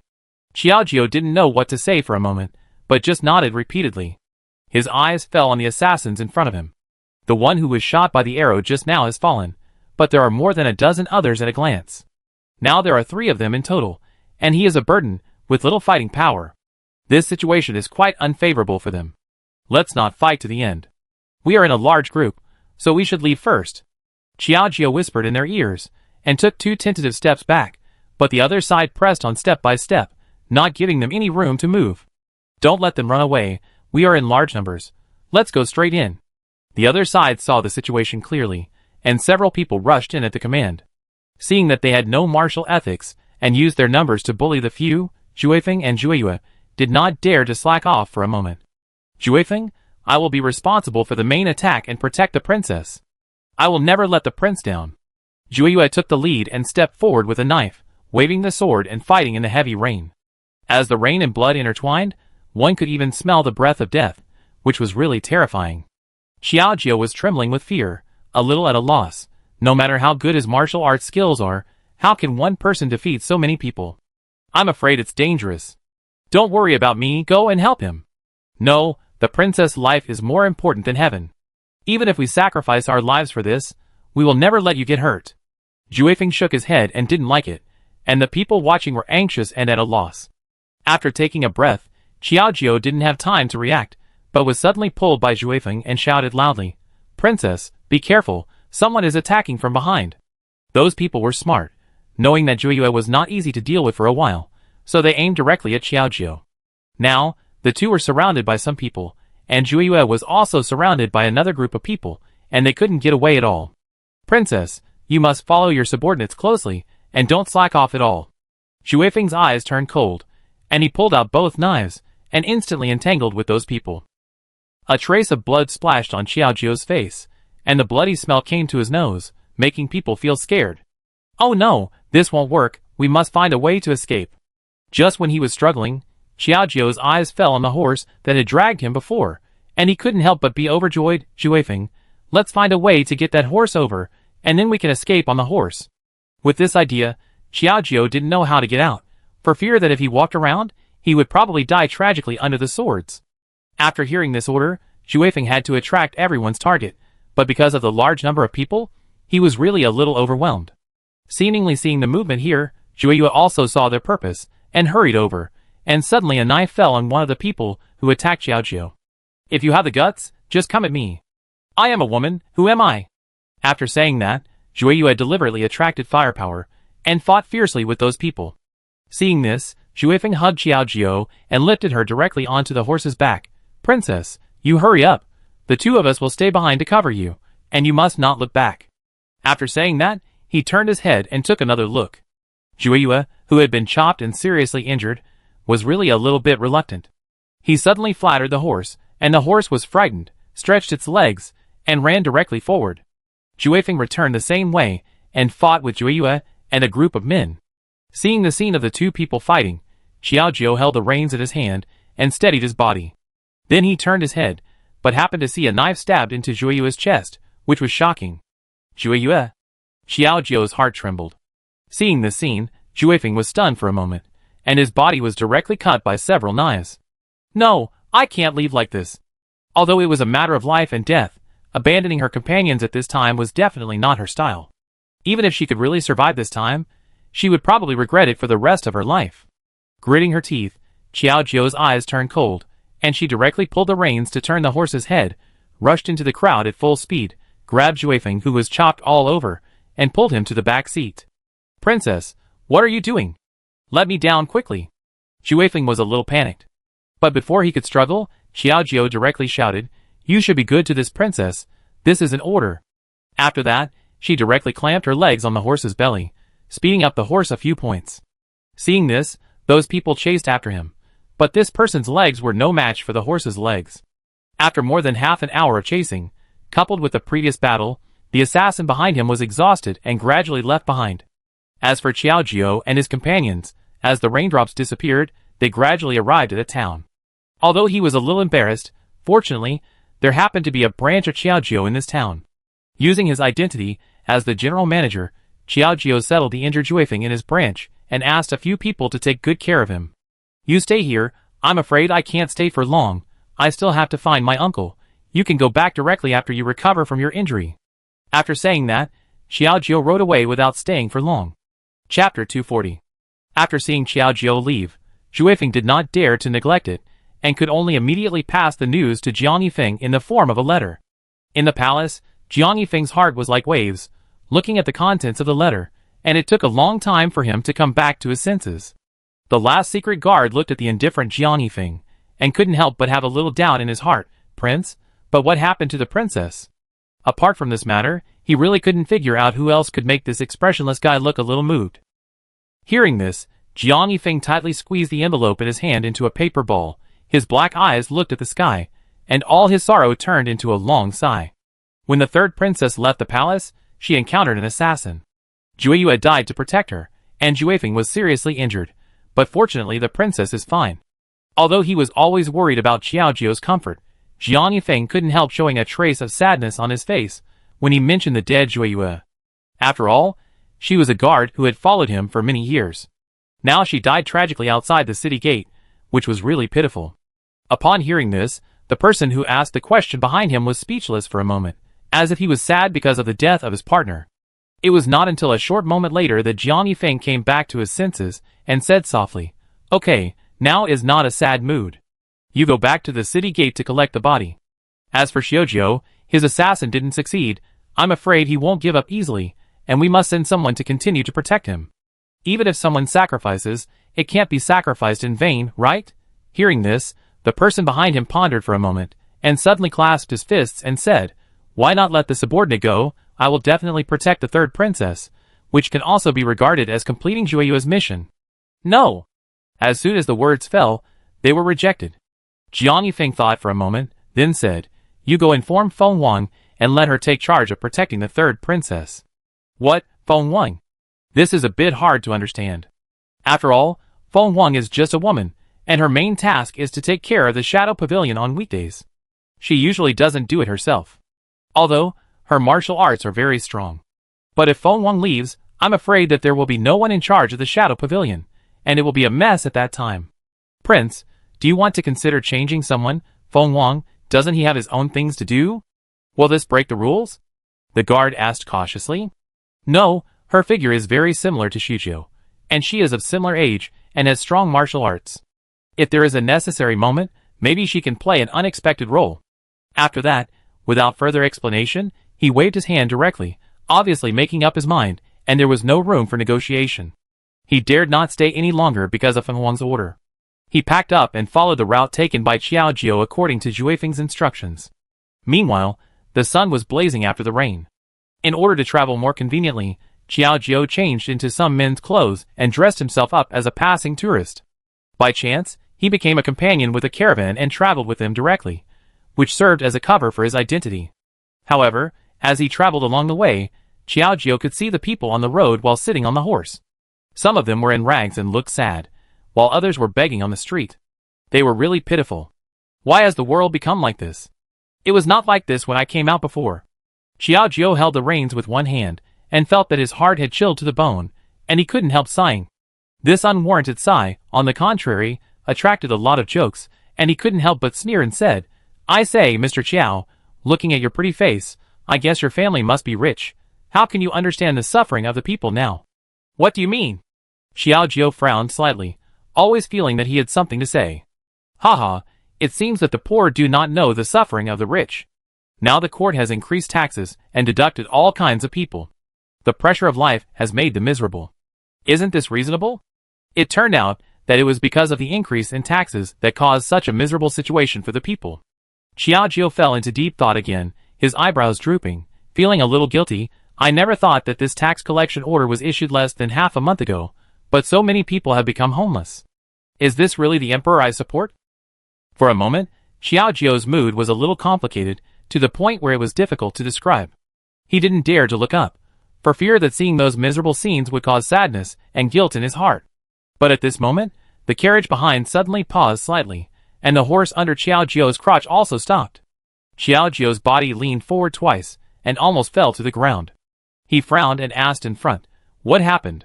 But before anyone could speak, a rough and abrupt voice was heard, which resounded directly through the sky. It turned out to be a wealthy caravan. It has been blocked for several days, and finally saw a big deal. This road is opened by us. I want to go through this road, so leave money for the road? Looking ahead, several people wearing animal skins, with big and strong arms, carrying heavy knives on their shoulders, with several iron rings on the back of the knives, and you can hear crisp sounds when they walk. They look ferocious, and some of them have scars and wounds on their faces. You can tell at a glance that they are desperate people who rob and loot for many years, and are not afraid of life and death. Did you encounter bandits? Xiao Jiu realized it later, and seeing these people trembling with fear and panic, he couldn't help but feel a little more worried. One of them hurriedly shouted in a low voice, "Don't talk nonsense. If someone hears you, I'm afraid you won't have a good ending." Hearing this, Xiao Jiu was a little helpless. However, looking at this scene, it would be difficult to report to the bandits. Xiao Jiu subconsciously touched his purse and took out some money from it, intending to spend money to avoid disaster. At the same time, the leading businessmen also began to implement this strategy and handed over some money, but it seemed a little unsatisfactory. "Old man, you are dressed like a gentleman, and you do such a big business, but you only give us this little money. Do you really think we are beggars? Hurry up and take out all your belongings, otherwise I will bleed you today." As soon as he said this, the leading merchant showed a look of horror on his face, and hurriedly knelt down to beg for mercy. "Sir, it's not that we don't want to take the money, but the taxes have increased this year, and the people are poor. We merchants don't have any benefits. Now we have only earned this little money from traveling all over the country, and we give it all to you, Grandpa." As the shopkeeper spoke, he even cried with grievance, which made people feel a little bit sorry. Indeed, Xiao Jiu followed the team, and knew that these merchants had poor profits. It was easy to ask for money, but if they asked for large sums of money, they really couldn't take it out. Seeing the merchants like this, those people accepted the silver, weighed the money bags, and didn't mean to make things difficult. However, after thinking for a moment, the scarred man in the lead always felt a little uncomfortable. It's not easy to meet a rich man, but he just gave us so little money. It's really unreasonable. Why don't you take a few people as coolies to suppress the village if you don't have enough money? These are our business partners. You can't take them away. Isn't the money already? I'm afraid that if these people want to take people away, it's probably not just one or two people. Moreover, everyone in a traveling merchant team has their own place to use their skills. This year's performance is not good, and the wait is short, which is tantamount to cutting off arms and legs, and it is a matter of life and death." However, before he finished speaking, he saw the leader kicking the merchant, and the thunderous roar came directly to his face. "You stinky old man, it's good enough that you are not made a slave, but you are still whining here and annoying me to death." Ignoring her, two people came forward and controlled the old man directly, and the others began to choose. A few young and strong men were picked up in front, and some women in the team were picked up, and in the end, Xiao Jiu fell directly on him. The young man is not bad, with delicate skin and tender flesh. Maybe he is a rich man. Take him back to be the husband of Our Lady. A few people teased a few words, and one hand grabbed the bridger's arm, and pulled her off the horse without any hesitation. "Let me go!" Gritting her teeth, she twisted her body hard, but those people were really restless. I don't know if they have been single for too long, and they couldn't help but touch a young man when they saw him. You know what? This pretty boy has delicate skin. She is really a natural beauty. If she is disguised as a woman, it can also be pleasing to the eyes of the brothers and have fun. I don't know who said such disgusting and greasy words, which really makes people feel a little nauseous. No, if this goes on, they will find out my identity as a woman. I'm afraid it will be difficult for me in this bandit's nest. On the one hand, he had to be wary of those killers, and on the other hand, he had to worry about these crazy bandits. Xiaojio gritted his teeth, and just when he was struggling, he suddenly heard a sharp scream from the crowd. "Ah!" Everyone looked in the direction of the sound, and saw a woman in the team lying in a pool of blood, dead on the spot, surrounded by several big men. The big boss looked over there, and couldn't help but frowning. "What are you guys doing? Go back and play with women. Why are you so anxious now? Do you think it would be good to force someone to death? Don't scold them like that. The few people curled their lips and said nothing more. The merchant looked at it, but couldn't help crying, and suddenly shouted in a hoarse voice, "My wife!" The one who died was the merchant's wife, because she didn't want to be humiliated by those thieves, so she was killed for resisting. Chapter 241. The merchant cried so hard that he could not speak, and the others also looked terrified. After this example, no one dared to resist rashly. Xiaojio seemed a little trembling at this moment, and hesitated for a while. What should I do? I will really die if I fall into their hands. What are you thinking? You have thin arms and legs. Do you still want to be a kneel here? Come with us. Without giving her extra time to think, the man grabbed her slender arm and pushed her directly into the bandit team. Xiaojio gritted her teeth and followed them slowly. But before she took a few steps, she suddenly saw a knife stabbing directly at the person who grabbed Xiaojio's arm, and the knife fell very cleanly. A cut was instantly cut on the arm, and blood splattered everywhere. Seeing this scene, everyone else was stunned, but the woman who suddenly appeared grabbed Xiaojio's arm and held him in her arms, protecting him from behind. Don't move. Let me deal with these bastards. Looking at these bandits, Feng Huang's eyes were sharp, and her tone was a bit bloodthirsty, obviously not afraid of these people at all. The sudden appearance of Feng Huang was a bit surprising. You dare to hurt our brothers? You are such a desperate bitch. One of them reacted and felt a little angry when he saw the brother who was chopped. Although these people killed and set fire to people, and did all kinds of evil, they also had to pay attention to the feelings. However, the leader of the group, looking at Feng Huang's pretty appearance, with a bit of heroic spirit between her eyebrows, suddenly became interested. He slapped the person who spoke next to him on the head. What are you yelling about? This woman is so beautiful, but she actually hurt my brother. Then go back and be my wife to atone for your sins. Seeing her obscene and vulgar smile, Feng Huang's sharp eyes were not moved at all, but instead showed a bit of unwarranted murderous intent and contempt. Xiaojio leaned silently behind Feng Huang. He had never seen this woman, who had been hiding behind the scenes. He just felt that her excessive self-confidence gave people an invisible sense of security. Who is that woman? Why did she suddenly help me? Moreover, looking at her skills, she was obviously not an ordinary person. But before she could think about it, Feng Huang smiled and said, "If you want me to go back with you and be your wife, you can do it. If you can touch my hair, then the deal will be done."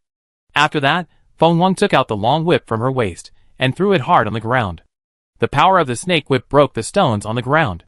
Several people were slightly stunned, but they rushed forward relying on their numbers. "Brothers, for the wife of the leader, we must work hard today." Seeing them rushing in with machetes in their hands, the merchants took a few steps back without any agreement. But only Xiaojio was held in Feng Huang's palm by one hand, and he never relaxed for a moment. Feng Huang twisted his body, and the whip in his hand was waved in his hand like a toy, very gracefully and powerfully. The whip landed on a person, and a sharp scream was heard again. The skin and flesh were torn apart at that moment, and the lethality was no weaker than that of swords and guns. After a few swipes, those people were beaten to a pulp, rolling on the ground and cramping, and the pain was like crying at a funeral, which was really a bit harsh. Feng Huang raised the corners of her mouth slightly, with a cold sneer in her eyes. "What do you think? Weren't you very arrogant just now? Who else wants to compete with me again?" This voice was creepy to hear. Obviously the naked strength and appearance did not match. Although she looked so beautiful, a girl could really beat people fiercely and painfully. No, this lady, we were wrong, we will never dare to do it again, please let it go." As the saying goes, a good man will not suffer a loss in front of him. The boss begged for mercy repeatedly, and knelt on the ground, showing more respect than to his ancestors. "Okay, I don't intend to cause trouble, you guys go away quickly. I hope you will change from evil to good in the future. If you do evil again, don't blame me for being rude." Those people hurriedly rolled and crawled, and ran away smoothly. Xiaojio breathed a sigh of relief, but saw Feng Huang had turned around, suddenly clasped her fists and bowed to Xiao. "Madam, I was late just now and frightened you. I'm really sorry, please punish me." Xiaojio was confused on the spot. "Wait, do you know me?" They thought they were lucky to meet a chivalrous man, but they didn't expect it to be one of their own? Excessive coincidences can easily make people alert. She carefully looked at the pretty name in front of her, and she really didn't have any familiar impression. In view of the doubtful look on Xiaojio's face, Feng Huang said succinctly, "The prince asked me to protect you. I will always be by your side and protect you." After saying this, Xiaojio still felt a little unbelievable. Prince? This news spread too fast. There was no time to think about it. I heard the crying of the wounded, which went straight to the sky. Looking back, he was still holding his wife's body, crying there, half dead. Madam, why did you leave like this? We agreed to grow old together, and travel thousands of miles of mountains and rivers. This series of sobs made people feel distressed and helpless.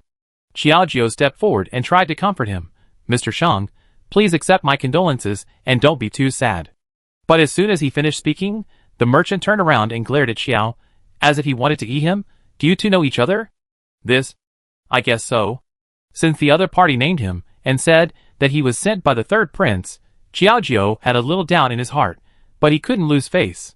As a result, the Shang master completely exploded, stood up directly, and said angrily, Okay, since you have always had someone protecting you, why didn't you let him show up earlier? Otherwise, my wife wouldn't have died. Does she have to help you when you are in danger? Doesn't the life of others count as life? The series of reprimands was really unreasonable. After all, Xiaojiu just knew that this phoenix was protecting him in the dark. After a short silence, Phoenix couldn't hold back his temper. He took a step forward, staring at the Shang merchant with sharp cold eyes, looking unhappy. Sir, first of all, I have no obligation to protect you and your wife. Moreover, I just happened to arrive here. I didn't say anything about the order of arrival, nor did I deliberately not save anyone. Although he said so, the Shang master was selectively deaf. He didn't listen to any good words, and just kept complaining about the two. He seemed to be a little angry, and couldn't find any words to vent his emotions. He said angrily, I don't want to hear your explanation. You should pack up now, and leave our team quickly. It's all because of you that brought disaster. Why does this sound familiar? Xiaojiu was silent for a moment, and didn't continue to argue with him. He just nodded. In that case, thank you for taking me in these 2 days. We will leave now. Anyway, with Feng Wang by his side, Xiaojiu didn't plan to stay for long. With one more person around, it would be easier to be discovered by those assassins, and he didn't want to implicate this group of caravans. After leaving with Feng Wang, the two of them continued to travel along the original planned route. It was not until the evening that they found an inn, and stayed for a while. However, for safety reasons, Feng Wang insisted on booking only one room and staying outside to guard Xiaojiu. In the room, Xiaojiu held a teacup in one hand and looked at the reflection in the water, but a ripple appeared in his heart. The appearance of Feng Wang is too coincidental. I have never heard of such a capable assistant around the prince before. After thinking about it, Xiaojiu really couldn't give all his trust to Feng Wang. At this moment, she gently tapped the table with her fingers, so that Feng Wang would not hear the noise, and quickly pushed the door open, and asked nervously, Princess, do you know what happened, or do you need anything? You don't have to be so nervous. Come and sit down first. I have a few questions to ask you. Hearing this, Feng Wang was casual, and directly lifted her dress and sat down. Princess, just say what you want to say. That? Do you know what secrets the prince has that others don't know? The sudden word surprised Feng Wang a little, and she looked at Xiaojiu carefully for a moment, but soon discovered his intention, and couldn't help but chuckled. The prince has many secrets, and the most important one should be the military base in the dense forest. Just saying this sentence can explain everything. Xiaojiu's heart trembled, and he looked around in panic. After making sure that no one was eavesdropping in the dark, he nodded hurriedly. Okay, be careful of the walls. It was just a simple test. Who knew that she would say it so rashly? But it's good this way. At least the other party's identity has been confirmed, and he can always feel at ease all the way. Today, Xiaojiu didn't let him sleep in the house, and made a bed on the floor. The next morning, Xiaojiu took out his clothes and handed them directly to Feng Wang. I will still wear this men's clothes, and you will call me master from now on. These are my clothes, you can wear them. Chapter 242. After changing clothes, I have to admit that Feng Wang and Xiao are of similar age and figure. From the back, they look almost the same as Xiaojiu. I'm afraid Jiang Yifeng will have a hard time recognizing them. They do look alike. Your Majesty is really thoughtful. Xiaojiu chuckled. Feng Wang didn't say anything, but just asked, Then should we continue on our way? Xiaojiu shook his head. No, the weather is not good today. If we rush on the road, it's easy to get into trouble. Why don't we rest here for a day? Anyway, there's no rush. As he said that, he yawned slightly, and touched his hungry stomach. Each of them ate a simple meal, and started to do their own things. Xiaojiu fell asleep early in the evening. In order to be on the safe side, there was also the craftsmanship given to him by the Queen Mother in his bag.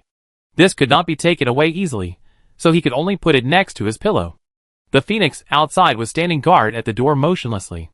However, until nightfall, Xiaojiu suddenly felt a tug on his shoulder, and was shocked. Oh no, something is wrong. He quickly opened his eyes, subconsciously pulled the bag to his side, and hugged it tightly.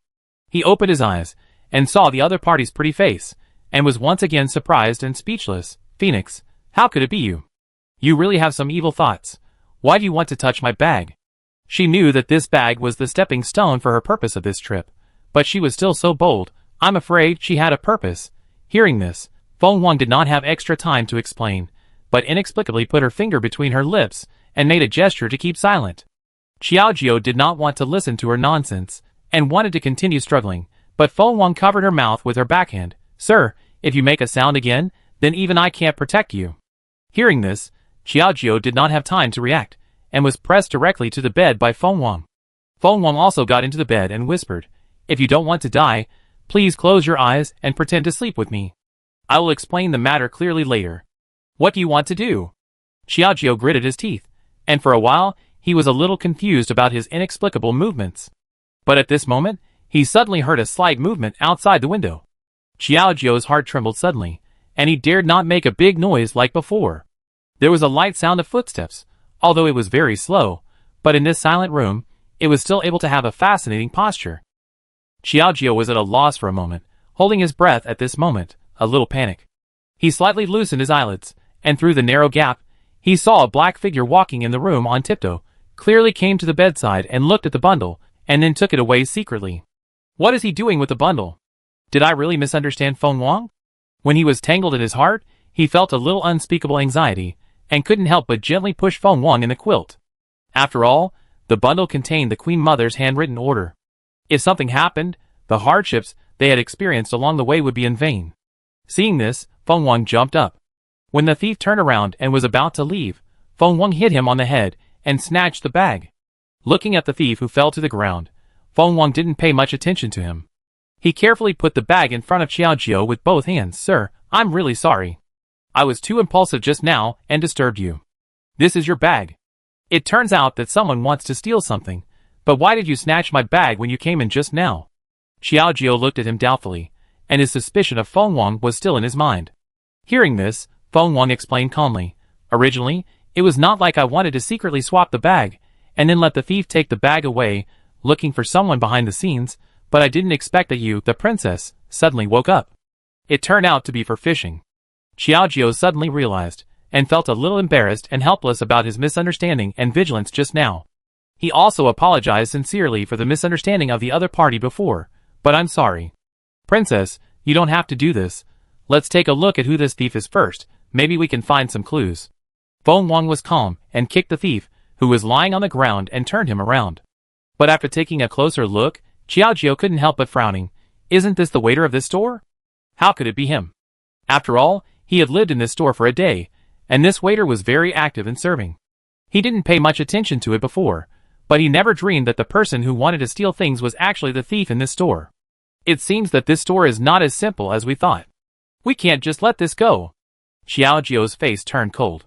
He was afraid that the mastermind behind the scenes was the same as the group of assassins before. As for who the mastermind behind the scenes was, who else could have such a lot of leisure and patience except the Prime Minister? Then how should this person be dealt with? Feng Wang took a look. Xiaojiu did not intend to make a decision on his own. Xiaojiu thought for a moment, picked up a cup of tea on the table, and rushed towards the waiter's face without mercy. The tea entered his nose, and was a little choking. The waiter staggered a few times, and woke up from his sleep. Looking at the two beautiful faces in front of him, he fell into a panic in an instant. He wanted to support himself with his elbows, but a sword was directly against his throat. Did I ask you to get up? You are touched. The Huang's sword was very sharp, accompanied by that cold look.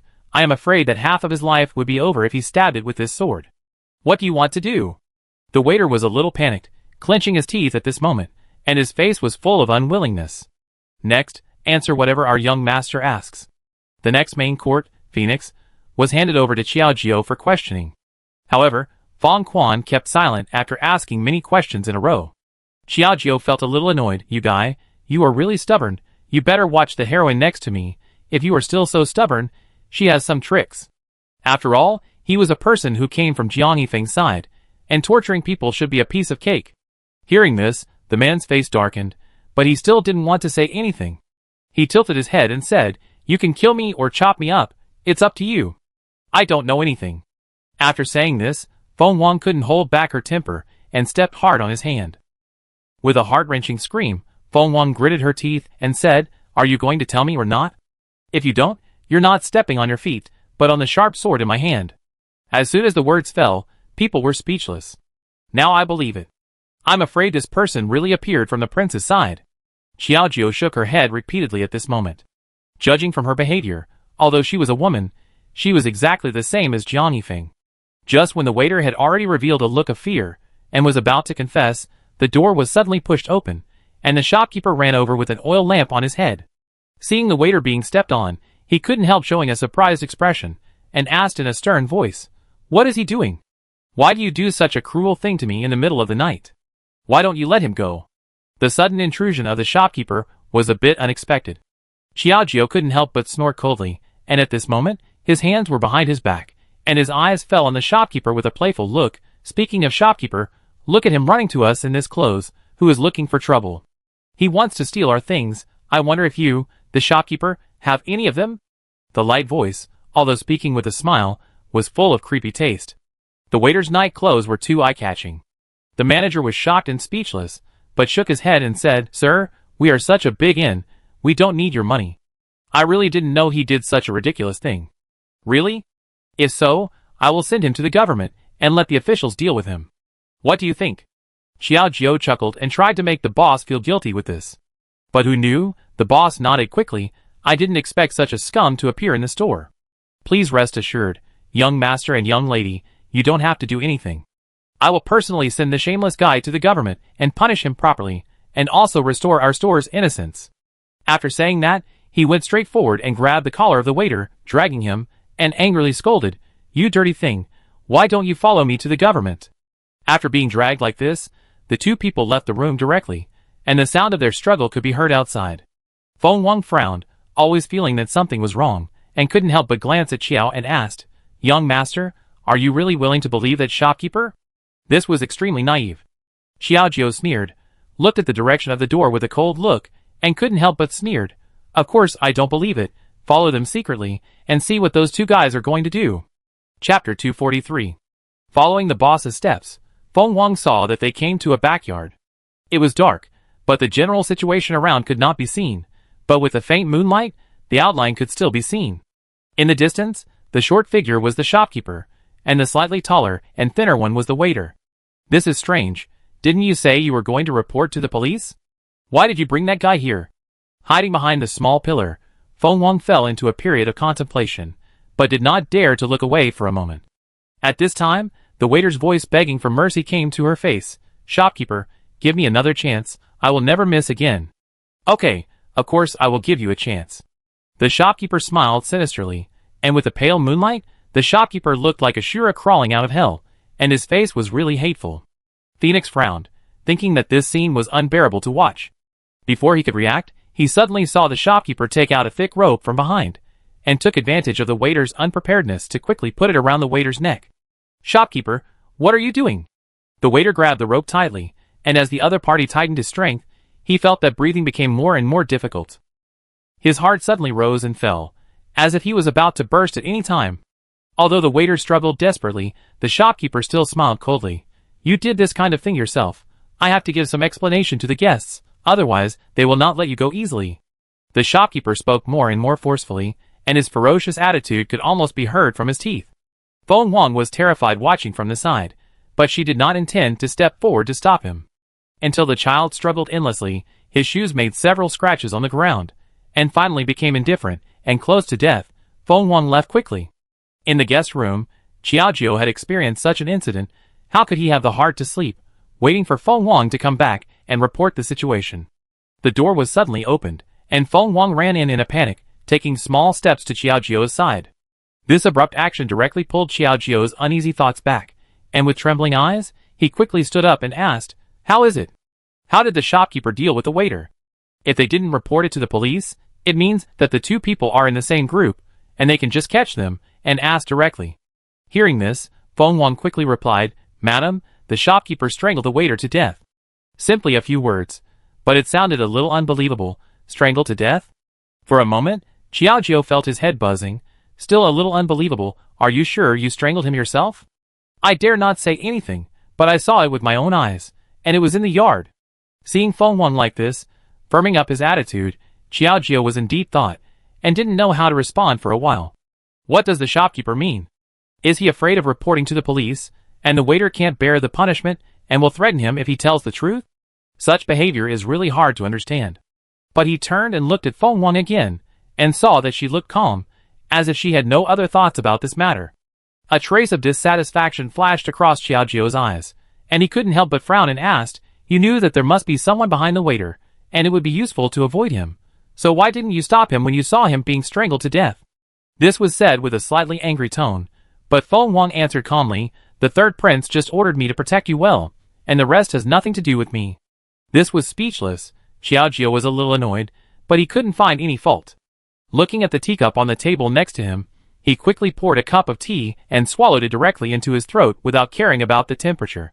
Only then did he feel that the nameless anger in his heart was slightly relieved. As his chest calmed down slightly, Xiaojiu gradually calmed down. Looking at Feng Wang, who was standing in front of him indifferently, he waved his hand quickly. "I will continue to stand.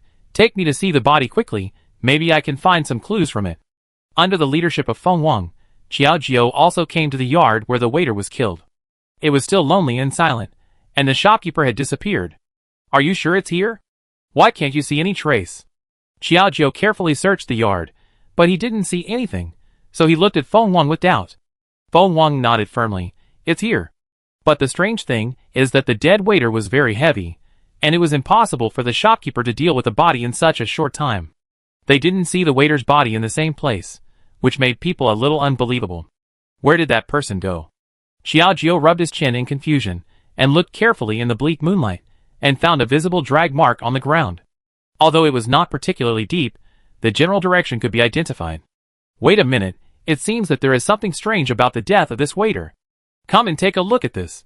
Xiaojiu waved his hand, and led Feng Wang over. The two squatted on the ground. Found that the simple drag mark was more like a scratch. After groping on the ground for a while, the surrounding soil color was darker than other places. It was obviously caused by a heavy object. Feng Wang stretched out his hand, dipped his fingers in some soil, and rubbed it in his hands. A trace of shrewdness flashed in his eyes.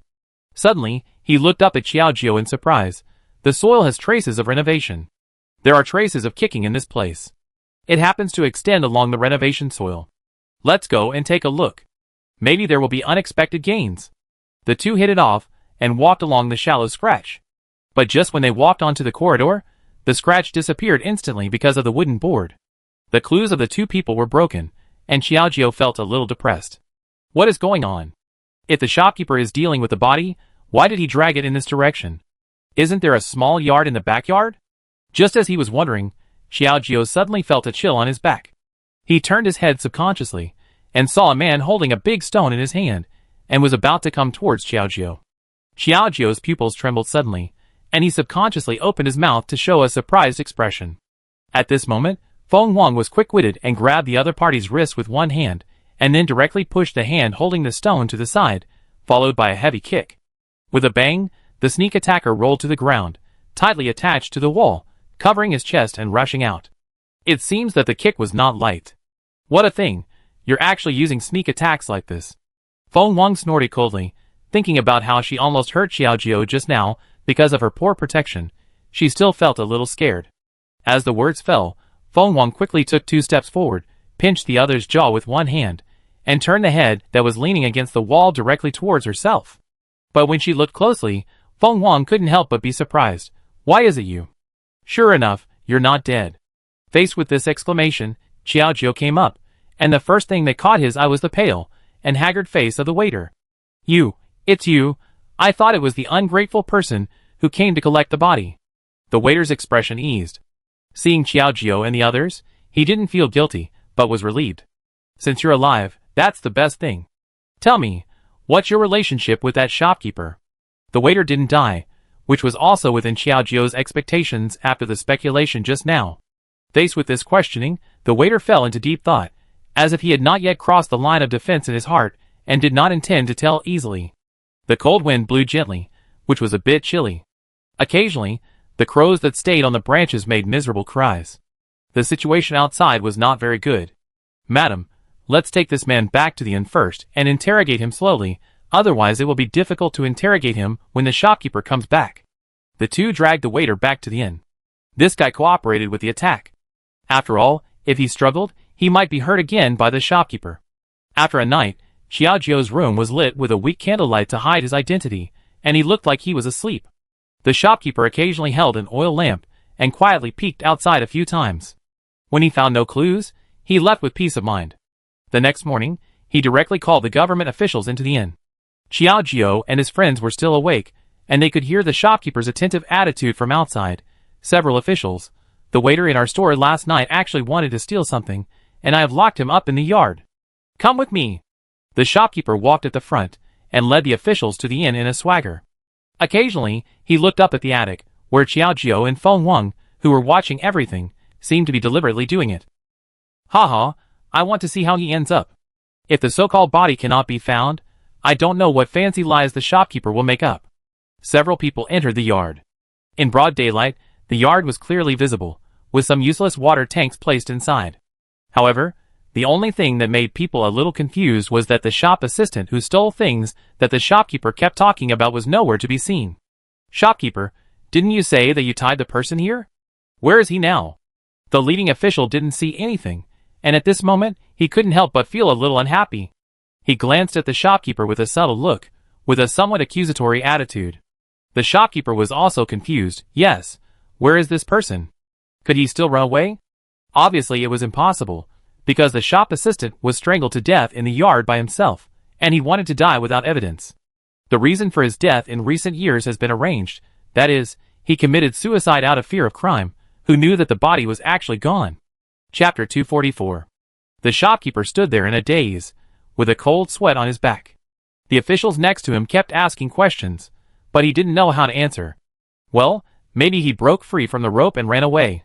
Although it was a bit ridiculous for a dead person to break free from the rope and run away, the only thing to do now was to find a way to deal with these officials.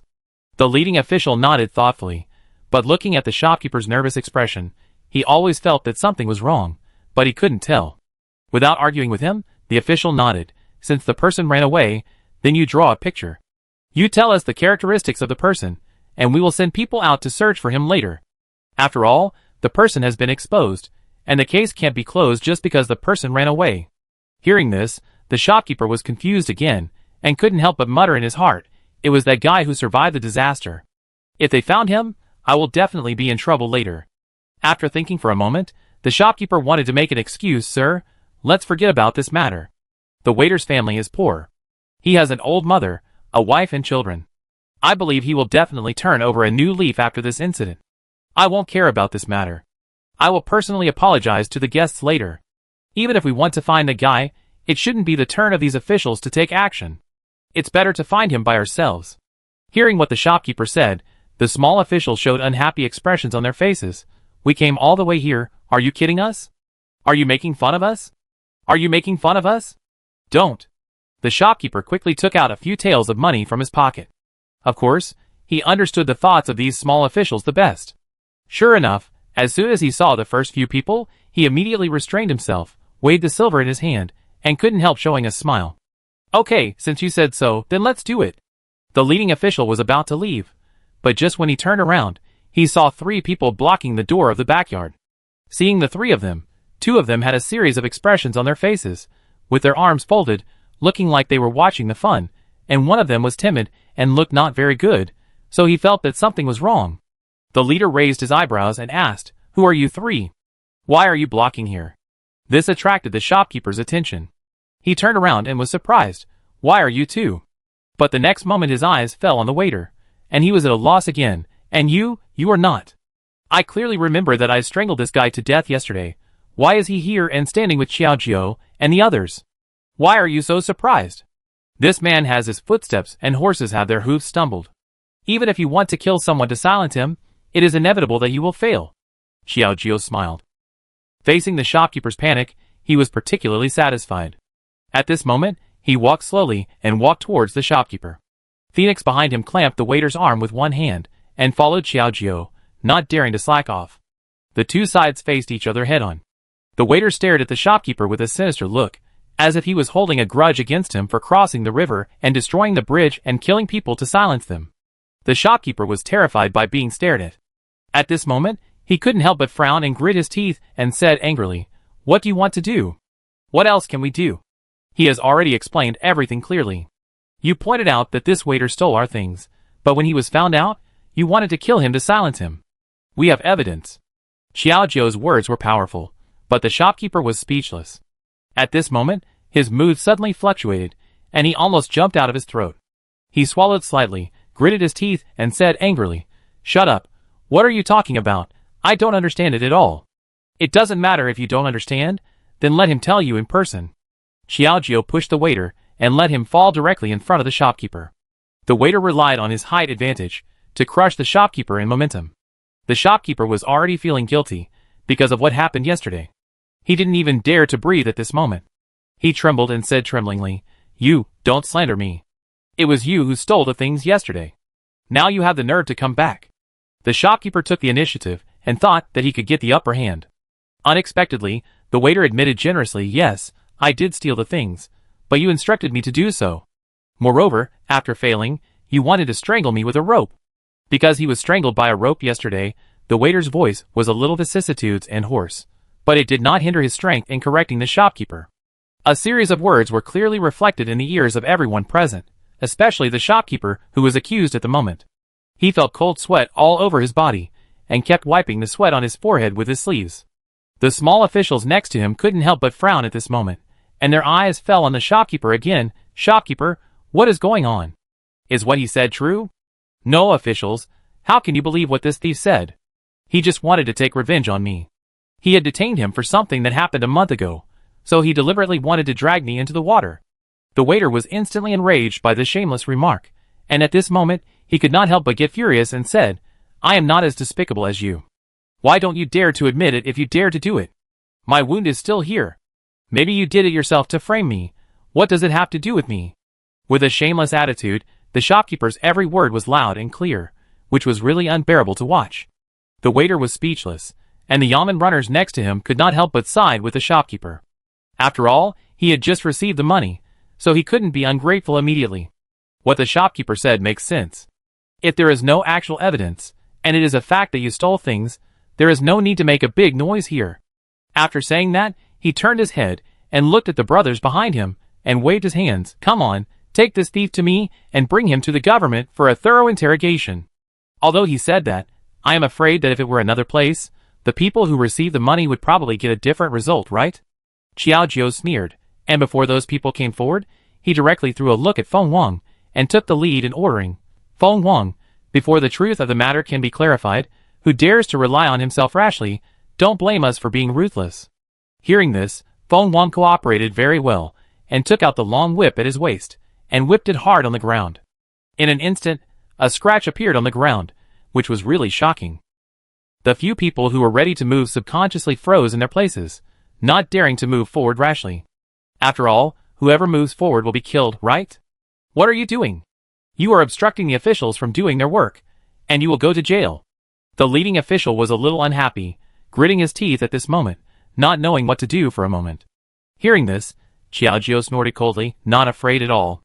At this moment, he put his hands behind his back, looked at the shopkeeper, and said in a loud voice, "The rope marks on the waiter's neck are the best evidence. If I am not mistaken, the shopkeeper should have a rope on him, right?" According to what Feng Wang said yesterday, the shopkeeper dragged the waiter out and directly pulled out the rope to strangle him to death. Then it means that this rope has always been with the shopkeeper in case of emergency, and now it can be taken out as evidence. When this was said, the shopkeeper was shocked and shook his head and said, "Stop talking nonsense. You are united to frame me. What benefit did this guy give you?" While he was quibbling, Feng Wang was too lazy to listen to his nonsense. She grabbed the shopkeeper's shoulders and turned her around with her arms. She quickly took out the rope hidden under his clothes and threw it on the ground. "Look, this is the rope that the waiter used yesterday. If you don't believe it, you can ask someone to compare it, and it will be clear at a glance. Now the evidence is in front of him. Even if the shopkeeper shouts his throat, it will probably be useless. let alone seeking protection from others. Officials, you should be able to distinguish right from wrong now, right? If you continue to be blind, don't blame me for beating the drum to complain. If the matter is brought to the county government, and they find out that you have accepted bribes, it will be no small matter. Xiaojio crossed his arms, and said, you can't be soft when dealing with these corrupt officials. As soon as the words fell, everyone in the room was shocked. The faces of those officials suddenly changed. Accepting bribes privately is a capital crime. Who can afford it? Ahem. Now the truth is out. Arrest this person and bring him to the county government for a thorough interrogation. The leader frantically winked at the brothers behind him, and several people directly grabbed the shopkeeper, and then clasped his fists at Xiaojio and said, thank you, young master, for helping us uncover the truth. If there is nothing else, we will leave first. Those people were about to leave after they finished speaking, but they were stopped by Xiaojio. Wait, although the shopkeeper is an unforgivable evil, there is still a thief here. Are you just going to turn a blind eye? Those people were confused, but Xiaojio was sober. He couldn't just forgive his sins just because the waiter pointed it out, right? The waiter's face changed, but there was nothing to say, and he was taken away obediently. After this incident, Xiaojio completely trusted Feng Wang, and they moved to another inn. Until nightfall, when the sky was overcast, a cold wind blew in from the window, making people's hearts tremble. Xiaojio turned over in his brocade robe and curled up slightly, while Feng Wang, who was sitting at the table with one hand supporting his head, seemed indifferent. Chapter 245. The room was silent, with only the howling of the cold wind, which penetrated people's hearts. At that moment, a sharp sword suddenly shot in from the window. Feng Wang suddenly opened his eyes, quickly dodged sideways, turned his head, and saw the black shadows flying in from the window one after another, so he quickly set his eyes on the sword beside him, and quickly pulled it out, and a bright cold light drew a beautiful arc in the air. Feng Wang took a step back and fought against them, and the atmosphere on both sides seemed very serious and solemn. I didn't expect that you guys are so persistent, and will not give up until you fight to the death. Looking at these men in black, each of them looked like a deathly ghost. Feng Wang couldn't help but sneer. This faint movement startled Xiaojio, who was already feeling a little cold, and he couldn't help but say in a daze, what's going on? Why is there so much noise? Accompanied by the soft voice, Xiaojio subconsciously raised his head and rubbed his eyes. When he suddenly opened his eyes, he saw a group of black-clothed people looking particularly abrupt under the pale moonlight. At this moment, the long swords in their hands exuded waves of terrifying coldness. He was shocked and sat up in a hurry. What's going on? I just took a nap, but I didn't expect so many uninvited guests to come to the room. It was really incredible. He looked up at Feng Wang again, and saw that she was confronting those people at the moment. The scene was tense for a while. Young master, protect yourself well. When the fight starts later, I'm afraid I won't be able to spare time to protect you.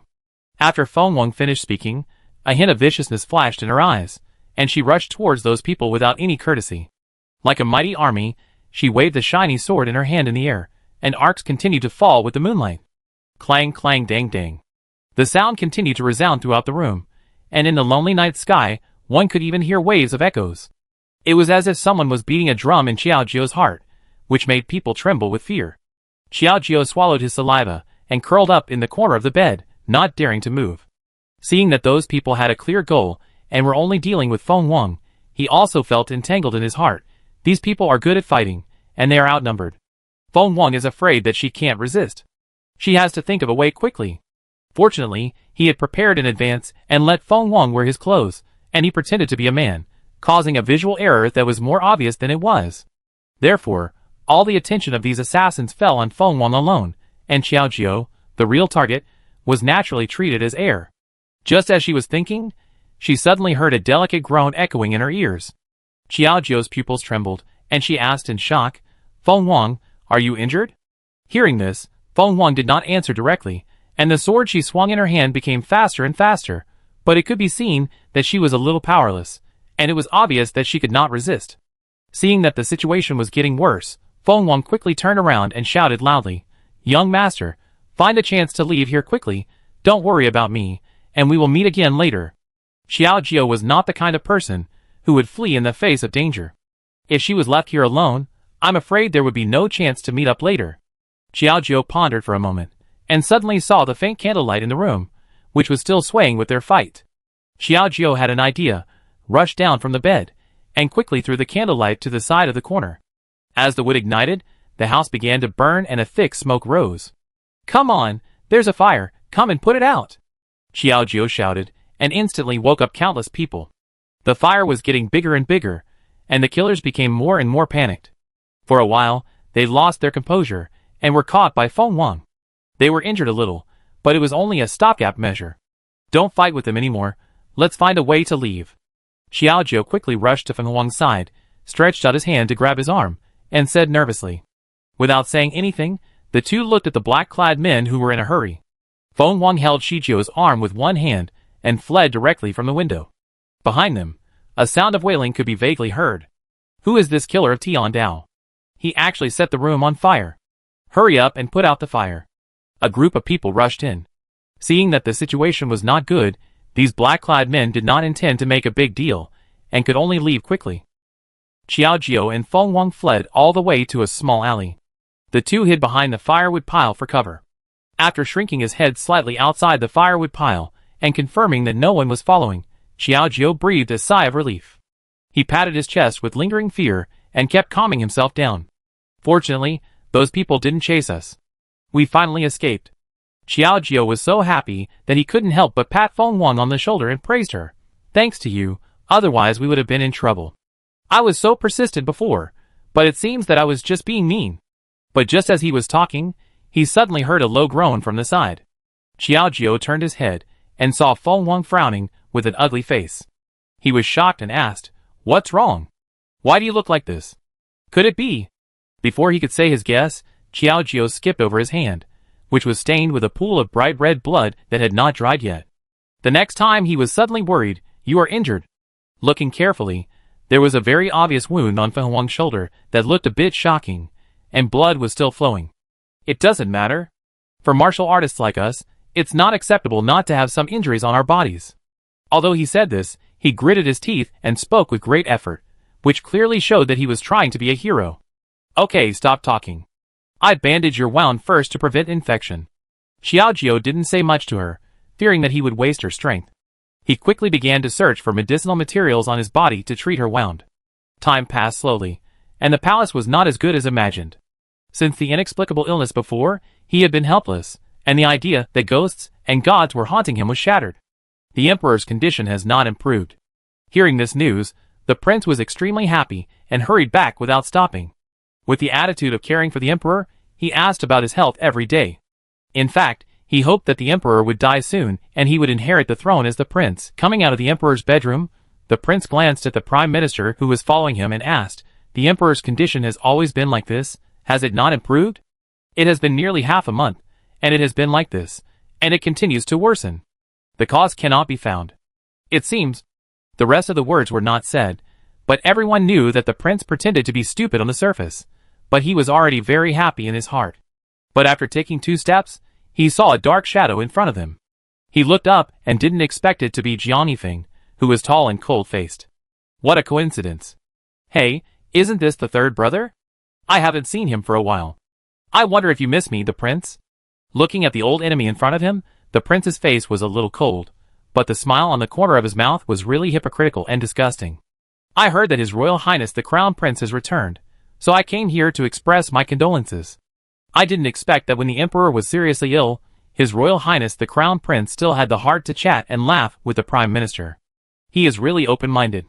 The Crown Prince was speechless after hearing these sarcastic words. At this moment, his face was stunned. "You."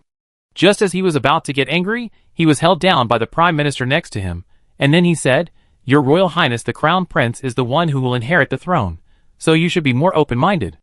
After hearing this, the Crown Prince instantly understood. Watching the turmoil in the throne, if he caused any trouble again, he was afraid that the kingdom he had obtained would be gone. Seeing Jiang Feng's indifferent expression, the prince simply suppressed his anger and smiled. "By the way, my father said that I don't have to leave again after I come back this time. Moreover, because my father is seriously ill, all the affairs of the court will be handled by me. Third brother, you must actively cooperate with me." With a smug smile, the prince put his hands behind his back, strode forward, and walked away directly around Jiang Feng. His smug look made people want to punch him twice. In the following days, the prince continued to exploit Jiang Feng by acting as the state affairs agent. In addition, The prince had the prime minister by his side, who constantly supported and helped him. Jiang Yifeng did not dare to act rashly, and some things could only go with the flow. Your Majesty, are you really going to let the prince and the prime minister do this? You actually let you receive refugees, and put this bad job with a bad reputation on your head, just to weaken your reputation? Xu Weifeng, who was next to him, had already lost his temper, and was gritting his teeth in hatred at this moment. Despite this, Jiang Yifeng remained calm and composed. It is my idea to receive those refugees. If it is handed over to others, I am afraid that the soldiers will suppress them by force, and the people will suffer. As for reputation, others will judge whether it is good or bad, and I never care. Jiang Yifeng was calm, which made people feel more sympathetic. At the same time, rumors about the emperor's impending death have gradually spread among the people, and have reached Xiao Jiu's ears. In the northwest direction, Xiao Jiu was sitting on a horse, and his heart was also in turmoil. The situation in the court is turbulent. It seems that we can't continue to delay like this. We must rush to the emperor's uncle as soon as possible. Chapter 246. After going through hardships and dangers along the way, the two finally arrived at the border smoothly. At the highest point, looking at the continuous tents, each one was as small as an ant, but there were many of them, and they were aggressive. Xiao Jiu's tense heart finally relaxed a little. Great, we are finally here, let's go. Without a moment's rest, Xiao Jiu rode his horse directly into the military camp, and the phoenix behind him was unwilling to be neglected. At least galloping on the edge, he was about to get close to the seal, but was suddenly spotted by the patrolling guards, and they beat him up one by one. Stop, who are you? Those people held spears, and looked at the two people with sharp eyes, full of vigilance, and obviously did not think of them in a good direction. Feng Wang couldn't hold back her temper at these people's impoliteness, and quickly put her hand on the sword at her waist, but was stopped by Xiao Jiu. Feng Wang, don't be impulsive, these are our own people, and it will be difficult to end if we fight. Who has ever heard of someone beating his own people? Hearing this, Feng Wang could only grit her teeth and put back the half-drawn sword, looking at them, without any attitude of retreat. The atmosphere seemed a little tense, and neither side acted rashly, and the stalemate was unresolved. Seeing this situation, Xiao Jiu hurriedly explained in a panic, Dear soldiers, don't get excited first, I am the third princess, and I came to ask for help on the order of the Queen Mother. After saying this, I thought the other party would have some trust, but the leader couldn't help but sneer. The recent surprises are really getting more and more rampant. Before, he pretended to be an official in Kyoto, and now he directly pretends to be the third princess. Do you really think we are fools? In this military camp, it is inevitable that there will be spies from the enemy mixed in, and they will use various means, so it is reasonable for those people to be vigilant. But now the embarrassing thing is that Xiao Jiu is really the third princess, and this grievance is too inexplicable. That, I am really the third princess, if you don't believe it, you can take a look at this token. Xiao Jiu took out her token symbolizing the third princess, but the other party still didn't buy it. Do you think we will believe it with the token, who wouldn't fake it? For this token, the other party didn't even take a second look, but directly opened his mouth and ordered, Come on, arrest these two spies, put them in the cell, torture them severely, and find out who sent them. As soon as the words fell, several people swarmed up, and were about to pull the two off the horses. Feng Wang couldn't hold back her temper. She looked at Xiao Jiu twice more and warned him, Princess, if we are locked up in the interrogation, I'm afraid we won't be able to see the general. Turning around, Feng Wang still held the hilt of the sword tightly with one hand. It was obvious that she was ready to fight. But if she really fought with them, she would die here before she saw the general. Besides, it would be easier to show that they were guilty, so they did this. Xiao Jiu gritted his teeth tightly, and was a little overwhelmed. Just when he was struggling, he suddenly heard a voice from a distance. What's going on over there? Why are several people gathered together instead of patrolling properly? Hearing this, the leader turned his head and looked at General Liu, who was wearing armor and riding a horse in the distance. He was overjoyed. General, you are finally here. There are two spies here. Not only do they pretend to be the third princess, but they also want to attack us. Since you are here, why don't you let the general make the decision yourself? As General Liu came gradually, he had never seen Xiao Jiu and Feng Wang. His eyes narrowed slightly, with a bit of sharpness. However, he did not make a hasty decision like them for the so-called spies. Instead, he observed them for a while. You two have delicate skin. You are not the kind of people who have been on the battlefield for a long time. You must have come from afar. Why did you come here? What is your purpose? Xiao Jiu was not afraid of the sharp questioning, but asked, I wonder if you are General Liu, the emperor's uncle? The question was too straightforward, and the general's face changed. At this moment, he became interested in the pretty boy in front of him. Oh, you know this general? Is it really someone from the imperial city? In addition to the soil and water in the imperial city that can nurture people with such delicate skin, General Lu really can't think of anyone else who can do this. Hearing this, Xiao Jiao couldn't help but hope, and quickly jumped off the horse, and the Feng Wang next to him followed closely. Seeing Xiao Jiao kneeling on one knee, he knelt with him. This scene made General Lu even more confused. What on earth are you doing? General, please take a look at this before you speak. Xiao Jiao took out the extremely important handwritten letter from the Queen Mother and presented it to General Lu with both hands. General, be careful, there may be poison hidden in the envelope. The military advisor next to him carefully reminded him. But General Lu didn't care. Don't worry, the two of them don't have such a skill. After saying that, General Lu opened the envelope and took a look. He was naturally very familiar with the Queen Mother's handwritten letter and the Phoenix seal. After reading the envelope, General Lu was a little surprised. His eyes wandered around his uncle and his wife for 2 circles before he asked again to confirm. Are you really sent by the Queen Mother? Reporting to the general, it is absolutely true. Not a single word of falsehood. Xiao Jiao's sonorous and powerful words made people believe it even if they didn't want to. General Lu nodded. Regarding the palace crisis mentioned by the Queen Mother, General Lu did not elaborate on it. Instead, he waved his hand and said, this is an important border area. Although you have come from afar, it is not convenient to stay for a long time. Go back quickly after one night. After saying that, General Lu turned his horse around and was about to leave. However, he was stunned by this scene. Xiao chased after him unwillingly and asked hurriedly, General, the palace is now in crisis. The Queen Mother asked me to borrow troops from you. Don't you have any ideas at all? Hearing this, General Lu paused slightly, a complex light flashed in his eyes, and finally he said with a stiff face, you can see that this side is in chaos and wars are frequent. This general must guard here and drive out foreign enemies. As for the civil strife in the palace, this general is really powerless. The cold words chilled people's hearts. Xiao Jiao was stunned on the spot, a little at a loss, but unwilling to give up. General Lu, if you are unwilling to send troops to quell the civil strife in Fuhuang City, then what is the meaning of your so-called border at that time? How should I explain to the Queen Mother? The Queen Mother's handwritten order is here, just like the Queen Mother is here in person. If General Lu turns a blind eye and makes excuses to shirk, it is like not seeing the imperial order. This matter cannot be perfunctorily passed by so easily. Faced with repeated threats, General Wu turned his head, his eyes became sharp, and he could not help but snorted, you reminded me, General. If this happens, I'm afraid I have to ask you to work for a few more days, and wait until the border war subsides before making a decision. Xiao Jiao and Feng Wang were locked up in the military camp in the name of hospitality. They took turns guarding for 12 hours, and even went to the toilet with someone following them. It was really miserable. Xiao Jiao sat alone in his seat. The tea in his hand had already cooled down, but he had no intention of drinking it. Instead, he looked at the undulating tea leaves inside, and felt even more restless and uneasy. What should I do now? I came here to ask for help, but ended up imprisoning myself.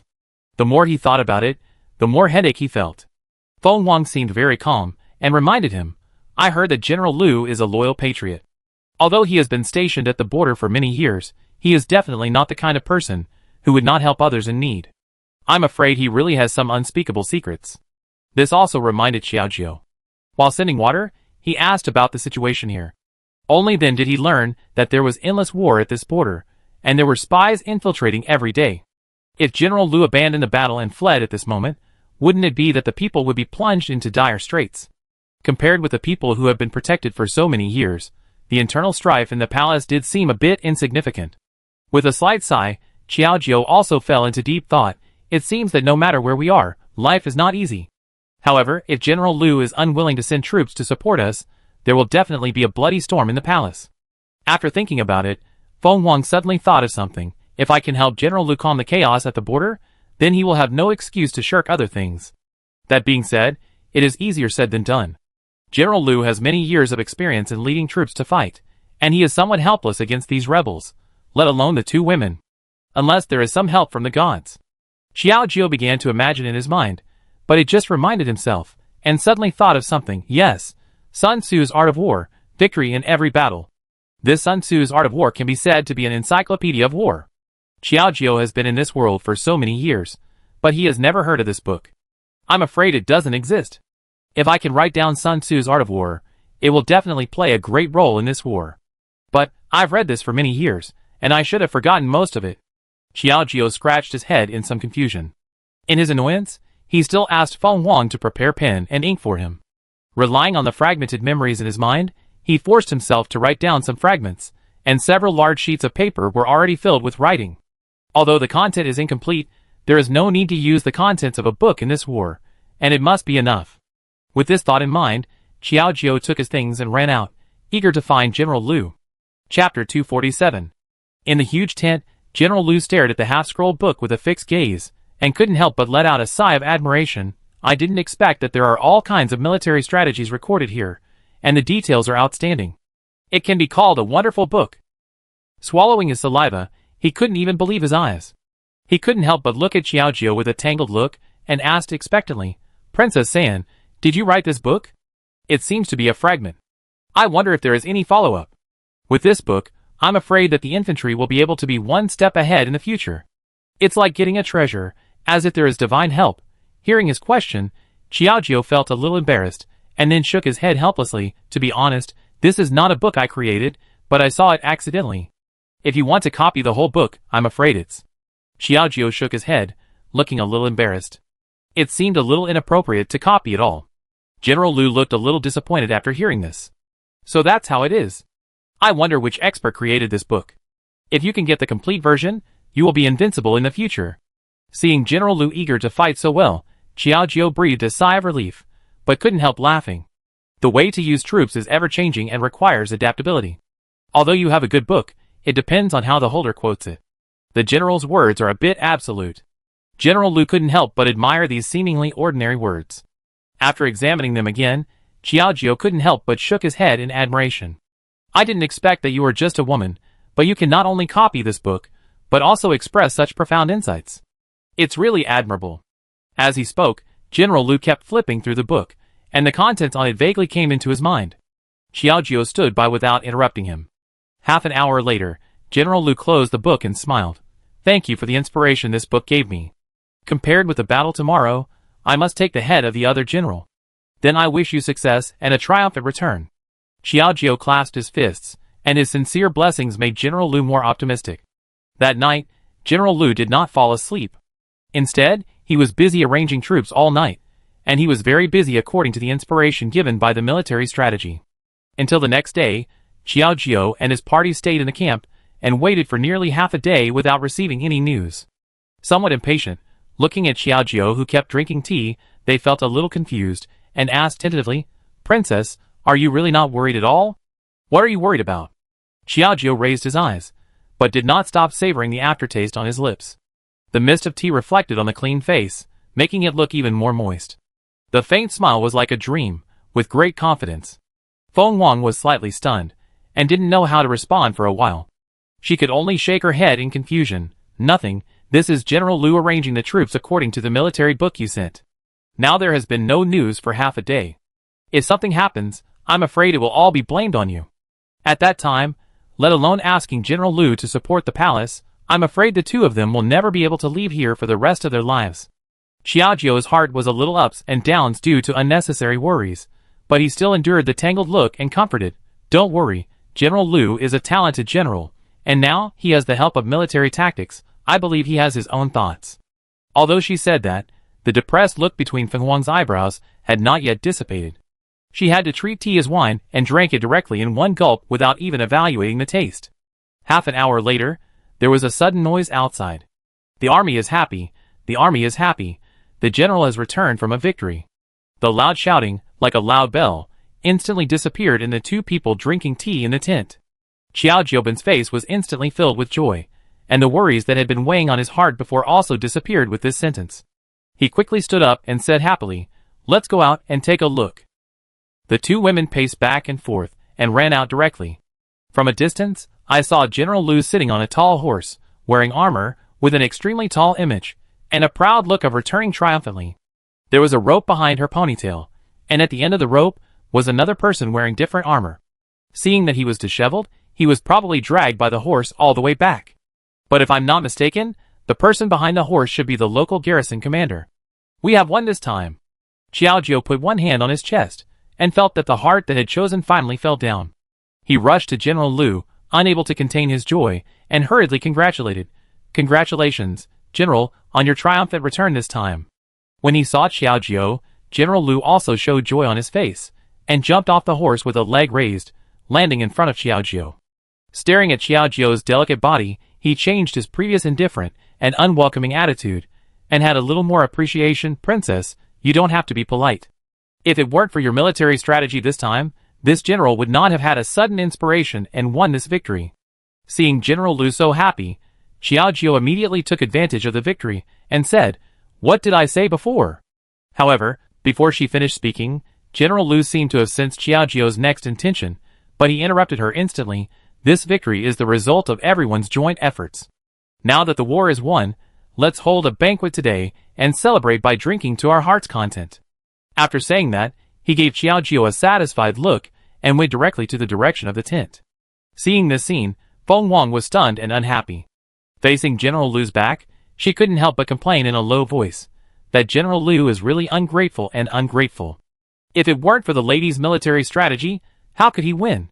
Now he has turned his face and refused to listen to her words. The more he thought about it, the more he felt unconvinced. Xiaojiu was a little entangled in his heart. Forget it, maybe General Lu is still angry. Let's find a suitable opportunity to talk to him. I believe General Lu is not such an unreasonable person. After sighing lightly, Xiaojiu also went back with the tent. In the future, General Lu will also be a royal relative, but he has been sent to guard the border. The court has been indifferent to this side, so it is inevitable that he has accumulated resentment in his heart. Until the evening, the outside was in full swing. Everyone was immersed in the joy of victory in the war, drinking, singing, and playing music. The chaotic voices intertwined together, noisy but not annoying. Feng Wang came back from outside, holding a jar of wine in her hand, and dropped it directly on the table. Looking at Xiaojiu with a worried look on his face, she couldn't help but chuckle. "Madam, are you still worried here? Those men outside, wearing the clothes of defending the country, are only concerned with drinking and having fun in the face of the crisis of the imperial city, while you, a woman, are worried to death. Don't you think it's interesting?" As he said that, he opened the wine jar again. "How about we drink a little? It's rare to be able to drink in the military camp." As soon as the wine jar was opened, the strong aroma of wine lingered in the tent, but Xiaojiu seemed a little helpless. "If I get drunk now, then no one will continue to worry about the country." Looking at Xiaojiu like this, Feng Wang didn't know what to do, and the things in front of her instantly became boring. However, looking at Xiaojiu's sad face, there was a little more admiration in her temperament. Not every woman can put the country first. Just when the two were about to rob, there was a sudden sound of pigeons circling in the sky. Feng Wang frowned. It seems to be a carrier pigeon.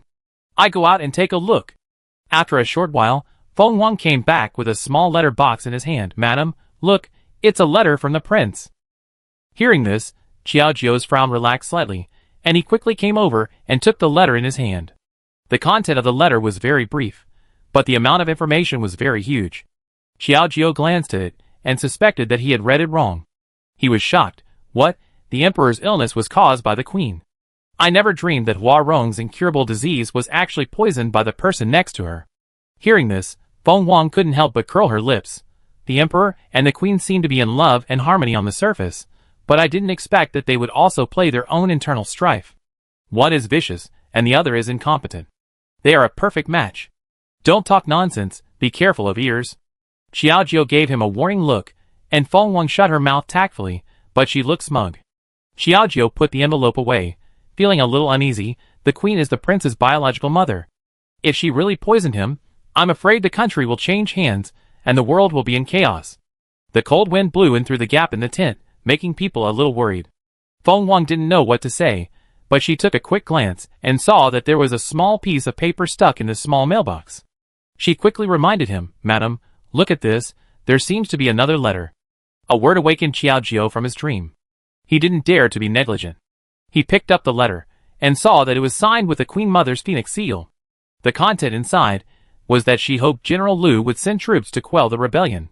It seems that this letter is a handwritten letter from the Queen Mother to General Lu. This is our last bargaining chip. Xiaojiu held the handwritten letter tightly, His eyes became firm again, and he suddenly stood up and lifted the curtain of the tent and walked out. Chapter 248. Outside, it was very noisy, with people around the bonfire under the moonlight. It was even more lively than the New Year. Everyone was immersed in joy. The only exception was that Xiao Jiao tightly held the handwritten letter in his hand and directly shared it with General Lu, who was sitting in a high position drinking and having fun. Princess San, didn't you say you wouldn't attend this banquet? Have you changed your mind now? Seeing Xiao Jiao suddenly coming, General Lu held the wine glass, narrowed his eyes slightly, and teased with a smile. Hearing this, Xiao Jiao didn't want to explain so much to him, and quickly took out the handwritten letter in his hand and collapsed directly in front of General Lu. General, it is the handwritten letter from the Queen Mother to you, and I hope you can take a look. Hearing this, General Lu's face changed slightly. His face, which was originally 7 points drunk, was instantly 3 points sober, with a bit of solemnity. Putting down the wine glass, he held up the letter with his left hand and read it through. After a careful look, he couldn't help but frown. It's really the Queen Mother's handwritten letter. Is there really going to be a big turmoil in the palace?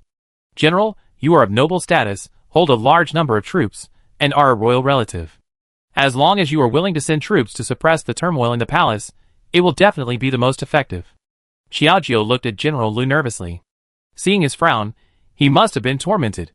General Lu's face, which was full of joy, suddenly became solemn, and people couldn't figure out the emotions he expressed for a while. After thinking for a moment, General Lu raised his head and looked at Xiao Jiao, who was full of expectations. His slightly clenched fist still showed a difficult expression. He couldn't help but mutter to himself, thinking back then, in order to prevent me from threatening his throne, the Emperor only thought of me when I was transferred to the border to guard the turmoil in the Crystal Palace. Isn't it a bit ridiculous? Although the general said nothing in these years, he still remembered the hatred in his heart. He was also a royal relative, and he should have been living a life of luxury and endured the hardships of this border. After hearing these words from General Lu, Xiao Jiao didn't know how to comfort him, but just said in a complicated way, General, I heard that your wish has always been to defend your country and protect the people. Does this also depend on the territory? This general doesn't care where to protect the people, but only cares about the ruthlessness of the royal family. After transferring this general away, he doesn't care about life or death. General Lu's emotions gradually became excited, which made people a little panic. Xiao Jiao was speechless for a while, and didn't dare to say anything rashly. However, General Lu looked at the singing and dancing scene in front of him, and his mood was inevitably complicated. Suddenly, he stood up his huge body, picked up a glass of wine on the table, and drank it all in one gulp, and his heroic spirit was fully revealed in his appearance. Xiao Jiao was slightly stunned, and didn't understand what the other party meant, but suddenly he saw General Lu speak loudly. Brothers, although the border war has caused this, the palace is now in dire straits, and it is not time for us to celebrate completely. Although there was no clear statement to send troops back to the palace for support, this statement already explained everything. Xiao Jiao couldn't help but show great joy, and hurriedly followed with gratitude. Thank you, General, for sending troops to support. Don't thank me. Just think of it as a favor from this general. After all, this time we were able to fight so smoothly, all thanks to the inspiration given by your book of military tactics. After leaving this sentence, General Lu didn't say anything more and walked around the table, and directly stood in the middle of the crowd and shouted, Deputy General, listen to my order, let everyone get ready, we will march back to Beijing tomorrow morning. At the same time, the news was passed to the palace to calm the uneasy hearts of the court officials. I really want to hear this, and the latter is horrified, damn it. General Lu has been neglected by the court for so many years, I didn't expect that he would show his true love at this time, he is really broad-minded. Looking at the Prime Minister gritting his teeth, the Queen also glared at him coldly. What's the point of you saying these words here? You can't stop him from coming back. He has hundreds of thousands of soldiers under his command. If he really fights back, all our previous plans will be in vain, and we will have to pay for it. You can think of a way. Then she was so anxious that she didn't know what to do. She only saw her chest rising and falling violently, as if someone was holding a knife close to her neck. Think about the ridiculous things he has done, poisoning the Emperor, shielding the Prince, and all kinds of assassinations of the princes and grandchildren, colluding with the Prime Minister, which crime is not a serious crime that will cost him his life. The Prime Minister was also nervous, and when he heard the Queen pressing him step by step, he couldn't help but roll his eyes at her. Queen, you should worry about the Emperor's affairs. You don't have to worry about these, I will find a way to deal with it. After saying that, he looked directly at the door. If there is nothing else, please go ahead, Queen. Faced with this order to expel guests, although the Queen was a little unhappy, she still had to rely on the Prime Minister, and the two sides were now grasshoppers on the same boat, so she could only swallow her anger and walk away. But as soon as the Queen left, the Prime Minister went to meet the Prince in person, and asked him to lead the troops to go to war. Are you crazy? You actually asked this prince to lead the troops to fight against the Emperor's uncle. Isn't that asking me to die? Listening to the Prime Minister's nonsense, the prince jumped up from his seat in shock, looking at the Prime Minister with horror, thinking he was joking with him. I know that General Liu has been leading troops in battle for nearly 10 years, and is almost invincible. As for me, although I have read military books, I have never fought in actual combat. Isn't this the same as a new soldier fighting with an old soldier, like a sheep walking into a tiger's mouth and dying? The prince was unwilling to do this no matter what he said. After calming down, he folded his arms again, sat in his seat with a sullen look on his face, pouted his mouth, and turned his head to one side, muttering, "You should find someone else to go. There are so many generals in the court. Why do you have to let this prince go?" Hearing this, the Prime Minister glared at him with regret. If you, as the prince, go to attack General Liu on the grounds that he brought troops back to the capital with the intention of rebellion, you can gain a wave of prestige at this moment. Don't you want to? The main thing is that the prince is now handling state affairs on behalf of the emperor, and he has the right to dispatch troops. The prince pondered for a moment, still feeling lingering fear. Prince, think about this matter again. After all, it's a matter of risking your life. After that, the prince didn't say much to him, and hurriedly fled this absurd place, fearing that the next second, the image would hold a knife to his neck and force him to do such a fatal thing. As the prince walked away, the Prime Minister added, "Then the prince should take the time to think about it. We don't have much time." Although the prince said he was thinking about it, the Prime Minister still deliberately spread rumors about it. There were many different opinions in the court. Some people agreed, but the Queen Mother refused to agree. Isn't this obviously letting the prince fall into the tiger's mouth? And that's his uncle, who came here to quell the rebellion. What exactly does he want to do? The Queen Mother's heart almost jumped out of her chest with anger. The close maid beside her hurriedly comforted her. "Queen Mother, don't be angry. The prince didn't say anything about this matter. Maybe someone did it on purpose, just to make us lose our composure." Although she said so, the Queen Mother's composure had already been a bit unbearable to look at. Suddenly, a hand touched the tip of her eyebrow, and she felt a throbbing in her temple. The maid next to her saw that something was wrong and hurriedly asked in panic, "Queen Mother, is your old illness coming back? I go get you some medicine." After taking the medicine, the Queen Mother's headache was slightly relieved. Looking at the palace maid next to him, who was still in shock, he had a pale and cold look on his face. He won't die at home, and it won't be a matter of 1 or 2 days. The Emperor's current situation is really worrying. Now, the Emperor is still lying on the dragon bed with a breath of air, and he may die at any time. If there is no master in this world, I am afraid that the Prime Minister will rise up at that time, and they will be even more difficult to deal with. Don't worry, but didn't the webpage say that he will choose in secret?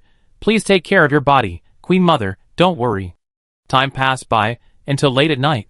Although the palace was famous, it was shrouded in darkness, revealing a gloomy atmosphere.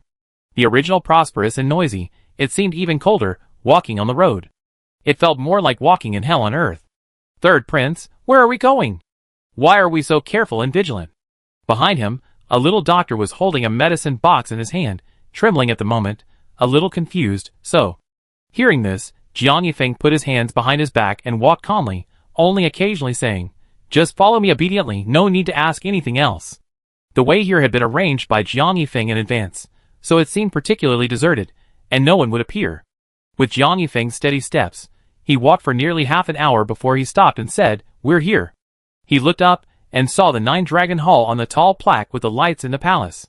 "Isn't it the Emperor's bedroom?" For a moment, Tai was a little panicked. "Your Highness, didn't the prince order? Don't let anyone get close to the Emperor's residence." "Will we?" "Shut up." Jiang Yifeng gave him a cold look. If it weren't for his excellent medical skills, he wouldn't have taken the risk to bring him to this place. Because they had made preparations in advance, the guards here had been transferred away, and Jiang Yifeng took the imperial physician directly into the room. Walking towards the room, I could vaguely hear a groan. "Come on, is there anyone who can bring me a glass of water?" Chapter 249. The imperial physician was trembling with fear, and dared not make any rash movement. Jiang Yifeng listened to these voices, and poured a glass of water from the table, but found that the water had become slightly cold. He sighed. I really didn't expect that those people would be so determined that they didn't even change the water. As he said that, he glanced at the imperial physician behind him and brought him to the emperor's bedside, and put the water in the cup to the emperor's mouth. He didn't care whether it was hot or cold. Feeling the moisture of the water, the emperor swallowed it all at once as if he had seen some gold, silver, and jewelry. Cough, cough. Perhaps he drank too quickly, and a series of violent coughs kept coming. Every cough was like a gong and drum whispering in the ear of the imperial physician, and his heart trembled. After finishing a glass of water, Jiang Yifeng took a step back and handed the remaining blank space to the imperial physician. The next step is up to you. Hearing this, the imperial physician nodded and stepped forward to gently diagnose and treat the emperor. The emperor's breath is unstable, probably because he has been poisoned by a chronic poison. The poison is difficult to remove from the lungs, so it needs to be slowly regulated by pills. The imperial physician took out a few life-saving pills he had developed, and after giving the emperor one, he said, "Take this pill once a day, and don't continue to take that kind of chronic poison, otherwise it's hard for even gods to cure it." Jiang Yifeng nodded, and looked at the imperial physician with a little more appreciation. "I really didn't misjudge you, your medical skills are as good as ever." The imperial physician felt a little embarrassed after hearing this. He looked at the emperor again with a tangled look. "We too sneaked in so secretly today. What should we do if we are discovered?" The main thing is not to be discovered, but to be afraid that the emperor will secretly complain and ignore his life. For this meaningless worry, Jiang Yifeng sneered and looked at the emperor with a warning. If the emperor still wants to live, he should not say it. Since he has already mixed into the atmosphere of a king, he can't be so stupid as to let himself die, right? As he said, he took a look at the sky outside, staring at the moon that had already topped his eyebrows, and it was almost midnight. Jiang Yifeng did not dare to neglect it, but while no one came, he quickly took the imperial physician to quietly clean up the scene and quickly left this place. The emperor lay on the dragon bed, tears unconsciously flowing from the corners of his eyes. One night just passed quietly, and no one noticed what happened today. Until the next morning, when he opened his eyes, he felt backache and subconsciously propped up his arms and sat up straight. "I couldn't help but mutter to myself, it hurt so much." But the next second, the emperor was suddenly shocked. "Wait. I can sit up by myself. Is it because of the medicine I took yesterday?" This surprising discovery made the emperor smile, and he was busy stretching his muscles, although he still felt a little sore all over. But compared to before, when he was like a puppet and couldn't control his body, it was much better. He quickly ordered happily, "Come here, undress me, and take me out for a walk." Hearing this order, Sheng Tajian rushed in quickly. Seeing that the emperor could move freely, his hands were full of joy. "Your Majesty, you can move by yourself." The emperor did not speak, but the proud look on his face really said it all. "Take me out for a walk. I haven't gotten out of bed these days. I just feel backache." It was the first time I experienced that the feeling of walking was so good. Little Li nodded quickly, and went up to help the emperor get out of bed. However, as soon as his feet landed, the emperor suddenly felt his body soften, and another huge pain surged into his heart. "Ouch, don't move." The emperor grabbed Little Li's wrist tightly, and sat on the bed again in panic. "Your Majesty, what's wrong with you? Don't scare me. It's because I haven't recovered completely. Go and ask a doctor to take a look." The emperor took a deep breath. There was nothing to hide about this matter. After all, he had been ill for so long, and there were so many family and national affairs waiting for him to deal with. The room was quiet, and the doctor was very careful in his investigation.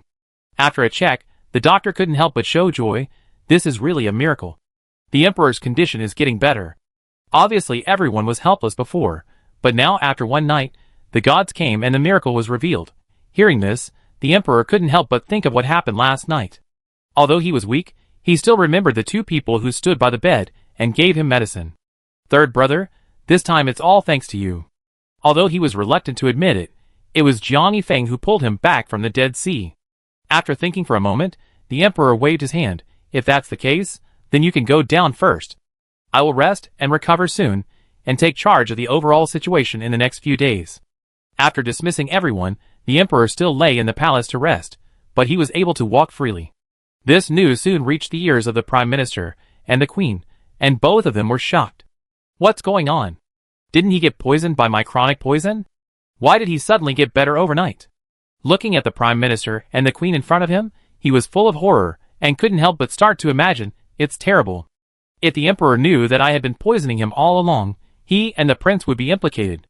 At that time, let alone helping his son to ascend the throne, even surviving would be an extremely difficult problem. After taking another look at the Prime Minister with a sullen face, the Queen lost her temper. Say something? We are in the same boat. If something happens to me, I will never let you go. The Prime Minister was already upset, and his face changed instantly. He couldn't help but glare at the Queen. You can't even do such a small thing as poisoning, and now you are threatening me? The atmosphere between the two people became tense instantly after a disagreement. Seeing that something was wrong, the Queen was a little nervous. She rolled her eyes around, still a little entangled. Now I am still cooperating with him. If we fall out now, I am afraid I can't stand it alone. After careful consideration, the Queen still swallowed her anger, put on a smile, and apologized quickly. Prime Minister, I was just anxious for a moment, and said some nonsense just now. Please don't take it to heart. Then, she lowered her eyes, pursed her lips, and said awkwardly, It's just that the Emperor is getting better now. If we investigate, we are indeed at risk of being lucky. This attitude is better than before, and the Prime Minister reluctantly relaxed.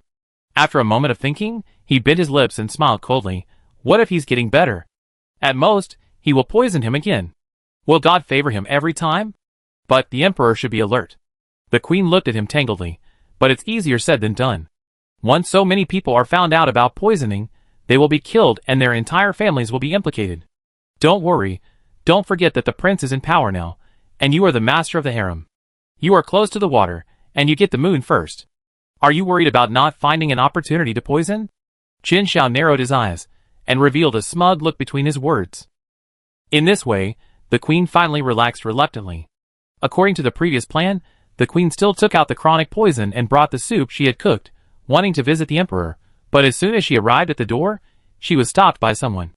I'm really sorry, Queen. The Queen Mother said that the Emperor needs to rest during his serious illness, and no one is allowed to visit. The cold words showed no mercy. The Queen was stunned and couldn't help but gritted her teeth and whispered a warning. Can you open your dog eyes and see that I am the Queen, the Emperor's pillow, and even I can't go in?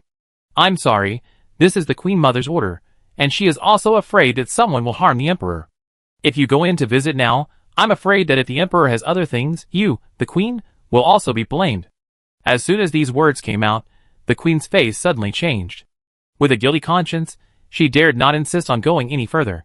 But she could only snort coldly. If you don't want to go, then don't go. After that, she turned around and left, but her heart was in turmoil. If you can't even get in, how can you talk about poisoning?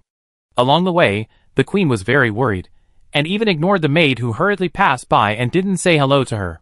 At the same time, the prince thought about sending troops, but he didn't have the tiger talisman, and he was also entangled for a while. Without the tiger talisman, we can't mobilize the Imperial Guards. What can this prince do to fight those people? The Prime Minister is clearly deliberately making things difficult for me. The more he thought about it, the angrier he got. The prince scratched his hair. His mind was full of depression. At this moment, he suddenly heard the guards report, Your Highness, General Lu's troops have arrived under the city. What should we do now? Hearing this, the prince was horrified. What? They have arrived. Hurry up and gather those people, and follow this prince out to fight. I don't know where your highness's tiger talisman is. As soon as he said this, the prince's face changed suddenly. This prince is temporarily in charge of state affairs. What do I need the Gorge Spirit Army to press in? You only recognize the tiger talisman in your mind. What are you thinking? Why don't you send troops to this prince? Although he said this, it was a bit embarrassing. We have always obeyed the tiger talisman. There must be rules, otherwise the tiger talisman will lose its meaning. But where can the prince give him the tiger talisman? Chapter 250. With the sound of the army approaching outside, the prince became a little restless, like an ant on a hot pot. What are you still standing there for? If you let them in, you will all lose your heads. The prince is the heir to the throne, so you must obey my orders. The prince was furious and suddenly pulled out the long knife on the shelf and pointed it directly at the chief guard in front of him. Looking at his hateful appearance, it really made people a little panic. The chief guard knelt down immediately, but he still repeated the previous sentence, Please show us the tiger talisman, and we will immediately send troops to suppress it. Then the prince could not hold back his temper, and he gritted his teeth and could only say, I don't need you, I still have to solve it myself. After that, the prince went directly to find his personal guards. Quickly transfer all the people I have raised, let them wear military uniforms, raise soldiers for 1,000 days, and use them for a moment. Now it's time for them to go on the field. After the order was issued, the rainstorm warning person quickly rushed out and was ready to face the challenge head-on. The prince stood on a high building, looking at General Lu, who was already approaching the city. They couldn't help but sneer. "Uncle, you rely on your strong army and horses to rebel and want to counterattack the capital. This prince advises you to surrender before I can spare your life." The prince said it with great momentum, but General Lu heard it as a mockery of himself, and couldn't help but sneer. "Your Highness, who gave you such courage?" He turned and looked at the millions of soldiers he lived in. "First of all, this general came back to quell the chaos in the palace. Besides, with your small number of troops, how can you fight against hundreds of thousands of people?" The more he spoke, the more ironic it felt. The prince had a face full of anger, and at this moment, he gnashed his teeth. If this prince had not obtained the tiger talisman, how could you be so arrogant? As soon as he heard this, General Lu couldn't help but have a subtle thought. If you didn't get the tiger talisman, how could these people obey your orders? This question made the prince speechless, and he said angrily with a sleepless face, "What does it have to do with you? You traitor are talking a lot when you are about to die, so hurry up and prepare to die." After saying this, he suddenly raised his arm and shouted directly, "All soldiers, listen to my orders. If they dare to take a step rashly, I will kill them directly. This imperial city is easy to defend and difficult to attack, so although the prince is at a disadvantage in terms of numbers, he has a solid advantage in terms of terrain." Hearing this, General Lu chuckled. The prince is really young, but it's a pity that he has miscalculated. Then, he suddenly took out a token from his waist and shouted loudly, "The imperial guards in the imperial city, listen to my order. The tiger talisman given by the Queen Mother is here. Kneel down." The deep voice swept the sky, like the dust in the air, but it was so powerful that it made people's hearts surge. Everyone couldn't help but reveal a trembling light. A group of people looked closely, and knelt down quickly, except for those phantom soldiers raised by the prince. "What? The tiger talisman is actually here with you. It's so thick that she actually gave it to you." The prince's pupils widened, and he couldn't believe what he saw. Seeing his surprised face, General Lu teased, "The imperial guards have all knelt down, so what is the identity of the group of people standing behind the prince, who are fighting side by side with you?" "They are." The prince was speechless for a moment. Was he going to say that these were his own private soldiers? In the palace, the most taboo thing was to raise private soldiers. Wouldn't that be like writing the words treason on one's face? But General Lu explained the unspoken words. "Don't think that wearing the uniforms of the Imperial Guards makes you an Imperial Guard. I have heard that His Royal Highness the Prince has a place to raise private soldiers in Nanjhuang, the capital. It seems that this is true." As soon as the words fell, the Imperial Guards cast their suspicious eyes on the prince. Before he had time to think about it, he heard General Lu continue to speak. "This general is ordered by the Queen Mother to lead troops back to the capital to quell the rebellion. Now I have the tiger talisman in my hand. The prince has raised private soldiers to resist the general's progress, which is a crime of treason. The Imperial Guards of the Imperial City, listen to my order, arrest the prince." These powerful words fell clearly into the ears of everyone present. After looking around, the guards stood up one by one. For them, the tiger talisman is destiny. The prince saw that the situation was not good. Holding the long sword in his hand, he couldn't help swallowing his saliva, and was frightened. "Don't do anything stupid. I am the future king of the prince. Don't you all want to live?" Although he said so, it was a meaningless threat to them. "Capture the prince." The commander of the Imperial Guards changed his expression and gave an order. Everyone rushed in. Those who were protecting the prince and the Imperial Guards fought against each other. However, due to the huge difference in numbers, casualties soon spread all over the place. The prince tried to escape, but the commander of the Imperial Guards flew over, kicked him to the ground, and held his hands. "The prince has been captured alive. Open the city gate and welcome General Lu." Another order was given, and the gate was opened. General Lu led a mighty team and rushed in. The captured prince was also brought to General Lu. "General Lu, you have a tiger talisman on you. How should His Royal Highness deal with the prince?" Hearing this, General Lu looked at the prince with a disdainful look and said coldly, "The prince intends to rebel. Put him in the sky prison first, and make a decision after the war is over." The news that the prince was captured spread among the ministers in an instant, especially the queen, who was his biological mother, could no longer sit still. What? The prince was arrested as a traitor. Although it has always been known that the prince secretly raised a large number of soldiers, if the prince's crime is really confirmed, I am afraid that he will be doomed. With a panic in her heart, The queen could not sit still at all and rushed directly to the Kowloon store. "All of you get out of my way, I have something to ask the emperor." The guards outside were frantically trying to stop the queen, and both sides wanted to fight each other directly. The emperor inside was taking a nap, and when he heard the sharp noise, he couldn't help but frown. "Who is outside? So noisy." "Your Majesty, it's me. Our son has been arrested. Please let me in." The queen screamed at the top of her voice, and the guards couldn't stop her. When it comes to things related to the prince, the emperor couldn't help but frown, and hurriedly scolded, "Hurry up and let the queen in. Why do you want to stop her?" With the emperor's order, others dared not to stop them, and had to let the queen in. As soon as she entered the door, she slid down to her knees in front of the emperor, hugged her legs tightly, and began to cry in panic. "Your Majesty, please save the prince." "What happened? Tell me slowly." The queen's face was full of tears, and the emperor still didn't realize what the queen had done to him, and even felt a little distressed. Hearing this, the queen said, "Nonsense, it was General Liu. I heard that there was a civil strife in the palace, so I took the border soldiers into the palace, and they were trying to usurp the throne. The prince tried to stop him, but he was convicted of treason and imprisoned. Your Majesty, you must make the decision for the prince. This ability to reverse right and wrong, I'm afraid General Liu would call him an expert."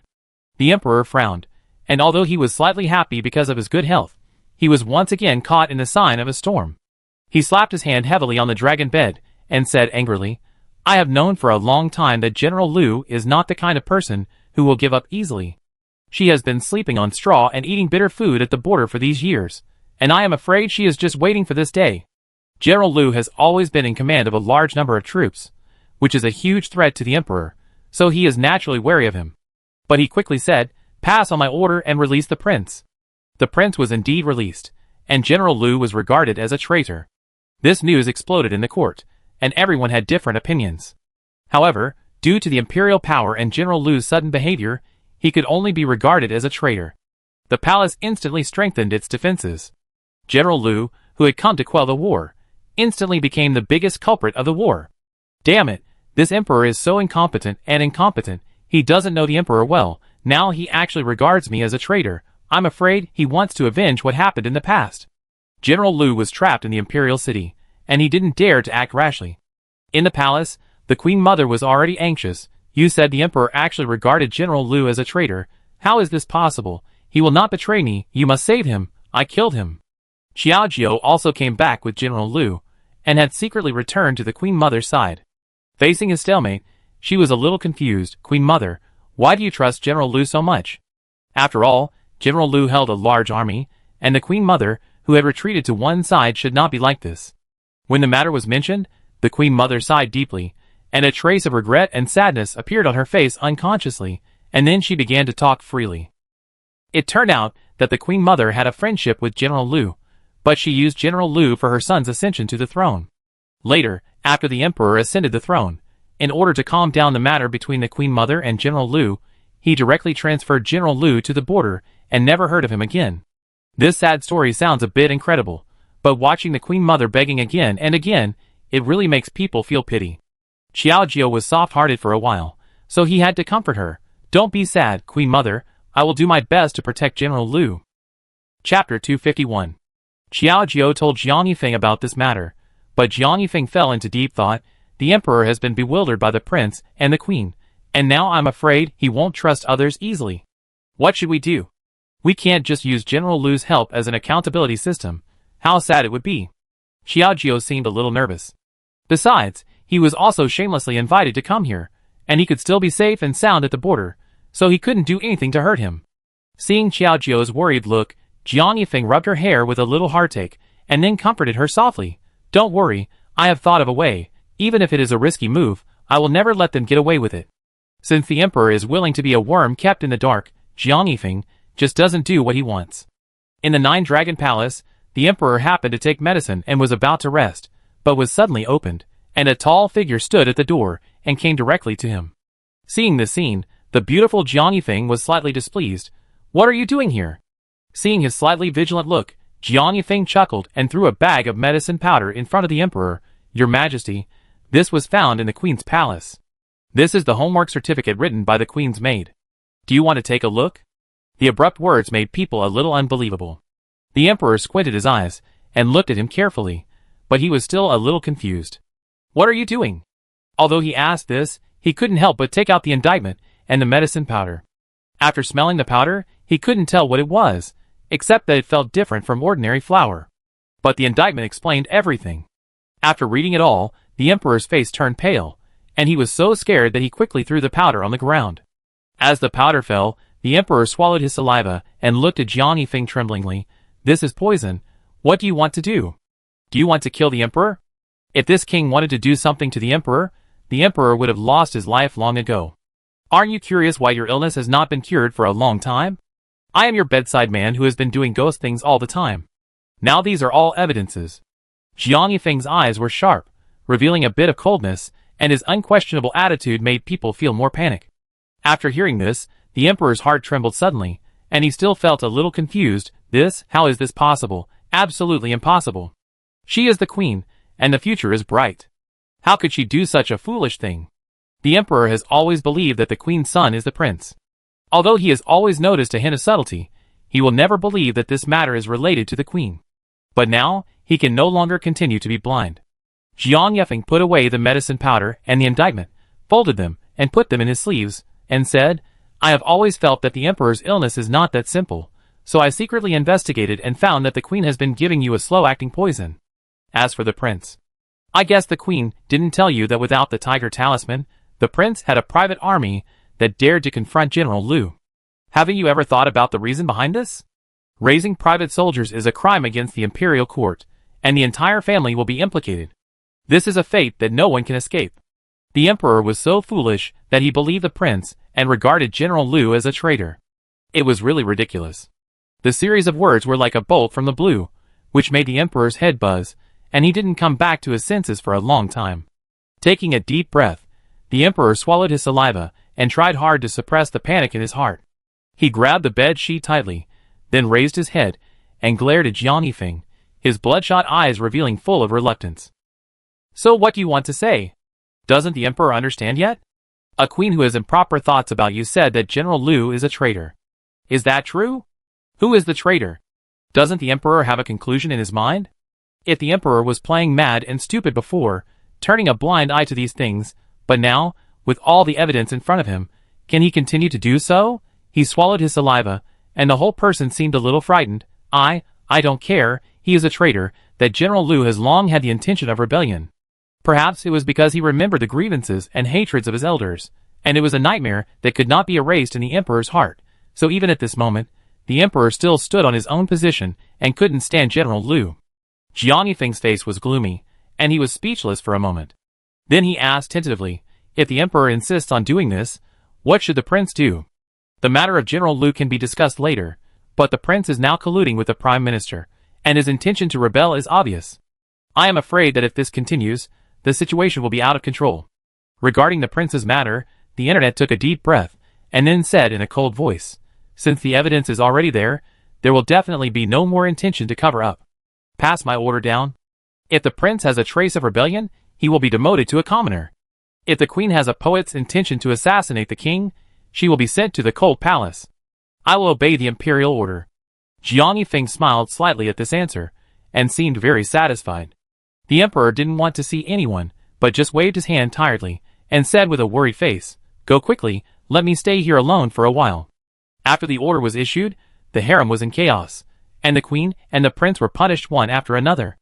Inside the cold palace, the queen grabbed the prime minister standing at the door, and pleaded with a miserable face, "Prime Minister, we are in the same boat, please save us, I don't want to stay here forever." Hearing this, the prime minister glared at her coldly, and waved his sleeves. "Enough. The reason for the failure this time is not because you are too reckless, otherwise how could you end up in such a situation?" He took a deep breath, and the image also looked a little anxious. Could it be that he was worried that the queen would reveal his affairs? The prime minister would never come to this place, and make himself unhappy. Facing the prime minister's indifference, the queen couldn't help but frown, and a trace of viciousness flashed in her eyes. "What do you mean? You know how to turn your face and disown people now. Do you believe that I will go to the emperor to complain about you directly? At worst, none of us will have a good life. So, your majesty, don't you plan to let your son live a good life among the common people?" The prime minister came prepared this time, and naturally, he was not afraid of the queen's threats. On the contrary, the subtle tone made people feel more panic. What do you mean? Are you willing to help the prince? The queen's eyes lit up, and she was overjoyed. Her round pupils looked at the prime minister with expectation, but she did not dare to relax. The prime minister nodded and sighed deeply. Now that the prince is living among the people, he can secretly support and build his own power, so I will spend a lot of effort on him. Shouldn't the queen also share some of the burden with me? As he said this, the prime minister lowered his eyes, narrowed his eyes slightly, and looked at the queen with a covetous look, the meaning of which was too obvious. The queen was not a fool. At this moment, she gritted her teeth slightly, and finally nodded with a stiff upper lip. I understand. Since you have said so much, I will take all the responsibilities, and will never implicate you. Please remember what you said, Prime Minister. After that, he took a deep breath. Looking at the free scene outside the door, he didn't say anything more, just waved his hand. Please don't communicate too much with this sinful woman, so as not to cause trouble, and leave quickly. The queen did not explain the prime minister's actions, and indeed pushed all the responsibilities onto herself. After being banished to the cold palace, the prince was also exiled to the people on the same day. As for General Liu, the emperor still could not choose to accept her, and was determined not to let her enter the palace to be rewarded. Just let him return to the border and continue to guard. All the things were settled, the emperor's body was completely recovered, and he returned to the throne. Long live the emperor! The deep voices of the civil and military officials in the court rang out again, and the lingering sound was really pleasant to the ears. The emperor nodded with satisfaction, and then his eyes fell on Jiang Yifeng and Xiao Jiao and others. This time, it's thanks to you guys, and then choose from them to solve this palace crisis. Although he was reluctant to ban them, they were meritorious ministers after all. If he turned a blind eye, I'm afraid they would all be stars. Who would be willing to be loyal to the court in the future? Your Majesty, you are too kind. As a minister, this is what I should do, Jiang Yifeng said modestly, without mentioning the emperor's previous behavior. Okay, the third brother, you have to pay me 10,000 taels of gold. As for the third princess, I will make you a first-class imperial lady, superior to all other ladies. This honor is not available to all women. Even the prime minister's wife has to give her 3 points of courtesy. Hearing this, Xiao Jiao accepted all the offers and bowed slightly to thank him. Thank you, Your Majesty. But just when the award was given and everyone was having fun, they suddenly heard a panicked voice rushing directly to the hall. Father, please let my mother go. She is really wronged. It must be these people who did it. The seventh princess held up her skirt and ran to the hall in panic. Everyone's eyes were instantly attracted to her. As for the seventh princess, she wanted to rush to the side of the dragon throne, but was stopped by the eunuchs and guards. Princess, calm down. That is not a place you can go. Chapter 252. Let me in, father. Please listen to me. The seventh princess cried out, and she was already a lovable person. Now she made people feel pity for her. It was a pity that the person she was begging for mercy was the queen who intended to poison the emperor, and the queen who intended to help the prince to rebel. Such a person was really hard to love. The emperor frowned slightly. How long are you going to mess around? The queen and the prince committed such a serious crime, and it was considered merciful that they did not implicate you. Are you going to go even further? The thunderous rebuke vented the anger that the emperor had suppressed for a long time directly on the seventh princess. It was the first time that the seventh princess suffered such a great blow. Her pupils trembled, and she swallowed slowly. I didn't. I just think they were wronged. Please, father, look carefully. Enough, there is solid evidence for this matter. There is nothing to investigate. I see that you have reached the age of marriage, and it just so happens that the southern kingdom is seeking peace. To show your sincerity, why don't you marry on behalf of them? The seventh princess was stunned when the words fell. She collapsed to the ground, and she was in a daze, as if she was hit on the head. She didn't come back to her senses for a long time. What marriage? Father, didn't you say that you would not let me go to marry my beloved daughter? If nothing unexpected happens, I'm afraid I will never be able to return here in my life. If I suffer any grievances, I will have more suffering in the future. How many princesses have this nightmare? The seventh princess is no exception. She shook her head at this moment. Thinking of pleading for others, but not expecting to put half of your own foot in the coffin first, naturally you will not be happy. After thinking about it, the seventh princess knelt down in a proper manner, straightened her body, and kept begging for mercy. I know I was wrong. Please don't do this to me. I don't want to marry far away. I don't want to marry. As she spoke, the seventh princess kowtowed. I was already broken, blood flowed down my cheek, it was really a bit unbearable to look at. Faced with such a situation, no one dared to say anything sympathetic. After all, it was only a matter of time. The Prime Minister looked at her coldly, and couldn't help but reveal a contemptuous smile. This idiot, at this critical moment, he actually fell into the trap. If the Emperor hadn't found evidence that the 7th Princess was in cahoots with him, how could the 7th Princess be spared? Now it's good that she has run into the gun herself, which can only be said to be extremely stupid.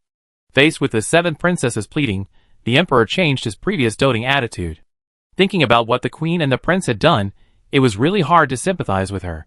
He took a deep breath, closed his eyes slightly, and said sternly, "This matter has been decided. It is not wrong for you to marry far away to be the crown princess." After that, he glanced at the eunuch next to him. "Why are you still standing there? Take the princess away quickly, and let her prepare for the new things. I will discuss with the South Country and choose an auspicious day." After this matter was finalized, the 7th Princess could not rest for a day in the palace. She cried, made a scene, hanged herself, and committed suicide by hunger strike. Everything came out thoroughly. The Emperor could not bear this situation, and could only hand this difficult person over to the Queen Mother. The Emperor is quite good at making trouble for me. The 7th Princess has been used to being brought up by the Queen since she was a child. She is playful and willful. Who can control her now? With a slight sigh, the Queen Mother looked at Xiaojiu next to her, and suddenly thought of something. "3rd Princess, you have always been the smartest and most thoughtful. How about you take an etiquette nanny to discipline her properly?" Xiaojiu shuddered slightly when he was suddenly called out. He was really helpless. As for the 7th Princess, if I were to go, it would probably be a mess again.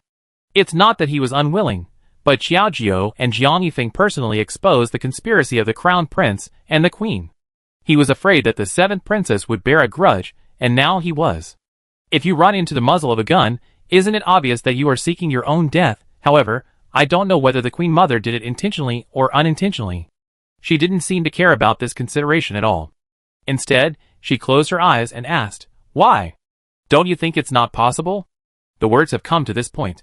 No matter how unwilling Xiaojiu is, he can only bite the bullet and shake his head at this moment. No, how is it possible? The Queen Mother rewarded Xiaojiu with a etiquette nanny, and Xiaojiu took her to the residence of the 7th Princess. As soon as he stepped into the door, he heard a sharp cry coming towards him. "All of you trash! Get out! This princess doesn't want to go to the marriage, and doesn't want to see you." The thunderous voice really made people feel panic. Xiaojiu silently wiped a cold sweat on his forehead, and sighed helplessly. "This 7th Princess is so willful and capricious, I'm afraid we can't teach her in the usual way."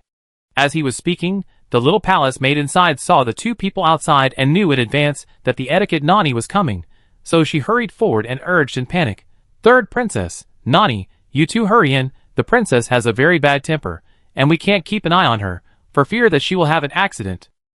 If something unexpected happened, it would be these insignificant maids who would be killed." The 2 did not dare to neglect it, and followed the sound directly into the house. When they pushed the door open, they saw that it was in a mess, like a battlefield that had experienced a world war. It was really messy and unbearable to look at. This princess is really too unbecoming. How can she do such an indecent thing when she is of noble status? The nanny was a little unhappy, and took 2 steps forward. It happened that a bottle flew out. The nanny looked horrified. Because of her old age, she was frightened for a while, and didn't know what to do. Xiaojiu was quick-witted and quickly grabbed the nanny's arm, and pushed her aside, so she was spared. Only when they heard the sound of something breaking, the 2 people breathed a sigh of relief. At this time, the 7th Princess, who was still throwing things around and getting angry, had already seen the 2 people coming towards her. Especially Xiaojiu, who couldn't help but frown. "You bitch, you dare to come here? Do you want to apologize to me?" Although I don't know where he got this special train of thought, Xiaojiu really didn't intend to come here to apologize. With a good etiquette attitude, Xiaojiu simply explained, "This princess is under the order of the Queen Mother, and specially brought the etiquette nanny to train the princess in preparation for her marriage." After saying that, she glanced at the nanny next to her, and the other party also introduced herself. Seeing the 2 people singing the same tune, the 7th Princess was already annoyed, and now she was even more impatient. "Hee, if it weren't for you, how could this princess fall to this point? You still want to bring a nanny to humiliate me? You can dream.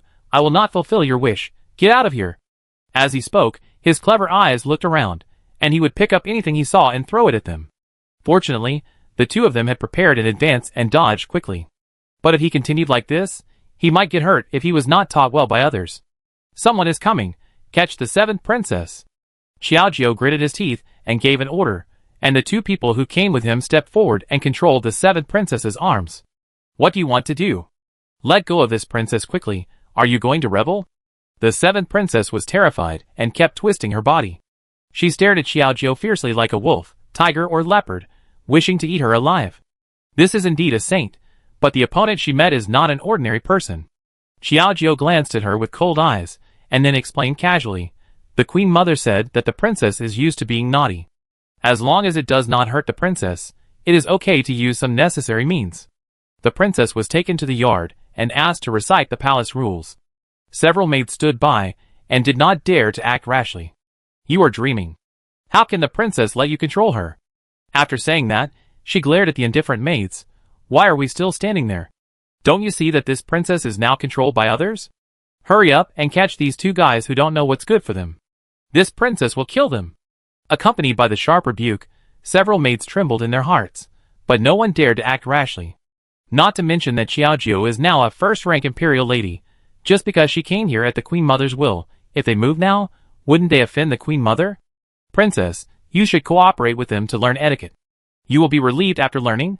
For the seventh princess, who grew up in the palace, learning palace rules and etiquette is not difficult. It just depends on whether she is willing to work hard. You bunch of rubbish. The seventh princess was so angry that she couldn't find a place to vent for a long time. Xiaojiu was too lazy to talk nonsense with him, and just said, Seventh princess, from now on, if you don't listen well, you will have to drink a whole cup of tea until you complete the task with satisfaction. After drinking more than 10 cups in a row, the princess felt bloated and even felt disgusted when she saw the tea. Okay, I won't drink these things, can't I recite them? When another cup of water came towards her, the seventh princess chose to compromise, and could only bite her teeth and obey the palace rules little by little. In the following time, she was like a puppet at the mercy of others. Until the day of the marriage, the princess put on a red dress and was sent to the sedan chair, and everything was finally declared over. Seeing the Queen Mother watching the seventh princess go away, Xiaojiu couldn't help but sigh. I guess the Queen Mother still likes the seventh princess very much. Although the seventh princess is very willful, if nothing unexpected happens, her cleverness and cuteness are also very unique in the palace. Hearing this, the Queen Mother chuckled and did not answer, but abruptly asked, Would you consider staying by my side and working for me in the future? Chapter 253. Xiaojiu hadn't reacted yet, but he looked at the Queen Mother with expectation, which was even more filled with a strange light under the twinkling stars. After a moment of daze, Xiaojiu quickly retreated 2 steps, respectfully clasped his fists, and shook his head, saying, Queen Mother, although Xiaojiu really wants to stay by your side, he is a member of the third prince's mansion after all, please understand. Hearing this, the Queen Mother frowned slightly, obviously a little unhappy. Does staying by my side affect the love between you and your wife? If it weren't for Xiaojiu's talent and wisdom, the Queen Mother would not like her so much. But it's rare to want to promote someone, but meet with a scene of rejection, the Queen Mother can't save face. This made people feel a little overwhelmed. Xiaojiu pulled the corner of her mouth awkwardly. Queen Mother, I stayed by your side before because the imperial palace was in chaos. Now everything is settled, and it is not in accordance with the rules for me to stay here. After all, she is not a female official, and staying by the Queen Mother's side is bound to be gossiped. What's more, Xiaojiu is now a first-class imperial lady, the highest honor for a woman, which is even more inappropriate.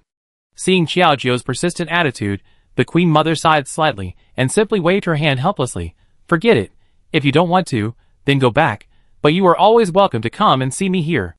Xiaojiu didn't say much to the Queen Mother. After a few simple greetings, she returned directly to the third prince's mansion after the seventh princess was married. The hat fell to the ground, and 1 foot stepped into the third prince's mansion.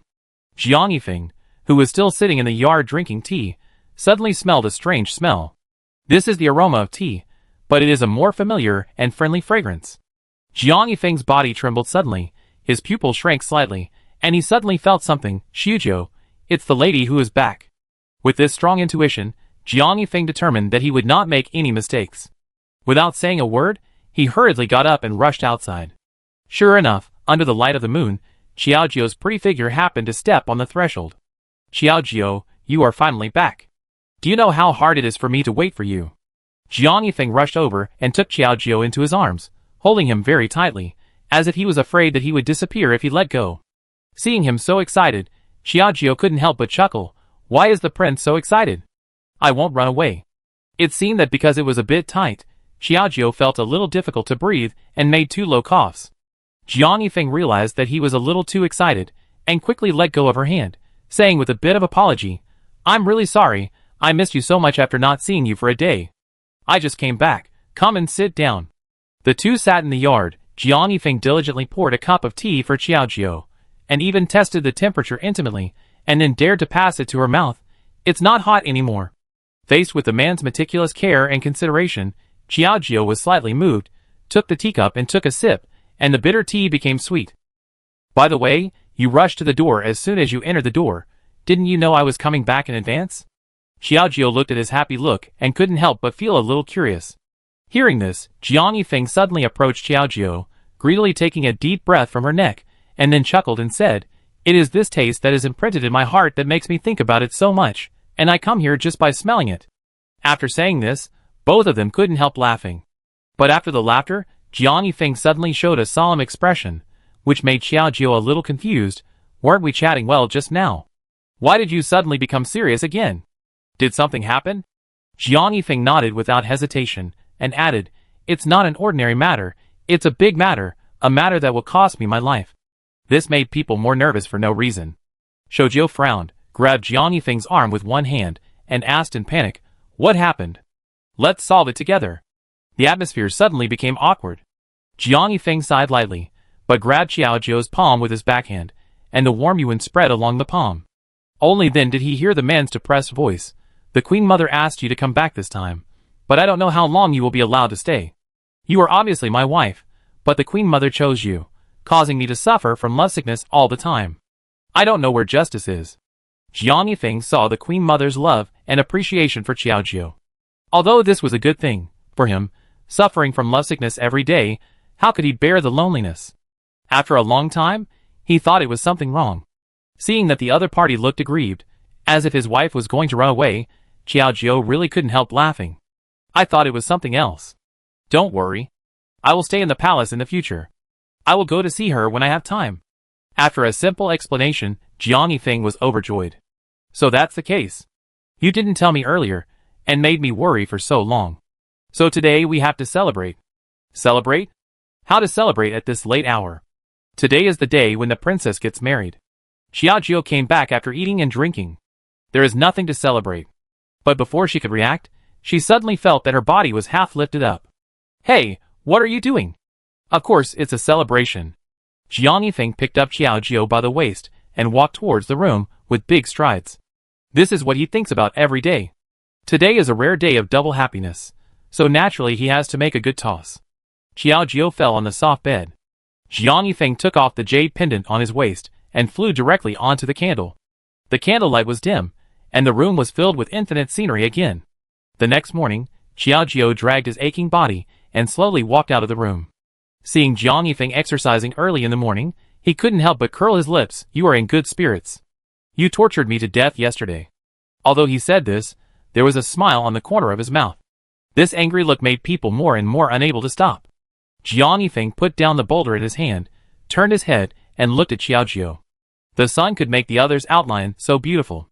Jiang Yifeng swallowed his saliva and said embarrassedly, Yesterday, I felt that I didn't perform well, so I want to exercise today and fight again tomorrow. There were some shy words that were not evasive, and he was so surprised that he could say them. Qiao Jiao's face suddenly turned red, and he was speechless for a moment. He just rolled his eyes at her shyly and whispered, You are shameless.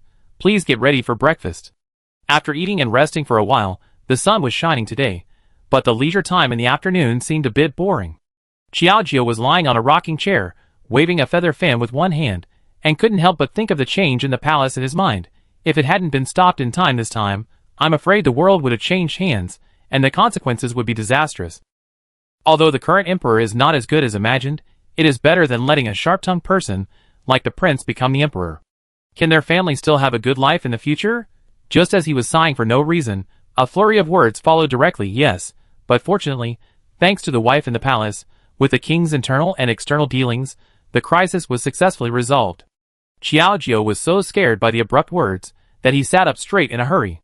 He turned his head and saw the other person's smiling face, and then he breathed a sigh of relief. You scared me to death.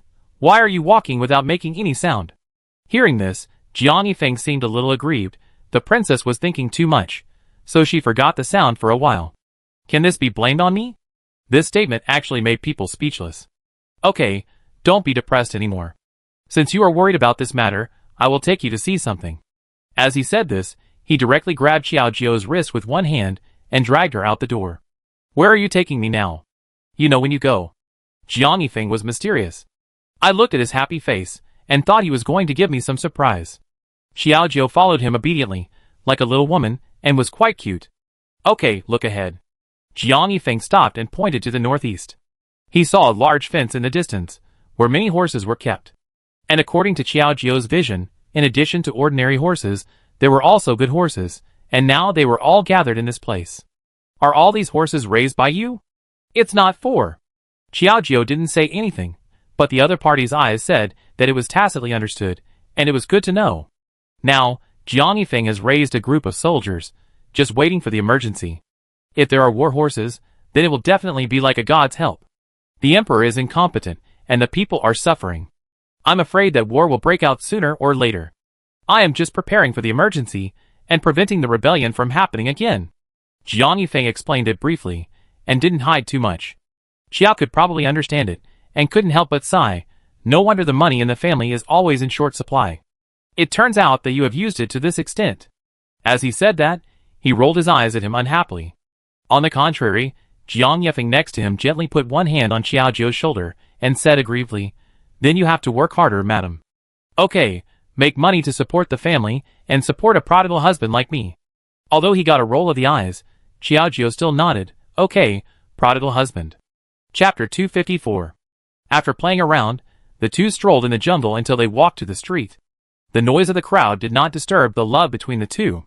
But just as the two were talking and laughing, an old fortune teller suddenly came from behind, grabbed Xiaojiu's sleeve with one hand, and hurriedly urged, Madam, do you want to tell a fortune? This is very effective. Hearing this, Xiaojiu stopped and looked back with Jiang Yifeng. An old man in a gown, holding a fortune-telling banner in his hand, looked quite realistic, but Xiaojiu never believed in these fictitious things, so he shook his head politely. Thank you, old man, let's forget it. Some things, whether good or bad, good things can't run away, and bad things can't escape.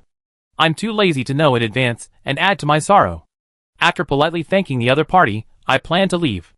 Pointing at the old man, he refused to give up and pulled Xiaojiu's sleeve without letting go. Madam, I think your face is black. It's not a good thing. You must tell me your fortune. The other party was so persistent and pestering that it was really helpless. Especially after saying such nonsense, it seemed like a curse. Xiaojiu couldn't help but frown.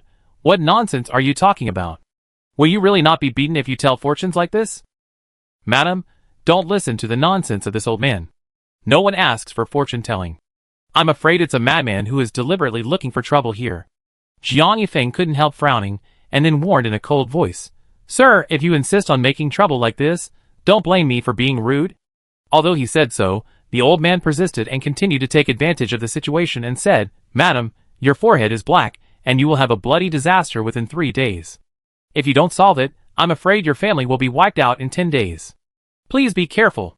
This guy is not only stubborn, but also adding fuel to the fire, getting worse and worse. Xiaojiu was silent for a moment, looking at him like an idiot. Old man, I have no grudges against you in the past or today. Why do you curse me so viciously? Isn't it a bit unreasonable? With a bit of displeasure, maybe he is just an ordinary citizen.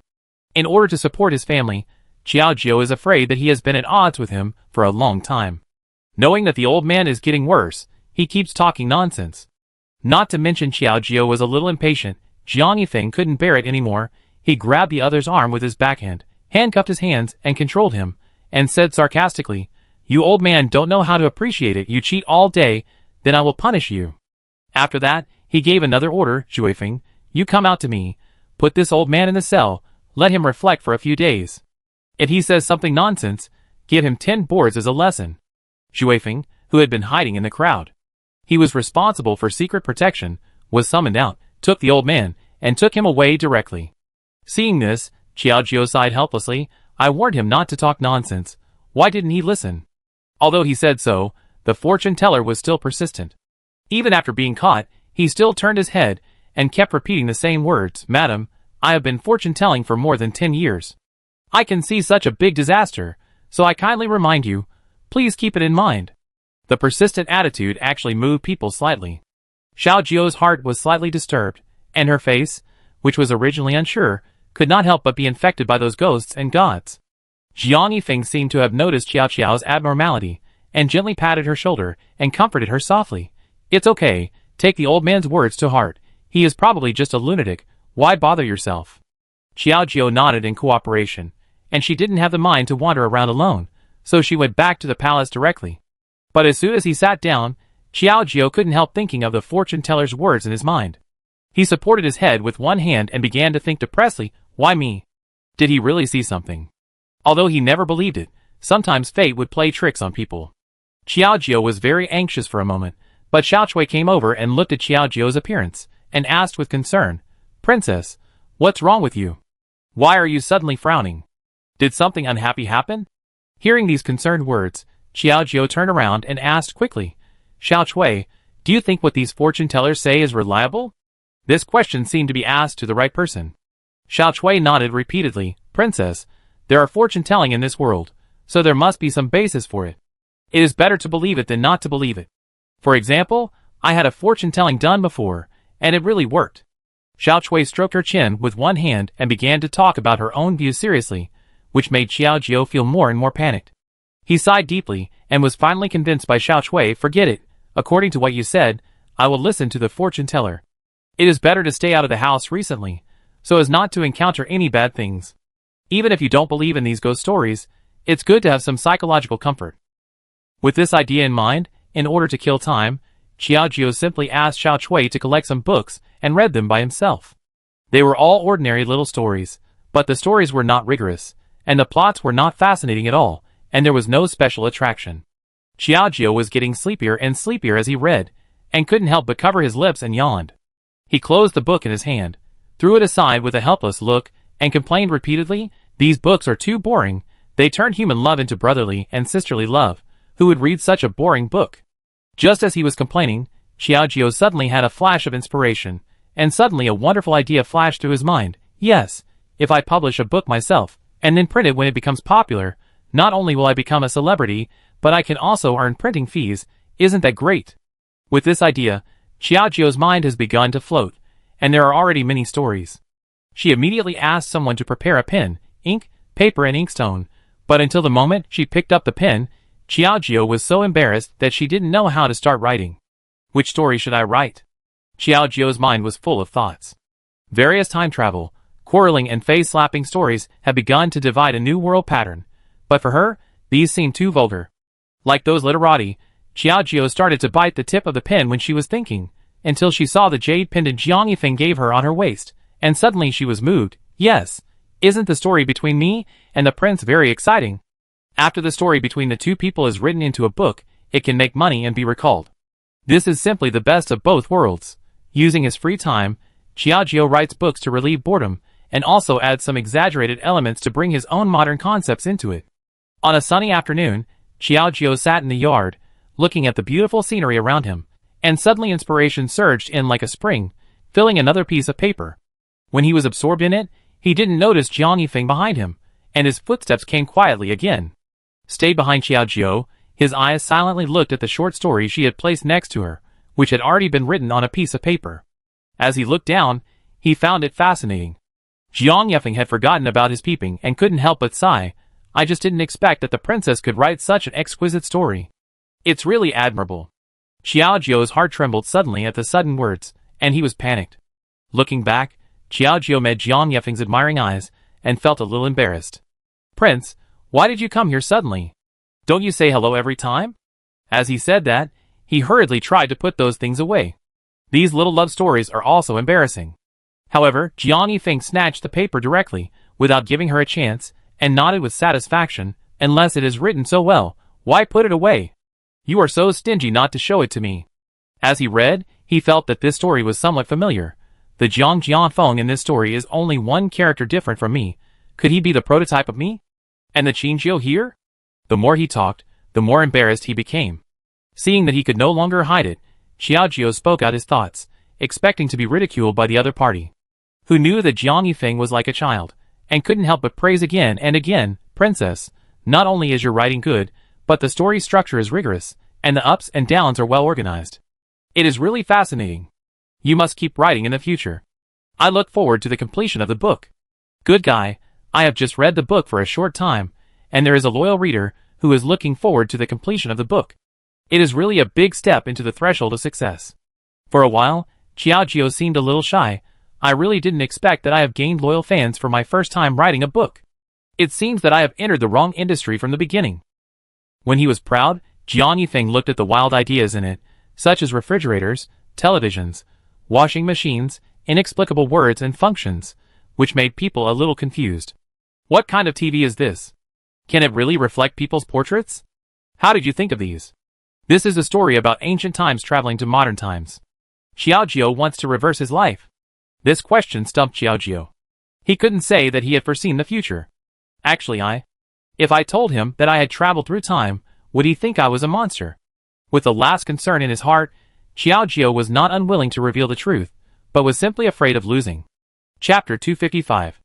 Looking at Xiaojiu's tangled face, Jiang Yifeng also understood in his heart, just patted her shoulder gently, and comforted her softly. Okay, if you don't want to say it, don't say it. Such an answer was obviously unexpected. Xiaojiu was a little surprised, and looked up at him with trembling eyes.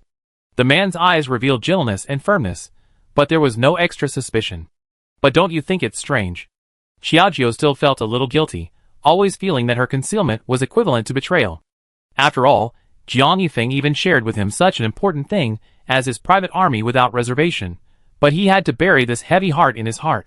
Well, it's a good thing that the princess is well informed and smart, so why should I be suspicious? Jiang Yifeng gently put his arm around Xiaojiu's waist, looked at the setting sun in the distance, and then smiled again. Why don't we go out for a walk? Giving him a way out, Xiaojiu had to nod his head in cooperation, but he couldn't get over the hurdle in his heart. 2 days later, the two of them were very tacit, and didn't mention those strange and bizarre origins. After Xiaojiu finished the book, he went directly to find someone to print and publish it, and also went to find a storyteller. After such a series of sales techniques, coupled with a fascinating emotional story, the book suddenly became popular, and sold well among the crowd. Princess, this is the reward you got for this book. I don't know which batch it was, but the income brought by this book is quite considerable. Xiaojiu looked at the box of silver in front of him, and couldn't help but smile joyfully. Not bad, not bad, it seems that I still have the talent to publish a book. Yes, Princess, your story is novel and strange, with many changes, which is many times better than those inferior books outside.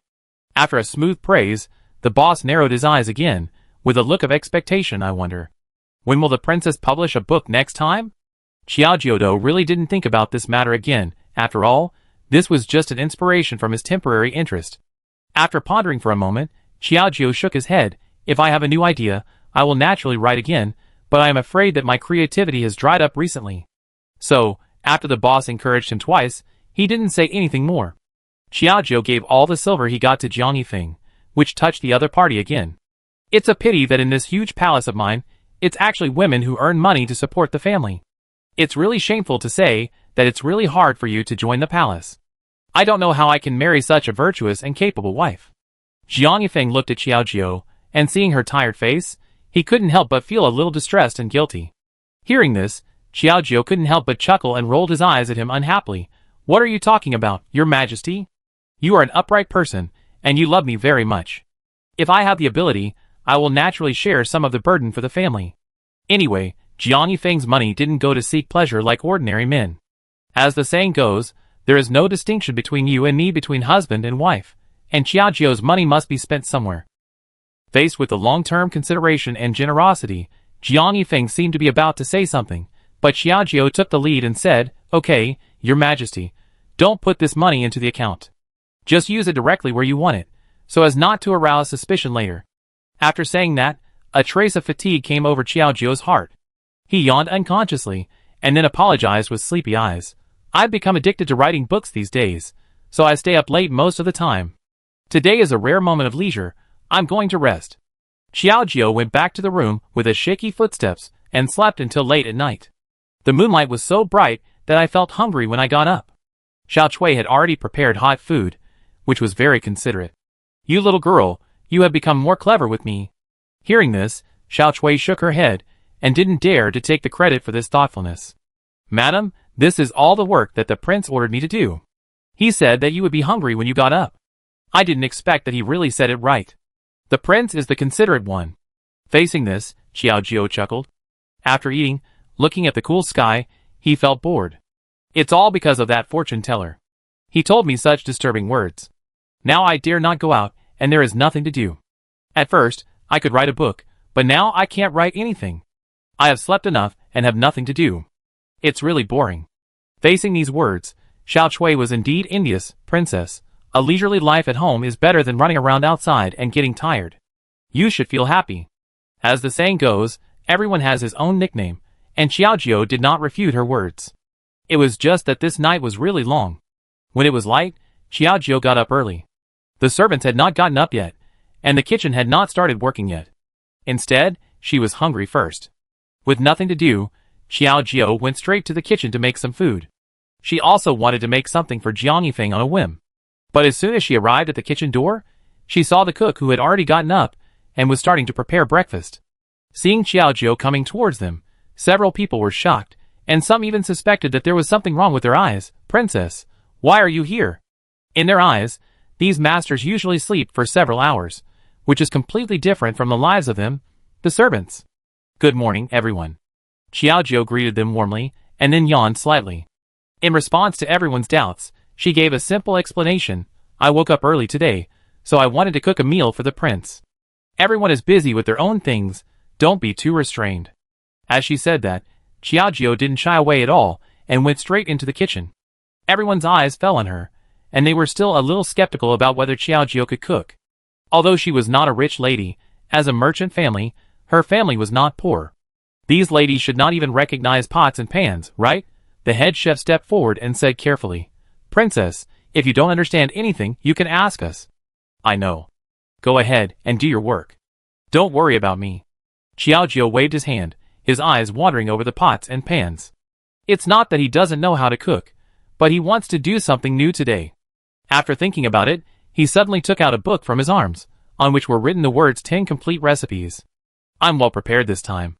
Anyway, I'm so idle recently, so it's not a bad idea to study some food. Over and over again, there are only a few dishes in the palace, and it's time to do something new." According to the instructions on the recipe, Xiao Jiao prepared the ingredients little by little, and heated the oil in the wok. His movements were so skillful that others couldn't help but marvel. Fortunately, the palace has everything you need, and almost all the seasonings and dishes you want are available. Others are busy preparing food for others, but their eyes fall on Xiao Jiao's busy figure from time to time. It was this pretty and slender figure, with a bit of strong flexibility, that made people feel like a fairy in the kitchen. An hour later, Xiao Jiao opened the lid of the pot of chicken soup he had made, and a strong aroma hit his nose, lingering in the kitchen as if he had reached the realm of gluttony. "It smells so good, it seems that this time it was very successful, worthy of me." Xiao Jiao took a big breath, although it was a little hot. The fragrant aroma was enough to cover up all the shortcomings. Others couldn't help but marvel. "I really didn't expect that the princess had such a wonderful skill. It's really admirable."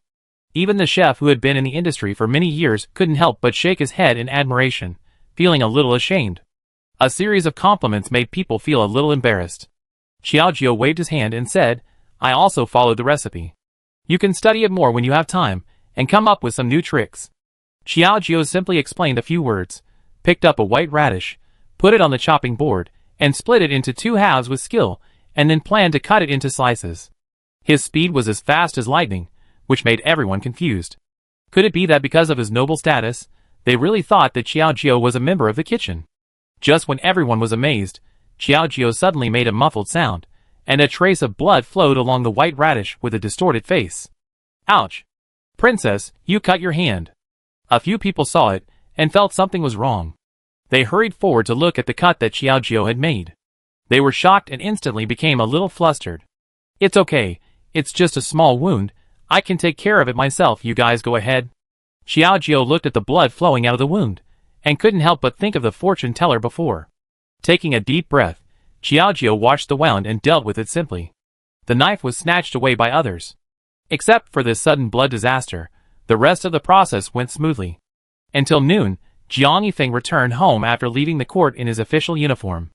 Even if he didn't receive Xiaojiu's pull, he smelled the smell and went straight to the stone table in the yard. The table was full of rich delicacies, which really made people salivate. Haha, did you change the chef today? Jiang Yifeng couldn't help but sigh.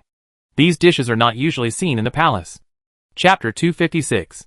Just as the words of praise fell, Xiaojiu's sarcastic voice rushed towards him. You are very clever, you found this. Accompanied by the lively voice, Jiang Yifeng suddenly turned his head, and Xiaojiu's pretty appearance appeared in front of him. Now it's good, beauty and food are here. It's really a gift from God. Is all this arranged by the princess today? I don't know where the chef was found, but the dishes he made looked delicious.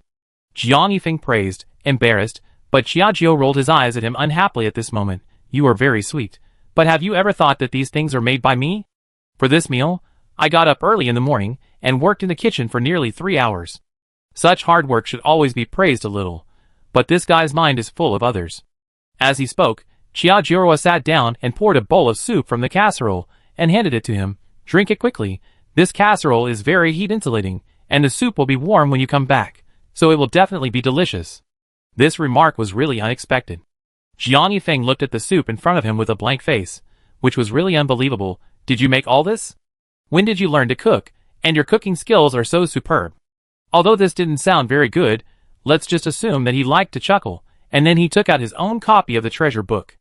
Look, this recipe has a complete style, and the teaching content is very detailed. I made all of them according to it. I didn't expect it to succeed in one try. It seems that I am quite talented. Xiaojiu couldn't help laughing, and felt like a genius. Faced with this narcissistic behavior, Jiang Yifeng couldn't help but chuckle twice. But when he wanted to say something, his eyes suddenly fell on her hand. The scabbed wound was really shocking. What happened to your hand? How did it get hurt suddenly? Jiang Yifeng grabbed Xiaojiu's wrist and dragged her in front of him. Remember looking at the wound? The more I looked at it, the more I felt it was a bit hard to accept, and I wished that the knife had touched my hand. Facing the other party's nervous state, Xiaojiu didn't want to make him worry, and tried to struggle to withdraw his hand, muttering, Well, it's nothing serious, I just accidentally cut my hand when cutting vegetables.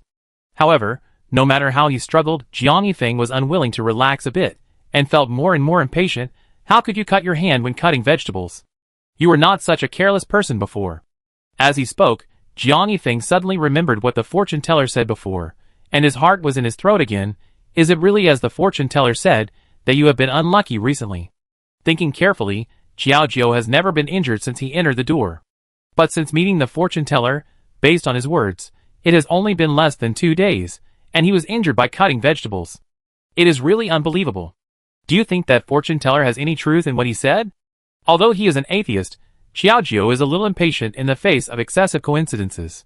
Although the wound in his hand was not big, he felt shocked when he thought of the blood flowing and the white radish stained red by blood. He couldn't help but shiver. After thinking for a while, Jiang Yifeng was still a little worried. This matter may not be groundless. If what he said is true, it will be very disadvantageous to us. I will meet him later. Facing Jiang Yifeng's firm attitude, Xiaojiu nodded. Looking at the dishes that had been placed in the cold wind for most of the day, he was unwilling to waste his thoughts and hurriedly urged, Okay, don't think about those things, eat quickly, this is also what I spent a lot of effort to make. I can't let this blood flow in vain. So Jiang Yifeng nodded. Today's meal is twice as much as before, which is considered to get Xiaojiu enough face, and you keep praising him. After the meal, Jiang Yifeng asked people to take the fortune teller, who was arrested before, to an empty room. Pass on my order to prepare food and clothing for him, but don't let him go out. I want to see how he reacts. On the second day, Jiang Yifeng and Xiaojiu came to the room where the fortune teller was imprisoned. They heard the guards outside reporting to the prince and princess. The people inside are very cooperative. They have all the food and clothing, and they are not noisy. Hearing this, Xiaojiu became a little interested. He stroked his chin with one hand and raised the corner of his lips slightly. I didn't expect that this guy could keep his composure. If ordinary people were imprisoned by officials, they would be scared to death. With a somewhat high-interested attitude, Xiaojiu glanced at Jiang Yifeng, and then said, "Why don't I go in and meet him to see if I can get something out of him?" Jiang Yifeng did not stop him, and after having someone open the door, Xiao Jiao went straight into the house. When he entered the room, he saw the fortune teller sitting on the table, with a cup of tea in front of him and 2 cups of steaming hot tea next to him. It was obvious that he had predicted that they would come in advance. "It seems that you, a fortune teller, are indeed quite capable. We must have underestimated you before." Xiao Jiao walked up, sat in his seat, and watched the other party's calm attitude, occasionally holding the teacup and taking a sip, with a calm and nonchalant look, just knowing that he had the demeanor of a Taoist master. "It's a pity that she is an atheist, and these ghosts and monsters have never been taken to heart. Haha, princess, you are too kind. If you have anything to say, just speak directly." Since the other party was so straightforward, Xiao Jiao was not the kind of person who liked to beat around the bush. At this moment, he picked up the teacup and shook his wrist slightly. His complicated eyes were like the floating tea, which was a bit hard to figure out. In his mind, he recalled over and over again what the fortune teller said when he first met him. Finally, he asked calmly, "You said before that I would have a bloody disaster within 3 days, which is indeed true. Then I believe you for the time being. You also said that I would have a disaster of extermination within 10 days. I wonder how to solve this problem." Faced with this question, the fortune teller put down the teacup and chuckled twice. He dipped one hand into the tea, and began to gesture silently on the table, one horizontal and one vertical. The 2 people's sight, along with his moving fingers, also began to become stronger. Just look at the brief words written on the table, "Avoid disaster, demolition." What does that mean? Xiao Jiao frowned slightly. It means that if you want to avoid this disaster of extermination without any actual development, you can only move your position in advance so that those disasters can't find you. This is mysterious and sounds inexplicable. Xiao Jiao was a little surprised and glanced at Jiang Yifeng. Is this credible? She would rather believe Jiang Yifeng than give all her trust to this fortune teller. Moreover, they have been rooted in Kyoto for so many years, and they have multiple rich industries here. If they move easily, it may be a bit difficult. Faced with this question, Jiang Yifeng also had a little contemplation, and then he looked at the fortune teller with cold eyes. "Just based on your one-sided statement, you want people to move secretly. Isn't this a bit too hasty?" Despite this questioning attitude, the fortune teller did not show the slightest panic expression, and he always controlled his tuft of mustache. He drank the cup of tea that Gansha used water instead of ink directly, and suddenly stood up and laughed. "The princess is a person blessed by God, so I am willing to reveal the secret to her. If you don't believe it, then feel free to do so. Anyway, everything has its own destiny." After saying that, he walked towards the bedroom with a wide arrangement, fell on the bed, and turned around and snored. This chic posture really made the 2 of them puzzled. With full of doubts, the 2 of them left the room.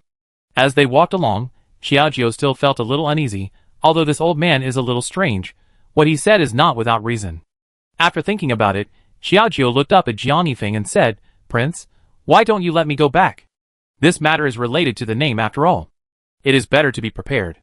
If I do nothing, I will feel a little uneasy." Jiang Yifeng actually planned to do this for Xiao Jiao's words, so there was no reason to stop him at this moment. Xiao Jiao or the carriage quickly returned home. As soon as he entered the courtyard, he saw Xiaoming drinking a little wine leisurely there. Xiao Jiao was overjoyed and ran up with his skirt lifted up. "Father." I don't know if it was because of the influence of the fortune teller.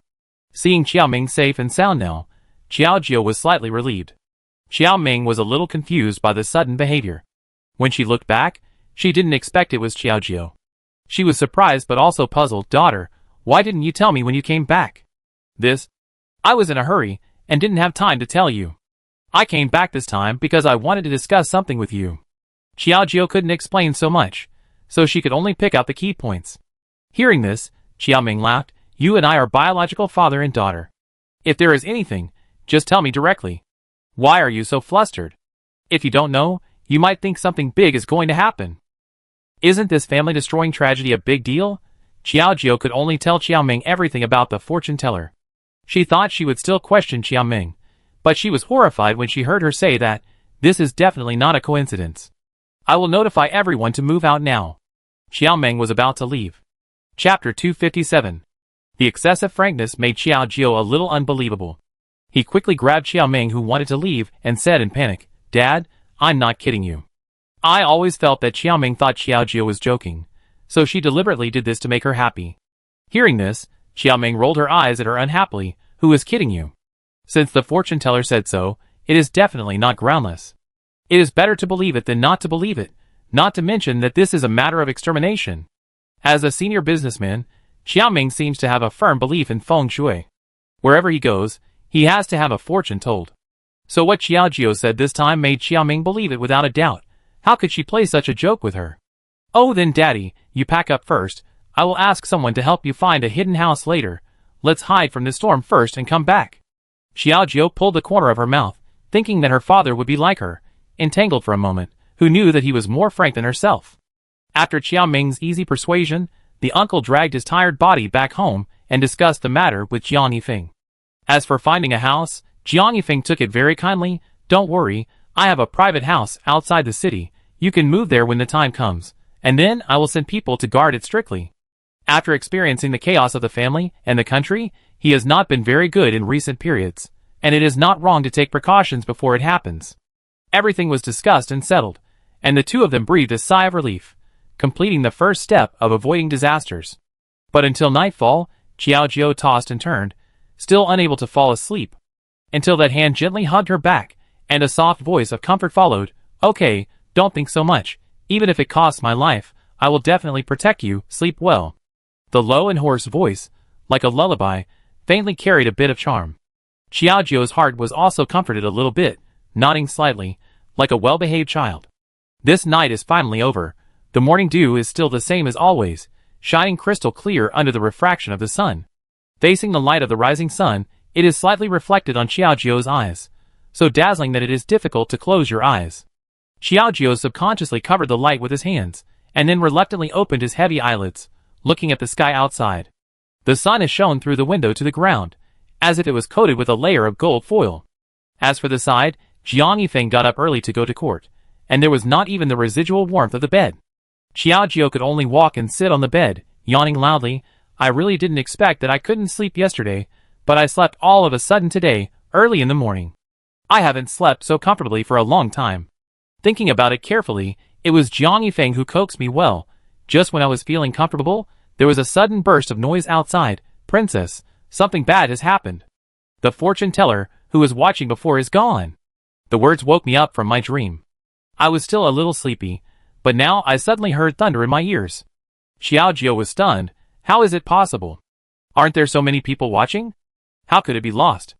After getting dressed, Xiaojiu didn't even bother to eat, and hurried out. He followed the group of people to the place where the fortune teller was imprisoned. He opened the door, and saw that it was indeed empty. As for the bed and teacups, they were neatly arranged, as if no one had ever lived there. This is too magical. How can I know when he was lost? The servants don't know, but when we delivered food this morning, we found that there was no movement inside, and the room was intact like this. This made it even more magical. Xiaojiu stroked his chin with one hand, and looked around the house. He still found nothing, but he couldn't help but chuckled. I am really a god. It seems that I really underestimated him before. Then, Princess, should we send someone to catch the Taoist priest now? As if she was really afraid of being punished for losing someone, the little girl was particularly diligent and active. However, Xiaojiu shook her head. With so many people watching, I guess if he wants to hide, we can't find him. Let's just forget it, and let fate take its course. It always feels like the two of them will have a chance to meet again, but I don't know when it will be. Ignoring the fortune teller's disappearance, Xiaojiu yawned all the way. After a simple meal, she decided to go to the health club. After all, the bloody disaster within 3 days has passed, so she doesn't have to stay in the house anymore. Sitting in the health club is not bad, with people coming and going, extremely noisy, but Xiaojiu feels it is particularly pleasant. I haven't been out for a long time, so I found that the noise can actually play a beautiful melody. It seems that this person is really pent up, and can accept anything calmly. I also stretched my body, and Xiaojiu also picked up 2 account books, and began to sort out the accounts left when he was away recently. But you don't know until you see it, you will be shocked. It's strange, why can't the accounts of the recent running water match up, and they are uneven? Xiaojiu frowned slightly, and glanced at Zhou Shui, who was busy next to him, and hurriedly ordered, Zhou Shui, go and call the accountant and manager Wang over. I want to ask them something about the accounts. This big store is managed by manager Liu. Today Zhou Shui just came to deliver the account books. After hearing this, she had to quickly agree. But after a while, shopkeeper Wang and the accountant were in front of Xiaoxiu. Seeing that his face was not right, shopkeeper Wang was a little confused. Princess, what's wrong? Look at this account. Why do I think it's a little wrong? Why should the 2 cent in and out be counted as 1 cent in the account? Where should the remaining 1 cent go? This shop has become bigger, and it is inevitable that someone will embezzle money. She can understand, but she will never allow such a thing to happen in her territory. Xiaojiu will not give everyone a penny less of the money they deserve. Their disadvantages, and such behavior of eating from the inside, really make her feel sorry for her painstaking efforts. For this harsh scolding, shopkeeper Wang leaned his head slightly forward, and couldn't help frowning, and gave a look to the accountant. Mr. Feng, what's going on? You have been handling the accounts all the time. In response to this question, Mr. Feng shook his head and said tactfully, Boss, the account is very complicated. The princess just doesn't understand it. We all have to settle the accounts. The accountant naively thought that Xiaojiu didn't know how to settle accounts at all. After all, in the eyes of these men, those women would only be elegant people who play the piano, chess, calligraphy and painting, and they would not touch such vulgar accounting work. With this fluke mentality, Mr. Feng put his hands behind his back, and was a little complacent. He started to fool around. However, Xiaojiu was full of nonsense, and he felt a little bit unbearable. You said I can't settle accounts, then today I will settle accounts for you. After that, he directly picked up the abacus, dipped the pen in ink, and began to use modern calculation methods, very skillfully fiddled with the abacus, and listed the numbers on the paper. The accounts that originally took half an hour, under Xiaojiu's 3 or 2 fiddles, got the answer directly in less than an instant's stick of time. The money we need to ship is missing a total of 108 taels. Where did the money go? Xiaojiu stared at Mr. Feng with his sharp eyes, and laid out the results he had calculated in front of him. Mr. Feng was stunned on the spot. There was nothing wrong with the calculation. He did embezzle so much money. He was shocked at this moment. He thought he had been in this industry for more than 10 years, but he didn't expect to be defeated by a woman. Now he is still doing this kind of corruption, and he doesn't know how to defend himself. He can only bite the bullet and say, then maybe I calculated it wrong. You calculated wrong? It's really interesting. Why is there also 108 less coins in the deposit? Where did the missing 108 go? Is it in your pocket? Xiaojiu suddenly closed the curtain and slammed it heavily on the table. There was a loud bang, and Mr. Feng's heart was about to tremble. Seeing that the matter could no longer be concealed, he could only quickly admit his fault and beg for mercy. Princess, I was greedy for a small advantage for a moment. Please give me another chance. Hearing this series of pleas for mercy, Xiaojiu and Xiaojiu were unwilling to look at it, and directly ordered Zhou Shui, go to the government. I can't tolerate such a despicable villain here. Zhou Shui left upon hearing the order. Facing Mr. Feng's repeated pleas for mercy, Xiaojiu said coldly, I claim that I have not wronged any of you, whether in terms of treatment or monthly salary, but I can't tolerate betrayal. You must hand over all the money you have coveted, and explain the rest to the government. After speaking, Xiaojiu stood up and said directly to shopkeeper Wang, from now on, he is no longer our clerk. Settle the money he deserves, and the rest should be collected. After leaving these words, Xiaojiu stepped away directly. As for the corrupt Mr. Feng, he was taken away by the government in a blink of an eye. 2 days have passed. Because of the accountant's matter, Xiaojiu listed some new rules. At the same time, in order to encourage everyone to be positive, he also mentioned the promotion. Recently, we are still short of a deputy manager. Everyone has a fair chance to compete. I hope you will work hard and don't let me down again. Chapter 258. After receiving a notice, everyone in the health club was excited, and they were eager to try. Among them, the most excited one was naturally Lu Heng, who had been the assistant to the shopkeeper for a long time. He had been here for 2 months, and with his previous experience, he helped the shopkeeper to do everything with all his heart and soul. This time when he was promoted, Lu Heng was the most likely to become the rich shopkeeper, and everyone agreed with this. Lu Heng, you are going to be promoted this time. I congratulate you in advance. Don't forget us brothers in the future.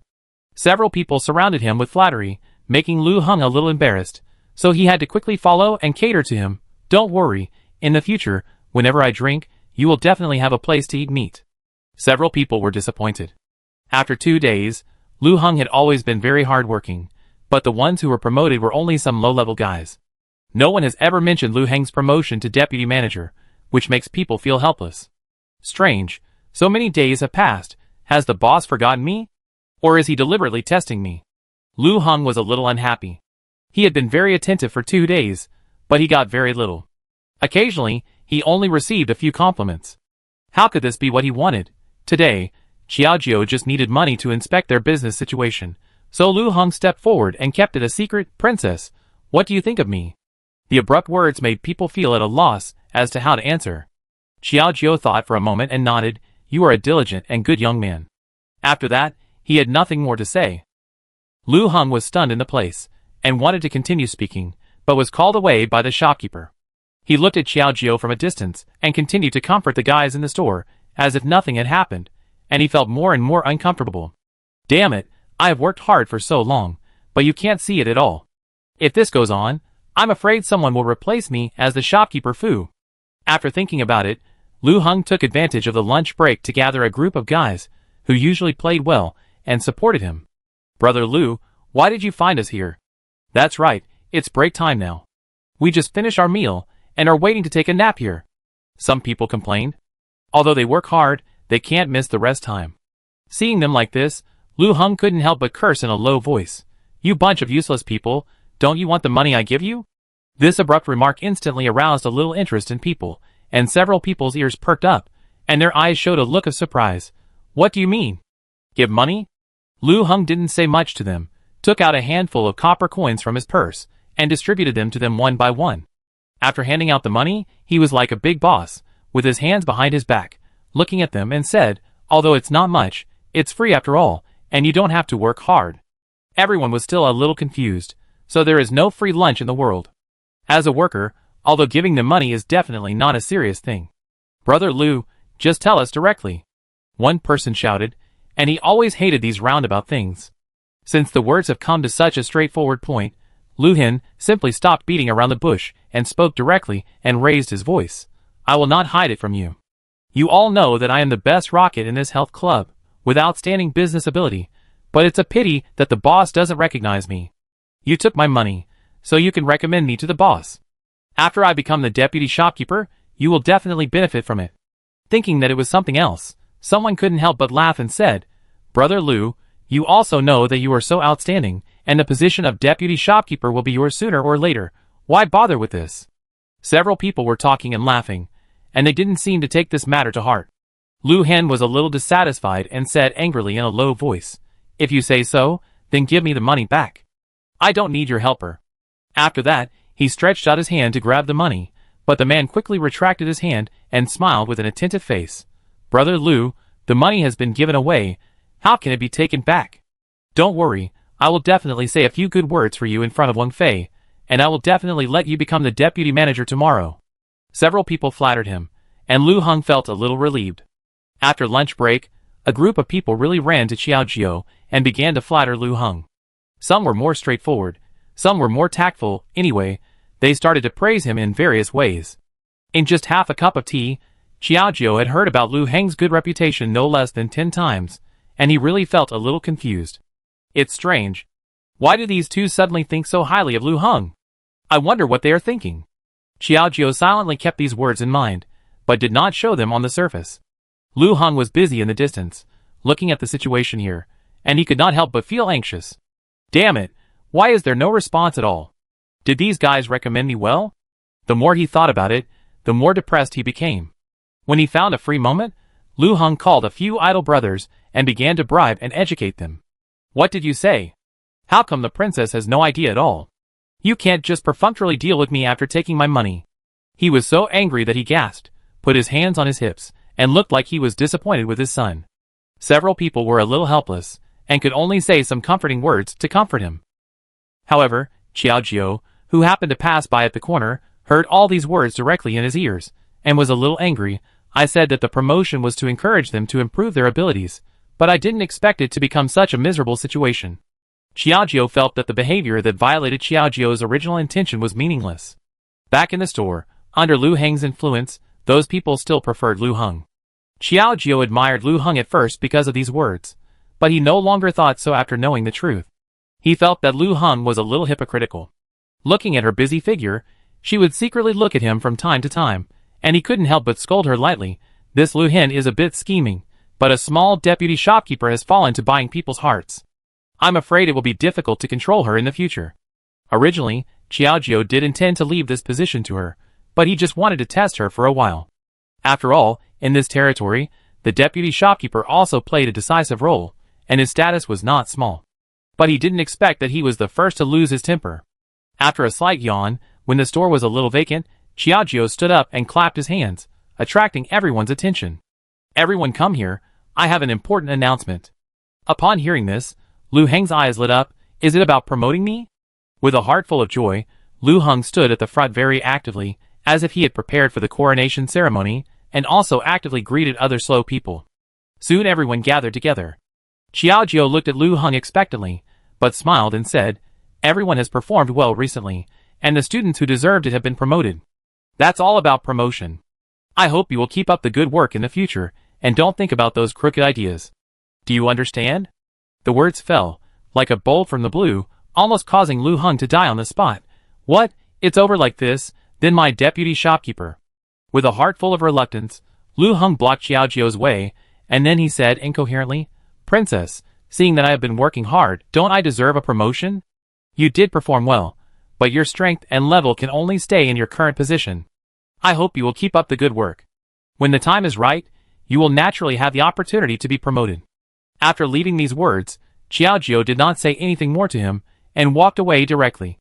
But privately, Xiaojiu still felt a little worried when he thought about his shop assistants secretly buying people's hearts. "I'm afraid that if this goes on, what if one day everyone sides with Lu Heng? As long as Lu Heng goes on strike, my shop will be empty, and I'm afraid there is no need to open it. This can't go on." With such panic thoughts, Xiaojiu thought carefully, and then asked someone to get the list of shop assistants. Under Zhou Shui's recommendation, he selected a few honest and loyal people on weekdays. "You promote these people I circled out, and carefully train them on weekdays to become the pillars of our health club." Zhou Shui nodded, although she had some spare energy, but she was tactful and didn't ask more questions. The matter of the health club came to an end for the time being. Although Lu Heng was a little unwilling in his heart, he had no choice. After returning to the palace, Xiaojiu took off his fatigue and just wanted to talk to Jiang Yifeng. He saw the other party step out of the door in a hurry. "Where are you going?" Jiang Yifeng showed such an expression. Xiaojiu vaguely felt something was wrong, and carefully observed his actions. Hearing this, Jiang Yifeng moved his lips, but didn't know how to explain, so he said awkwardly, "The concubine is sick, I want to go see her." "Concubine?" Hearing this word, Xiaojiu's heart trembled slightly. Jiang Yifeng's eyes were full of only himself. Xiaojiu almost forgot about this woman who shared a husband with him. When he heard that he was going to see her, he felt a little uncomfortable. As if he noticed something unusual, Jiang Yifeng hurriedly explained in panic, "Don't get me wrong, she is the daughter of the Prime Minister after all. If I don't go, it will not be appropriate, then you will end up with a narrow-minded stigma." Chapter 259. Seeing Jiang Yifeng's panic, Xiaojiu couldn't help but cover his mouth and chuckled. "Why are you afraid of doing anything? Since you are going, why don't I go with you? I haven't seen her for a long time. Since she was humiliated before, she never complained about the fare, and stayed in her yard obediently. Now she is suddenly sick, and she asked Jiang Yifeng to visit her by name. I'm afraid she doesn't have any good things in her heart." Jiang Yifeng didn't refuse. The two went to the concubine's yard together. As soon as they entered the door, they heard a strong cough, and the maid's nervous concern, "Madam, why are you coughing up blood? It sounds like this situation is quite serious. Let's walk faster." Xiaojiu acted calmly, and his steps unconsciously quickened a bit while he spoke. As Jiang Yifeng walked into the room, he saw a doctor standing next to him, and the maid next to him nervously served the concubine, who was coughing up blood. In the spittoon placed next to it, there were a few bloody handkerchiefs, and the haggard concubine looked really distressed. "Are you okay?" Xiaojiu stepped forward. Although this woman was usually cunning and domineering, she was inevitably more sympathetic now that she was like this. The slightly concerned words did not sound very comfortable in the concubine's ears. Instead, she looked up at Xiaojiu and asked coldly, "What are you doing here to laugh at me? As the saying goes, if you do too many bad things, you will feel guilty, and good things will also be regarded as bad." Xiaojiu did not argue with her, but just looked back at Jiang Yifeng, who was standing there. "Prince, it seems that she likes you a little more than my concern." Hearing this, Jiang Yifeng walked over and asked as a matter of routine, "If you feel uncomfortable, just listen to the doctor, take medicine and rest. Why torture yourself like this?" Sure enough, As soon as Jiang Yifeng opened his mouth, the concubine immediately became excited. At this moment, with a wrong face, she pretended to be worried and said, "I have become like this. It is really difficult to fall asleep. Can the prince come and sit with me so that I can sleep more peacefully?" Patting the edge of the bed, fearing that the other party was unkind, the concubine deliberately coughed twice, showing her current weakness to the fullest, trying to touch Jiang Yifeng's heartstrings as much as possible. Seeing this scene, Qiaojiu felt a little uncomfortable in his heart, and couldn't help curling his lips. "You are already seriously ill, and you still let someone stay by your side to disturb your meditation. Isn't it aggravating the illness? Is it really okay to do this?" "Don't worry about it, princess." The concubine threw a cold eye, relying on the fact that she is now a sickly person. She is more arrogant than before. But the pair of clear eyes, looking at Jiang Yifeng with a sad face, never willing to leave for a moment. This really makes people feel helpless. Jiang Yifeng gently patted Qiaojiu's shoulder and comforted him softly. "You can take care of the concubine with me." On the surface, it gave the concubine enough face. After all, it is not a privilege for everyone to let the princess take care of a concubine of humble status in person. Secondly, it made Qiaojiu feel relieved. Before Qiaojiu could react, Jiang Yifeng held Qiaojiu's hand with one hand, walked gently to the edge of the bed, and sat her down on his shoulders. The concubine saw it with her eyes, and hated it in her heart. She had already been as restless as the waves. She just gritted her teeth fiercely, and glared at Qiaojiu with anger. She couldn't help but hate secretly in her heart. "You bitch, you really bewitched the prince. Everything depends on you." The more she thought about it, the more she was dissatisfied. She gritted her teeth slightly. The concubine was thick-skinned, and suddenly coughed heavily. With her body shaking, she rushed directly to Jiang Yifeng without hesitation. "Oh, prince, my body is really uncomfortable. I have to ask you to take care of it." With this pretentious posture, she fell on Jiang Yifeng and simply didn't get up. Even the doctor next to her was speechless. "If you feel really uncomfortable, then have a good rest. I'm leaving first." Faced with the concubine's behavior, Jiang Yifeng quickly peeled her off from his body and stood up to leave, so as not to cause Qiaojiu's misunderstanding. However, before she took 2 steps, she suddenly saw her wrist being grabbed. The concubine's bloodshot eyes looked at Jiang Yifeng with great resentment. "Prince, how can you be so cruel and let me face the torture of illness alone? Can't you stay with me more?" The more she looked like a white lotus, the more Qiaojiu couldn't sit still. Instead, he looked at the doctor next to him with a calm and composed look, and couldn't help but feel a little puzzled. This concubine is already so sick, dying. How can the doctor still be indifferent? Think about it carefully. If the concubine really has a serious illness, with her current status, if something really happens, the doctor who is consulting will definitely be implicated. How can he stand by and watch the fun calmly like this? With inner entanglement, Qiaojiu held Jiang Yifeng's arm with one hand to dispel half of his impatience. Then he smiled and said, "Your Majesty, the concubine is so seriously ill, it is not appropriate for us to leave without knowing the situation. I will ask the doctor about the condition, and then let the servants take care of it." These words are meaningful. Just the smile with a knife in the smile makes people feel a little uneasy. Jiang Yifeng nodded, without any intention of leaving, but just glanced at the concubine coldly, looked at her restless hand, and whispered, "Let go." Out of fear, the concubine finally chose to compromise, reluctantly pouted, and put down her hand. At this moment, looking at Qiaojiu, she saw her facing the doctor and asked with a smile, "I wonder what disease the concubine has. Is it serious or not?" The doctor, who was still stunned by the sudden name, turned around suddenly. Seeing his body tremble slightly, she glanced at the concubine lying on the bed, with a guilty conscience. Seeing him nod slightly at her frantically, she understood and said in panic, replying to the princess, "The lady is very ill, and needs someone she trusts to take care of her." "Oh, then I got some medicine." Qiaojiu was careless, but he saw her nervous expression in his eyes, and the smile on his mouth became more and more contemptuous and relaxed. This pair of penetrating eyes seemed to be able to see through people's hearts. Just staring at them made people feel creepy, and they began to be unable to control their emotions and became afraid. "It's prescribed. It's some medicine for conditioning the body." Qiaojiu continued to ask, not giving the other party a chance to breathe. "Really? Bring the prescription over to me. I will also be proficient in some pharmacology by then." This is not bragging. After all, I run a health club, and I focus on health preservation with medicine, so I naturally have some insights in this area. Having said this, the doctor was completely panicked. At this moment, his eyes swayed left and right, still looking at the concubine's eyes. After swallowing his saliva, He gritted his teeth and recited the so-called prescription, Dangue, Chinpi, Xiaoyao, Cassia seed. Xiaojiu heard and took the medicine seriously, but he couldn't help frowning. Are you sure this is the medicine for treating people? Faced with this question, the doctor shook his head and said, Princess, I have been practicing medicine for decades, and I will never make mistakes. Is there any problem? If I heard it correctly, among the herbs I just reported, there are 2 herbs that are mutually reinforcing and mutually restraining. After taking them, toxins will be produced in the body. Are you sure you didn't report it wrong? Xiaojiu narrowed his eyes and walked towards the doctor step by step. The silent sense of oppression alone was creepy.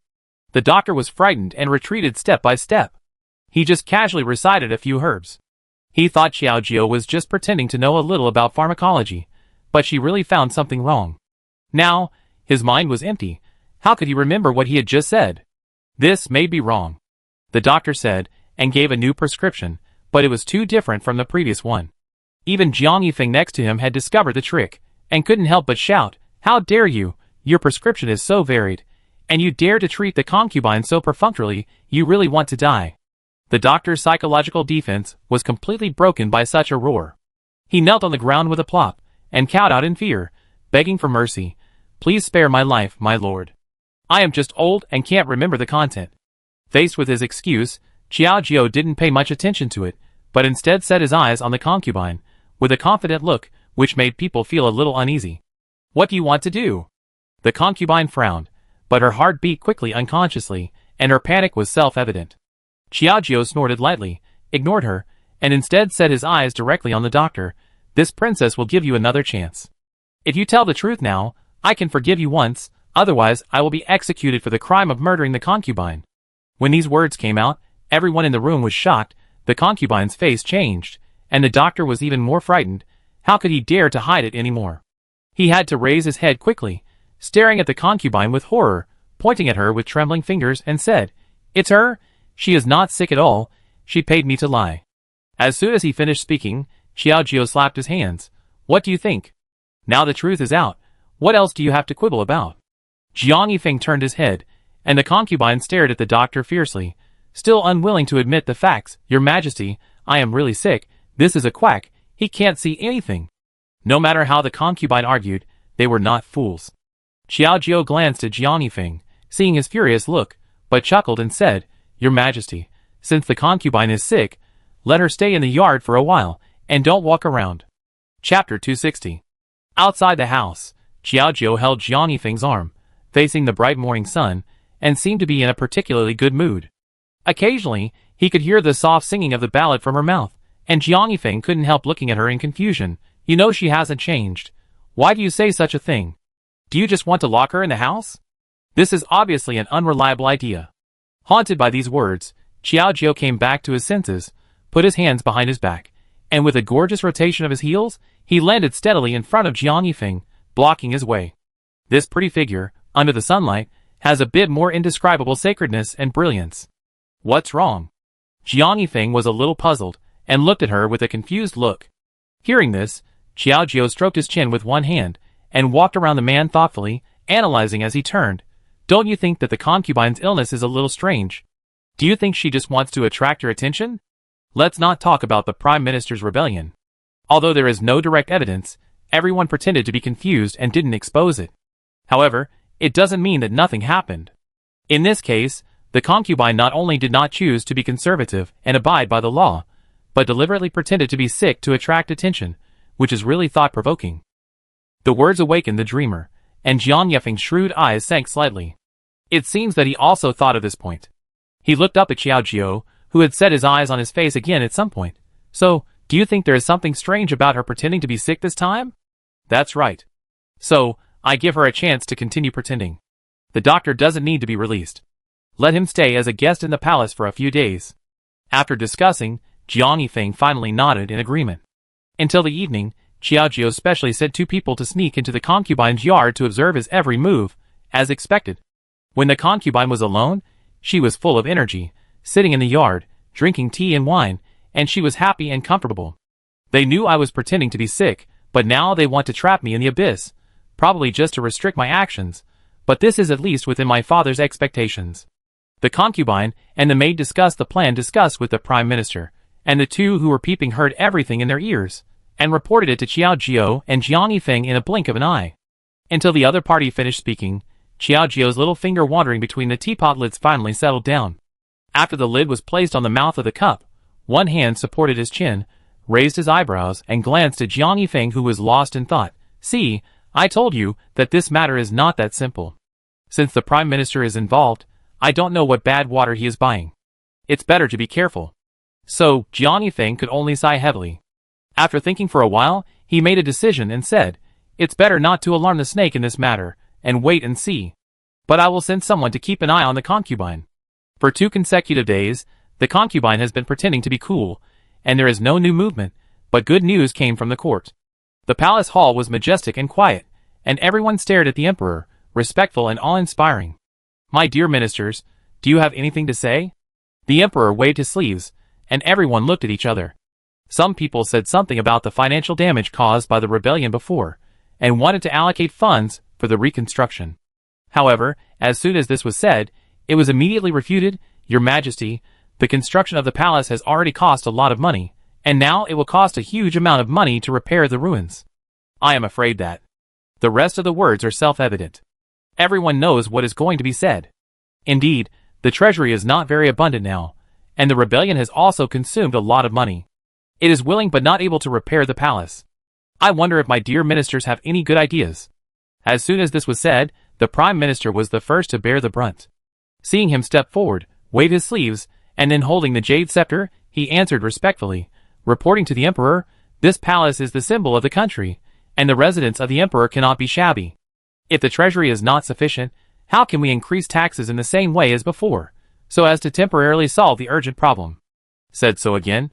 Another decision made many people present panic. What's the increase in taxes? How can the people bear it? They are all people who make a living by farming.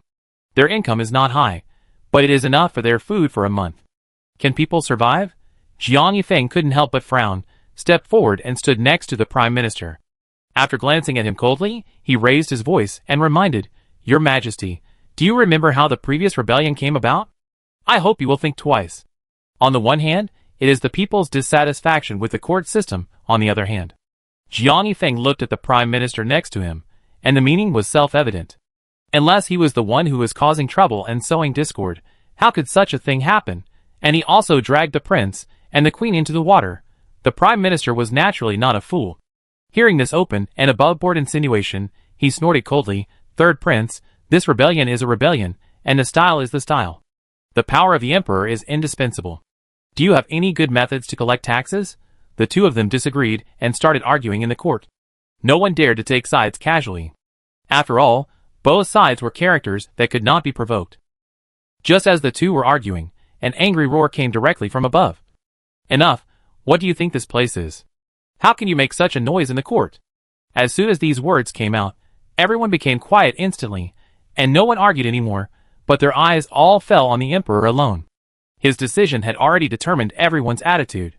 The emperor leaned one hand lightly on the armrest of the dragon chair, and wandered between the prime minister and Jiang Yifeng thoughtfully. The atmosphere suddenly became quiet, and some people were silent. It was not until half a cup of tea that the emperor spoke. "I have decided to restore the tax to the previous level, delay the construction of the palace, and take on the responsibility of repairing other destroyed places." As soon as the voice fell, the prime minister's face suddenly changed, almost as black as a coal ball. Seemingly unwilling, he took another step forward, trying to make a final struggle. "Your Majesty, this palace has been half built.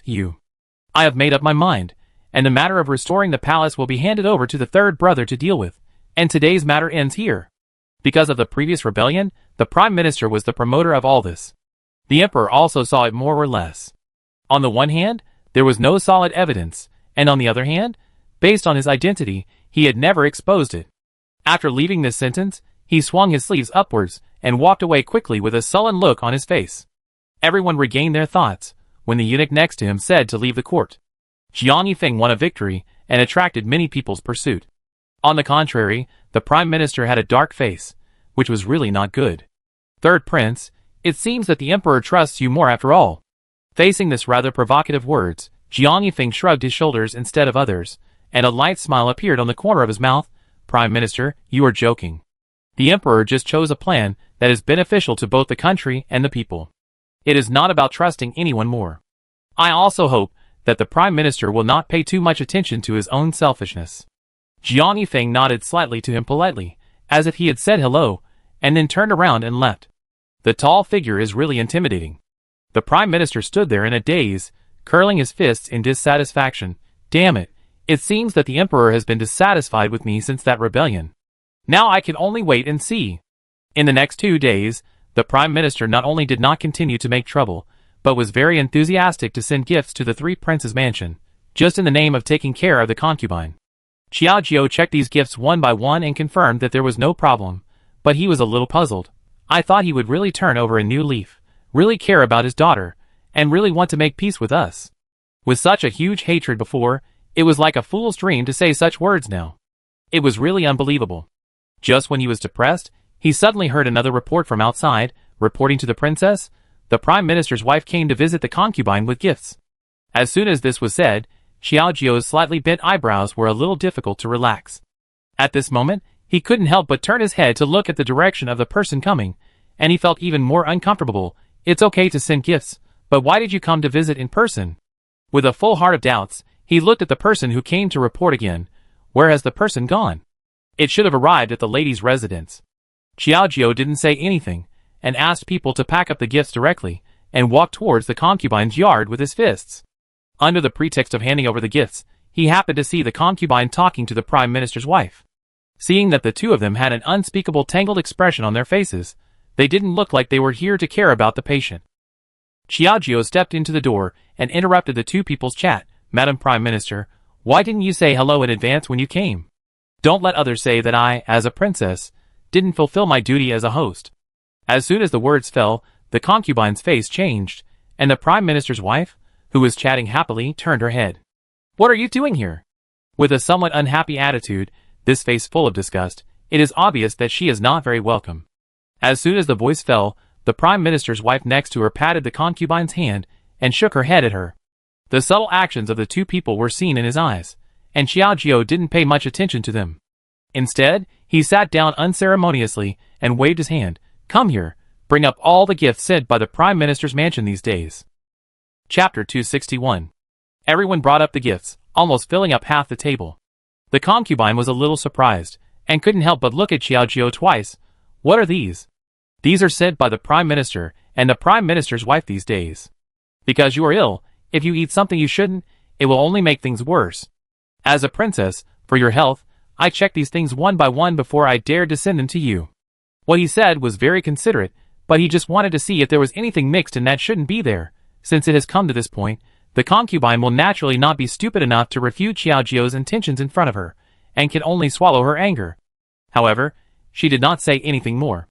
Instead, the Prime Minister's wife took the lead in resolving the awkwardness, and said to Xiao Jiao with a smile on her face, You are worthy of being the third princess. You are really considerate. I will thank you here on behalf of you. You're welcome. Xiao Jiao sat upright in his seat, with no intention of leaving, which made people a little confused. What else can you do here? Are you not going to leave? The Prime Minister's wife came here with great difficulty, so she is naturally not a good person. Now she couldn't help but look at Xiao Jiao with a complicated expression. The psychological activities should be exactly the same as those of the concubine. However, in the face of the two people's doubts, Xiao Jiao shrugged and smiled playfully. Why should we leave? Are you two going to talk about something shameful? This made people speechless for a while. The concubine stretched her neck and looked like she was about to get angry. Her silver teeth almost broke her lips. But before she could explode, the Prime Minister's wife held her arm and shook her head. Humph. The concubine turned her head away unconvinced and snorted, venting her anger to the fullest. Xiao Jiao saw it but didn't pay much attention. She held a handkerchief in one hand and wiped her slender fingers casually. Her playful posture made it impossible for people to do anything to her. The Prime Minister's wife was able to hold her temper. She looked at Xiao Jiao with a complicated expression, and finally chose to soften her tone and asked, Princess, in addition to visiting my daughter this time, I also want to relieve my sister's long-term lovesickness. I wonder if the princess can be flexible for a moment, let us be alone, and talk about the inner thoughts of these days? That's not possible. The concubine is in poor health now, and I, as a sister, naturally cannot neglect her, lest the lady miss her daughter too much and ignore the concubine's health. I would be guilty of a big sin, and it would be difficult to explain in front of the prince. As she said, Xiaojiu took a cup of tea and drank it by herself. It didn't look like she cared about anyone. However, the hostess's attitude was just right, which made people speechless and choked, not knowing what to do. The concubine's face changed again, and she was about to explode again, but the prime minister's wife didn't give her any chance. She slowly stood up, her rather voluptuous body seemed to be shaky, and she walked directly to the side concubine, gently lifted her up from her seat with both hands. Then, she pulled her aside, and the two of them tilted their heads, half facing away from Xiaojiu, as if they were whispering something. Xiaojiu stared at them intently, without relaxing for a moment. The prime minister's wife looked at them sideways, and at this moment, she gritted her teeth and said cleverly, Although you are ill, you have such a good person like the third princess, who always cares about you, so mother is relieved. You two can get along well in the future. They said some hypocritical nonsense, which was basically not useful information. Xiaojiu just listened to them with one ear, and let them out with the other. He was not stupid enough to believe their nonsense. He just stared at the two of them, and saw that while they were talking, the prime minister's wife's arm was quietly moving towards the concubine, and the wide sleeves covered her palms until they met the concubine's hands, and the two quickly retracted them. In the whole process, everything was covered by the wide sleeves, which made people unpredictable. However, it is certain that this subtle movement is not accidental. Xiaojiu stroked his chin, but a hint of playfulness flashed in his eyes. It seems that the prime minister's wife's arrival this time is really not simple. Although he was suspicious, Xiaojiu was not stupid enough to expose them. On the contrary, after seeing the two people whispering something, they returned to Xiaojiu again, smiling, "Third princess, my daughter has been arrogant and domineering since she was a child. If she offends you, please bear with it. I will leave first today." As he said, he winked at the concubine next to him. Although he was very reluctant, the concubine still bit the bullet and said to Xiaojiu, "I didn't know how to show respect before, and I often contradicted my sister. Please take care of me in the future." The concubine's face was almost twisted into a ball, and the words of unwillingness were nakedly engraved on her face. I didn't expect that she could still speak so smoothly, which was really admirable. Xiaojiu chuckled, but didn't say anything. He just looked at the prime minister's wife, who was about to leave, and then he told the maid behind him, "Send the lady away." He didn't bother with the concubine anymore, and simply told her to take care of herself. Xiaojiu pretended nothing had happened and left. The afternoon light seemed a little hot, and it felt like being in a sea of fire when it shone on people. He was sitting on a chair, with this person serving him and fanning him with cold wind. As long as he thought of the private interactions between the prime minister's wife and the concubine, Xiaojiu felt an unspeakable restlessness in his heart. I don't know what the prime minister's family is planning. They are so sneaky, I'm afraid it's not good for the prince. I'm just a woman. If they really want to target them, there's no need to let the prime minister and the prime minister's wife come forward in person. Thinking carefully, he was puzzled. Just at this moment, he suddenly heard a hearty voice coming towards him. "Who are you confused about, princess?" Turning around, Jiang Yifeng was still wearing his official uniform, just like he had just returned home from court. Xiaojiu was overjoyed, and quickly stood up and rushed over to hug him. "I was thinking of discussing something with you, and you are in time, so come and sit down." After saying that, he sent the other servants out, leaving only the two of them in the yard to drink tea. This tense and mysterious posture made people a little puzzled. What happened? I heard that the prime minister's wife came. Could it be because of her? You guessed it right. I found today that the prime minister's wife seemed to have stuffed something into the concubine, but I didn't look carefully. I'm afraid it's not good for you. You should be on guard. After saying this, Jiang Yifeng nodded thoughtfully, without any extra surprise, as if all this was expected. This calm attitude made people feel helpless. Aren't you surprised? That girl has bad intentions. Don't be fooled by her carelessly. Although, I don't know what bad intentions she has, but anyway, it's not good. Hearing this, Jiang Yifeng nodded thoughtfully, looking at Xiaojiu's nervous and worried face, but his eyebrows were almost twisted into a ball, as if something bad had happened. Jiang Yifeng couldn't help but smile, and then he comforted softly. Okay, this king will keep this matter in mind, and go to find out tonight. Coincidentally, the concubine is still sick now, and Jiang Yifeng pretends to visit her, so there is nothing wrong. Until the evening, dark clouds covered the sky, and the looming moon seemed extremely rare, shining lightly on Jiang Yifeng's body. It was not until he entered the concubine's door that he suddenly heard the maid inside see his figure in advance, and hurriedly went in to report with surprise, "Madam, the prince is here." After this, within a moment, the concubine hurried out to greet him. At this moment, looking at Jiang Yifeng, her face was full of surprise. "Prince, you finally came to see me, ahem." Jiang Yifeng was too lazy to expose her pretentious attitude, and let her act like this.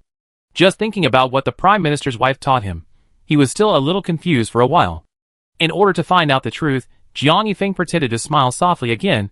"It's windy outside. You are not in good health. You should go in and rest quickly." As he spoke, he gently placed his hand on the other's waist. This was unprecedented. The concubine's body trembled suddenly, and she still felt a little incredible. What happened to the prince today? Why does he seem a little different from the past? Why do I need a reason to care about you? After all, you are also my wife, and the daughter of the Prime Minister, with a noble status. I have indeed neglected you these days. Now I want to make up for it. I wonder if Madam is willing to give me this opportunity." Jiang Yifeng said, and then sat down directly in the seat, picked up the teacup and took a sip. The concubine was stunned in place, a little absent-minded for a while, until she heard the other party's voice. "What's wrong? Don't you like me?" "No, no. I just feel a little flattered." The concubine hurriedly shook her head in panic, and sat next to Jiang Yifeng. "Let me do this kind of thing. How can I trouble the prince to do it personally?" So Jiang Yifeng didn't say anything, and appropriately mentioned the matter about the Prime Minister's wife, but looked at the concubine hesitantly. "Mother came, just to ask about my condition, and took care of me. A few more words, but didn't say much." "Is that so? Then this king really thought too much." Jiang Yifeng smiled lightly. There was something behind his words. The concubine naturally understood it, and couldn't help but imagine, why did the prince suddenly ask about this kind of thing? Did he discover something? Chapter 262. In the room, smoke curled up, with a faint fragrance of flowers and plants. "Concubine, I have been thinking about this for a long time, and the handkerchief hidden in my sleeve seems to be ready to move. What should I do? Should I do this? The prince still has feelings for me." The entanglement for a while made people at a loss. Jiang Yifeng raised his eyebrows, and glanced at her. "You are very strange today. Did you do something to offend this prince?" Another ruthless questioning, which happened to almost cost someone's life. The concubine suddenly raised her head and said in panic, "What am I talking about? I am yours. How could I do something that hurts you?" While speaking, the concubine gritted her teeth and put her hands on Jiang Yifeng's body. The white handkerchief hidden in her sleeves trembled slightly, and a small insect lingering on her fingertips climbed into Jiang Yifeng's clothes at this moment. "I still have some feelings for you, but since you don't trust me, don't blame me for being ruthless." The concubine took a deep breath, and after confirming that the bug had run away, she smiled and said, "My lord, the night is long. Let's drink some water and go to bed early." The concubine gently lifted the teacup, with a charming look on her face, and placed it next to Jiang Yifeng's mouth. After taking 2 sips, only the tea leaves were almost gone. "Madam is so considerate that I can't let it go." Jiang Yifeng cooperated with this play, suddenly snatched the half-empty teacup, threw it on the table, and then quickly hugged the concubine's waist, and the concubine's body instantly flew in the air. Because of her guilty conscience, she was a little scared. "Prince, what are you doing?" Hearing this, Jiang Yifeng walked to the bed, with a big laugh, and gently put her on the bed. A strong breath came directly to her face. "Didn't you say that this night is long? What can I do?" Is it true that Prince? Since she married into the palace, she has always only done superficial work with him, but this time, it seems that there has been new progress for the first time in history, and the concubine never thought of it. With unspeakable joy, the concubine turned from passive to active, and put her hands directly on Jiang Yifeng's waist. The incense in the room was still rising, and the concubine only felt her eyelids become heavy, and slowly fell into sleep. After confirming that the other party had fallen into a deep sleep, Jiang Yifeng got up, and shook his clothes, and glanced at the concubine coldly. "It seems that nothing can be found today." The concubine's mouth was extremely tight, and nothing could be said. In desperation, Jiang Yifeng had to return empty-handed. At this moment, Xiaojiu leaned against the window with his chin in his hand, looking at the pitch-black night, and his heart was filled with waves. Why haven't I come back yet? Am I really planning to stay at her place? The more he thought about it, the more panicked he felt. Anyway, it was like the noisy waves that could not be calmed down for a long time. Just when the atmosphere was unusually quiet, and his mind was full of things that shouldn't have happened for a long time, he seemed to feel someone restraining his waist, and Jiang Yifeng's breath rushed to his face. After confirming the other party's identity, Xiaojiu looked back in surprise, and couldn't wait to show his joy. Prince, when did you come back? Why didn't you say anything in advance? It hurt me. I made you misunderstand and worry for so long. Are you jealous? Looking at the shy and angry face of the woman in front of him, Jiang Yifeng couldn't help but feel a little playful. At this moment, he gently held her up, and the two heads faced each other. In the lonely air, there was a few more strands of different warmth in an instant. Hearing this, Xiaojiu's face turned red, and he didn't feel embarrassed to say anything, so he could only roll his eyes at him. Stop talking nonsense. Did you find anything from her? After saying this, Jiang Yifeng shrugged helplessly. The concubine is very tight-lipped and doesn't want to reveal anything. It seems that I really underestimated her. After saying this, Xiaojiu was also a little depressed. That's not right. It's rare for you to go to see him once. If she really wants to do it, she will definitely take this opportunity to do nothing. It's not like his style. After thinking for a moment, Xiaojiu couldn't figure it out. But the next second, a faint fragrance came to his nose. It was the unique jasmine fragrance. Xiaojiu instantly became alert and hurriedly pushed Jiang Yifeng away. Looking directly at the other person's handsome face, he couldn't help but question, how can you have the fragrance of a concubine? Are you two really? Although the result has not been reached, Xiaojiu was already angry just based on this fragrance of unknown origin. At this moment, he shook his head and refused to pay more attention. After being reminded of this, Jiang Yifeng remembered that he sacrificed his appearance to gain trust, and hurriedly explained, "It's just that we got closer. Nothing substantial happened. Please don't misunderstand." "No, I just feel uncomfortable with the smell on your body. Go take a bath." As a woman with modern ideas, Xiaojiu couldn't stand Jiang Yifeng's behavior, commonly known as a philanderer. Even in the middle of the night, Xiaojiu still asked someone to prepare a few buckets of hot water and gave Jiang Yifeng a full-body bath. "This is the perfume I mix myself. Add a little when you wash. In this way, those women will be more reluctant to leave." With a bit of domineering aura, Xiaojiu picked up the small bottle and filled it directly. This was much larger than what she usually used.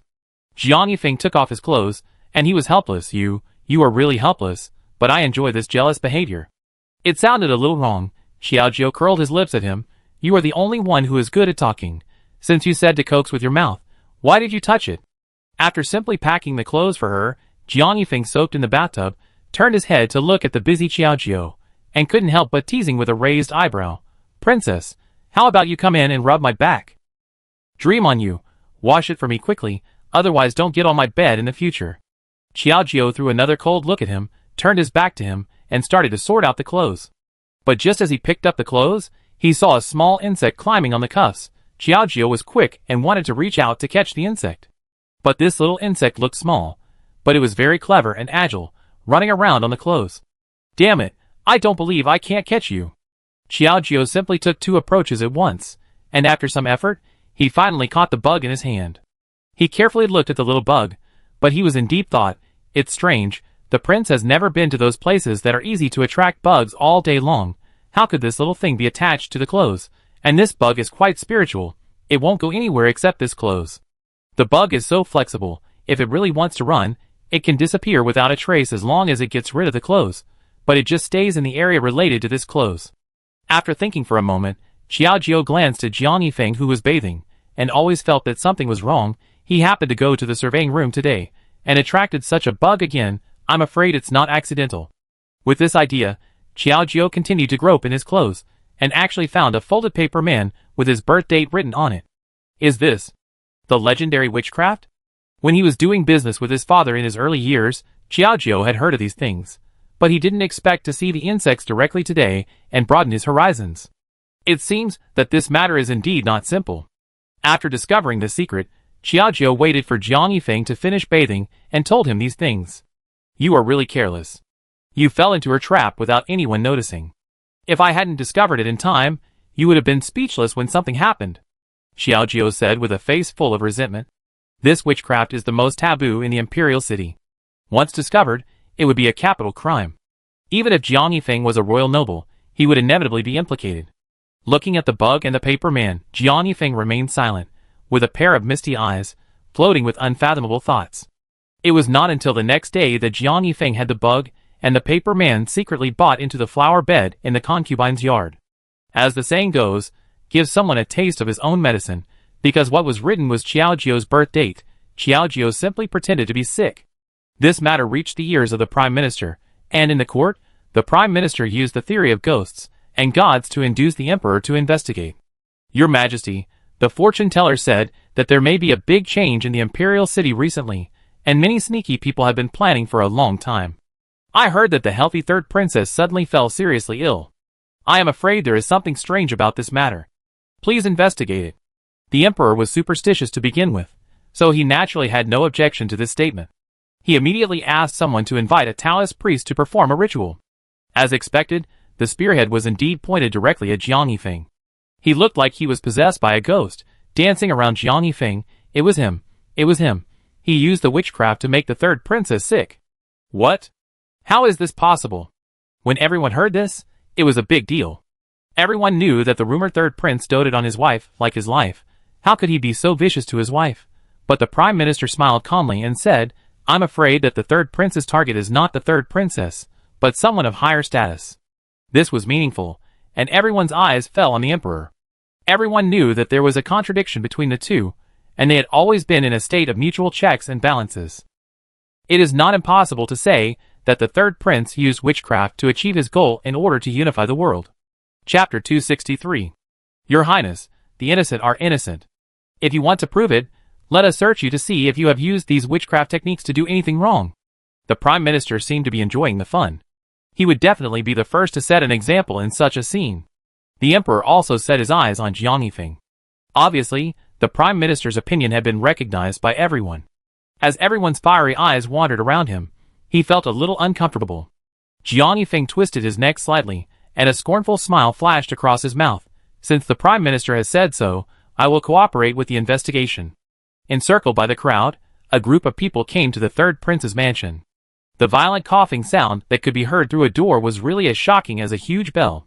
The third prince's concubine is so sick. This is heartbreaking. I say, third prince, you should be lenient if you confess and be strict if you resist. The Prime Minister followed Jiang Yifeng, with a confident smile on his face, as if everything was under control, and he couldn't help but make a few sarcastic remarks from time to time.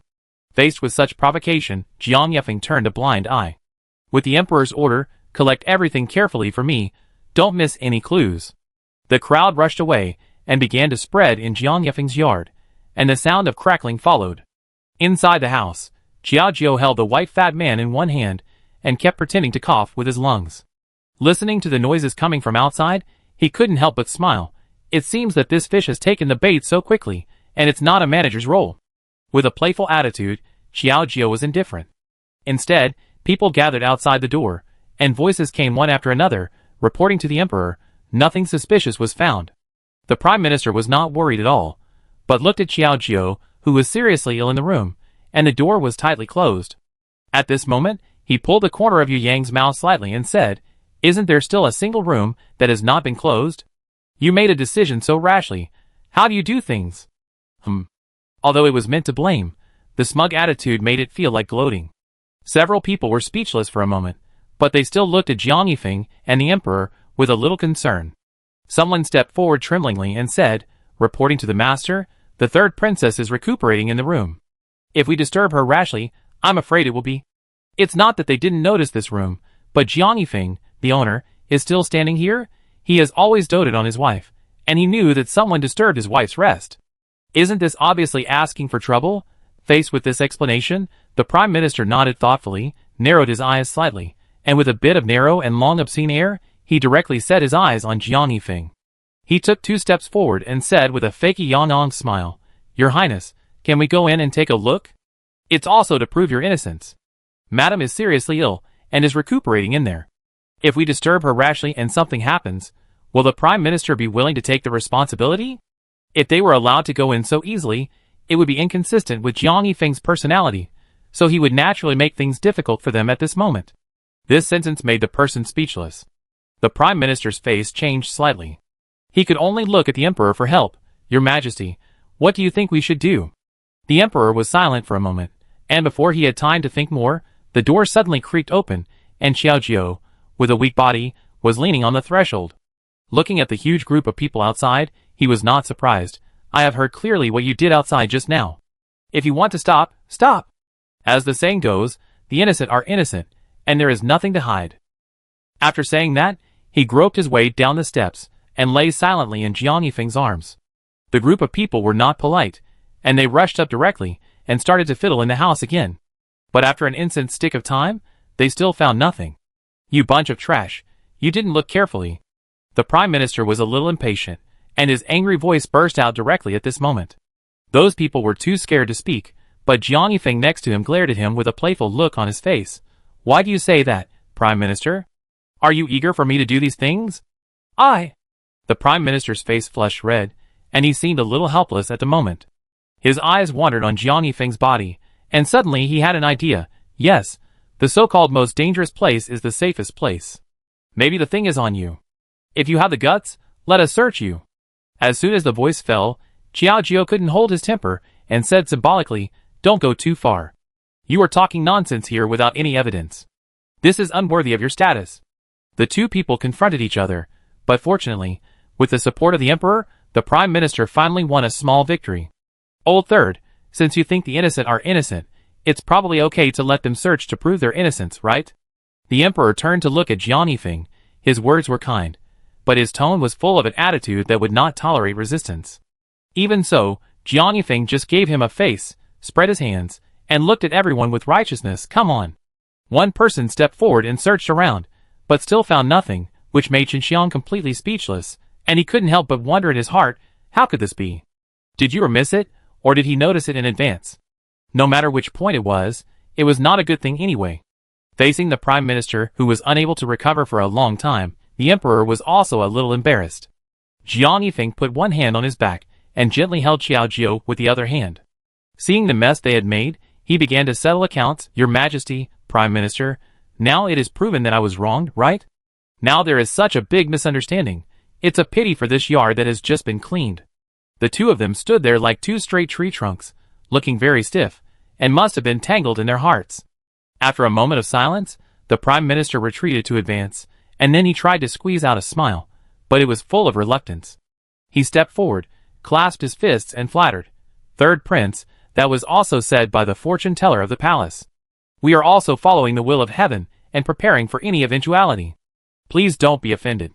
Faced with these words, Jiang Yifeng simply ignored them, but Xiao Jiao took advantage of the opportunity and directly pointed the finger at the concubine. By the way, the concubine has been seriously ill in the courtyard for a long time, and no one knows the specific reason. I'm afraid what the fortune teller said is not entirely unreasonable. Why don't we go to the concubine to take a look?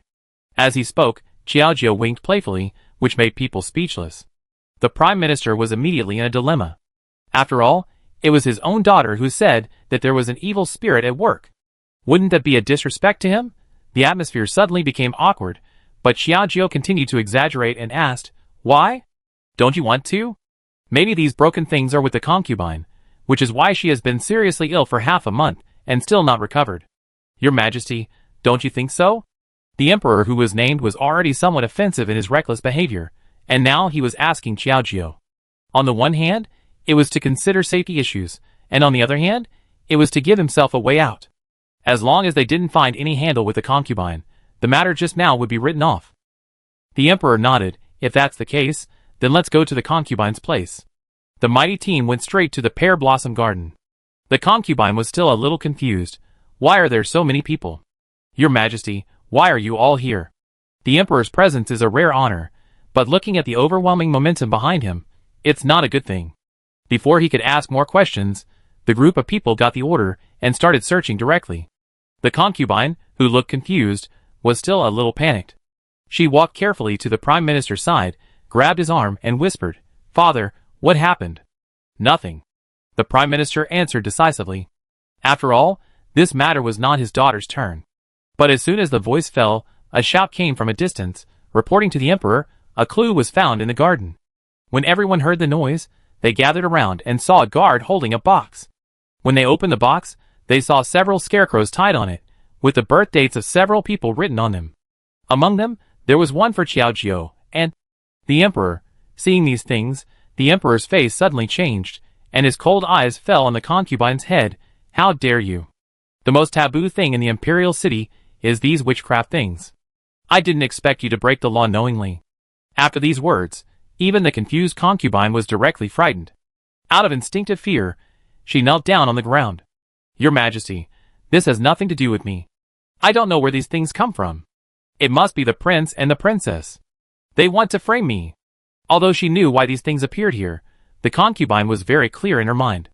These scarecrows were clearly stuffed into Jiang Yifeng's body by herself before. If it weren't for their framing, would this thing have grown legs and run here by itself? With a trembling face, you could almost hear the sound of the concubine's teeth chattering, but Xiaojiu couldn't help but sneer. "I was wondering why I suddenly became seriously ill. It turned out that you were secretly making trouble. Since you don't even let the emperor go, it seems that you are quite ambitious." The corner of her mouth said that the concubine was ambitious, but Xiaojiu's eyes were staring straight at the prime minister. What thoughts could a woman have? If something happened to the emperor, wouldn't the prime minister be the one who suffered the most? Everyone knew the deep meaning of these words, but didn't say it. Chapter 264. Sometimes a cold wind blew, but the emperor's angry expression made everyone dare not speak rashly. The concubine knelt on the ground, sweating coldly from fear, and could only beg for help from the prime minister's clothes. The prime minister came to his senses, knelt beside the concubine, and said, "Your Majesty, there must be some misunderstanding. It must be the traitor's fault. Please investigate." But as soon as he finished speaking, a sarcastic voice came to him. "This thing appeared in my place. I'm afraid it's not a misunderstanding." How did it appear in the test? It became a misunderstanding? Such a great event, the two of them only care about their children's private affairs, which is really chilling. As soon as the words fell, the emperor's already angry expression was further furrowed. He shouted directly, "Enough, now the evidence is conclusive. Put the concubine in jail." "No, let me go." With that sharp voice, the concubine was still dragged into the jail. Looking at the prime minister's indignant look, staring at Xiaojiu and the others, wishing to eat them alive, the emperor was not very happy. After experiencing this series of events, he could only leave in anger. The prime minister stood there for a long time and refused to leave. Xiaojiu took up the master's attitude. "Sir, your daughter has been imprisoned. How can you still stand here?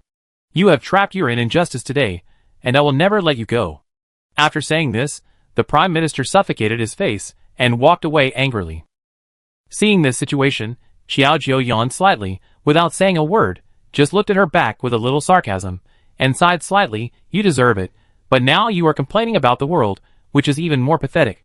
Okay, who cares what they do? Let's just live our own lives." Jiang Yifeng gently held Xiaojiu's arm. As the saying goes, when the enemy comes, the general will fight, and when the water comes, the earth will cover it. As long as there are people around, nothing will feel difficult. The sky is cloudless, and it is suddenly clear, giving people a feeling of deep love and comfort. Suddenly, a sudden cough came directly to his face. Jiang Yifeng looked down and asked with concern, "What's the matter? Are you really sick?" If it is said that he was pretending in front of others before, then this sound now is a bit strange. Jiang Yifeng's eyes were fixed on Xiaojiu. First he touched and fell on Xiaojiu's forehead, but he didn't find anything wrong, so he became more nervous. "No, let's find a doctor for you. Don't tell me there's something wrong." Turning around, Jiang Yifeng quickly ordered, "Someone, go find one." "Hey, wait, I'm fine. I just choked on my saliva. Why are you so nervous?" Although Xiaojiu said this, she still felt warm in her heart for Jiang Yifeng's meticulous and caring attitude. She lowered her eyes and smiled, showing the woman's shyness to the fullest. So, after confirming it again and again, Jiang Yifeng slowly breathed a sigh of relief. "So that's the case, you really scared me to death. Okay, I'm hungry, let's go eat something, and then we have to go visit the concubine." After all, the woman has her father's support, so she won't easily tell what she did, so someone needs to help her. After noon, Xiaojiu went directly into the cell. Before he saw the concubine, the overwhelming sharp roar came towards him. "I have said that I was wronged. Let me go quickly, otherwise my father will never let you go." As he spoke, he could hear the crackling sound of the iron chains colliding. At this moment, he had to admire the jailers standing outside who were as still as a mountain. They were so calm and composed under such harassment. They seemed to be determined people. As his footsteps landed at the door of the concubine, seeing that he was still chattering, Xiaojiu deliberately raised his voice by 2 points. "Enough, stop arguing, see who is willing to pay attention to you." The abrupt voice pulled the concubine's thoughts together. She looked at the woman in front of her with a strange look, and a touch of resentment rushed towards her. Like a tiger, he pounced on the railing. You bitch, did you frame me? Go and explain to the emperor. What are you laughing at? Go! With a ferocious face, the concubine's face was stuck in the gap between the pillars, but she couldn't get out, just like a ferocious beast locked in the garden. Xiaojie was frightened and took 2 steps back, and then he sneered, if you hadn't maliciously framed me first, how could you end up like this? It's said that you deserve what you sow, but they just don't understand this truth. So what are you doing here? Are you here to laugh at me? Not really, I just came here to show you a way to survive. If you are willing to say that all this is the Prime Minister's business, then I can save your life. As the saying goes, things are divided into important and unimportant. Now the Prime Minister is their biggest enemy. He is full of bad intentions, and is always looking for trouble. As long as the Prime Minister is dealt with, even if the concubine is alive, it will not cause any trouble. But in the face of these words, the concubine suddenly laughed, her pupils widened like a madman, and her bloodshot eyes stared straight at Xiaojie. You women are really vicious, and you want to sow discord between me and my father. My father will definitely come to save me. Don't dream here in the daytime. Get out of here. This ferocious face is like a fierce ghost from hell, which makes people feel uncomfortable. Xiaojie sighed, I think you are also ignorant, so I will show you a way out.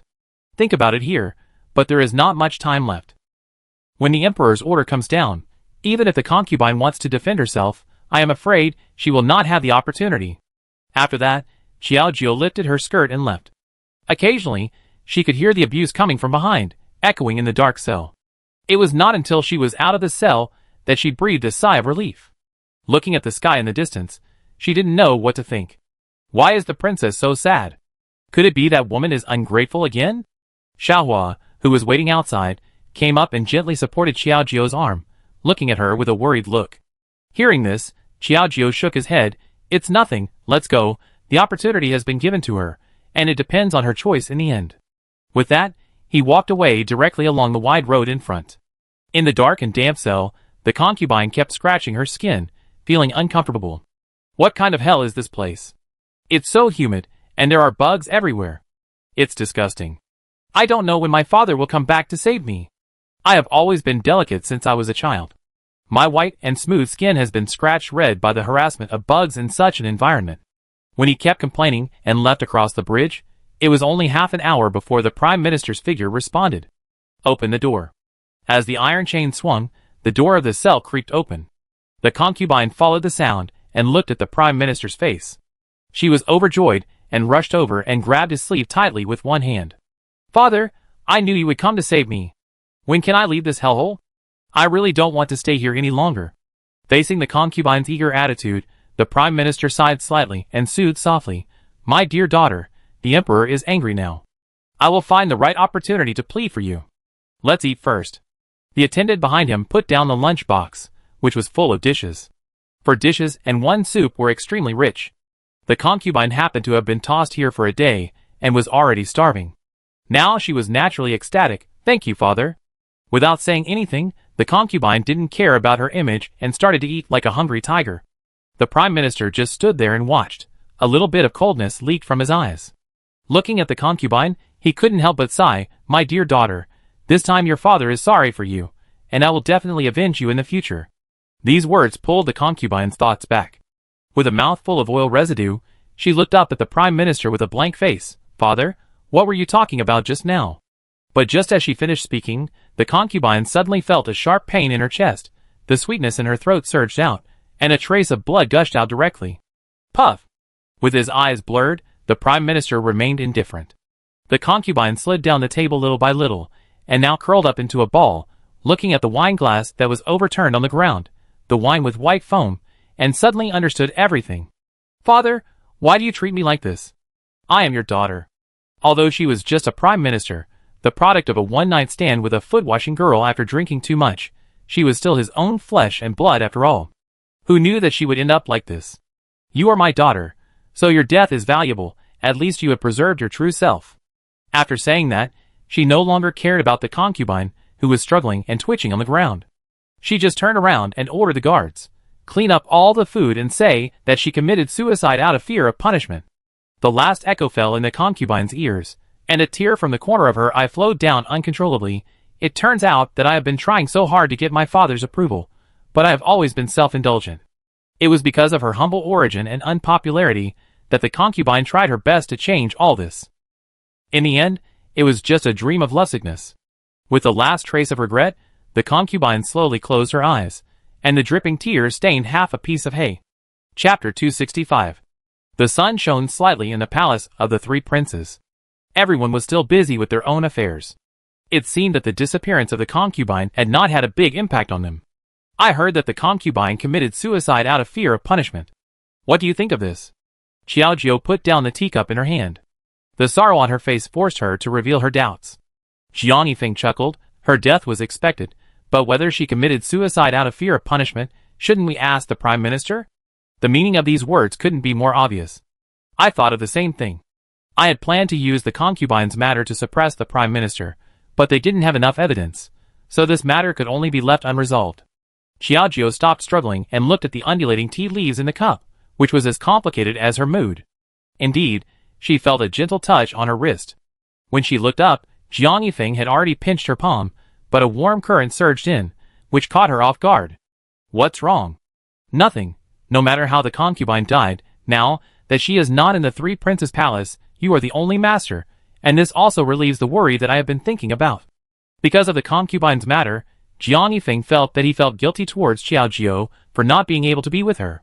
Now, the concubine deserved the punishment, and the stone in his heart fell, and they can finally be called a dignified couple. The sincere attitude on his face made people feel a little at a loss. Xiaojiu turned his hand and held his palm, and the two held their fingers tightly. Why say these things? I know you have me in your eyes, so I have never blamed you. The two of them were able to stick to their original intentions, and walk hand in hand until now. They still remembered their original intentions. They were very pleased with their requests. How could they be unreasonable like other women? As their eyes moved, everything was self-evident. After leaning against each other for a while, as the sun was gradually covered by dark clouds, Jiang Yifeng lowered his eyes and looked at the woman in his arms, who was petite and lovable. After struggling for a while, he tentatively reminded Xiaojiu, although the concubine is dead. But she did evil things in the palace and formed gangs. I'm afraid some servants have bad intentions. You still have to deal with this matter properly. After saying this, Xiaojiu also reacted belatedly and nodded without thinking, being influenced by the concubine. I'm afraid that those servants also have bad intentions. It's time to deal with them properly. After noon, Xiaojiu gathered all the servants in the concubine's yard.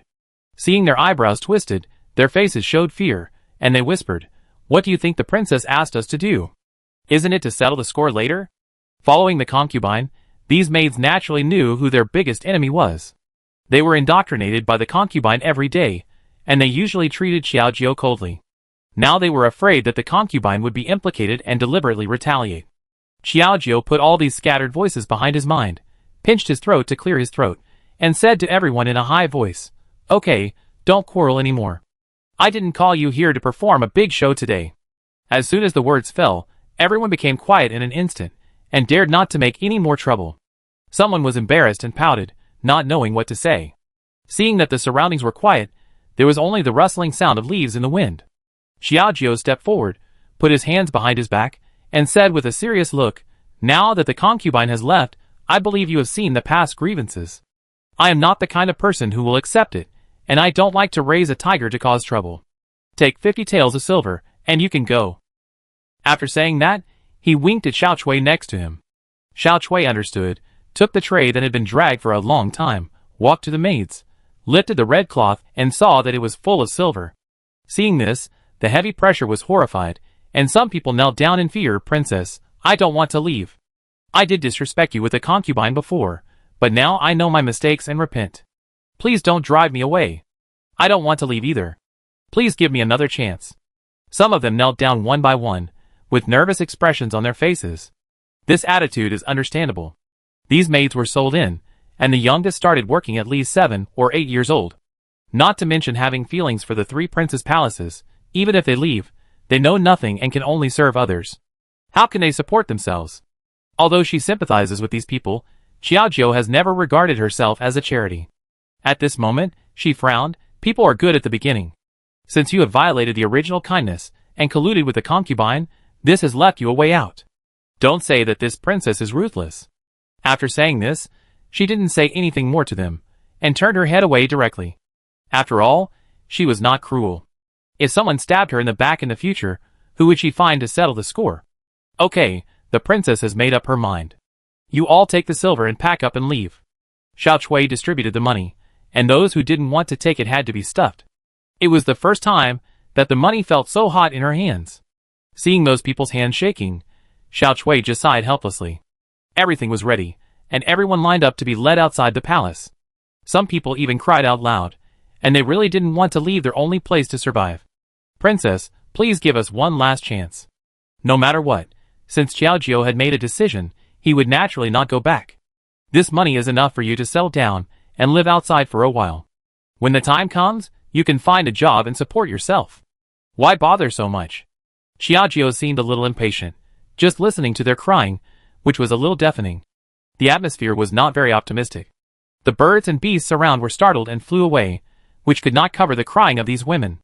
Just when Xiao Jiu was at a loss and felt a little soft-hearted, he suddenly heard a voice coming over. Sister, why are you so ruthless? Why don't you let them stay as my maids? The abrupt words gave the maids a glimmer of hope, but this overly familiar attitude made people feel a little uncomfortable. Xiao Jiu looked back and saw Baiyu twisting her body, wearing a plain dress, and coming proudly at this moment, followed by a little maidservant. Lost in front of Xiao Jiu, although the momentum was far behind, but the gentle and calm attitude on her face was not as disgusting as before. However, changing one's character does not mean that the things done in the past can be written off. Facing Baiyu, who was not wearing any makeup and looked very weak, Xiao Jiu did not bother to be polite with her. I heard that you liked to worship Buddha recently and water the flowers and plant grass in the yard. How come you have time to meddle in other people's business here? Although it was unpleasant to hear, Baiyu's character of not making trouble when there is no wind should make people more vigilant. Facing this cold attitude, Baiyu frowned and acted like a weak and fragile girl again. A delicate voice came slowly with a breeze. Sister, don't get me wrong. I just think these girls are pitiful. If they leave the Three Princes mansion, they will be homeless and have no ability to support themselves. So I want to take them in. Please give me your permission. This is a thorough treatment of a good person. When other people saw this life-saving straw, they naturally rushed to grab it and rushed to Baiyu. Miss Bai, thank you for taking us in. We will definitely work hard for you in the future. Good guy, he didn't do anything, but he got it straight away. A wave of people's hearts, Xiao Jiu just felt speechless to the extreme. He moved his fingers a little, and from time to time, he looked at Baiyu's unyielding appearance, which really made people feel sympathy. Seeing that the situation was deadlocked, Xiao Chui next to him couldn't hold back a little, stepped forward and whispered, Princess, what should we do? After thinking for a moment, he waved his hand. Looking at the attitude of those people who were earnest to stay, he felt dry and reluctant. Forget it, since you really want to stay, then stay with Baiyu. After saying that, she waved her sleeves and turned around and walked away quickly, angry and depressed. Princess, wait for me. Xiao Chui hurriedly ran after him. Seeing that he was so hurried that she could hardly keep up, she couldn't help but question, Princess, didn't you say you wanted to drive them out? Why did you compromise so easily? As the third princess, is she afraid of offending a nameless wild girl? This is a bit puzzling. The footsteps behind her made her feel a little restless. Xiao Jiu suddenly stopped, stood there and took a deep breath, then turned around and said helplessly, Don't mention this matter again in the future. This princess is not the material to be a bad person. I thought of being a bad person this time, giving those maids some money, and sending them away to get rid of the worries, but who knows that in the end I still can't bear it. I guess I am destined to suffer this. I just hope those maids don't let me down. With this thought, Xiao Jiu returned to the house exhausted and fell asleep. At the same time, the maids who were left behind by Baiyu were all grateful. Thank you, Miss Bai, for helping us just now, otherwise we would have become homeless. That's right, the princess is too cruel. I'm afraid even Xiao Jiu herself doesn't know that her momentary softness and short-sightedness have earned her such a bad reputation. In the eyes of these maids, Xiao Jiu has become a narrow-minded woman. Facing the flattery around her, although it was insignificant, Baiyu enjoyed it to the extreme, and quickly smiled like a saint. Don't say that, everyone, we are all sisters, and I can't bear to see you suffer. Chapter 266. 2 days had passed since the incident, and Baiyu had been secretly monitored by the people sent by Xiao Jiu for 2 consecutive days. After the leader's subordinates reported the news and confirmed that there was no movement from Baiyu, Xiao Jiu nodded his head with relief. Holding a small ginkgo in his hand, he couldn't help but smile with contempt. I really didn't expect that he has been so quiet recently. If that's the case, then I don't have to worry. After removing the people who were monitoring him, Xiaojiu was finally able to rest in peace and have a few days of comfort. He lay quietly on the recliner, leaving the ginkgo leaf on the side of his hair, wanting to close his eyes and rest for a while, but suddenly heard a hurried report from outside. Princess, the old lady is back. Xiaojiu was a little surprised by the sudden words. He sat up straight and thought he was hallucinating. He looked at the servant who came hurriedly with a foxy face. What did you say just now? Who is back? Reporting to the princess, the old lady is back. This word woke the dreamer up, and the slight tiredness that had just slightly swept away disappeared in an instant. Xiaojiu swallowed his saliva and felt a little scared. These days, he was not afraid of anything, but he was afraid that the old lady would trip him up. After all, she was Jiang Yifeng's grandmother, and he couldn't do anything to her. Rubbing his eyebrows, Xiaojiu sighed and glanced at the servant, who was standing in front of him, and said indifferently, "Why are you still standing there? Where is the old lady now? Why don't you take me there?" Under the guidance of the servant, Xiaojiu hurriedly came to the old lady's yard. Just after entering the yard, he heard several maids asking about each other's well-being. It was very lively. "Madam, you've been gone for so long recently, have you missed us? Madam, didn't you go to escape the heat? The hot air will fade away completely. Why are you back so soon?" As everyone greeted her noisily, the old lady seemed a little impatient, and didn't pay much attention. Instead, she drank several sips of tea before she came to her senses. The rush along the way had already exhausted her old body, and now she barely managed to make a living, and then she saw the old lady stand up. The maid next to her was very smart, and handed over the cane she was carrying. "Old lady, your cane." The old lady took the cane and walked towards the door with it, but she was stunned by the scene. "Old lady, you just came back. Where are you going? Do you want the prince and princess to let the servants go to inform them? Why bother yourself?" The concerned voice came to her face, containing some false feelings, but the old lady could no longer do it. Nothing happened, so she snorted coldly. "A concubine died in the third prince's mansion. Do you think I can turn a blind eye to this matter?" Even though she was far away from Kyoto, the old lady was not a fool who didn't know what was happening outside the window. She knew a lot of news in the palace. What witchcraft, the death of the concubine, the emperor's anger, a series of things can crush a person, after all, who can continue to escape the summer heat with peace of mind? Looking at the old lady's appearance, Xiaojiu felt something was wrong, and quickly stood up from the corner and began to play dumb. "Old lady, I heard that you were back, so I came to see you. Where are you going?" Seeing the bridge just in time, the old lady stopped and sat back in her seat with her cane. "Come here, I have something to ask you." Xiaojiu walked over slowly. Even her breathing revealed her caution, and she was really cautious, not like a hostess. "Old lady, if there is anything, we can talk about it another day. Take a good rest today. After all, you just came back. Don't tire yourself out." "I'm not so hypocritical." The old lady's overly straightforward and quick attitude made people wonder how to answer. Xiaojiu pulled her mouth, but a ripple appeared in her heart. Why did this old lady come back suddenly? Is it because of the concubine? Why did you give me a face? Although she knew that she had been unwelcome at home, because of her status, she didn't want to implicate innocent people, right? With a somewhat servile attitude, Xiaojiu had done her best as a granddaughter-in-law. The old lady's eyes wandered on her belly. Seeing the flat bulge on her belly, she frowned and asked, "You have been pregnant for 3 or 4 months. Why is your belly flat?" Before, she said Xiaojiu was faking her pregnancy, but the old lady didn't believe it. Now it has been so long, and ordinary women should have a slightly bulging belly. On the contrary, Xiaojiu's flat and vast belly does not look like a sign of pregnancy. This has to make people think deeply. If she was not worried that the concubine's affairs would affect the child in Xiaojiu's belly, why would the old lady rush so hurriedly? This word awakened Xiaojiu's dream, and her face changed instantly. She subconsciously lowered her head and looked at her smooth belly, and she was also a little embarrassed and at a loss. At this moment, her eyes were erratic, but her heart was extremely empty. It's over. How could I forget about my pregnancy? How can I explain it now? If she told the truth, not only would she pour cold water on the old lady's false joy, but she would also suffer a loss. Xiaojiu had not mustered up the courage to face such consequences. But she had lied to this extent. How could she make it up? Why are you silent? Is it true that, as they said, you are not pregnant at all, but have been deceiving me all the time? Another thunderous questioning, crying almost scared her heart to stop. She trembled suddenly, and shook her head and said, "Old lady, please don't misunderstand. Who would joke about such a thing? It's just that I am thin, and I have eaten less recently. I wear loose clothes, so I look the same as usual, but I am actually pregnant. If she can hide it for a while, it's a while. At worst, she can counter it.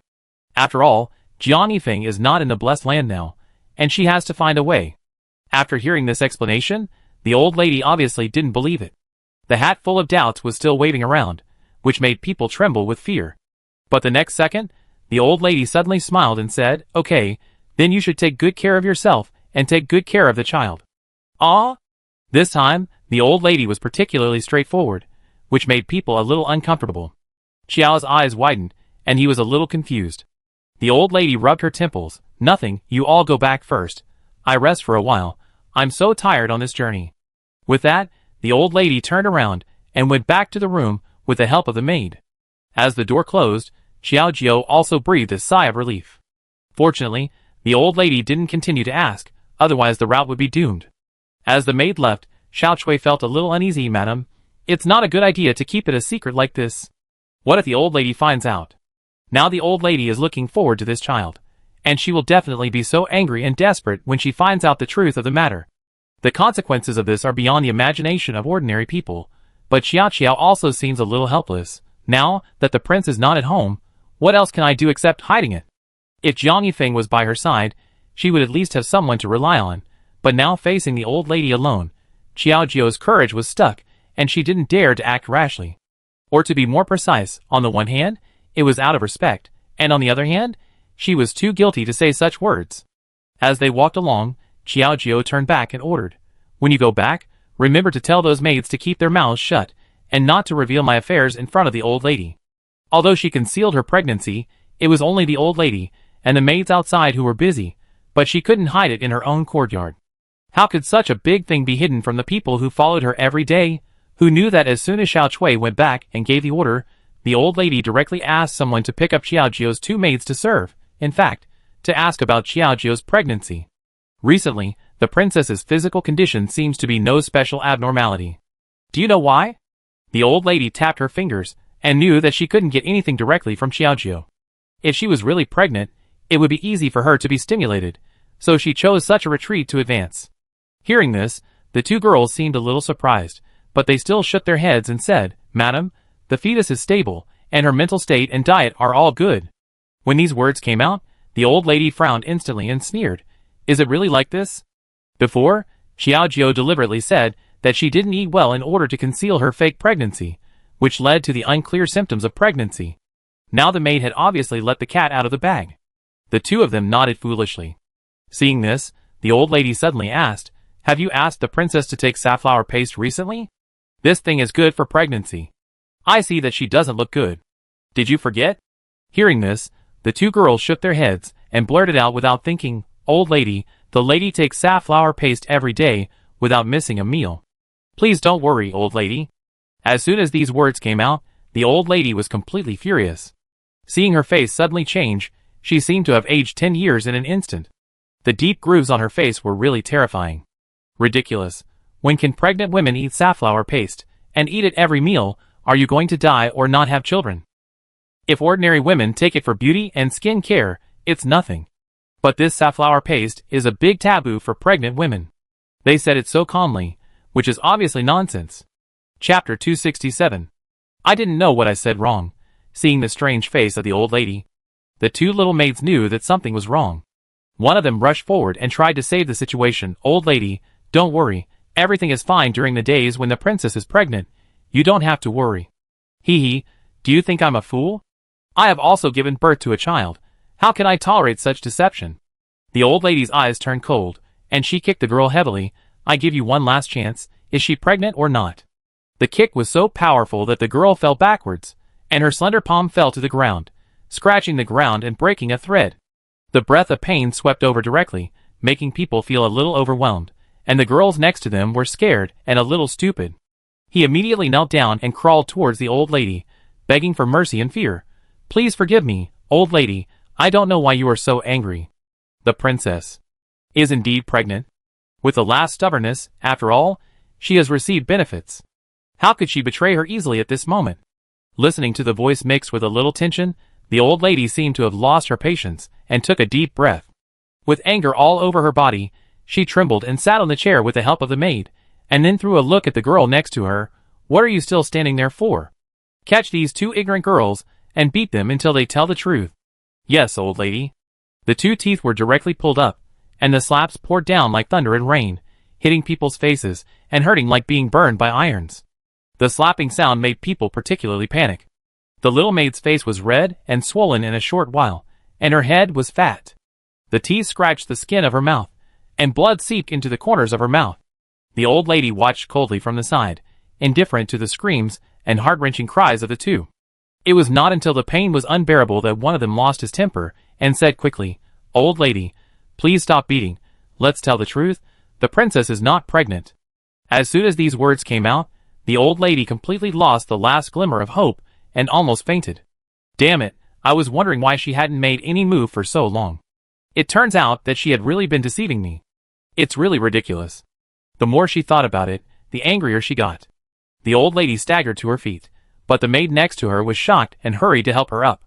The old lady would rather go slowly and not get herself hurt by anger. Let's go and settle accounts with that woman and see how she explains it. Take these two dead girls with us. With the help of the maid, the old lady went straight into Xiaojiu's yard. Looking at her sitting in the pavilion and eating grapes, she seemed particularly comfortable, and she became more and more angry in her heart. You were so happy at that time that you kept me in the dark and played with me like a monkey. Did you feel very proud? With this angry roar, Xiaojiu was slightly stunned and turned his head suddenly. He happened to meet the old lady's angry face, and his heart trembled. Thinking about the nonsense he just said, Xiaojiu seemed even more nervous and uneasy. He rubbed the corner of his clothes subconsciously. It's over. Did the old lady know something? Why is she looking like that? Before, the old lady had been quite polite to her because of her pregnancy, but now her irritable demeanor was completely different from what she had imagined. Unless her pregnancy was exposed, seeing the old lady approaching, Xiaojiu's heartbeat became faster and faster, and he felt the urge to burst out of his body at any time. He swallowed subconsciously, and he could hear his heartbeat even when crying. Until the old lady fell in front of him. Although there was a difference in size, he was full of confidence in his momentum. Out of guilt, Xiaojiu forced a smile with his shaking hands and stepped forward to comfort her. "Madam, what happened? Why are you so angry? Take care of yourself." But just as he applied the medicine, the old lady suddenly swung her arm. Xiaojiu choked and almost fell to the ground. Xiao Chui behind him supported him in time. "Madam, are you okay? Don't get pregnant." The last sentence was naturally to calm the old lady's anger, but little did he know that this would only add fuel to the fire. When the old lady heard about the pregnancy, she became more and more angry. "Huh? Pregnancy? She must have it. You, the whole Lihua garden, are in collusion from top to bottom, and you insist on having a child out of thin air to fool me." The window paper was broken, and Xiaojiu's pupils trembled. At this moment, he didn't know what to do. "Old lady, here, listen to my explanation. I don't want to listen to your quibbling anymore, since you are not pregnant at all, and you are committing a crime of deception. According to the rules of our palace, you should get out of the third prince's palace. From now on, you are no longer my daughter-in-law." The words were like a blow to the head, leaving people speechless on the spot. "Old lady, Wang and I are also in love with each other, and I just want your approval, so I have no choice but to do this. Please give me another chance." Nervous, Xiaojiu knelt on the ground, with a sincere attitude, but he didn't get any sympathy. The old lady looked down on him, her eyes full of sarcasm and disdain. "You are of humble origin, and it is against common sense for a woman to do business, which makes the third prince's mansion laugh. Could it be that because of the child in your belly, you have been kicked out long ago? Why wait until now?" The old lady's stubborn attitude. This matter seems to have no room for negotiation. Xiaojiu gritted his teeth, although he knew that he was not in line with the old lady's wishes, but after all, he had a true heart for Jiang Yifeng. Even for the sake of their relationship, Xiaojiu raised his head and said in a tough manner, "If the old lady has made up her mind, then please ask the prince to personally order me to leave the palace." She believed that Jiang Yifeng would not do this, and this was her last bargaining chip to stay here. The old lady also knew what was going on, and she was furious when she heard her say that. "You are deliberately trying to piss me off to death." As expected, the humble girls are all equally shameless. "Where is the person? Go and ask the prince to come over, and let her give up this idea completely today." As soon as the voice fell, hurried footsteps and a dull roar were heard behind him. No need, the king is already here, and the king disagrees with this matter. Needless to say, Jiang Yifeng directly stood beside Xiao Jiao, like a chick protecting its calf, hugging her tightly. That tough attitude seemed to have explained everything. The old lady's face suddenly changed, and she was really impatient. Fomer, don't be confused. This woman is not pregnant at all. It is really a heinous crime to deceive her superiors and subordinates. Do you still want to protect her? Jiang Yifeng seemed indifferent to these words. His overly calm attitude made the old lady find out something. Wait, could it be that he knew it a long time ago, so he deliberately joined forces with him to deceive me? As soon as these words fell, there was silence around. At this time, silence is better than words, and everything is self-evident. Knowing that even her own son deceived her, the old lady's heart was completely cold. At this moment, she felt a little sad and uncomfortable. Suddenly, don't look at him suddenly holding his chest, that he looked like he couldn't breathe at any time. Madam, are you okay? Don't get angry. The maid supported the old lady, and looked at Jiang Yifeng, who was a little nervous and indifferent in front of her, and could only bite the bullet and urge, Prince, the old lady's health is not good, you should not irritate her anymore. The princess is wrong, why? Enough, since the old lady is not in good health, send her back to her residence to take care of her, and don't interfere in this matter. Jiang Yifeng waved his sleeves, and didn't intend to pay more attention to them. Instead, he supported Xiao Jiao and whispered, You were a little frightened just now, I will take you out for a walk. The two people staggered and left the yard in front of the old lady and her group. After seeing their figures completely disappear, the old lady almost swallowed her breath, and trembled with trembling lips and trembling. These people are simply going to turn the world upside down. Despite this, the old lady could do nothing. The sunlight outside the house quietly fell on the two of them. Just by looking at their backs, you can tell that they are both extraordinary and a perfect match. However, there was sadness on their faces, and they couldn't come back to their senses for a long time. Why, are you still angry about what the old lady said? Don't worry, I won't let you leave my side.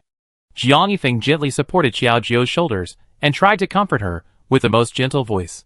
Despite this, Xiao Jiao's heart was still difficult to calm down. The old lady was already dissatisfied with me. Now that this lie has been exposed, I'm afraid she will be even more disgusted, and I'm afraid you will be embarrassed. As the saying goes, we are all under the same roof, and we are all family. How can we get along in the future? Jiang Yifeng hesitated between family affection and love. Isn't he the unlucky one? This made him feel at ease. However, Jiang Yifeng didn't care. He couldn't help but laugh at this inexplicable worry. Why worry so much? The old lady lives in a house in the western suburbs, and we are not under the same roof. Just do your best as the third princess, and I will slowly get along with the old lady. Having said so much, Xiao Jiao couldn't continue to be hypocritical. In a blink of an eye, the news that Xiao hadn't gotten pregnant for a long time spread in the palace, including the fact that she was almost forced out of the third prince's palace. For a while, Xiao became a private laughing stock of others. Even Bai Yu, who had been hiding, heard the news. He gently picked the Buddhist beads in his hand, and couldn't help but smile. With a bit of pride, it seems that my chance has finally come. Chapter 268. Dong dong dong dong. In the ancestral hall, the old lady was knocking on the wooden fish, making a series of ethereal sounds. Her eyes were slightly closed and full of prayer. Ancestors, please give Fengra a dream, let him see the truth clearly, and don't be deceived by that woman again. In the eyes of the old lady, Xiao Jiao's current existence is no different from a vixen who is specifically seducing her precious grandson. Although no one answered, the old lady's muttering did not stop at all. The sound of the super small wooden fish did not make the whole ancestral hall restless, but the silent environment around it made the whole ancestral hall more strangely quiet. But just when the old lady turned around, a charming voice suddenly came from behind her. Old lady, that vixen is very powerful. Even if the ancestors dreamed and assigned it, it would not work on the prince. Hearing this abrupt words, the old lady suddenly opened her eyes and stopped knocking the mallet in her hand. Turning around, Bai Yu was standing at the door in a lotus dress with a ruddy face. With the help of a few beams of light, her delicate skin was set off to be extremely white and tender. What are you doing here? Is this the place you are qualified to enter? The old lady frowned. This ancestral temple has always been a place where only family members are qualified to enter. Although Bai Yu was brought by Jiang Yifeng, she has no name or status here, and she is not even considered a maid in the mansion. It is a bit too absurd to be here. Facing the old lady's solemn expression, Bai Yu stared at her fingers, leaned against her mouth, and smiled lightly. Haha, why is the old lady so angry? Although I am not qualified now, if I become the prince's person in the future, won't I be qualified? You are really good at flattering yourself. Do you think you are qualified to be the prince's wife? The old lady still had a bad attitude, but she stood up and stood in front of Baiyu.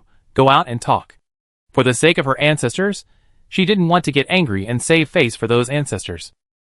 Baiyu cooperated and walked to the pavilion outside the house, gently picked up the teapot, remembered to pour a cup of tea for the old lady, and smiled. Old lady, please have tea. This excessive courtesy made the old lady a little wary, and then seemed to have figured out her thoughts. So she directly sneered. You don't have to waste your thoughts on me. Feng'er's heart has been seduced by that vixen. If you want to enter this door, you can't pass this level. After all, her son's marriage is still decided by him, and even if the old lady has the right to interfere, she can do nothing. The old lady is very clear-sighted, but Baiyu's thoughts are not entirely like this. I heard that the princess is not pregnant, and she is still relying on the prince's favor to stay in the third prince's mansion. I wonder what the old lady thinks. Although Baiyu raised the corners of his lips, his words were full of speculation. Facing the old lady's dislike, it was obvious that even if she didn't like him, she was even more disgusted with Xiaojiu's existence. As long as this is the case, he will have the opportunity to take advantage of the old lady's hatred and pursue the victory. Old lady, I have an idea. Maybe I can get the prince out of the seductive spell of the vixen. This statement is inevitably intriguing. The old lady narrowed her eyes slightly, and there was a bit of consideration in her narrow and long phoenix eyes. What do you mean by this? Old lady, think about it. I am just tempted by beauty, and there is no princess competing for favor, so naturally all my thoughts are on the princess. But if there is another woman beside the prince, will it be a different ending?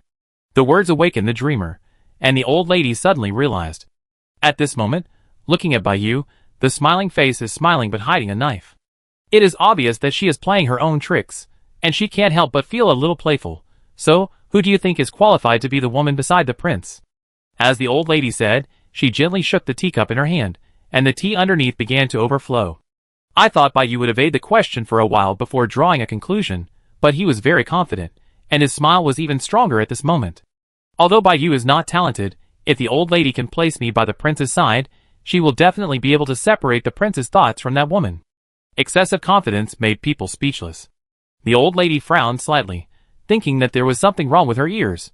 Looking at Baiyu's confident face at this moment, she couldn't help but have a bit more contemptuous attitude. You are too confident, but what qualifications do you think you have? Although the old lady didn't like Xiao, her family was at least doing business, and there was some family background. But Baiyu was just a woman of unknown origin, without identity, and without any strength. Although she looked good, what could she use to assist Jiang Yifeng? The old lady thought more and more ridiculous, and even couldn't help laughing out loud. The attitude of holding the teacup with her hand was obviously obvious. She didn't like Baiyu as a concubine at all. However, as if she had expected it, Baiyu was not angry. Instead, she suddenly stood up and looked at the lotus pond in the distance, which was blooming more gorgeously. Turning her head, she said directly to the old lady Yang Chun, Old lady, I know you look down on me, but I am more ambitious, more far-sighted and strategic than Xiaojiu. Even if I am of humble status, I will at least not do the kind of shameful business. Every word was a deadly derogation of Xiaojiu, and all of them were planted in the old lady's heart. Under Baiyu's repeated stalemate, the old lady finally chose to compromise, and her eyes wandered on Baiyu. Seeing her fair skin and pretty face, she couldn't help but sneer. The water and soil of the third prince's mansion are nourishing. You have only been here for a short time, but you are more charming than when I first met you. When these words came out, it seemed that he was praising her as a daughter-in-law, which was also a disguised recognition. With the intention of driving Xiaojiu out, the old lady moved back to the third prince's mansion at Baiyu's request, and lived in her own side courtyard. Moreover, she discussed the matter of taking a concubine with Jiang Yifeng, and naturally got the expected negative answer. Old lady, you know that I have someone in my heart, so don't force me. I have always regarded Bai Ri as my savior and sister, and have no other thoughts. Of course, the lifesaver is still an exaggeration. Since Baiyu entered the palace, Yifeng also knew about the things he did privately, but he turned a blind eye. But over time, this kindness has almost worn out. Now saying that he regards her as a sister is just giving her the last bit of face. Baiyu was embarrassed by this stubborn refusal and said, My lord, I love you wholeheartedly, why can't you give me a chance?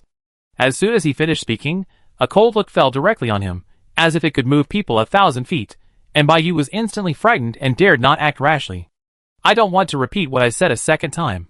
I hope you can be a little self-aware, and don't let me lose patience with you. This warning was naturally said to Bai Yu.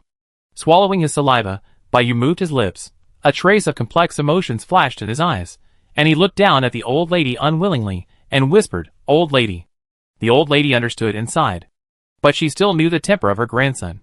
He was like a cow, and he would not look back after making a decision. After thinking about it, she suddenly said, "Since you don't want to marry her as a concubine, why not take her as a personal maid? Bai Yu is thoughtful, and I will feel relieved to have her serve you. As the saying goes, the one who is close to the water gets the moon first."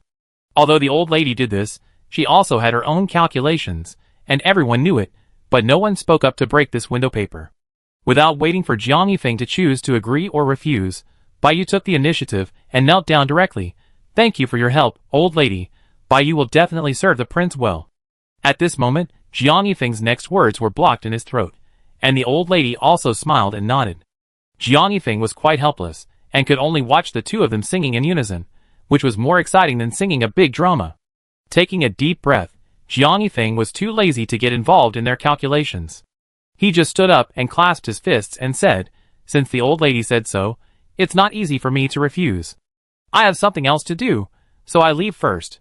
The attitude was a little cold, but the two people achieved their goals, so Bai Yu didn't think it was a big deal. Looking at Jiang Yifeng's back, Bai Yu smiled and said, "Old lady, I should leave too. Just wait for my good news." Today happened to be a holiday, so if he didn't cross the bridge, he would be busy with things in the store. Jiang Yifeng sat in the courtyard and played chess with others in his spare time, but the afternoon seemed long and boring. "I say, third prince, you are absent-minded when playing chess. I'm afraid you are just killing time. I am the substitute of the third princess." The person in question was really pitiful. He was fully focused on the other person, but he got nothing. The attitude of seeing things reminds people of people really makes people feel helpless. Hearing this, Jiang Yifeng came back to his senses, and found that the chess piece in his hand had not been put down yet, and then he realized that he was distracted again. "Oh, I'm really sorry, I was distracted just now." As he said this, he was about to make a move, but looking at the chessboard, he was scared because of his absent-minded attitude. You know what you know about him. This game of chess is a dead end. It is obvious that he is going to lose. Jiang Yifeng raised his eyebrows, and fell into contemplation again.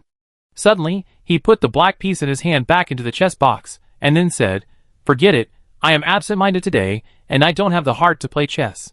Why don't you drink some tea? Hey, why are you still cheating? You know you are going to lose, so you don't want to play in order not to lose face." The man was unhappy, and stood up to argue, but Jiang Yifeng was such a helpless person. Chapter 269. Jiang Yifeng specifically asked someone to not serve the best tea as an apology, and the other party was willing to give up. "If it weren't for this good wine and tea, I can tell you that I would not forgive you for your rogue behavior today." While drinking, the other party's chattering voice was still coming towards him. Jiang Yifeng couldn't help laughing and said, "You are a typical person who gets a bargain and still acts cute. This good tea can't stop you. Do you want me to do something serious?" After these words came out, the other party was completely speechless. The two drank tea quietly. The breeze in the courtyard blew up a few fallen leaves. Drinking tea while looking at the courtyard is also a unique flavor. But at this time, Bai Yu came over with a tray. "Prince, guess what good things I brought you." The voice was full of joy, with a bit of unspeakable pleasure, and at the same time familiar to make people a little bored. Jiang Yifeng didn't even need to turn his head to know who was coming, and the pace sounded a little hurried. It wasn't until the plate landed on the table that Bai Yu smiled and said, "How can he not have cakes? This is the cinnamon cake I made myself. It's delicious. Would you like to try it, Your Majesty?" As he said that, he took out his hand and pinched a piece of cake, and put it to Jiang Yifeng's mouth. The expectation flashing in his eyes was so vivid that it was full of uneasiness. Seeing this, his friends felt that the atmosphere was a bit too awkward, but based on his understanding of Jiang Yifeng, Bai Yu's behavior was obviously asking for trouble. Facing Jiang Yifeng's resentful look, his friends could only clench their fists, and put them to their mouths, and cough gently as a reminder, "Ahem, I don't know what this girl is. She is so ignorant of etiquette, and commits an offense against her superiors?" Hearing this, Bai Yu looked a little embarrassed, but then she became confident. "This young man is joking. Although I am the personal maid of the prince, I was appointed by the old lady personally. Naturally, I have to be considerate to the prince, so as not to neglect him. Excessive shamelessness also makes people speechless. As for why you became the personal maid of this prince, you should know it in your heart. Hurry up and leave. You are not needed here. With a cold attitude and a bit of unquestionable firmness, Jiang Yifeng obviously did not give her any room to continue to entangle. Bai Yu couldn't help but curl her lips, but she was still stubborn and refused to leave. Prince, it was the old lady who told me to serve you well. You have to stay with me, otherwise it would be against the old lady's instructions. There is no way to explain it. Otherwise, you can tell her in person. As she said, looking at Jiang Yifeng, who was reluctant to eat, Bai Yu did not force her and put the pastry aside. Instead, she walked around the table and stood directly beside Jiang Yifeng, insisting on being the extra person. It is said that it is easy for a girl to win over a boy, but I don't believe that you can really ignore such a beautiful girl like me when I am in front of you and let you look at me every day. With this thought, Bai Yu became more confident in herself, but she didn't plan to leave. The atmosphere suddenly became awkward, and the leisurely feeling of drinking tea with friends disappeared instantly. Jiang Yifeng's eyes drooped slightly, and there was a hint of displeasure between his eyebrows. The transition was obvious, and even his friends couldn't help but feel a little panic, and hurriedly comforted him. Brother Jiang, don't get excited. However, he did not dare to say anything to Bai Yu rashly. Although she was a maid, Bai Yu kept saying that the old lady was backing her up. As an outsider, even if she was a good friend, he could not disrespect the old lady. The only thing he could do was to comfort her verbally. Hearing this, Jiang Yifeng took a deep breath, turned back and glanced at Bai Yu coldly. Okay, if you like to stay here, then stay. Brother Wang, let's meet outside another day. I'm disappointed today. Regardless of anything, he turned around and left. But like a dogskin plaster, Bai Yu hurriedly followed him, wagging her tail. This really did not leave her side. Wherever Jiang Yifeng went, she followed him, and she kept calling him old lady. Jiang Yifeng was a little annoyed. Seeing her approaching steps, he warned her angrily. Listen to me, if it weren't for the fact that the old lady is too old to be stimulated, I wouldn't allow you to be so unreasonable here. The thunderous voice made people a little frightened, and you felt a little scared. But she still gritted her teeth, bit the bullet, and said timidly, Your Majesty, you is not the kind of person who pesters endlessly, but the old lady's order is in my heart, and I can't help myself. Please understand me. This made people more and more angry. Jiang Yifeng couldn't do anything with him anyway, and at this moment, he missed Xiaojiu more and more.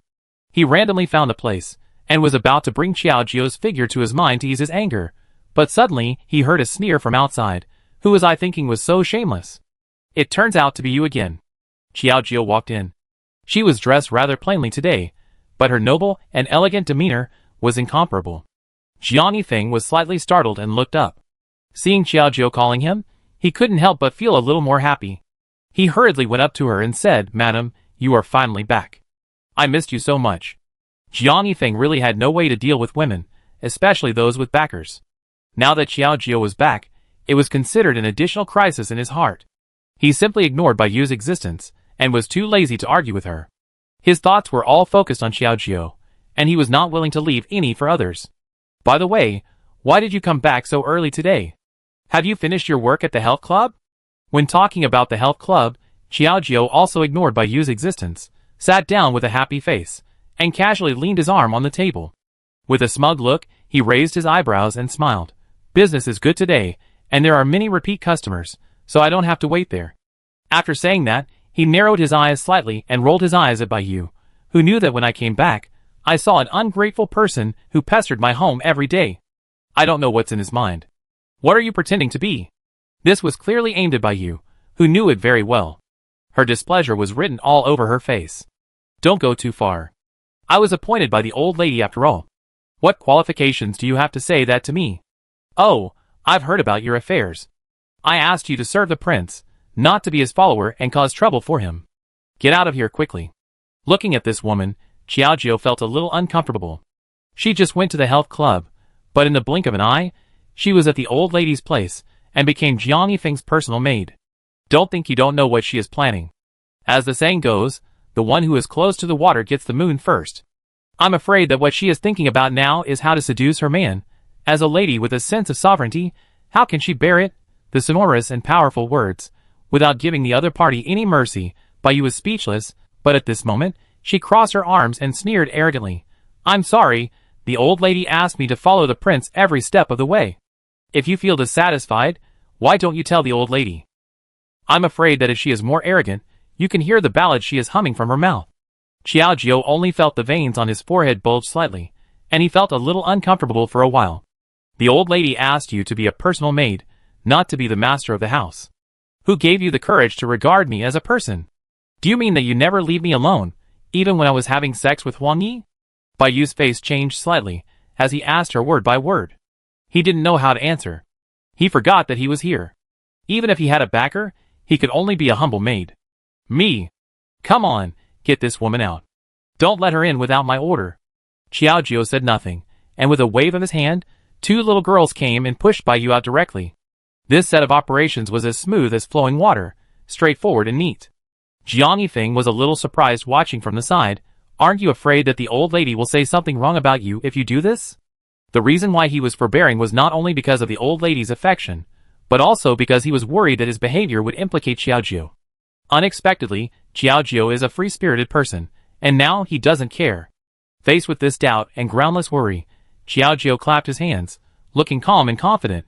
Even if I do nothing, the old lady will say something to me. Besides, it's better to be criticized than to see Bai Yu so arrogant, right? As a result, Jiang Yifeng couldn't help laughing, and suddenly stood up and clasped his hands on the edge of the table, imprisoning Xiaojiu in his arms. My dear wife, you always do things unexpectedly, and you are so free and easy that people are a little surprised and can't stop. The voice was hoarse with a bit of magnetism, and the voice of charm came naturally.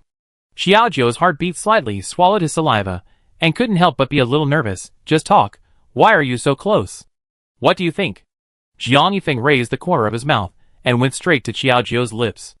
Outside, Bai Yu, who was driven out, was still standing at the door, with a green face, curled fists, and long nails almost embedded in the flesh, which was painful and unpleasant. Xiaojiu, you damn bitch, you dare to do this to me, wait and see how I deal with you. With a cold snort, Bai Yu broke a mouthful of tears and turned directly towards the direction of the old lady's yard. Standing at the door, he deliberately pinched himself, and the pain swept over him. Only then did he squeeze out tears, fluttered into the yard, and slid to his knees in front of the old lady. Old lady, please take charge of the house for me. That princess is really too much. She doesn't take you seriously. Chapter 270. Regardless of the truth of the matter, Bai Yu exaggerated and cried directly, making the old lady furious. Also ignoring Bai Yu's behavior, he slammed his hand heavily on the table, causing the teapot lid to tremble a few times and tremble slightly. This ungrateful woman is really lawless. Take me there. I want to see how arrogant she can be. The old lady stood up, and Bai Yu hurried forward to support her, wiping away the tears from the corners of her eyes. Her eyes still looked a little swollen, but she turned around and showed a smug smile. As she walked, she kept chattering, Madam, you must show her some color this time, otherwise the third princess will really not take you seriously. The two came all the way to the pear blossom garden. Before they entered the door, the maid stopped them directly. Madam, Miss Bai, the princess said that no one is allowed to go in and disturb us. Hearing this, the old lady snorted coldly, Look at your dog eyes, this is the territory of my third prince's mansion. When will it be the turn of that dead girl to make the decision? As she said this, she unceremoniously used her crutches and hit the guard's leg with one stick. With a slight scream, the man dared not stop her, and could only let the old lady go in. The yard was very spacious, and there were no people outside, only a few maids busy watering the flowers. As soon as she saw Bai Yu and the old lady coming in, Xiao Chui hurried over and carefully stopped them. Old lady, do you have something to ask the princess? I will help you convey it later. The prince and the princess are doing something right now, so it's not convenient for them to come in. Hearing this, the old lady sneered, What important matter is this? You are so shameless. Get out of here quickly, or I will break your dog legs. The old lady raised her cane, and her threatening attitude made people a little scared. Xiao Chui quickly dodged to the side, where she could not stop them. Just watching the two of them gradually approaching the room, she couldn't help but feel a little entangled in her heart, and still said timidly beside her, The old lady really can't go in. Bai Yu threw her a smug look, completely ignoring what Xiao Chui said. The two of them pointed the way for a long time, but just when they reached the door, they heard a soft moan. Prince, can you please stop touching me? You are going to take off my clothes. Woo woo. This voice really made people blush, and their hearts beat fast. The lady was also an experienced person. How could she not know what was going on inside? It was obvious that they were making a villain. Despite her age, the old lady still blushed and her heart beat fast. At this moment, she was so ashamed that she didn't know how to face it, and she quickly took 2 steps back. She was angry again, but she couldn't just barge in rashly. They are so cool. Just when she was angry, Xiao Chui came over again and added fuel to the fire. Old lady, I told you not to go in. Isn't it inconvenient inside? If you have anything to say, why don't I tell you? This expected look made people feel uncomfortable. Bai Yu was also angry and annoyed, but still unwilling. She looked at the old lady with a tangled look. Old lady, what do you think we should do? Are we going to let that woman be so arrogant? What else can we do? Are you going to force your way in and only be happy when you see them in dishevel? The lady's slack face was now furrowed with anger, and she looked like she had aged 10 years. This slightly angry voice made people speechless. Bai Yu could not say much, so he could only bite the bullet and remain silent. Let's go. Why are you still standing there? Are you humiliating yourself here? You are such a useless thing. Seeing the old lady's hand on the cane slightly raised, and then fell heavily to the ground, venting all her anger on this stick. Then, she took a step directly. Although her legs were a little inconvenient, she walked quite fast. Bai Yu could only grit her teeth and help her up, trying her best to please her. Old lady, please slow down, don't fall. Don't worry, I'm not as useless as you. I gave you such a good opportunity, but you still achieved nothing. Do you really think I'm blind? The old lady became more and more angry. She didn't mention her own shame, but she was humiliated again. In the room, Qiao was sitting by the bed, dressed neatly, with a pretty face, and occasionally pretending to moan and shouting those blushing words. Prince, don't touch me with your hands, it makes me itchy. Hearing the noise outside disappear, Xiao Jiao stretched his neck again, like a newly hatched bird, curiously looking at the world. Although there was no sound outside, he tentatively asked, why don't you go and see if the old lady and the others are still outside? Hearing this, Jiang Yifeng walked to the window and took a look. After confirming that there was no one, he said, okay, the 2 people have left, so we have escaped a disaster. In this way, Xiao Jiao breathed a sigh of relief, and couldn't help but cast an admiring look at him. You are worthy of being the smart third prince. This trick is really useful. It is simply wonderful. A great war god, who used his troops like a god on the battlefield and arranged the formations, which frightened many people. Now he used this boudoir matter to cover up the truth. It is ridiculous and helpless to say it. Jiang Yifeng lowered his head and sighed slightly, walked to Xiao Jiao, and immediately took her into his arms. Listening to the fragrance that came to his face, he actually had an illusion of being confused and infatuated. My dear lady, you smell so good. As he said, he gently lowered his head and kissed her on the forehead. You also began to pinch your waist restlessly. Such behavior seems to have a tendency to become real. Feeling that something was wrong with the other party, Xiao Jiao was frightened and moved aside. Don't think too much. I don't have the heart to do those things with you now. Rubbing his temple, those 2 words were almost written on his face. I was not well received to begin with, and now in the third prince's mansion, the old lady hates me too much, and it is even more difficult to move forward. I don't know how to live comfortably in the future. Jiang Yifeng saw Xiao Jiao's worries, and he also felt a little more distressed. Gently patted his back to comfort him. Okay, don't think too much. This king only has you in his eyes, and no matter how the old lady arranges, it will be useless. It's just that Bai Yu is not very well behaved now. I'm afraid that he has said a lot of bad things about you in front of the old lady, and you have to use your identity to suppress it. Jiang Yifeng usually has to go to the court to participate in government affairs, and he doesn't have so much free time in the mansion, because Bai Yu has the old lady's backing, and he can't do anything to her. But Xiao Jiao is different. As a princess, she has the qualifications to manage Bai Yu, and she is more suitable for this kind of thing than herself. Xiao Jiao nodded. You don't need to tell me about this matter, I know it. If I don't keep an eye on that girl, my husband will be abducted by her one day. This is a bit of a joke. Jiang Yifeng came over with a meaningful smile, and her voice was quite charming. I am a princess, I am really worried. Why don't you give me a child, tie my heart well, and avoid more dreams at night? You think it's beautiful. Xiao Jiao rolled her eyes at him, got out of his arms directly, and went to the window to blow the cool breeze and calm herself down. As the night went by, it seemed that everyone was restless and didn't sleep well. Until the morning sun shone, Xiao Jiao finally had a reason to get out of bed. He yawned slightly, washed up simply, and planned to go to the old lady to pay his respects to avoid being talked about. In the north garden, the old lady's place was the most quiet and elegant, with a Buddhist temple and a garden. The morning dew had not yet faded, and the crystal light was reflected by the little sunlight. It was a fresh and pleasant scene. Xiaojio went directly into the main hall, looked at the old lady drinking tea, knelt down and saluted. "Good morning, old lady." "Oh, you are here early, but I don't know if you are safe now." The old lady looked up and gave him a cold and contemptuous attitude without any courtesy, which made Xiaojio feel ashamed. Fortunately, Xiaojio was a person who had experienced many ups and downs. At this moment, Xiaojio forced a smile and maintained a rational attitude. "Old lady, there is nothing to worry about. After all, you pray to the gods every day, and the Buddha will bless you." This made the old lady at a loss for words. She couldn't say that the Buddha was useless, which was disrespectful to Buddhism. She curled her lips, still a little unconvinced in her heart. I wanted to give her a warning, but I didn't expect to be counterattacked. She is really a sharp-tongued stinky girl. Xiaozhua thought for a moment, but the old lady suddenly sneered. "Don't you see? It's already this time. You come to pay your respects now. Do you really take me, the old lady, seriously? This is still early. It was just the beginning of the sun, and I washed myself, which delayed some time, but it was not too late. But if someone wants to find fault with it, what can we do?" Seeing the old lady's arrogant face, with a hint of indifference and sarcasm in her eyes, she pretended to be sarcastic and said, "You are so rude, but you still refuse to admit it. You are such an uneducated wild girl."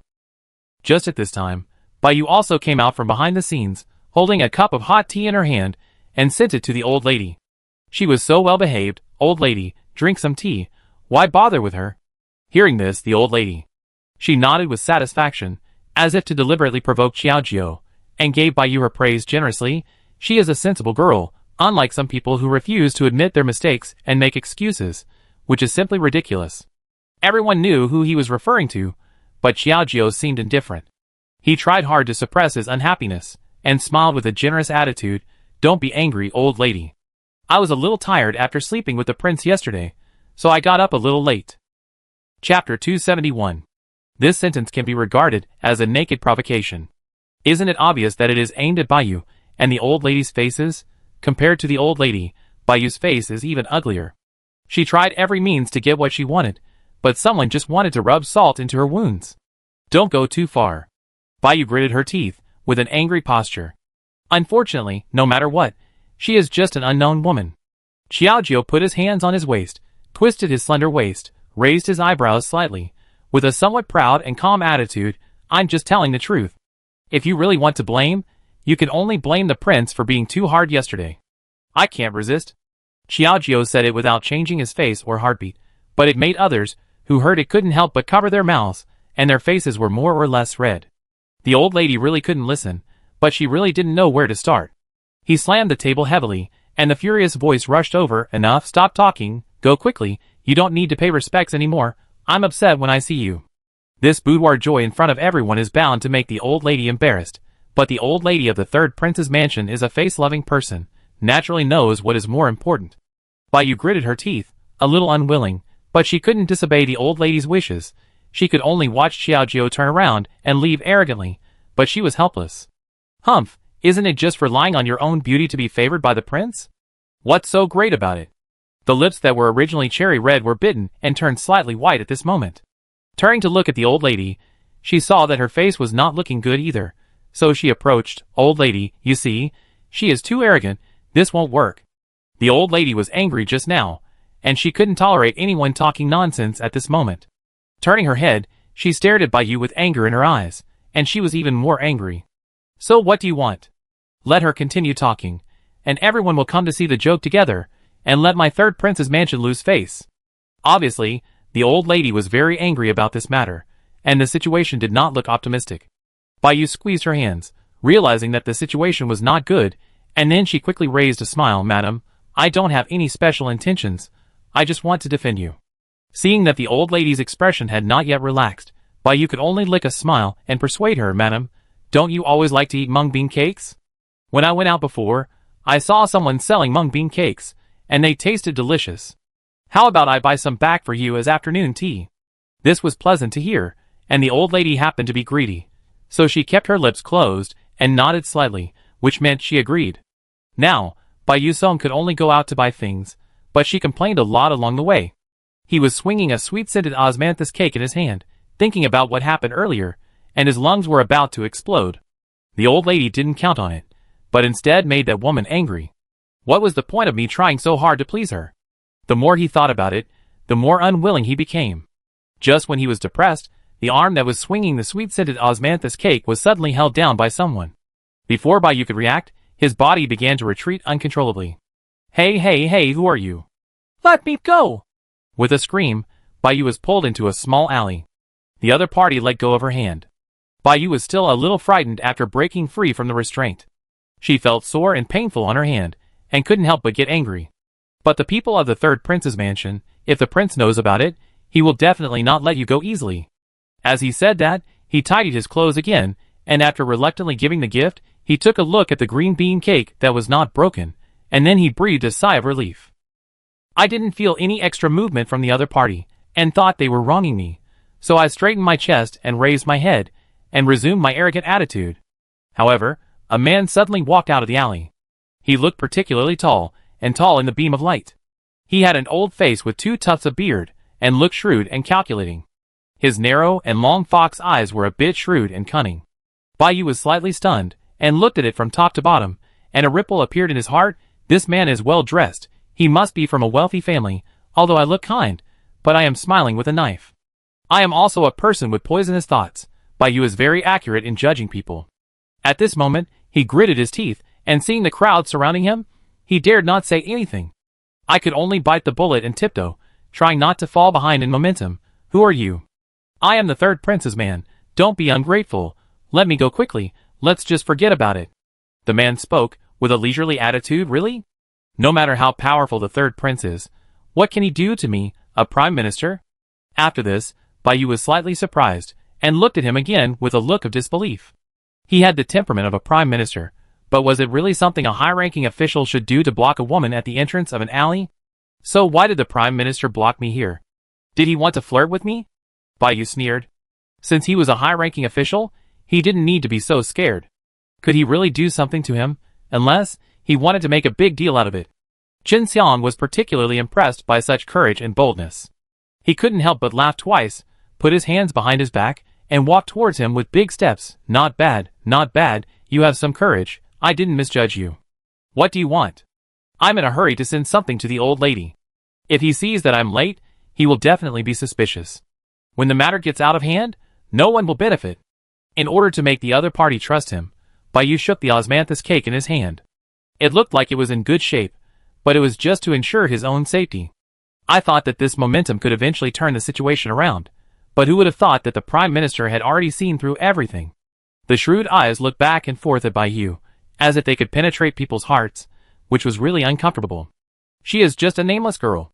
How can she cause a big uproar in the capital if she goes missing? Even if you have saved the prince's life, your desire to be loved but not wanted will not be well received. You? Are you investigating me? Bayu was speechless for a moment. Now that she had been firmly held responsible, she didn't know what to do. The prime minister raised his lips slightly, and nodded with satisfaction at the panic expression. I investigated you to help you. Don't you want to be favored by the third prince? This instantly aroused people's interest. Bayu frowned slightly, but her eyes couldn't help but show some urgency and expectation. What do you mean? You don't have to worry about it. As long as you are willing to help me monitor the third prince's every move, there will be benefits for you. I know that your daughter died in the third prince's mansion. You must be upset, and want to take revenge on the prince. I only want to live with the prince, but I won't help you do such a thing. Bayu saw it clearly, and at this moment, he was a little more arrogant, but it was not worth mentioning in front of interests. Don't worry, I only want to destroy the third prince's power. You said you like him? I will spare his life for you. You can stay away from the capital, and do whatever you want. If you don't want to, I'm afraid you won't be able to come back today. As soon as the words fell, the people around him swarmed over. Obviously, if they didn't agree, they would die. Bayu's arms were no match for his thighs, and he had no room for resistance at this moment. However, thinking about what the prime minister said, he could only compromise helplessly in the end. Back to the prime minister's mansion, he handed the mung bean cake to the old lady. Seeing that she was still angry, he could only coax her carefully for nearly an hour. In the end, she still ended up being disgusted. This old lady is really getting more and more ungrateful. I have been so humble, not much better than Xiaojiu, but she still treats me like this. Thinking about it, The more I think about it, the angrier I get. The maid beside me quickly comforted her. Miss Bai, you don't have to be angry. I believe that the old lady will change her mind about you after a long time. Bai Yu did not answer, but just thought about the deal with the Prime Minister, and suddenly said, go and get the things I bought in my room. I want to give them to the princess. This abrupt remark was incredible, and even the maid was a little confused. Miss Bai, don't you and the princess have a bad relationship? When did you like to meddle in other people's business so much? I taught you to stay in the mansion, not to worry about it here. Bai Yu gave him a cold look. The maids serving her now were all the concubines before. Because of the grace of taking her in, they were very obedient to her. Similarly, Xiaojio's previous ruthless behavior also silently planted the seeds of hatred in the hearts of these maids. Helplessly, he could only do as he was told and carry the things with Bai Yu to visit Xiaojio. In the yard, with the gentle sunshine outside, Xiaojio silently flipped through the account book, holding an abacus in one hand to check the accounts carefully. He just calculated half of the account when he heard an elegant voice. Oh, sister is busy, it seems that you are back at the wrong time. This interrupted all of Xiaojio's thoughts, and the keyboard was instantly stunned. It's over, where did I calculate just now? He calculated it with a little annoyance, and half an hour of accounting was a waste of effort. Looking back at Bai Yu, who turned around, she felt a little more uncomfortable. You know you are here at the wrong time, so why don't you leave quickly? She has never been the kind of person who makes money by being friendly, not to mention that some people are smiling but hiding a knife, with a lot of bad water in their stomachs. After these words came out, Bai Yu was embarrassed and ashamed, and the words that had not been spoken were already blocked in her stomach. Chapter 272. This show of power made Bai Yu so embarrassed that she couldn't get off the stage. Even the little maid following behind her couldn't help but give Xiaojio a cold look and whispered, Our young lady is so kind, but she is treated as a donkey's liver and lungs. It's the old lady's fault that she doesn't like her. The daughter of a merchant is so powerless. Bai Yu heard this, and felt a little relieved that someone was standing up for her. However, in order to please Xiaojio, build a good relationship, and better prepare for her own persistence, she could only pretend to scold the maid. Xiaoxue, I came here abruptly, why are you so rude? Can you slander the third princess at will? This remark made people speechless. The maid suffered a loss, and could only curl her lips, and said unhappily, I know I am wrong. Bai Yu ignored her, but took the things and handed them to Xiaojio in a proper manner. Sister, I have been living in the third prince's mansion these days. Thanks to your care, I still make you angry everywhere. This is a little gift from me, and I hope you will accept it. Let's turn hostility into friendship in the future, right? Seeing Bai Yu with a smile on her lips, she looked like a well-behaved lady next door. Xiaojio felt that there was something wrong with his eyes. Squinting slightly, he looked at her suspiciously, but still felt that all this was like a dream and not real. You don't have to be so polite. How can a weasel pay New Year's greetings to a chicken have good intentions? Take your things and leave quickly. This princess is very busy, and has no time to entertain you. After saying that, Xiaojio turned her head away without showing any mercy. Bai Yu was speechless for a moment. Although I bought this thing, and I can't use it, it is also a kind of affection. I didn't expect her to refuse so straightforwardly. Swallowing slightly, Bai Yu clenched her fists, but still said, Sister, it's my intention. I leave it here for you. Don't ruin such a good thing because of me. After saying that, Bai Yu planned to leave. Anyway, there was no reason to take back the things she gave away. It was already embarrassing enough. She didn't want her dignity to be trampled on again and again. Who knew that just as she walked out of the door, she saw Xiaoxue suddenly chased after her with a gift and stuffed it directly into Bai Yu's hand. Our princess said that she has all these things. She doesn't like them, and can't afford them. Please take them back. Don't be too attentive in the future. The words made people speechless. Bai Yu was confused on the spot, but Xiaoxue didn't give her any chance to refute, and turned around and left. If she were to send it back now, she would be shameless, so Bai Yu could only bite the bullet and return the gift the same way. On the way, Xiaoxue, who was standing beside her, became more and more dissatisfied. Miss, you are too kind. Look at them, what kind of master, what kind of servant? One or two are blowing noses and glaring, relying on the power of others. Not to mention the elementary school, Bai Yu would also like to go, but at this moment, her fingertips were about to pierce the skin, and it was difficult to relieve the resentment in her heart. This damn woman, so shameless, don't let me catch the opportunity, otherwise I will definitely not let you off. Seeing her gritting her teeth, Xiaoxue felt a little flustered, and asked tremblingly, Miss, where are we going now? And this thing? Most people, after being rejected repeatedly and still being so impolite, would probably feel disgusted by the sight of this thing, and would feel better if they threw it away. Looking at the packed gifts in his hand, Baiyu sneered. This thing is still very useful.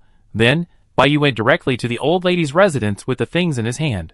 Seeing that she was sitting in the pavilion for a nap, he deliberately made more noises to wake up the old lady, but he still put on a pretentious look. "Oh, old lady, I wanted to be careful. Why did I wake you up?" The old lady rolled her eyes at him, obviously seeing through everything. "Just say it directly if you have something to say. Pretending will make people bored after a long time."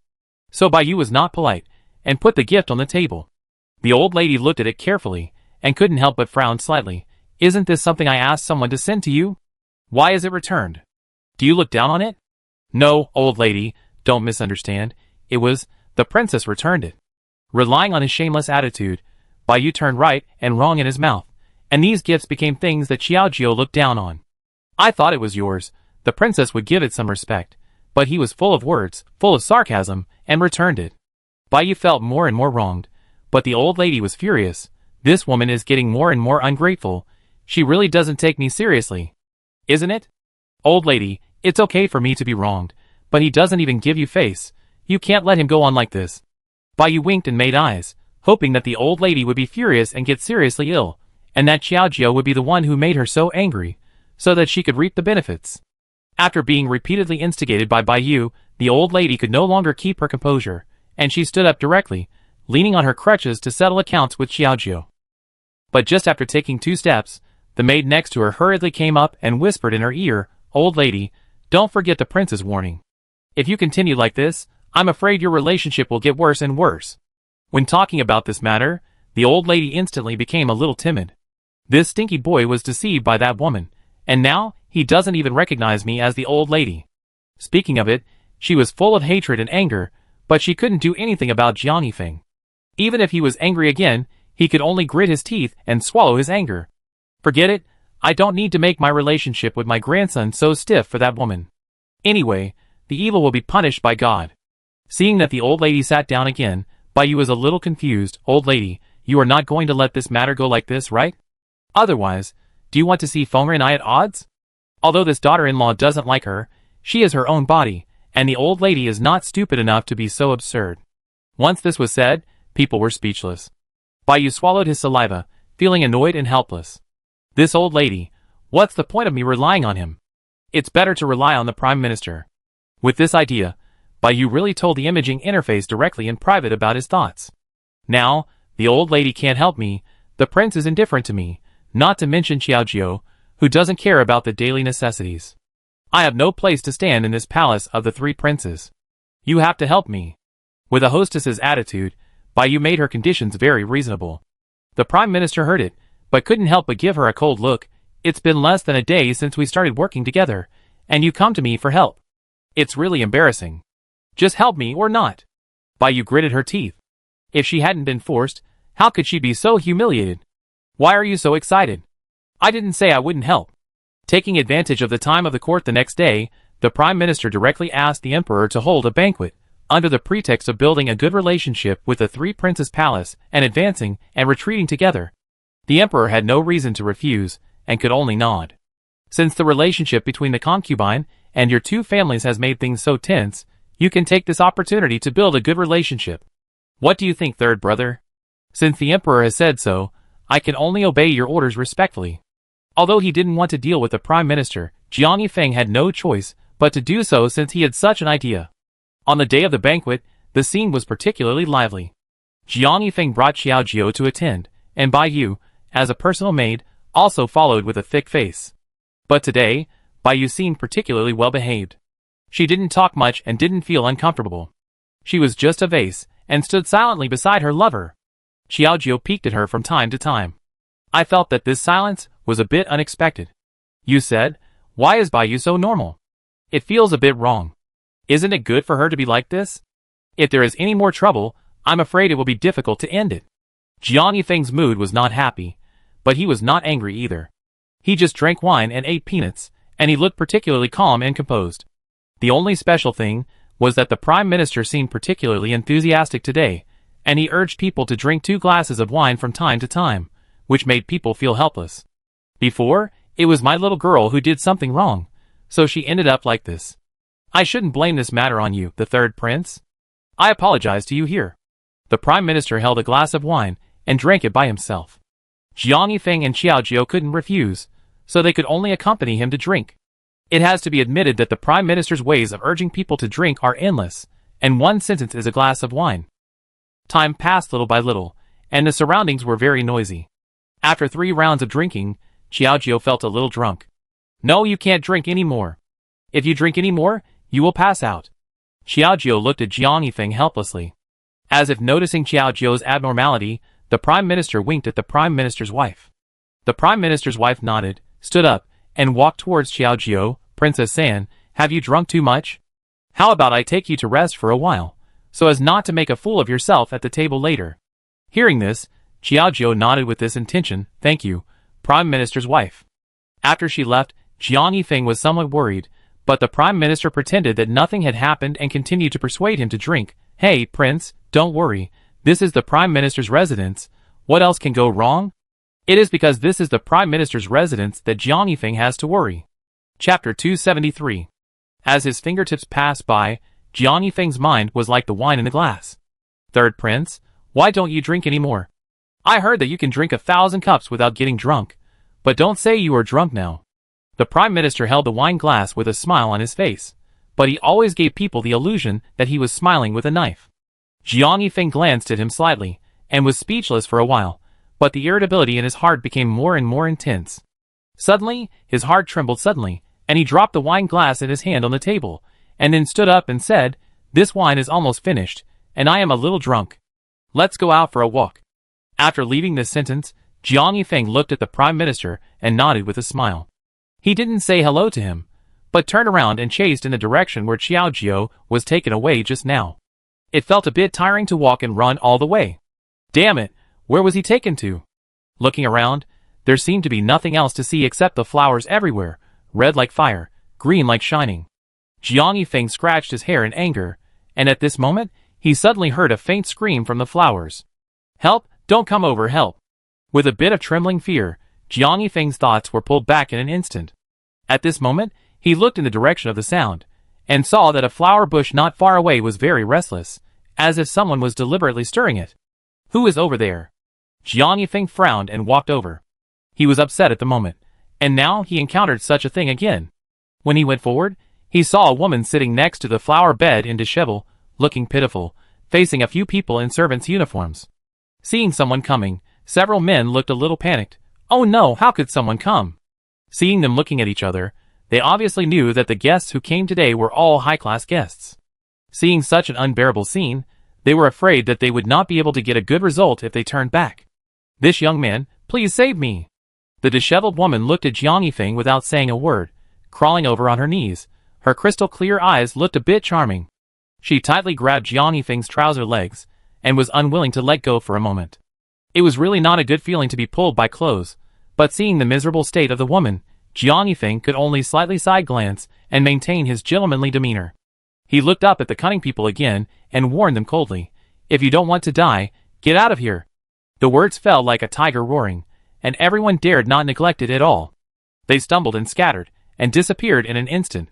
Seeing the people around him disperse, Jiang Yifeng glanced at the woman, who was still frightened and uneasy, and then said coldly, "Those people have left, you are fine, they must not dare to make a fuss about what happened today, you get up."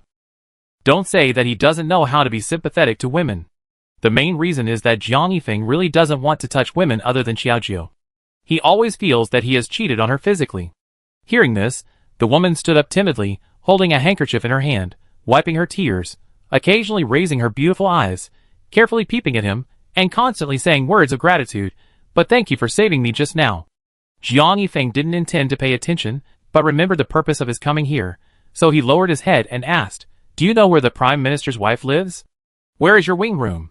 Although he married the concubine of the Prime Minister's mansion, Jiang Yifeng has not been to the Prime Minister's mansion many times, let alone a place for women to rest. The woman reacted smartly, stopped crying, and quickly pointed to the northeast direction. "It's in that direction, the lady just took a young lady to rest." With this, it was confirmed that it was Xiao Jiao without a doubt. Jiang Yifeng was full of joy, and did not stay with her for long. He just looked at the woman's open clothes, revealing half of her belly band, and then warned, "Hurry up, and put on your clothes." After saying that, he took a step to leave, but suddenly heard a sharp scream from behind. "Young master, be careful." The word shocked Jiang Yifeng, and he turned his head subconsciously. Before he could react, he saw the woman raised a handkerchief in her hand, and a touch of dust came to his face. Unprepared, the dust entered Jiang Yifeng's nose, which seemed a bit choking. The smell was extremely uncomfortable. Jiang Yifeng quickly fanned his hands, and his brows were locked. When he looked at the woman, his face became a little ugly. "What did you do?" Even if he thought about it with his toes, he felt that the smell of the dust was a bit wrong. But before he could answer, he suddenly felt dizzy and his whole body was shaky, as if he was standing next to a cliff and was about to fall at any time. "My lord, please go to sleep peacefully." Under the woman's strange smile, Jiang Yifeng finally couldn't resist the effect of the drug and slowly fell into a deep sleep. At the same time, in the guest room, the Prime Minister's wife held Xiaojiu's hand, and was particularly gentle and talkative, as if she was treating her own daughter. Today, she was talking endlessly like a torrent of water. "Madam, you are particularly talkative today." Xiaojiu raised his lips slightly, his eyes wandering on the Prime Minister's wife. But he still felt something was wrong. Logically speaking, her daughter died in my hands. How could she be so intimate with me because of a banquet? I'm afraid there is something wrong. Remember when the concubine died? There was a rumor in the Prime Minister's mansion that the Prime Minister's wife was almost dying and crying for 2 days and 2 nights. How could she turn hostility into friendship so easily now? Could a meal really solve everything? Obviously, it was nonsense. Xiaojiu had no intention of continuing to chat with her. Thinking, with uneasiness in his heart, he thought about returning to the banquet. "Madam, I'm almost sober. Since it's a reconciliation banquet, I naturally can't be absent. Madam, don't worry." With that, without giving him any more chance to stop him, Xiaojiu stood up and walked quickly to the door. The Prime Minister's wife chased after him, intending to intercept him. "Third princess, don't you want to rest for a while?" "No, thank you for your kindness, madam." The more nervous she looked, the more suspicious Xiaojiu became, and his steps unconsciously quickened a bit, all the way to the banquet. Looking at the Prime Minister, who was still sitting in his seat in the distance, drinking calmly, but opposite him, there was no one he wanted to see, and for a moment, he was a little confused. Walking forward quickly, keeping a rational attitude, Xiaojiu looked around and confirmed that he didn't see any familiar figures, then asked, "Prime Minister, where is my husband now, and the personal maid by you?" The Prime Minister raised his head and met Xiaojiu's vigilant and puzzled eyes, but chuckled. The prince was a little drunk, so he took the maid to take a walk to relieve the smell of alcohol. "I don't know where he went." This makes people wonder what to do. The prince is not the kind of person who gets drunk easily, not to mention in front of the Prime Minister. "I'm afraid he is using an excuse to find me." I don't know where the uneasiness came from. Xiaojiu bit his teeth slightly, and turned around and asked the 2 maids to follow him to find the missing master and servant.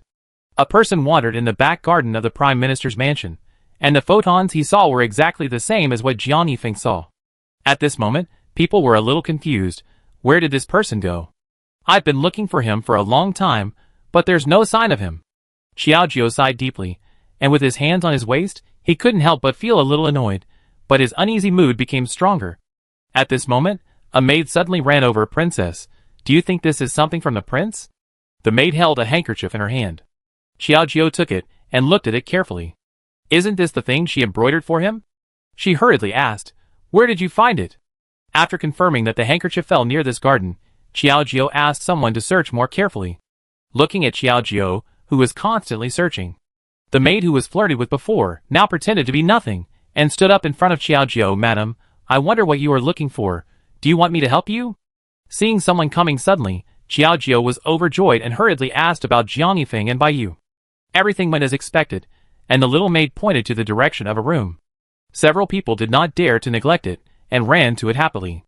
Looking at the backs of Xiaojiu and others leading from a distance, the maid couldn't help but felt a chill. "I just hope you won't be too sad when you see the third prince." Yawning slightly, the little maid turned and left, took off her clothes behind the rockery, and disappeared without a trace. When she came to the door, Xiaojiu knocked gently. "Prince, are you in there?" But after knocking for a long time, no one answered inside, which was a bit annoying. "The prince is not here. Maybe the girl is lying." The maid next to her curled her lips and lost some patience. No, that girl couldn't have lied at that time, but this matter was too strange. Xiaojiu frowned and suddenly realized something. After knocking for a while, and no one answered, he simply kicked the door open. The room was empty, and seemed particularly peaceful. Xiaojio walked in quickly, lifted the curtain, and came to the edge of the bed. He saw 2 pairs of shoes placed beside the bed, one pink and one black, obviously representing a man and a woman. Xiaojio's heart trembled slightly, and his eyes raised to the looming gauze curtain, but what he couldn't see was some kind of desperate scene. We couldn't have walked into the wrong room? The maid next to him was a little surprised. Xiaojio recognized it clearly. The pair of black boots were sewn by himself for Jiang Yifeng, and there was a touch of auspicious clouds embroidered on it. Chapter 274. Prince, can you please stop moving? Inside the veil, one could hear the charming voice of a woman, which was extremely charming. The woman listened and looked a little sick. Don't you feel disgusted? Get out of here. Xiaojio couldn't hold back his breath, so he stepped forward, stretched out his hand, and pulled open the veil, and a half-naked man and woman inside instantly came into view. Seeing this scene, the 2 maids turned their heads away in fear, feeling panic and shy for a while. What's going on? What happened inside? Could that half-naked man just now be the prince? Although it was just a quick glance, the face was still clear. At this moment, Baiyu was just crawling on half of Jiang Yifeng's body, with one hand gently holding his neck, as charming as a seductive snake. Such a scene seemed a bit too rich, and people's hearts trembled. Xiaojio was directly shocked by this scene, and the whole person seemed to be hit by a stick, and he seemed confused and at a loss. What are you doing? With a desperate attitude, he shouted like thunder, but seeing this scene, Baiyu seemed particularly calm. At this moment, he squinted his eyes, and pretended to be an innocent victim. He said shyly, Sister, don't be angry. The prince was just drunk, so he couldn't control his emotions, and did this to me. What a shameless thing to say. Xiaojio took a deep breath, and a bloodthirsty coldness appeared at the corner of his mouth. Can the prince be drunk? Don't you know this? Everyone knows that Jiang Yifeng has an amazing alcohol tolerance. He led troops to fight in the wars in his early years. How could he end up with a poor alcohol tolerance and do such a stupid thing when drunk? Baiyu, on the other hand, acted pitiful, but in fact, she just accepted it.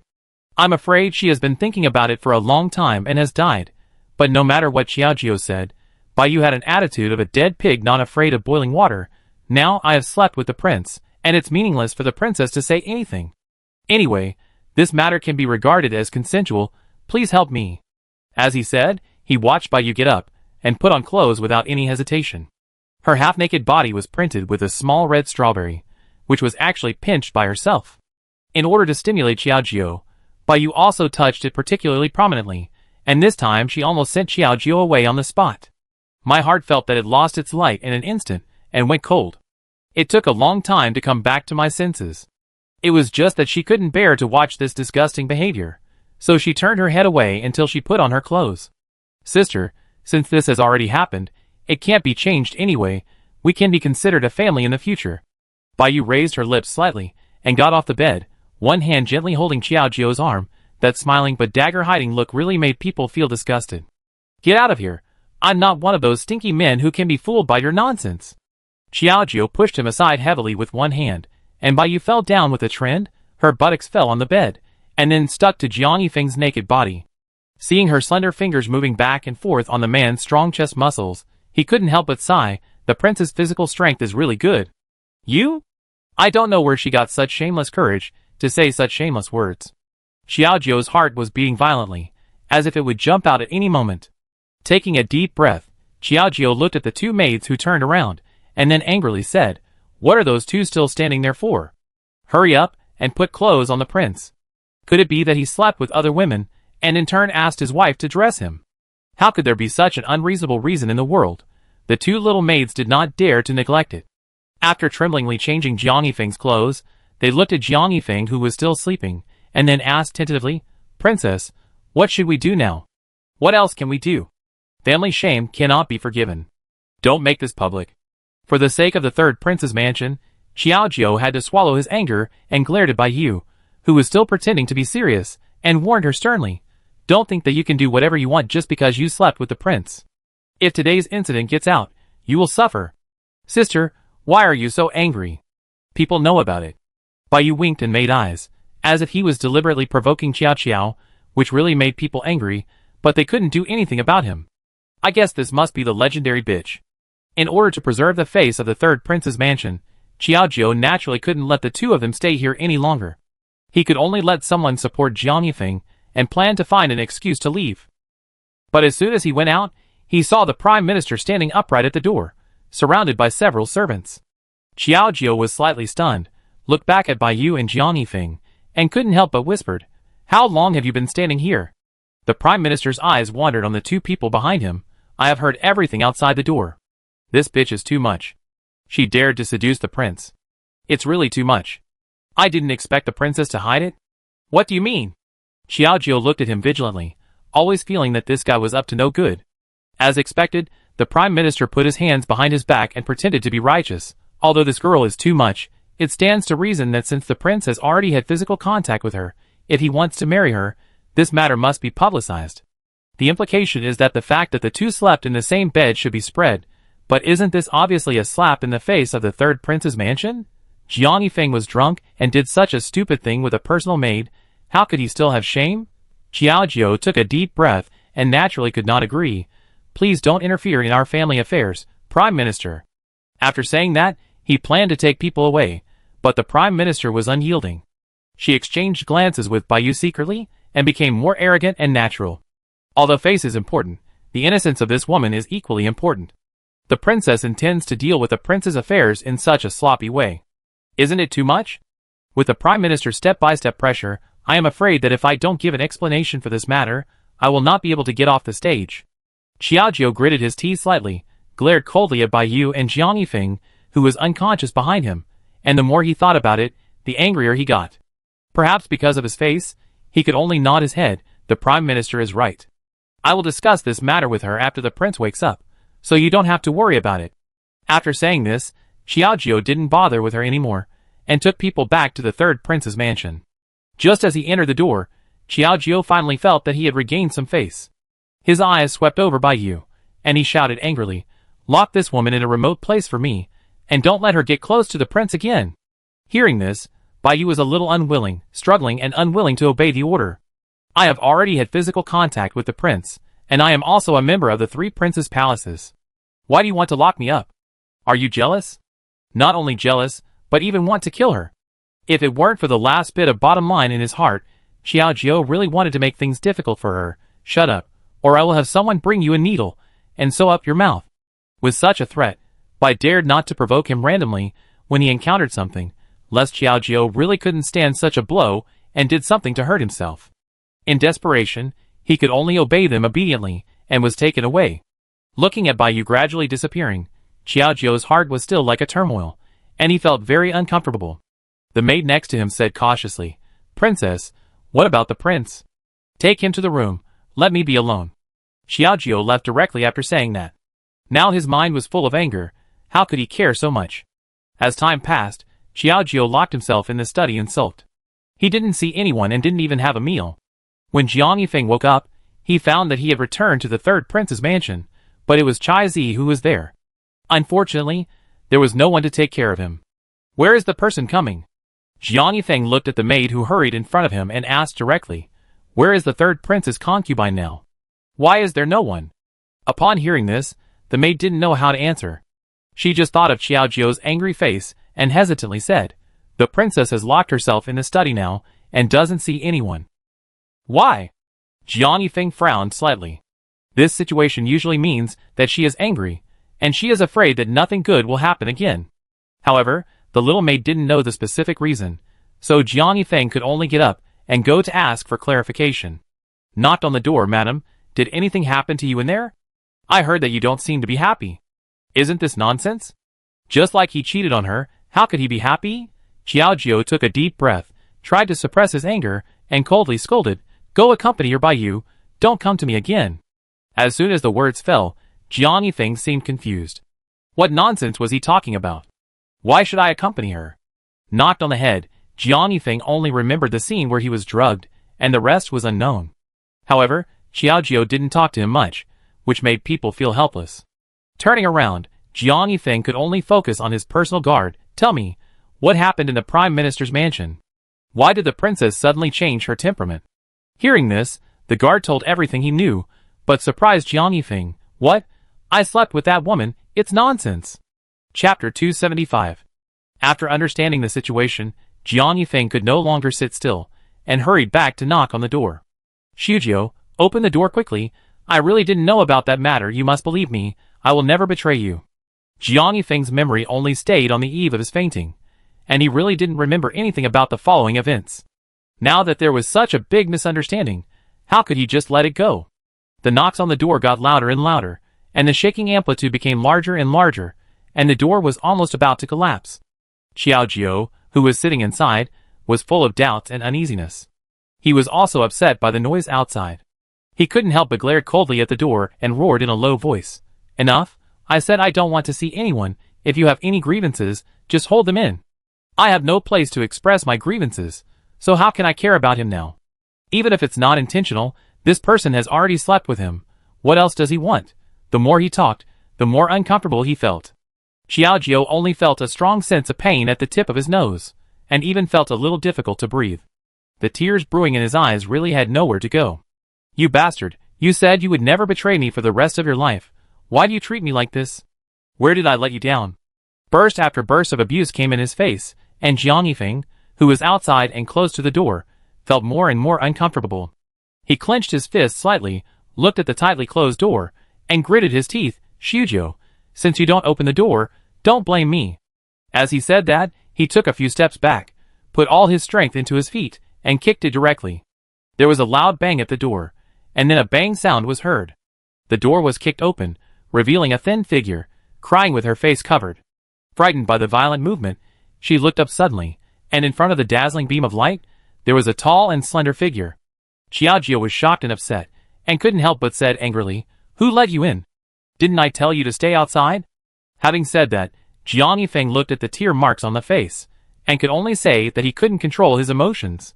He took a big step and rushed up, hugged Xiaojiu with one hand, and held him tightly in his arms. Madam, listen to me, I really don't know what's going on, you have to believe me. Xiaojiu hadn't calmed down yet, and felt that this family was too tense, and almost suppressed himself and couldn't breathe. With his brows furrowed, he gritted his teeth and kept hitting the other's back with his hands. You bastard, betray me if you want. Why do you have to find so many high-sounding excuses? Swearing. The voice was heard clearly by even the servants passing by, which was a big joke for others. Occasionally, they could hear the rustling and fragmented discussions. However, things have developed to this point. Who still cares about these things? Jiang Yifeng let him beat and scold, and was unwilling to fight back. If you want to beat me, scold me if you want to, I will explain to you after you calm down. But you have to believe that I will never betray you. As he was talking, the old lady stood at the door at some point, and saw the scene of Xiaojiu hitting Jiang Yifeng, and she couldn't help but get furious. What are you doing? You dare to hit your own father. It's really more and more lawless. Hurry up and let me go. With a dull scolding, Xiaojiu came back to her senses, and subconsciously let go of her hand. However, she took 2 steps back towards Jiang Yifeng, keeping a certain distance from him. She would also feel resentment towards this man who cheated on her physically. Jiang Yifeng saw the half-step back, and felt pain in his heart, but he didn't have the face to question such behavior. On the contrary, the old lady didn't care about these details, and scolded Xiao, Don't you have any explanation for what happened just now? As a princess, you did such a rebellious thing, which is simply a loss of woman's virtue. Yes, I have a master, I did it to the prince, but what about the prince, how did he treat me? The pair of bloodshot eyes fell on Jiang Yifeng, full of grievances and unwillingness, and at the same time deeply shocked people. Now whenever Xiaojiu talked about this matter, his mind was full of the unbearable scene he saw. What? Ragged clothes, weak moans, really blinded my eyes. Aren't you talking about Baiyu? I'm here to settle accounts with you. As a princess, you actually let a maid do such a thing. What do you think? This is a mess. Anyway, it's all her fault, and Xiaojiu has admitted it. After all, in the eyes of the old lady, she is so unbearable to look at. She sniffed slightly, and sucked all the grievances into her body. Xiaojiu smiled awkwardly, with unspeakable bitterness, and her voice was soft and powerful. Yes, it's all my fault. As she said, her eyes wandered on Jiang Yifeng, and the taste of sarcasm was self-evident. This reverse taunt was the most deadly. Jiang Yifeng had already blamed himself to an unspeakable degree. He took a deep breath and then stepped forward to comfort her. Old madam, Baiyu's matter was really an accident. I don't know the specifics of what happened, but you have to believe that she and I are absolutely innocent. You still say innocent. I already know the matter. So many people in the Prime Minister's mansion are watching, and the letter has been sent to me. You ruined a woman's innocence. You must take her into the mansion. As soon as the words fell, Xiao Jiu's heart trembled. What do you mean? Are you going to take a concubine? It's okay to betray the sincere and unswerving love of the two, but now you have to have another wife. What about the promise of being a couple for life? It's all a lie. The old lady nodded calmly, looking righteous. Otherwise, should we just let Bayu's matter go? Now that everyone knows about it, you have to give an explanation. You are the third princess, and you still have to agree to this matter. Otherwise, I won't bother to come to you and make trouble. Seeing the old lady's resolute attitude, Xiao Jiu's heart had already sank to the bottom, and the sneer on the corner of his mouth couldn't be more obvious. Bitterness and a bit of sarcasm. Haha, you also know that I am a princess. Then I will make it clear that my husband can only marry me. There is only her in this palace, but not me. Please make the decision, Your Majesty. Anyway, it has come to such a deadlock. Xiao Jiu simply broke the jar. After all, this was a promise made to him by some people, but he broke his promise. Can he still blame himself for this kind of thing? He glanced at Jiang Yifeng. His eyes were filled with coldness, which made Jiang Yifeng feel complicated and uneasy, as if he had overturned a bottle of 5 flavors. But the old man was unyielding. Facing Xiao Jiu's deliberate argument, he simply poked at her sore spot. You have been in the third prince's mansion for so long. As the principal wife, you have a low status and have no children. Do you think you are qualified to stay here? If you want to leave, go. As he spoke, he saw her folding her arms and winked at Jiang Yifeng. Fomer, what's the use of such a woman? She has not followed the 3 obediences and 4 virtues, and she has also ignored the 7 ins and 7 outs. If you want to divorce her, there are thousands of reasons. Write a divorce letter now. This. In front of these 2 people, Jiang Yifeng was really overwhelmed. He felt that his head was about to explode. Seeing Xiao Jiu's red and swollen eyes, he couldn't listen to the old lady's nonsense anymore. He had to step forward and hold the old lady's shoulders, whispering, Old lady, you should go back and rest quickly. I will not marry other women, let alone let Xiao Jiu leave. I will deal with this matter, so don't worry about it. Seeing that the old lady was going to continue, Jiang Yifeng shouted at the servants, who were watching the excitement outside. What are you still doing? Send the old lady back to rest. Everyone didn't dare to neglect it, so they took the old lady away directly, and the others also retreated tactfully, and the 2 returned to their previous world of 2 people. However, after what happened just now, the atmosphere between the 2 was extremely awkward. You should go too. I don't want to see you again. You don't have to come to me before you have solved that matter. Xiao Jiu turned her head and landed directly on the chair in the study. She really didn't want to look at him anymore, fearing that she couldn't control her temper. However, Jiang Yifeng, holding the tea, walked around the chair, and suddenly knelt on one knee in front of Xiao Jiu, holding the plug and facing her. Xiao Jiu, I have always kept in mind the oath between us, and I will never betray you. Why don't you believe me? Such behavior is a great shame for a man. It is incredible that he can do this. What are you doing? Get up quickly, don't let people see me and think I am bullying you again. I don't have this ability. Xiao Jiu turned his head away, feeling complicated and uneasy in his heart. Jiang Yifeng had no intention of leaving despite this resolute attitude. Instead, he recalled the previous events and began to analyze. You were taken away by the Prime Minister's wife at that time. I had the energy to find you, but I was knocked unconscious by someone. That's when the later events happened. I was unaware of the process in between. I'm afraid there was another plan. After explaining a series of things, Xiao Jiu's expression relaxed a little. He secretly rolled his eyes and glanced at Jiang Yifeng, who was kneeling on the ground. But his face was also full of sorrow, and he obviously didn't look like he was lying. After all, if he really wanted to take a concubine, he wouldn't have to lie to himself with such an identity. However, driven by his heart, Xiao Jiu couldn't help but question, is what you said true? Chapter 276. Jiang Yifeng smiled happily at this doubt. With his understanding of Xiao Jiu, raising doubts means that his mind is shaken, which is a manifestation of trust. Not daring to be negligent, Jiang Yifeng nodded like a chicken pecking at rice, and he couldn't stop for a moment. I swear to heaven, if this is false, I will be struck by lightning, and I will not be well. Before she finished speaking, Xiao Jiu directly covered her mouth in panic. Stop talking nonsense here. I don't want to become a widow at such a young age. Don't worry, I didn't lie to you, and I won't curse him like that. Jiang Yifeng smiled, and the atmosphere between the two people eased a lot instantly. Although this is the case, when I think of the naked scene of Jiang Yifeng and Bai Yu at that time, whether it was a calculation or not, they slept in the same bed. What if something really happened? With the uneasy feeling that was turning upside down, he took a deep breath and tried to suppress the anxiety in his heart. In the end, all the depression turned into a heavy sigh. I can trust you, but I can't get over it in my heart. Before things are clear, let's not contact each other. Jiang Yifeng didn't understand what this meant, and Xiaojiu didn't intend to explain. He asked him to bring a cup of tea over. He drank half of the cup of apology tea, and put the other half on the table. This meant that he had no intention of forgiving her. Looking at the woman's resolute back, Jiang Yifeng felt bad, but he couldn't help but smile when he saw a faint lip mark on the half cup of tea she drank. Thank you for choosing to trust me at this time. At least it hasn't completely disappeared. This is enough to make people satisfied. Until the evening, Xiaojiu had someone specially clean up a new guest room, and she moved into the guest room to sleep. Before the truth was found out, she really couldn't let go of the heavy burden in her heart. In the cool night, the two people who were only separated by a house tossed and turned, and couldn't fall asleep. Occasionally, Jiang Yifeng leaned gently on the bed, with one hand supporting his chin, his eyes wandering outside the night view, but his mood seemed to fluctuate. His mind was full of the same pretty figure. Xiaojiu was the same, but she really didn't have the heart to lower her face to look at him. Until the morning, Xiaojiu, who had finally fallen into a deep sleep, was finally forced to open her eyes under the shining of the sun.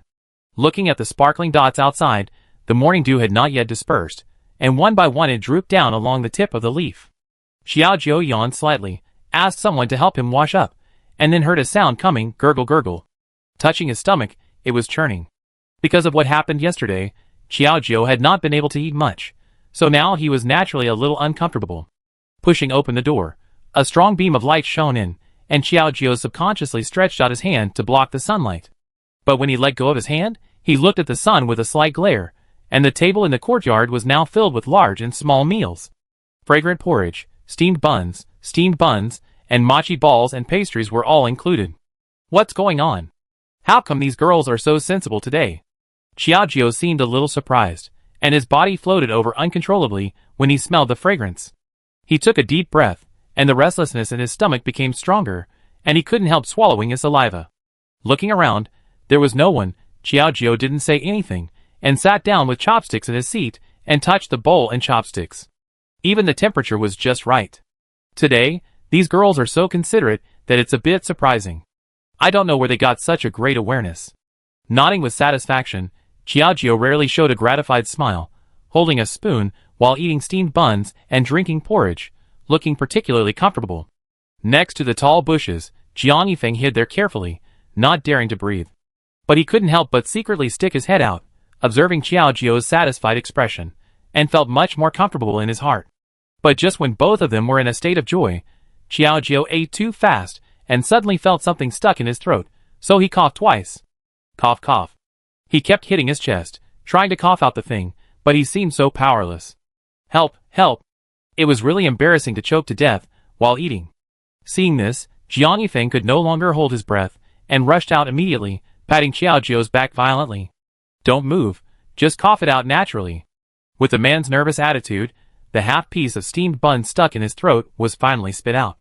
Xiaojiu could be considered to have saved half his life, but when he saw Jiang Yifeng suddenly appear, he couldn't help but feel a little more surprised. Why are you here? This was hard to explain. Jiang Yifeng hesitated and didn't know how to start. In the end, he lied, I just happened to pass by here and saw you in a sudden situation, so... Although he said that, they are husband and wife after all. Jiang Yifeng has always been upright. When did he become so guilty when lying? Until his eyes were on him, looking at the flour on him and the white powder that had already clumps from the thickening of the nails. Looking at these strange-shaped buns, could it be that you cooked this meal? As soon as this was said, the other party immediately denied it in panic. No. However, Xiaojiu couldn't help but give him a cold look. I don't believe that those chefs in the kitchen, who have been cooking for more than 10 years, can still make such strange things. Bringing 2 buns over, this can be said to be a world of difference, all kinds of strange shapes. Xiaojiu had doubts just now, but because he was too hungry, he didn't have a poison needle. Now looking at this situation, he understood it for sure. Jiang Yifeng was speechless for a while, and then he said awkwardly, I know you are angry. In order to let you see my intentions, I can only work harder than usual. You know, for this meal, Jiang Yifeng didn't even go to the morning court today, and he had to spend this kind of flattering thought in order to win her favor. Xiao Jiao was speechless for a moment. He didn't know whether to accept or not his kindness. He was touched, but he couldn't get over the hurdle in his heart. Okay, I appreciate your kindness. I'm full. Xiao Jiao sighed, and put down the steamed bun in his hand. He was a little hungry, but now he had no appetite. Jiang Yifeng was a little panicked, and quickly blocked Xiao Jiao's way. Eat more. After all, I spent so much effort to make it. He was worried that Xiao Jiao would not want to eat the food because it was made by him. So he hid in the dark and peeked silently, but who knew that such an unexpected situation would happen? The begging eyes on his face looked too humble, which made people feel a little distressed. I don't know where the guilt came from. Xiao Jiao really felt that he was a bit of a nobody. What's going on with me? Love and hate at the same time. What's going on? At this moment, even she herself couldn't understand her own thoughts. Afternoon, Xiao Jiao, you just stuck to your own ways, trapped yourself in the yard, didn't go anywhere, didn't see outsiders, and didn't let Jiang Yifeng come over. In desperation, Jiang Yifeng could only be bored alone, but received an invitation from Growth to go to Gaohe Tower. In the distance, there was a beautiful view. On the high platform, two men sat opposite each other, with the fragrance of tea in front of them, and occasionally a breeze blew, blowing people's hearts. Looking at the Prime Minister's attentive attitude, he also served tea and water for himself, which was a change from his previous arrogant style. Jiang Yifeng felt a little disgusted. You don't have to pretend here. Just say it directly if you have anything to say. Jiang Yifeng spoke straightforwardly and decisively, and the Prime Minister's attentiveness was nowhere to be found. But he did not continue to fool around. Putting down the teapot, he leaned back on the chair and said with a playful smile, Your Highness, there is no need to be so angry. I came here just to discuss something with you. Jiang Yifeng raised his head and looked at him directly. Without asking, the Prime Minister continued, What happened between you and that personal maid in my mansion is obvious to all. Now people are scrambling to spread the news, and it is very exciting. If I don't shut them up, this matter will probably spread to the whole city of Kyoto. So what? Jiang Yifeng held the teacup in one hand. Instead of being afraid of this sentence, he felt a little cold. His calm attitude made people feel a little uncomfortable. The Prime Minister frowned slightly and smiled patiently. Nothing special, just the recent flood disaster in the south. We need to send a person in charge. I hope the prince can recommend me to the emperor. Because of the previous incident, the emperor didn't like the Prime Minister, and now he doesn't let him do anything important, so he fell out of favor all of a sudden. But if there is a person with a little power to guarantee, then his comeback is just around the corner. Although Jiang Yifeng is also not liked by the emperor, he is the most suitable person in terms of status and reputation. Haha, it turns out that the Prime Minister wants to use his power to make huge profits again, but you found the wrong person. Putting down the teacup in his hand, Jiang Yifeng looked at him coldly without any fear, which made the Prime Minister unhappy.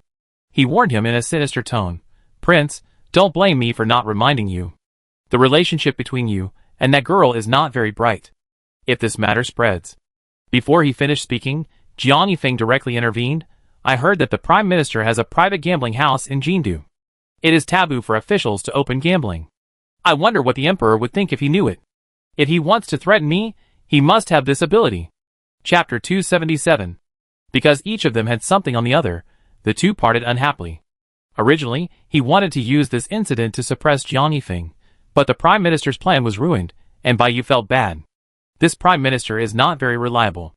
Things have come to this point, and he is actually scared. It's ridiculous. Bai Yu slapped the table heavily, and the maid next to him trembled in her heart. She hurriedly comforted her. Miss, the Prime Minister has been held responsible. This is also a helpless move. Isn't it for the overall situation? What is the overall situation? If that's the case, then if I don't have any handle in my hand, can't I do whatever I want? Seeing Bai Yu raise the corner of his mouth and gently moved his two slender fingers, a meaningful arc appeared at the corner of his mouth. After taking a look at the maid standing still, she took off the bracelet in her hand and threw it to her. You exchange this bracelet for silver, take 10 taels of silver as reward money, and give the rest to others. Give it to others? The maid was a little surprised. This thing is very valuable. In addition to 10 taels, there are at least hundreds of them. What's the situation of giving it to others? Bai Yu waved at her, and the little maid came over, put her ear to her mouth, and whispered to her. After saying that, She slowly stood up and nodded thoughtfully. Don't worry, I will do everything according to your instructions. According to Bayu's instructions, after pawning the things, she spent a high price to spread the news that Bayu and Jiang Yifeng had a spring breeze overnight.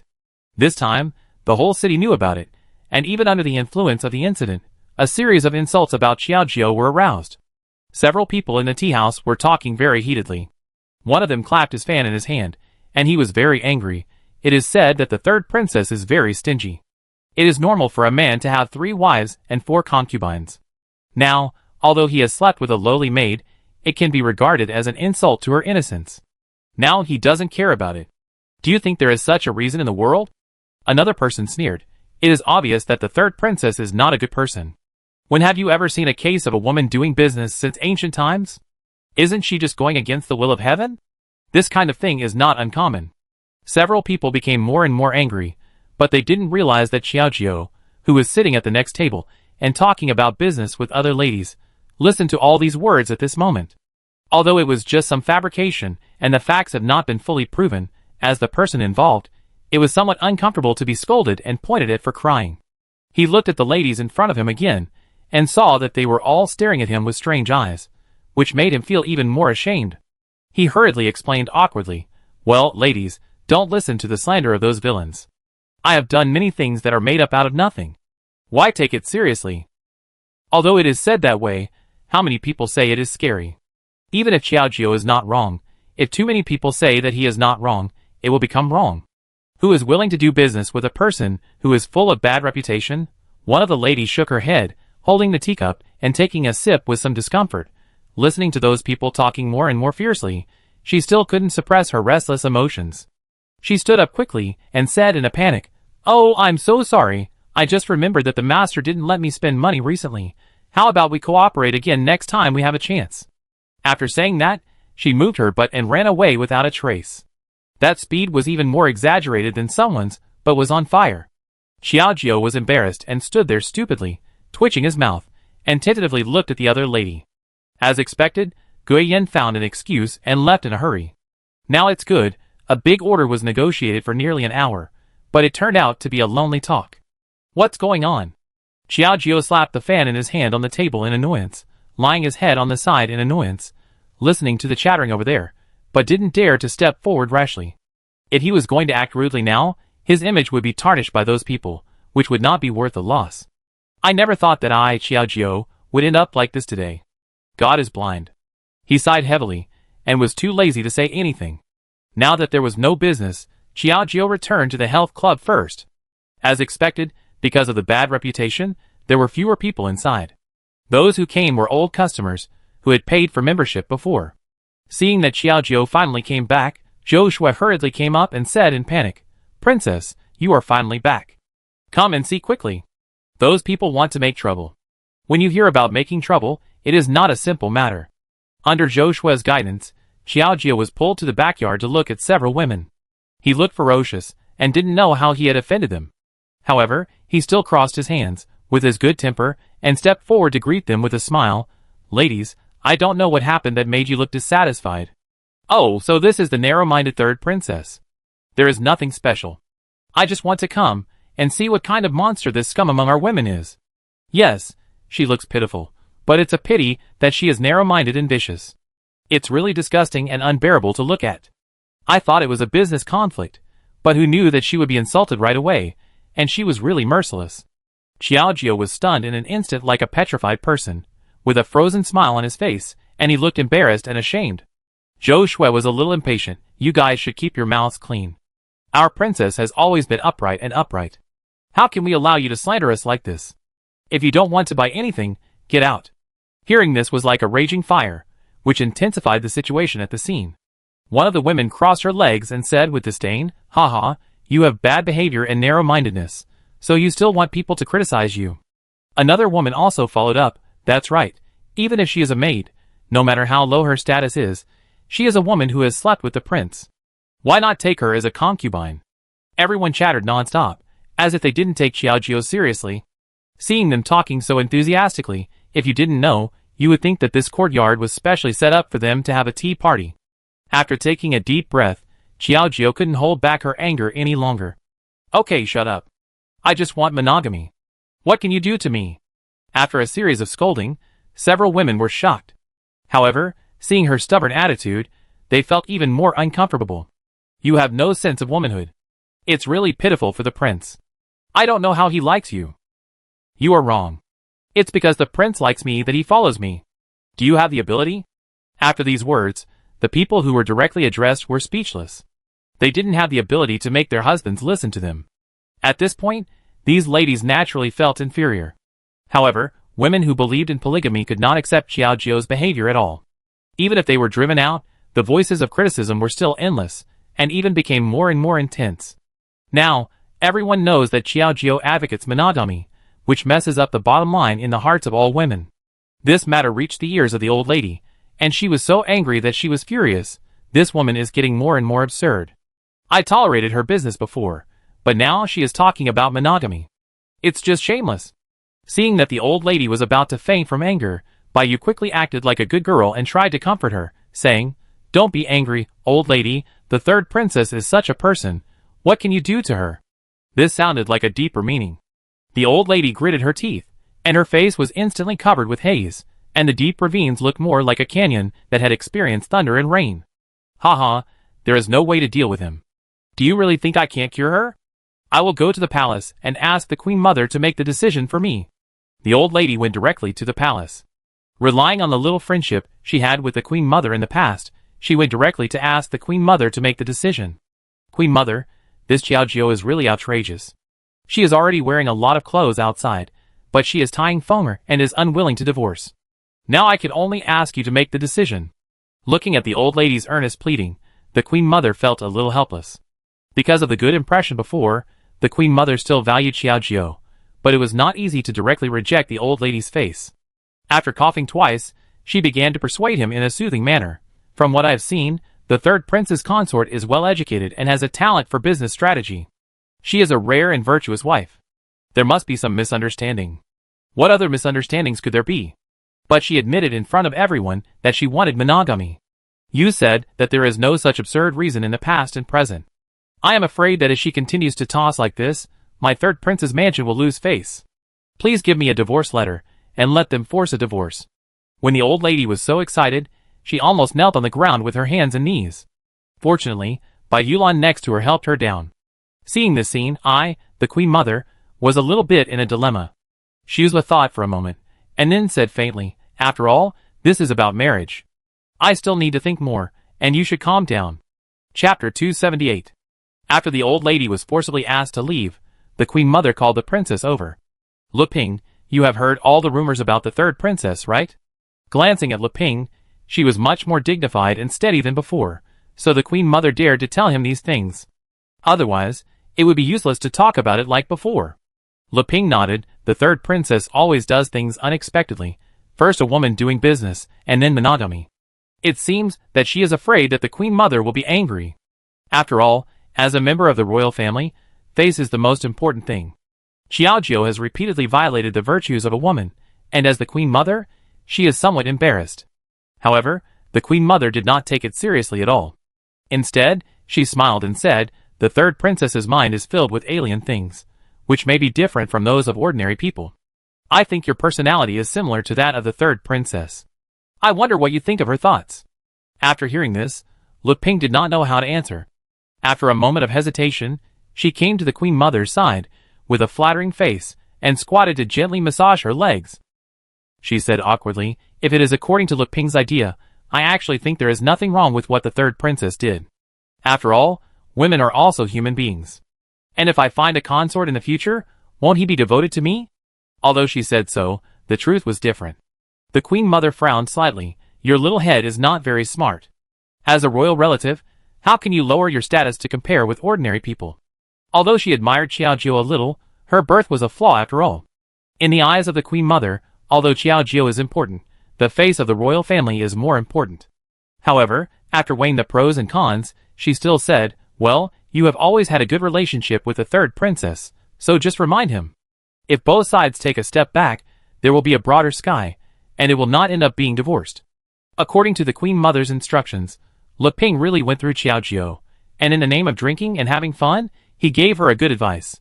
However, After Le Ping talked for a long time, Xiaojiu had already figured out his intentions and sighed helplessly. Princess, I thought we were like-minded people, but I didn't expect you to be unable to extricate yourself from the secular world. This was inexplicable, and Le Ping was stunned for a moment, and the words stuck in his throat could not be said. Looking at Xiaojiu, who was calm and unhurried with embarrassment, it was that he was not affected by his earnest advice at all. This frank attitude made people a little depressed. What are you talking about? I am thinking of you in my heart, but how can this matter from ancient times to the present be? Before she finished speaking, she put down the cup, making a crisp bang sound, and Le Ping closed her mouth. Seeing her raise her head, her eyes were filled with incomparable determination, and she could not help but be brought into it, and even had an indescribable sense of fear. You are? Le Ping was confused. Xiaojiu folded his hands, straightened his body, and then looked at Le Ping seriously and smiled. I remember that the princess is also talented, and her poems are famous. I don't know how many Kyoto talents, who are studying and taking exams, have been crushed. It is also said that women are talented and have merits, and secular prejudice is the biggest misunderstanding of women. How arrogant these bold words were when they were spoken. But combined with the current situation, they seemed vulnerable, just like a joke. Le Ping was stunned, and didn't know how to respond for a while, but how can knowledge in husband and wife be mixed up? Hasn't polygamy been practiced since ancient times? Men are responsible for the outside world, and women are responsible for the inside world. With his last bit of stubbornness, Xiaojiu sighed helplessly, suddenly stood up and walked to Le Ping's side, holding her hand and patting it gently. Nothing is different. Everyone is born equal, especially the difference between men and women. Can they be ranked higher? Xiaojiu cited a series of examples of women, not that there are no such cases, such as women attending court and women taking command, aren't there? Why can't they open up new paths, but have to stick to their own ways? This statement is very logical, and Ping is completely confused, and his head also nodded, and he actually felt that there is some truth. That's right. All people are born equal. How can there be high and low? Isn't this what the emperor advocates? Yes, it's best if you can think this way, but don't make such a mistake again in the future. You should follow your own choice. You don't want to give your beloved husband to someone else, right? These words completely touched Le Ping's heart. As a proud princess, she was attracted by the talented woman in the capital. No matter her status or talent, even if she was the third-place winner this year, she could only marry someone higher up. Why should she compromise herself to please his 3 wives and 4 concubines? After realizing it, Jinping suddenly grabbed Xiaojiu's hand, his eyes filled with unspeakable determination. You are right. I am indeed conservative in this matter. I support you. This is good. He came to persuade people, but ended up being trapped by others. But Le Ping didn't care, just thought that the most reasonable words should be heard. Seeing Le Ping's sensible appearance, Xiaojiu was also very happy. If all women in the world can be like you, there won't be so many pedantic and ridiculous rules. I don't know where the emotion came from, but the two of them got more and more excited as they talked, and even had an impulse that was hard to stop. After more than half an hour, the sun had already set, but suddenly a hurried report came from outside the palace, reporting to the princess, something bad has happened. What's the matter? Why are you so flustered? How can you not know the rules at all? Didn't you see that the princess was chatting and drinking with the third princess? Le Ping gave him a cold look, his face full of dislike, and this good mood was ruined by his reckless attitude. The princess was unhappy, but the eunuch had something to say, so he could only stare at Xiaojiu tremblingly. Princess, something happened in the third princess's family. I heard that Mr. Qiao was beaten. After hearing this, Xiaojiu was originally applying for comfort, but he was stunned in an instant. What did you say? Why was my father beaten for no reason? I can't explain it clearly, but I just heard that people outside said so. You should go and see it quickly. Xiaojiu couldn't sit still any longer. After saying goodbye to He Leping who helped him, he returned to the Qiao family. As soon as he entered the door, he heard waves of groaning. Xiaojiu's heart trembled. He only had this one direct relative. If something happened, he would never be able to rest in peace for the rest of his life. As his steps quickened, he rushed into the house and saw him lying on the bed, with a bruised face and nose. He was horrified. Dad, how did you get into this state? Who beat you? Have you reported it to the police? This series of questions made people wonder how to answer. Xiaoming laughed out loud. Xiaojiu, you don't have to worry so much, Daddy is fine, and those guys didn't get any benefits. After hearing this, Xiaojiu was still confused. What happened? Why did you fight with others for no reason? In his memory, his father always valued peace. After all, he was a businessman. He would never rashly fight with others unless he found something he couldn't stand. But after saying this, Xiaoming sighed heavily. I got angry when you mentioned this reason. It was those guys who said bad things about you behind your back. How could I keep my temper? I started to scold them on the spot. I didn't expect that group of good guys would actually start fighting. How could I sit still? So, it was good that he only suffered some skin injuries when he fought against several people alone. Xiaoming's optimistic attitude really made people speechless. Dad, I know you're doing this for my own good. But they said that I didn't care that you got hurt for me. It's not worth it, and it makes me feel bad. It's okay. I can't bear to scold my precious daughter. They are gossiping a lot. If I don't beat them, who else can I beat? You don't have to worry about me. It's okay. Xiaoming just repeated this sentence, but Xiaojiu felt a little uneasy. No, I'm afraid that if this matter gets out of hand, it will have a bad impact on you. And you are injured now, so you can live with me in the third prince's mansion these days, so that I can take care of and protect you. Xiaojiu didn't care about Xiaoming's repeated excuses. Anyway, Xiaojiu had someone help him to the classroom and carried him to the third prince's mansion. Xiaoming's voice was chattering all the way, and it was obvious that he didn't want to cause trouble for Xiaojiu. You don't have to help me, I'm really fine. You said that you were not well received when you married into the third prince's mansion. Now you bring me in as a burden. Isn't it obvious that people will gossip about you? The current situation is not favorable to Xiaojiu. She is just going against the wind and asking for trouble. Xiaojiu didn't hear anything, but asked someone to take care of the house and gave Xiaoming a few personal maids, saying, You guys are good at taking care of people, so help my father take care of himself. Don't make any mistakes. The people nodded very actively, and Xiaoming could only be taken to the yard to rest. The service was quite good. It was not until the evening, but suddenly there was a burst of whirring sounds outside. Okay, the east courtyard is on fire.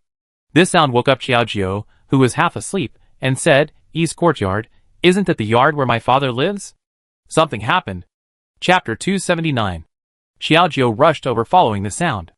The fire was so bright red that even from a distance of dozens of feet, one could feel the burning heat of the fire. His heart was in his throat. What on earth is going on? Why did the fire start? Is father okay? As he asked, the servant next to him, holding a bucket in one hand, shook his head quickly. Please rest assured, princess, Mr. Qiao is fine. After hearing this, people felt a little relieved. Following the guidance of the maids, Xiaojiu found Xiaoming who was resting in the wing room. Looking at his frightened face and his lingering fear, Xiaojiu couldn't help but feel a little distressed. He hurriedly ran over with his skirt lifted and grabbed Xiaoming's arm. Dad, are you okay? Don't worry, I'm fine, but the fire was really strange.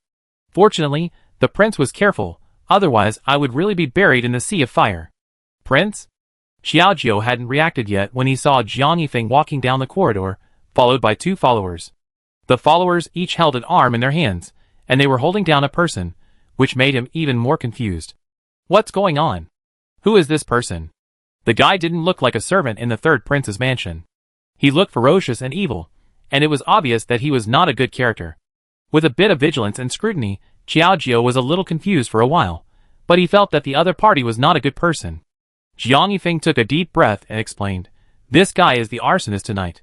Fortunately, I have been keeping an eye on him, otherwise he would have really run away. As he said that, he couldn't help but slap him. Seeing the guy was still struggling desperately, he cursed, Let me go quickly, otherwise I will never let you go easily. Xiaojiu felt a little sick about this arrogant behavior. Don't you look at your own identity? You are really shameless. After that, he looked at Jiang Yifeng curiously. Why are you so alert today for no reason? Not only did you move your father's residence in advance, but you also caught the arsonist. I guess it has been a long time, right? This is true. Jiang Yifeng's eyes wandered around the man, and he remembered the nonsense fortune teller before, and his heart was filled with clouds.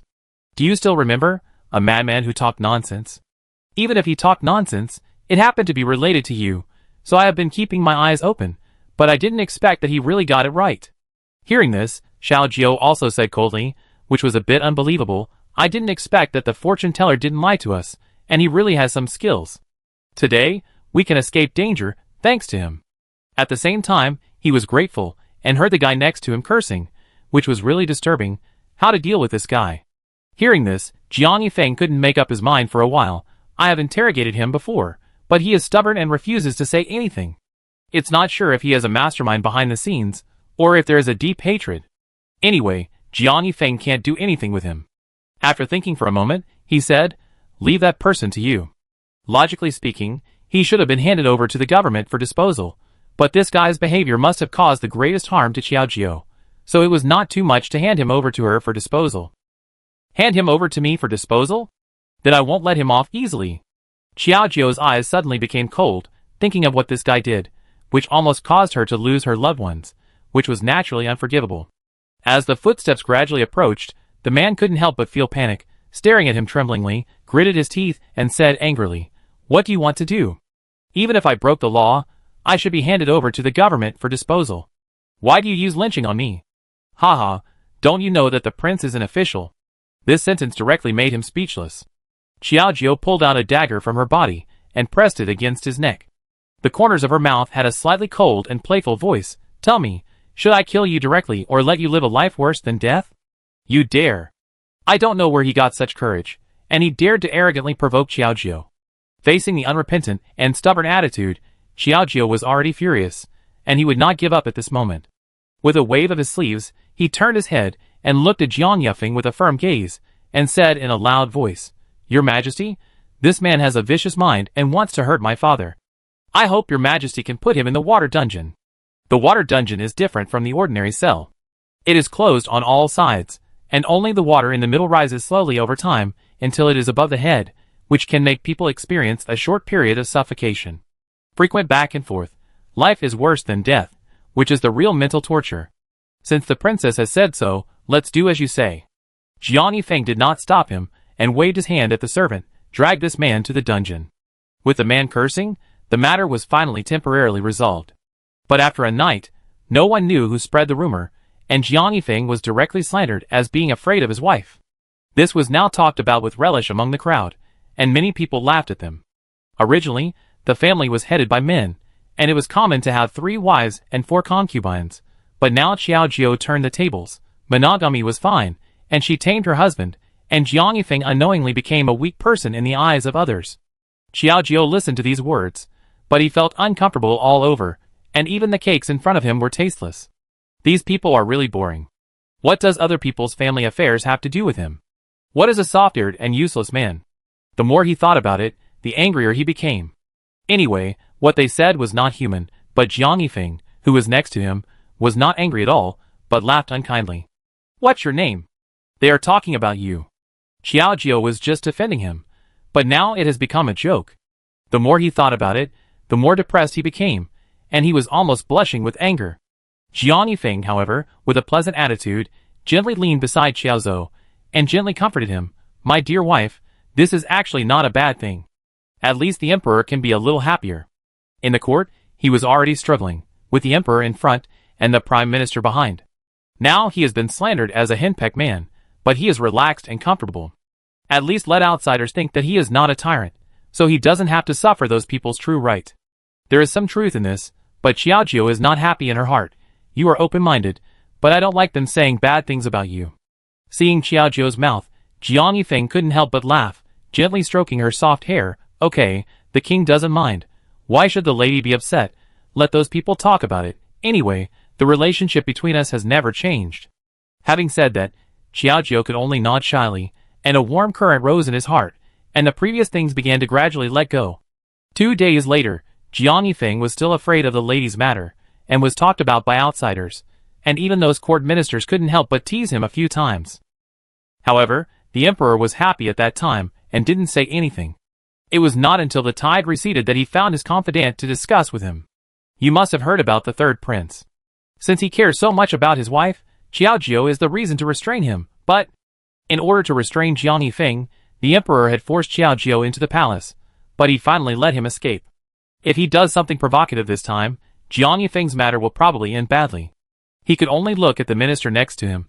Do you have any good ideas in mind? This question made people quite depressed. The minister thought for a moment, and then suddenly laughed.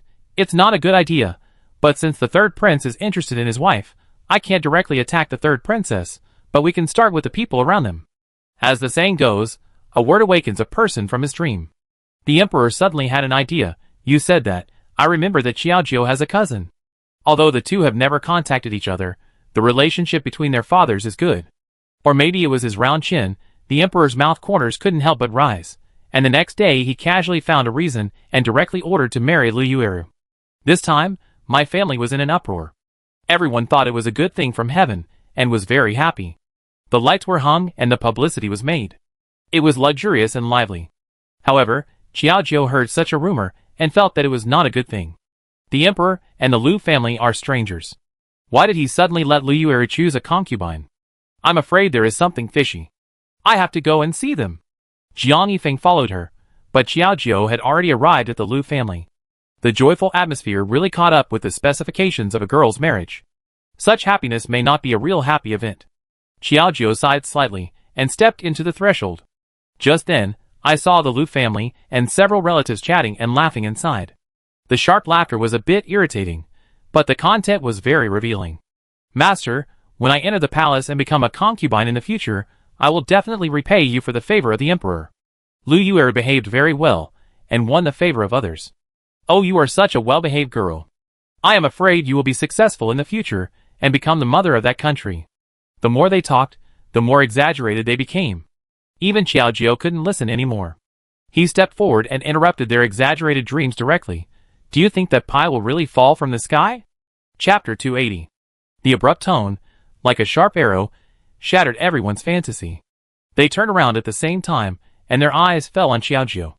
One of them recognized Qiaojiu and was delighted. He quickly approached her with a smile on his face. Oh, isn't this the third princess?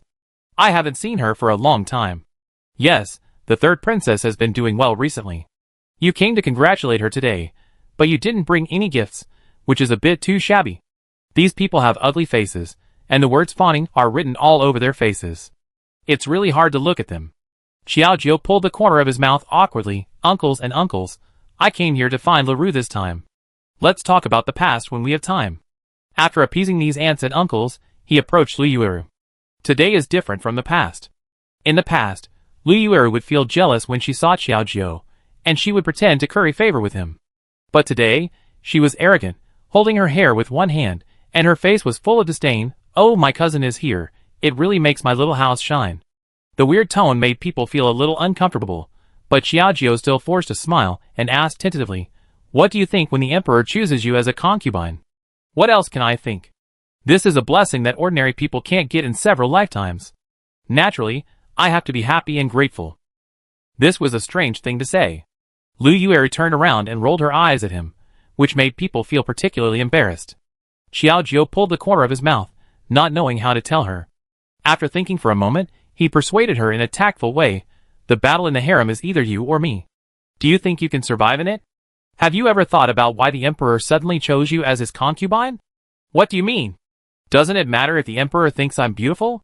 As long as the emperor likes me, those women are wolves and tigers. Can they still attack the emperor's women?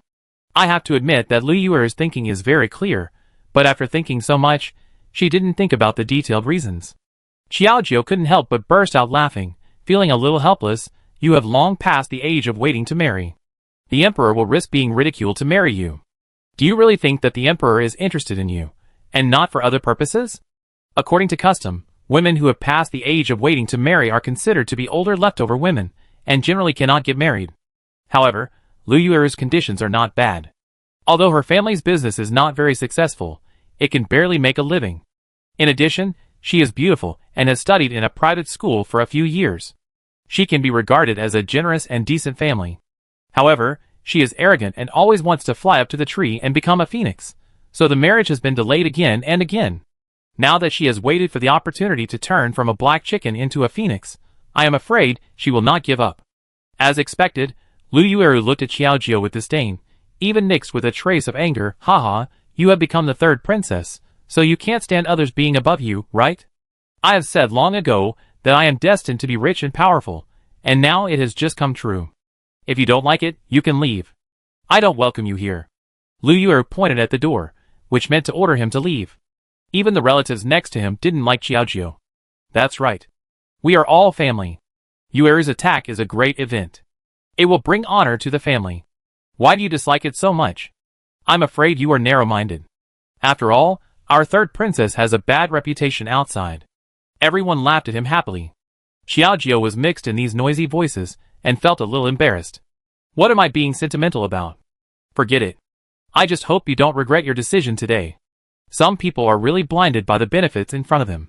Since you can't persuade them, why waste your breath? After saying that, Xiaojie waved his sleeves, got off his seat, and left without looking back. Behind him, he could still hear the relatives' bad words, and he felt helpless. When they returned to the third prince's mansion, Jiang Yifeng had not come back yet. Xiaoming saw Xiaojie sitting in the yard with a sad face. She took a fruit plate that the maids had brought to another place and went over. He placed the fruit plate in front of Xiaojie and asked with a smile, "My dear daughter, who has made you angry again? Why don't you eat some fruit to cheer yourself up?" The frivolous words made Xiaojie come back to her senses. Looking at Xiaoming with a kind look, she couldn't help but feel a little sad. Who else could it be? Isn't it someone from the Lu family? The people from the city are fathers if they have money, and nothing if they don't. In the past, they could be polite to them, visit them diligently every now and then, and cheat some money back. Later, they were no longer spoiled and gradually alienated, but even so, they were still relatives after all. Lu Yueru is to be selected as a concubine in the harem. I'm afraid the emperor has planned it long ago. It's also a hindrance to her. How can she feel comfortable? Hearing this, Xiaoming can understand it. Naturally, he has also heard that the emperor is going to marry Lu Yueru. As for the big mouths of their Lu family, such a thing that brings honor to the family is something that they would like to go door to door with a loudspeaker. Xiaoming nodded, one hand leaning lightly on the edge of the table, and at this moment, his eyebrows were slightly frowned. Dad knows that the prince has a strong power in the court. I'm afraid the emperor has been afraid of him for a long time. The reason why Lu Yueru was allowed to enter the palace was just to find someone to move to the third prince's mansion. Although he is a businessman, he often deals with officials, so Xiaoming is not so slow-witted. Just this level of kinship makes people a little embarrassed. Looking at Xiaojie, Xiaoming couldn't bear it, so he gritted his teeth and said, "You look so sad. I guess it's because your persuasion is fruitless. Since the emperor wants to use their Lu family to move to the third prince's mansion, then I will find a way to sever ties with the Lu family. Without this relative, the emperor should have no choice." This is incredible. Xiaojie looked at Xiaoming in surprise. "Dad, don't joke. I'm afraid people will think you are ungrateful. They are relatives, and Xiaoming has become successful and abandoned his previous poor relatives in a blink of an eye. Isn't it obvious that people will gossip?" However, Xiaoming didn't seem to have any concerns about such worries. Anyway, they are all hypocritical relatives.